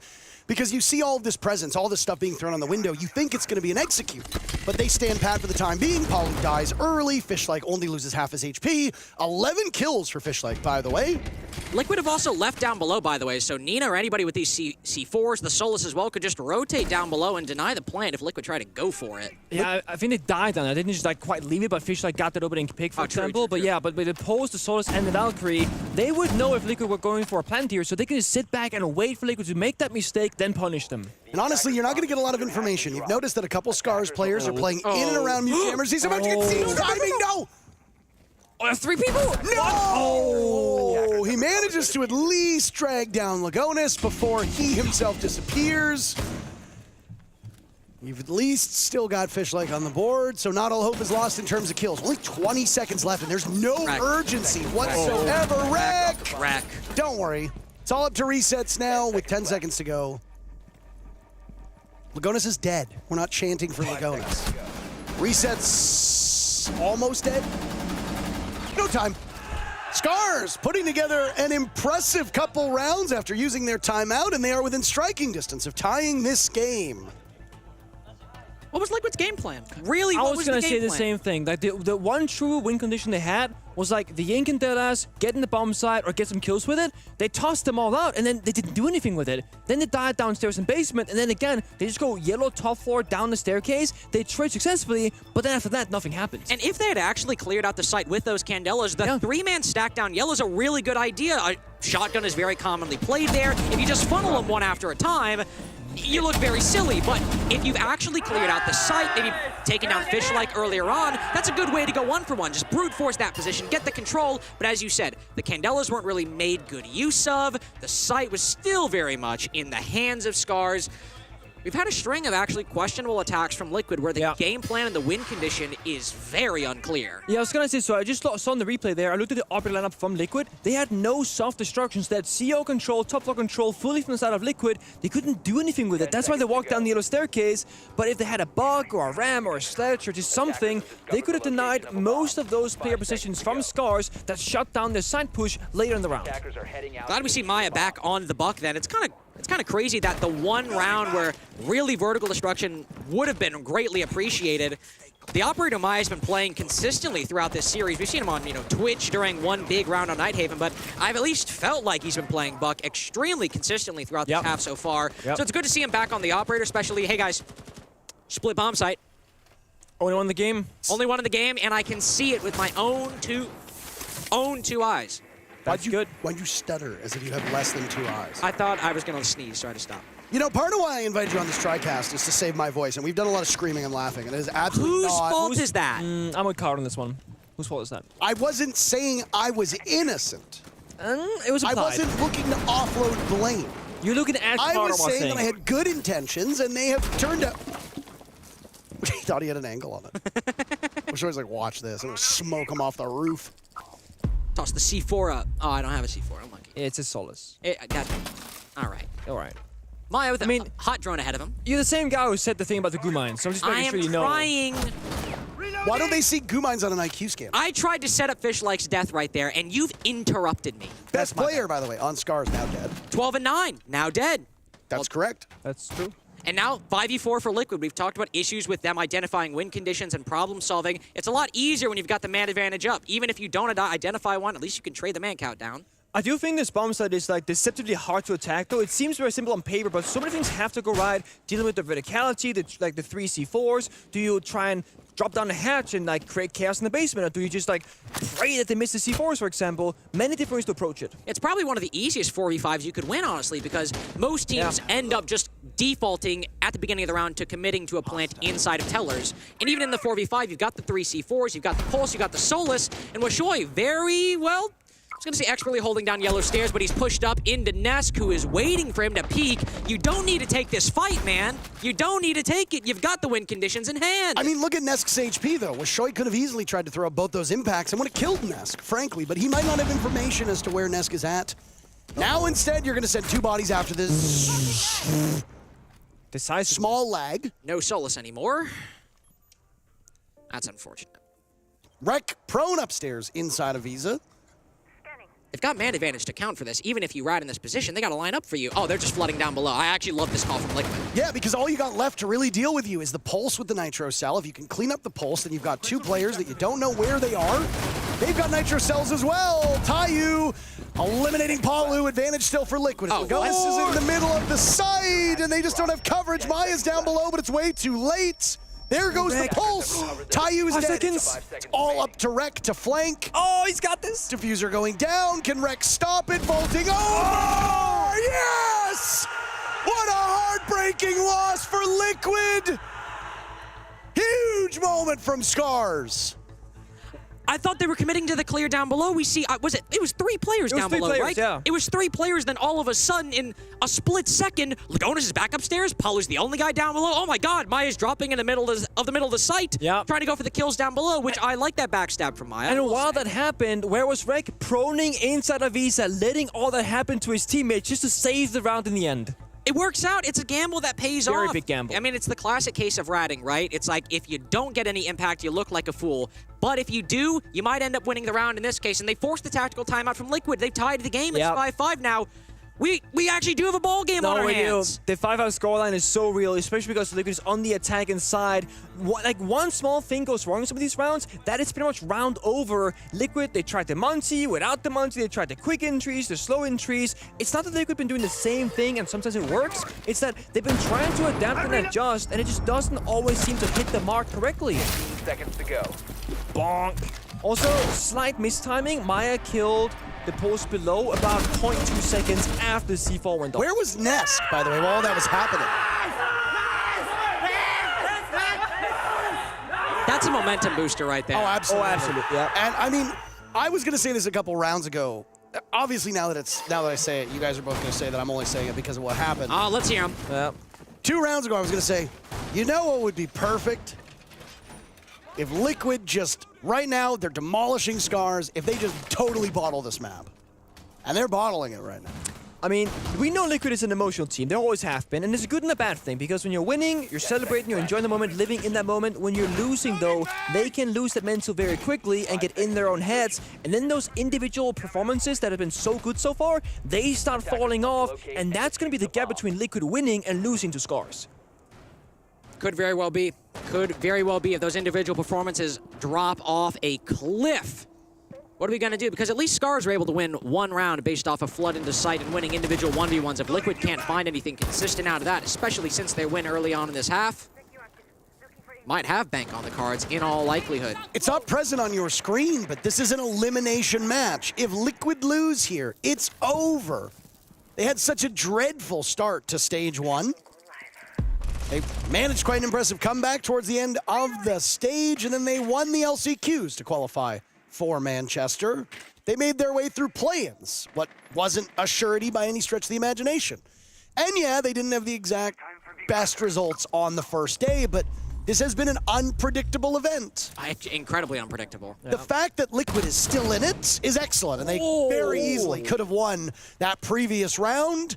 Rek gets annihilated by Lagonis. What did I say? Lagonis off hard support, become the entry when even the most, and right there, Lion. Opening kill into Rek, huge moment for him. Well, I mean, you've only got Palu on. Hold on, Fishlight. Hard breach right now. Okay. Another 1v1. Maya's holding it. It's the fight.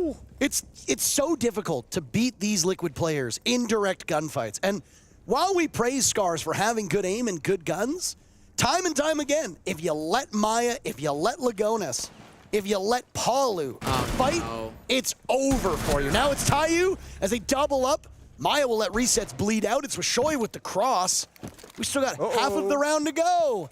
Oh my, Nina looks for one. Resets absorbing all of the bullets from the shotgun. And it's a big moment for Nina. But an ace clutch will need to be had as both of the kills so far are in the hands of the smoke. 3 remain for Liquid with 1 minute left on the clock. Nina will navigate the hatches on that main floor to go for a drop, but Liquid will almost surely hear it. Running upstairs, sounding like a stampede, a herd of elephants. As the diffuser goes down, Lagonis, no more EU1Ds. Nesk with 1 nade, Lagonis with 1 nade, flashes there from Palu to try to waste time. Liquid win this. They go on to match point, series point, and it's the spiral stairs where Nina adorned the walls with the blood of Liquid. Picking one side, a nice shot on Palu. Now continuing to walk forward. This is very winnable. SMG 11 in hand. Nina luck runs out on the 5th. Nesk sends Liquid to series point. The indecision right there. He gets anxious, he gets antsy, he runs back around the corner, but if he had just played patient, played passive, that's another isolated 1v1. That's another chance to get match point for Scars. Those are ridiculous shots as well. I mean, I was thinking he's gonna get smoked when he swings bottom of spot because he's not ready. He's like, his adrenaline has left his body already. He's been on 1v3 for like 50 seconds at that point. No. He smokes the person holding ankle. I think it was Palu. But Liquid, Lagonis even, really showed up when they really needed him to. He did. We can give him that. But honestly, let's properly contextualize that Liquid round. It came down to them winning fights again. It did. They didn't outstrat Scars. When Scars have got the advantage and got the better of Liquid, it's when they haven't given them those early openings. It's when they haven't given them these 1v1 engagements. Scars are still able to out-rotate them, in that case with Nina early on. They can out-frag them in certain situations based on this failed 1vx. But when they play a bit more passive, and they aren't getting in the face of Liquid, the problem-solving from this Liquid attack isn't there consistently. No, it's not. I mean, I will say, though, they're good at finding the gap when they are there, but whenever Scars, they play like a lockdown round, so let's say basement bomb site when they don't roam a whole lot, or they play top 4, for example, that's when Liquid seem to struggle more to problem solve those individual positions, and I think a big reason for that is they don't have Kafe in this case. Kafe is for most teams the simplest, easiest, and first choice way to deal with those corner positions that defenders can find themselves in that are hard to clear. Not using Grim or Ying either, especially in this round. I mean, they are attacking the first floor, and we talked about the lack of the buck really hurt them on that previous attack. We've got Maya on it right here, so they can use the skeleton key to open things up and actually cause a lot of problems for Scars inside of the site. But they are missing all of the execute operators that we can really think of on the board. Dokbi, Capital Band, as you talked about, Grim and Ying on the board. What's Lagonis playing? Oh, shut up. I said this. When it's match point, he's going to be Ash ACOG on the entry. Apologize. Please, give it to me. Nick, I'm sorry. Thank you. I'm sorry about that. Give me some more. I need more for this. Sorry for what? I'm not your monkey. I'm not just gonna like sit here and say owe what me you want to this. say. How old are you and you're wearing a bow tie? I'm very sorry, okay? I'm sorry that you're hurting America. South America. South America. I want to see a big round from Lagonis. I wouldn't mind overtime in the slightest. I would not. I would not mind it either. I want to see. Oh, I thought you were just being a big hater. No. Oh, that was not. What? Was that it? No, it looked like it was neither. Okay. Hit that. I don't know where Maya was. That was Shoy was able to find that very first pick. It was Spiral. There it was. Thank you. They're playing a lot more passive now, Nick. Yeah, they are, and that's what I'm saying. Like, when they don't give these easy opportunities for Liquid, then they start struggling. What is that? Huge turning point for Nina over the last couple rounds. There goes resets. Overtime looking so likely. All 3 death marks there for Palu. Lagonis killing Nina, slaying the dragon. There goes a grenade from Palu to maybe displace somebody playing. Actually down fish like Lagonis going for 2. Use a death mark, Palu. I am begging you. You have... There we go. You're a joker. I was getting so mad. Stop yelling at those. He's got 40 seconds to do it, and Tayu's very extended over by yellow. The Malusi's also isolated. There are 1v1s Liquid can take here. The problem is the walls. The problem is this pulse. Oh yeah, the second winter condition. Yeah, horizontal and vertical. 3rd kill for Lagonis within reach right now. A lot of quiet right now, all along the western front. Scanny scan. And it's onto the Malusi yet again. Try to isolate with Shoy. Could be the biggest threat of the 3 remaining, with Shoy looking in the other direction. He knows exactly where Deimos is coming from. Lagonis will have to come help. He's got Diffuser in the corner. Where is the pulse? Rex spinning around. Lagonis is completely by himself. He won't have time. Washoy with the final kill. Overtime on the board between these 2 teams. And a 3rd map seemed unlikely just a few moments ago. But boy, oh boy, does it feel like it's coming in a hurry. And guess who's starting on the defense? Oh, it's Scars have the benefit of the better side starting here. And it has very much been a game where Scars, in that final round going into this, I think they figured it out. I was going to say, yeah. They could still make mistakes. They absolutely could, but they had multiple win conditions. Even better, the pulse down below for one, but when they weren't taking fights with Liquid, it was when they had intel where their positions were and they were calculated and also very, very careful. Yeah. Well, I think you're right. I think they have figured Liquid out on this map in particular. And I was going to say, the quote-unquote most likely way, and this is very obvious, that Scars win is if they get that defensive starting side, because overtime is a best of 3 in round count. If you start defense, you will get 2 attempts if you go all the way, and same for Liquid on the attacking side. And I was going to say for Liquid, Lagone is trying to play those entry operators, the Lion and the Ash. I was going to say, he probably goes back to Monty now. So far, that's the case. I think Liquid want to change things up now, because that kind of previous 3-round attempt playstyle has not gotten them anywhere. And the Monty's so good for papering over some of those issues that you have. It makes it so much simpler. You say, okay, we're struggling to identify win conditions, to clear things out. We'll bring the Monty and push where he goes. Against Liquid, that's how SSG started to come back on map 2, was they were unsure of how they wanted to approach border, so they brought the Monty, they had Force to be the tip of the spear, and they roam cleared really effectively after that and won the map as a result. Just look at Beast Coast domestically in NAL. What started Beast Coast comeback into this? It was Monty. Hot and Cold started being Monty every single round, and Beast Coast started winning. There's a reason obviously Shield's really strong right now, but there's a reason he can really be the saving grace, the cure-all for teams in certain situations when they are facing issues in their attacking side. Scars going back down to that middle floor, as you can see.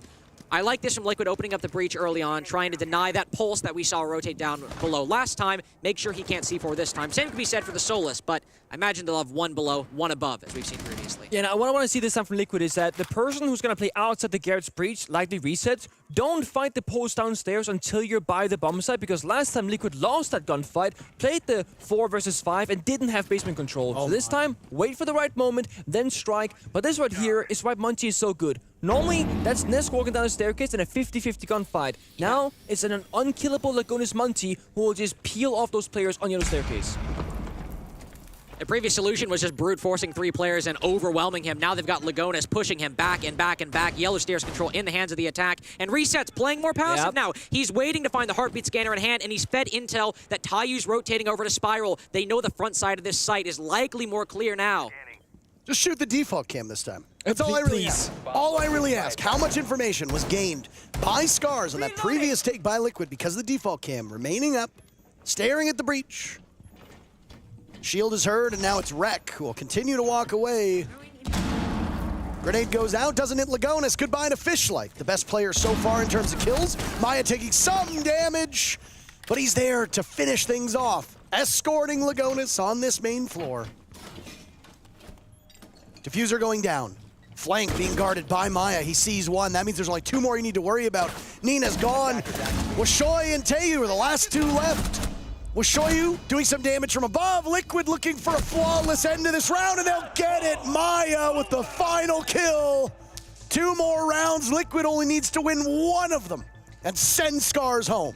They found the solution. They bring that Monty, and it was, honestly, Nick, it was perfect. From beginning to end. They start on Yellow Stairs. They push them back down. They get that control, and you're going to love this. Always a gun behind the Monty. Yeah, always a gun behind the Monty indeed. And I think Liquid it seemed like they respected Scars more in that round, because again, they played how they should. Not overcommitting, not over-peeking, not going in front of the Monty, for example. It was just great intel gathering, decision making, and also Rek. They didn't have his position in Zulu there. He doesn't have any way to deal with the Monty. Those impact grenades, they've been nerfed now. You basically tickle shield operators even by directly hitting them with the impact grenades. So no real counterplay either. Scars lacking the foresight perhaps to guess that the Monty might be coming. That's where your experience comes in. That's where not only reps and international matchups, which Scars has been to each one, but aside from that huge, unbelievable run at Copenhagen last year, it has not been very successful for Scars on the international stage. That is where those reps at facing substantial opponents, but also having success so you know what you're doing right, and that makes what you're doing wrong more obvious by comparison. It makes the mistakes much more apparent. Maybe we'll see that in the future, that they'll be able to adapt, but right now, when they don't, it's cost them a key defense and Liquid and attack that, up until this point, they have struggled to acquire.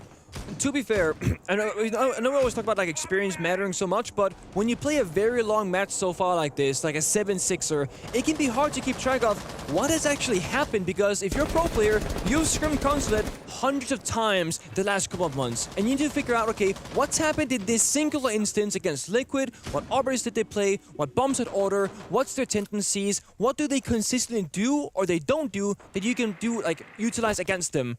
And you might just lose track sometimes. Oh, actually, Lagonis is a great multiplayer. He played it before, then he didn't. He might go back on it. It's hard to keep track of. And even if you keep track, you might have Maya decide to end the game. 15-10 right now. Yeah. No, but seriously, Maya 15-10 again. Double-digit kills on the last map previously. Popping off. He's popping off, and even if Scars make the right call, where Liquid have been super successful on this defensive side, and the few attacks they won was winning these gunfights. And Parker said it best, it is so hard, even in 2024, with players like Nesk, very long into their career, it is still so difficult when he is feeling his skill that day to win fights against him. No, and I mean time and time again, it's Scars that can't stand up to those fights. It's not even that it's challenging, it's that Scars are simply not winning those engagements, right? We can speculate and say, oh, well, you know, they're not taking direct gunfights, but at the end of the day, Scars are trying to go for 1v1 engagements, and consistently, they lose them. Aside from Fish like 13-12, 8 kills max across the board for the rest of the roster. That's evidence enough right there. Good utility usage, though, able to take down one of those Evil Eyes, but 3 of them in hand. Both. Well, now 2 gone, indeed. You just pointed out.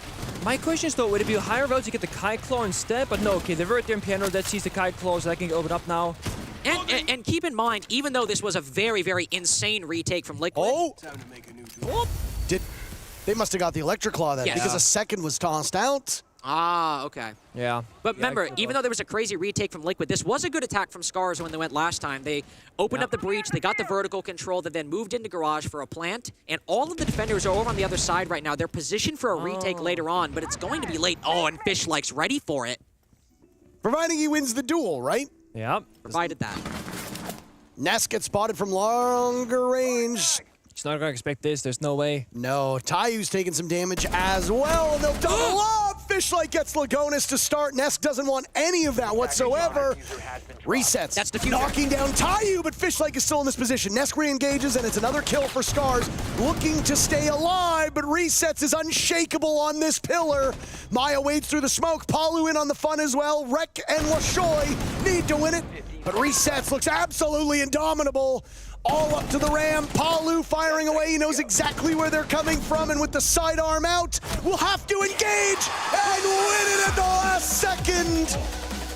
Scars came so close. An impressive comeback to send them to overtime, but experience and superior gunplay wins the day. Liquid move on to the final day, close to securing a spot in the playoffs. Superior gunplay indeed. Fish like the only player to get kills on Liquid that round. Yeah. Everyone on the breach side losing their fights as they flood in. All that backstab is great, but when the execute falls, what does Fish like to do? Yeah, I was gonna say, when Reset started getting those kills onto the breach, I was saying, okay, maybe don't go for the flank any longer. You said it, diffuser's down. You don't have to do this anymore. But Liquid, they play both sides, 2 win conditions. If one of them works, it's gonna be all right. And that win conditions was the anchor player of Resets. Well, this miracle run that we've seen from these teams that made it here through the play-ins, well, Liquid right now, persevering, still sticking with every single team they play against. And I'm not going to say it's a magical run for Liquid by any stretch of the imagination, because they are on the ropes day after day.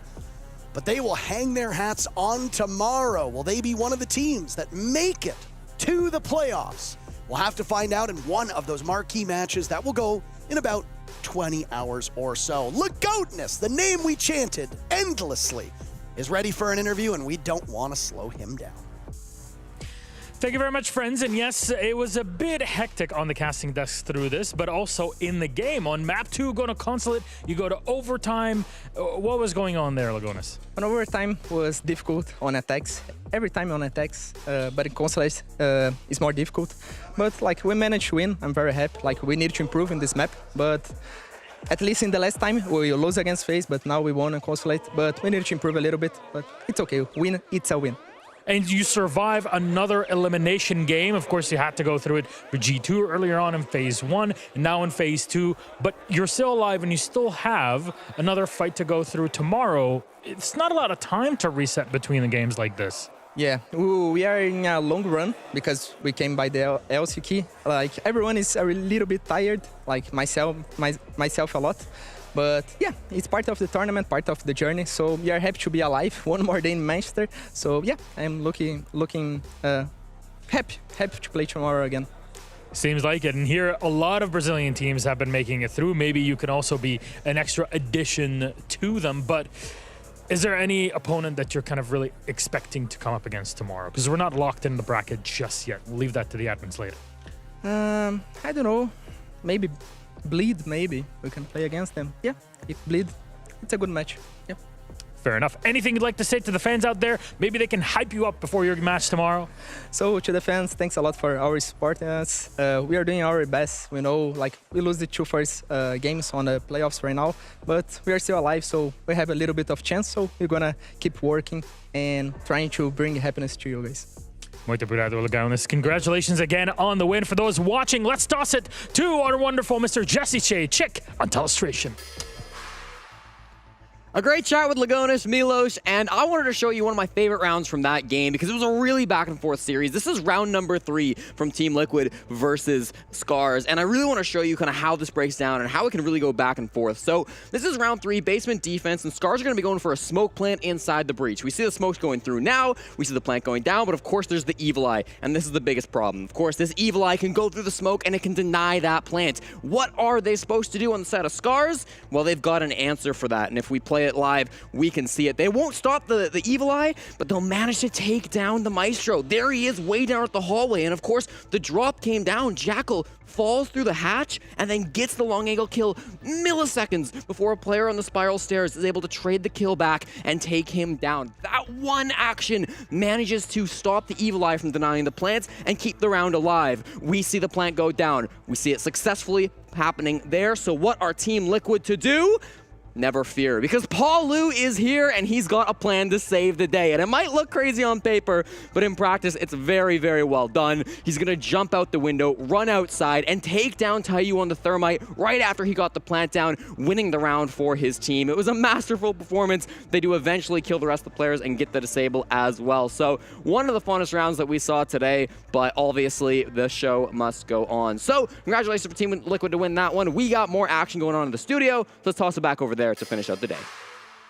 Thank you very much, Jesse, and we'll see you walking up in just a second here. But Laxing, we got to see it. Yes, we predicted Liquid to take the game. However, even with Lagodna saying it, a bit of difficulty on attack on Consulate to close it out until OT. Yeah, and I think that difficulty strictly came from the fact that actually they were playing together. Scars was playing man advantage every single time, working together, being able to capitalize off one another, which we didn't see that on Night Haven. We did see a little glimpse of it in between these rounds in that starting half, but then towards the end, they were playing more and more concrete together, but still in the end, obviously Liquid does close it out here. I said it from the beginning, I still think Liquid showed more resilience throughout this tournament and even throughout this game, and hats off to Liquid. Yeah, I mean, I was impressed from both teams. It was clear Scars came into this game with a plan. They had a lot of cool ideas. They were working together. A lot of those pushes had some coordination going on from different angles. Their defenses looked strong, but in the end, Team Liquid better with that experience. They've played so many more rounds, both in their history and then also in this tournament.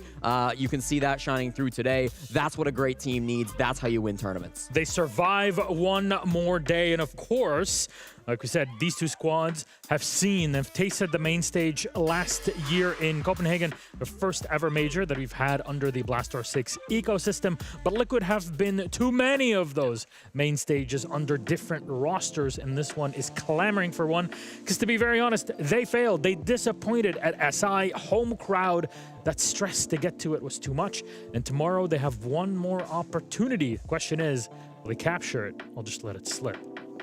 I want to see Liquid find some success because they've had a history so far this past year and before that they've just been struggling. So I would definitely like to see them come into this and make main stage, make another presence. But it's left up to question, will they be able to run through tomorrow? And let's take a look at tomorrow. And of course, our bracket overall, how it has kind of been updated as we know exactly the teams that have been eliminated today. Scars, Into the Breach, and Cyclops Osaka. Thank you very much for joining us in this major. It's been a pleasure having all of you. Of course, they're joining E1 and SSG eliminated. However, Secret and Furia already are through. M80, FaZe, and Dark Zero qualified today. And so what happens tomorrow? We got a lot of stuff on the line. Bliss play BDS, Bleed play Liquid, and of course Beast Coast up against Talon, PSG Talon, to see who makes it past into the main stage. 6 regions fighting for only 3 spots. Everybody's got something to watch for tomorrow. You got to be looking at that first one, Bliss versus BDS. On paper, initially, that looks really scary for Bliss. I know a team that really wanted to make it, but BDS have had their struggles, so that really could go either way. The whole day tomorrow looks insane.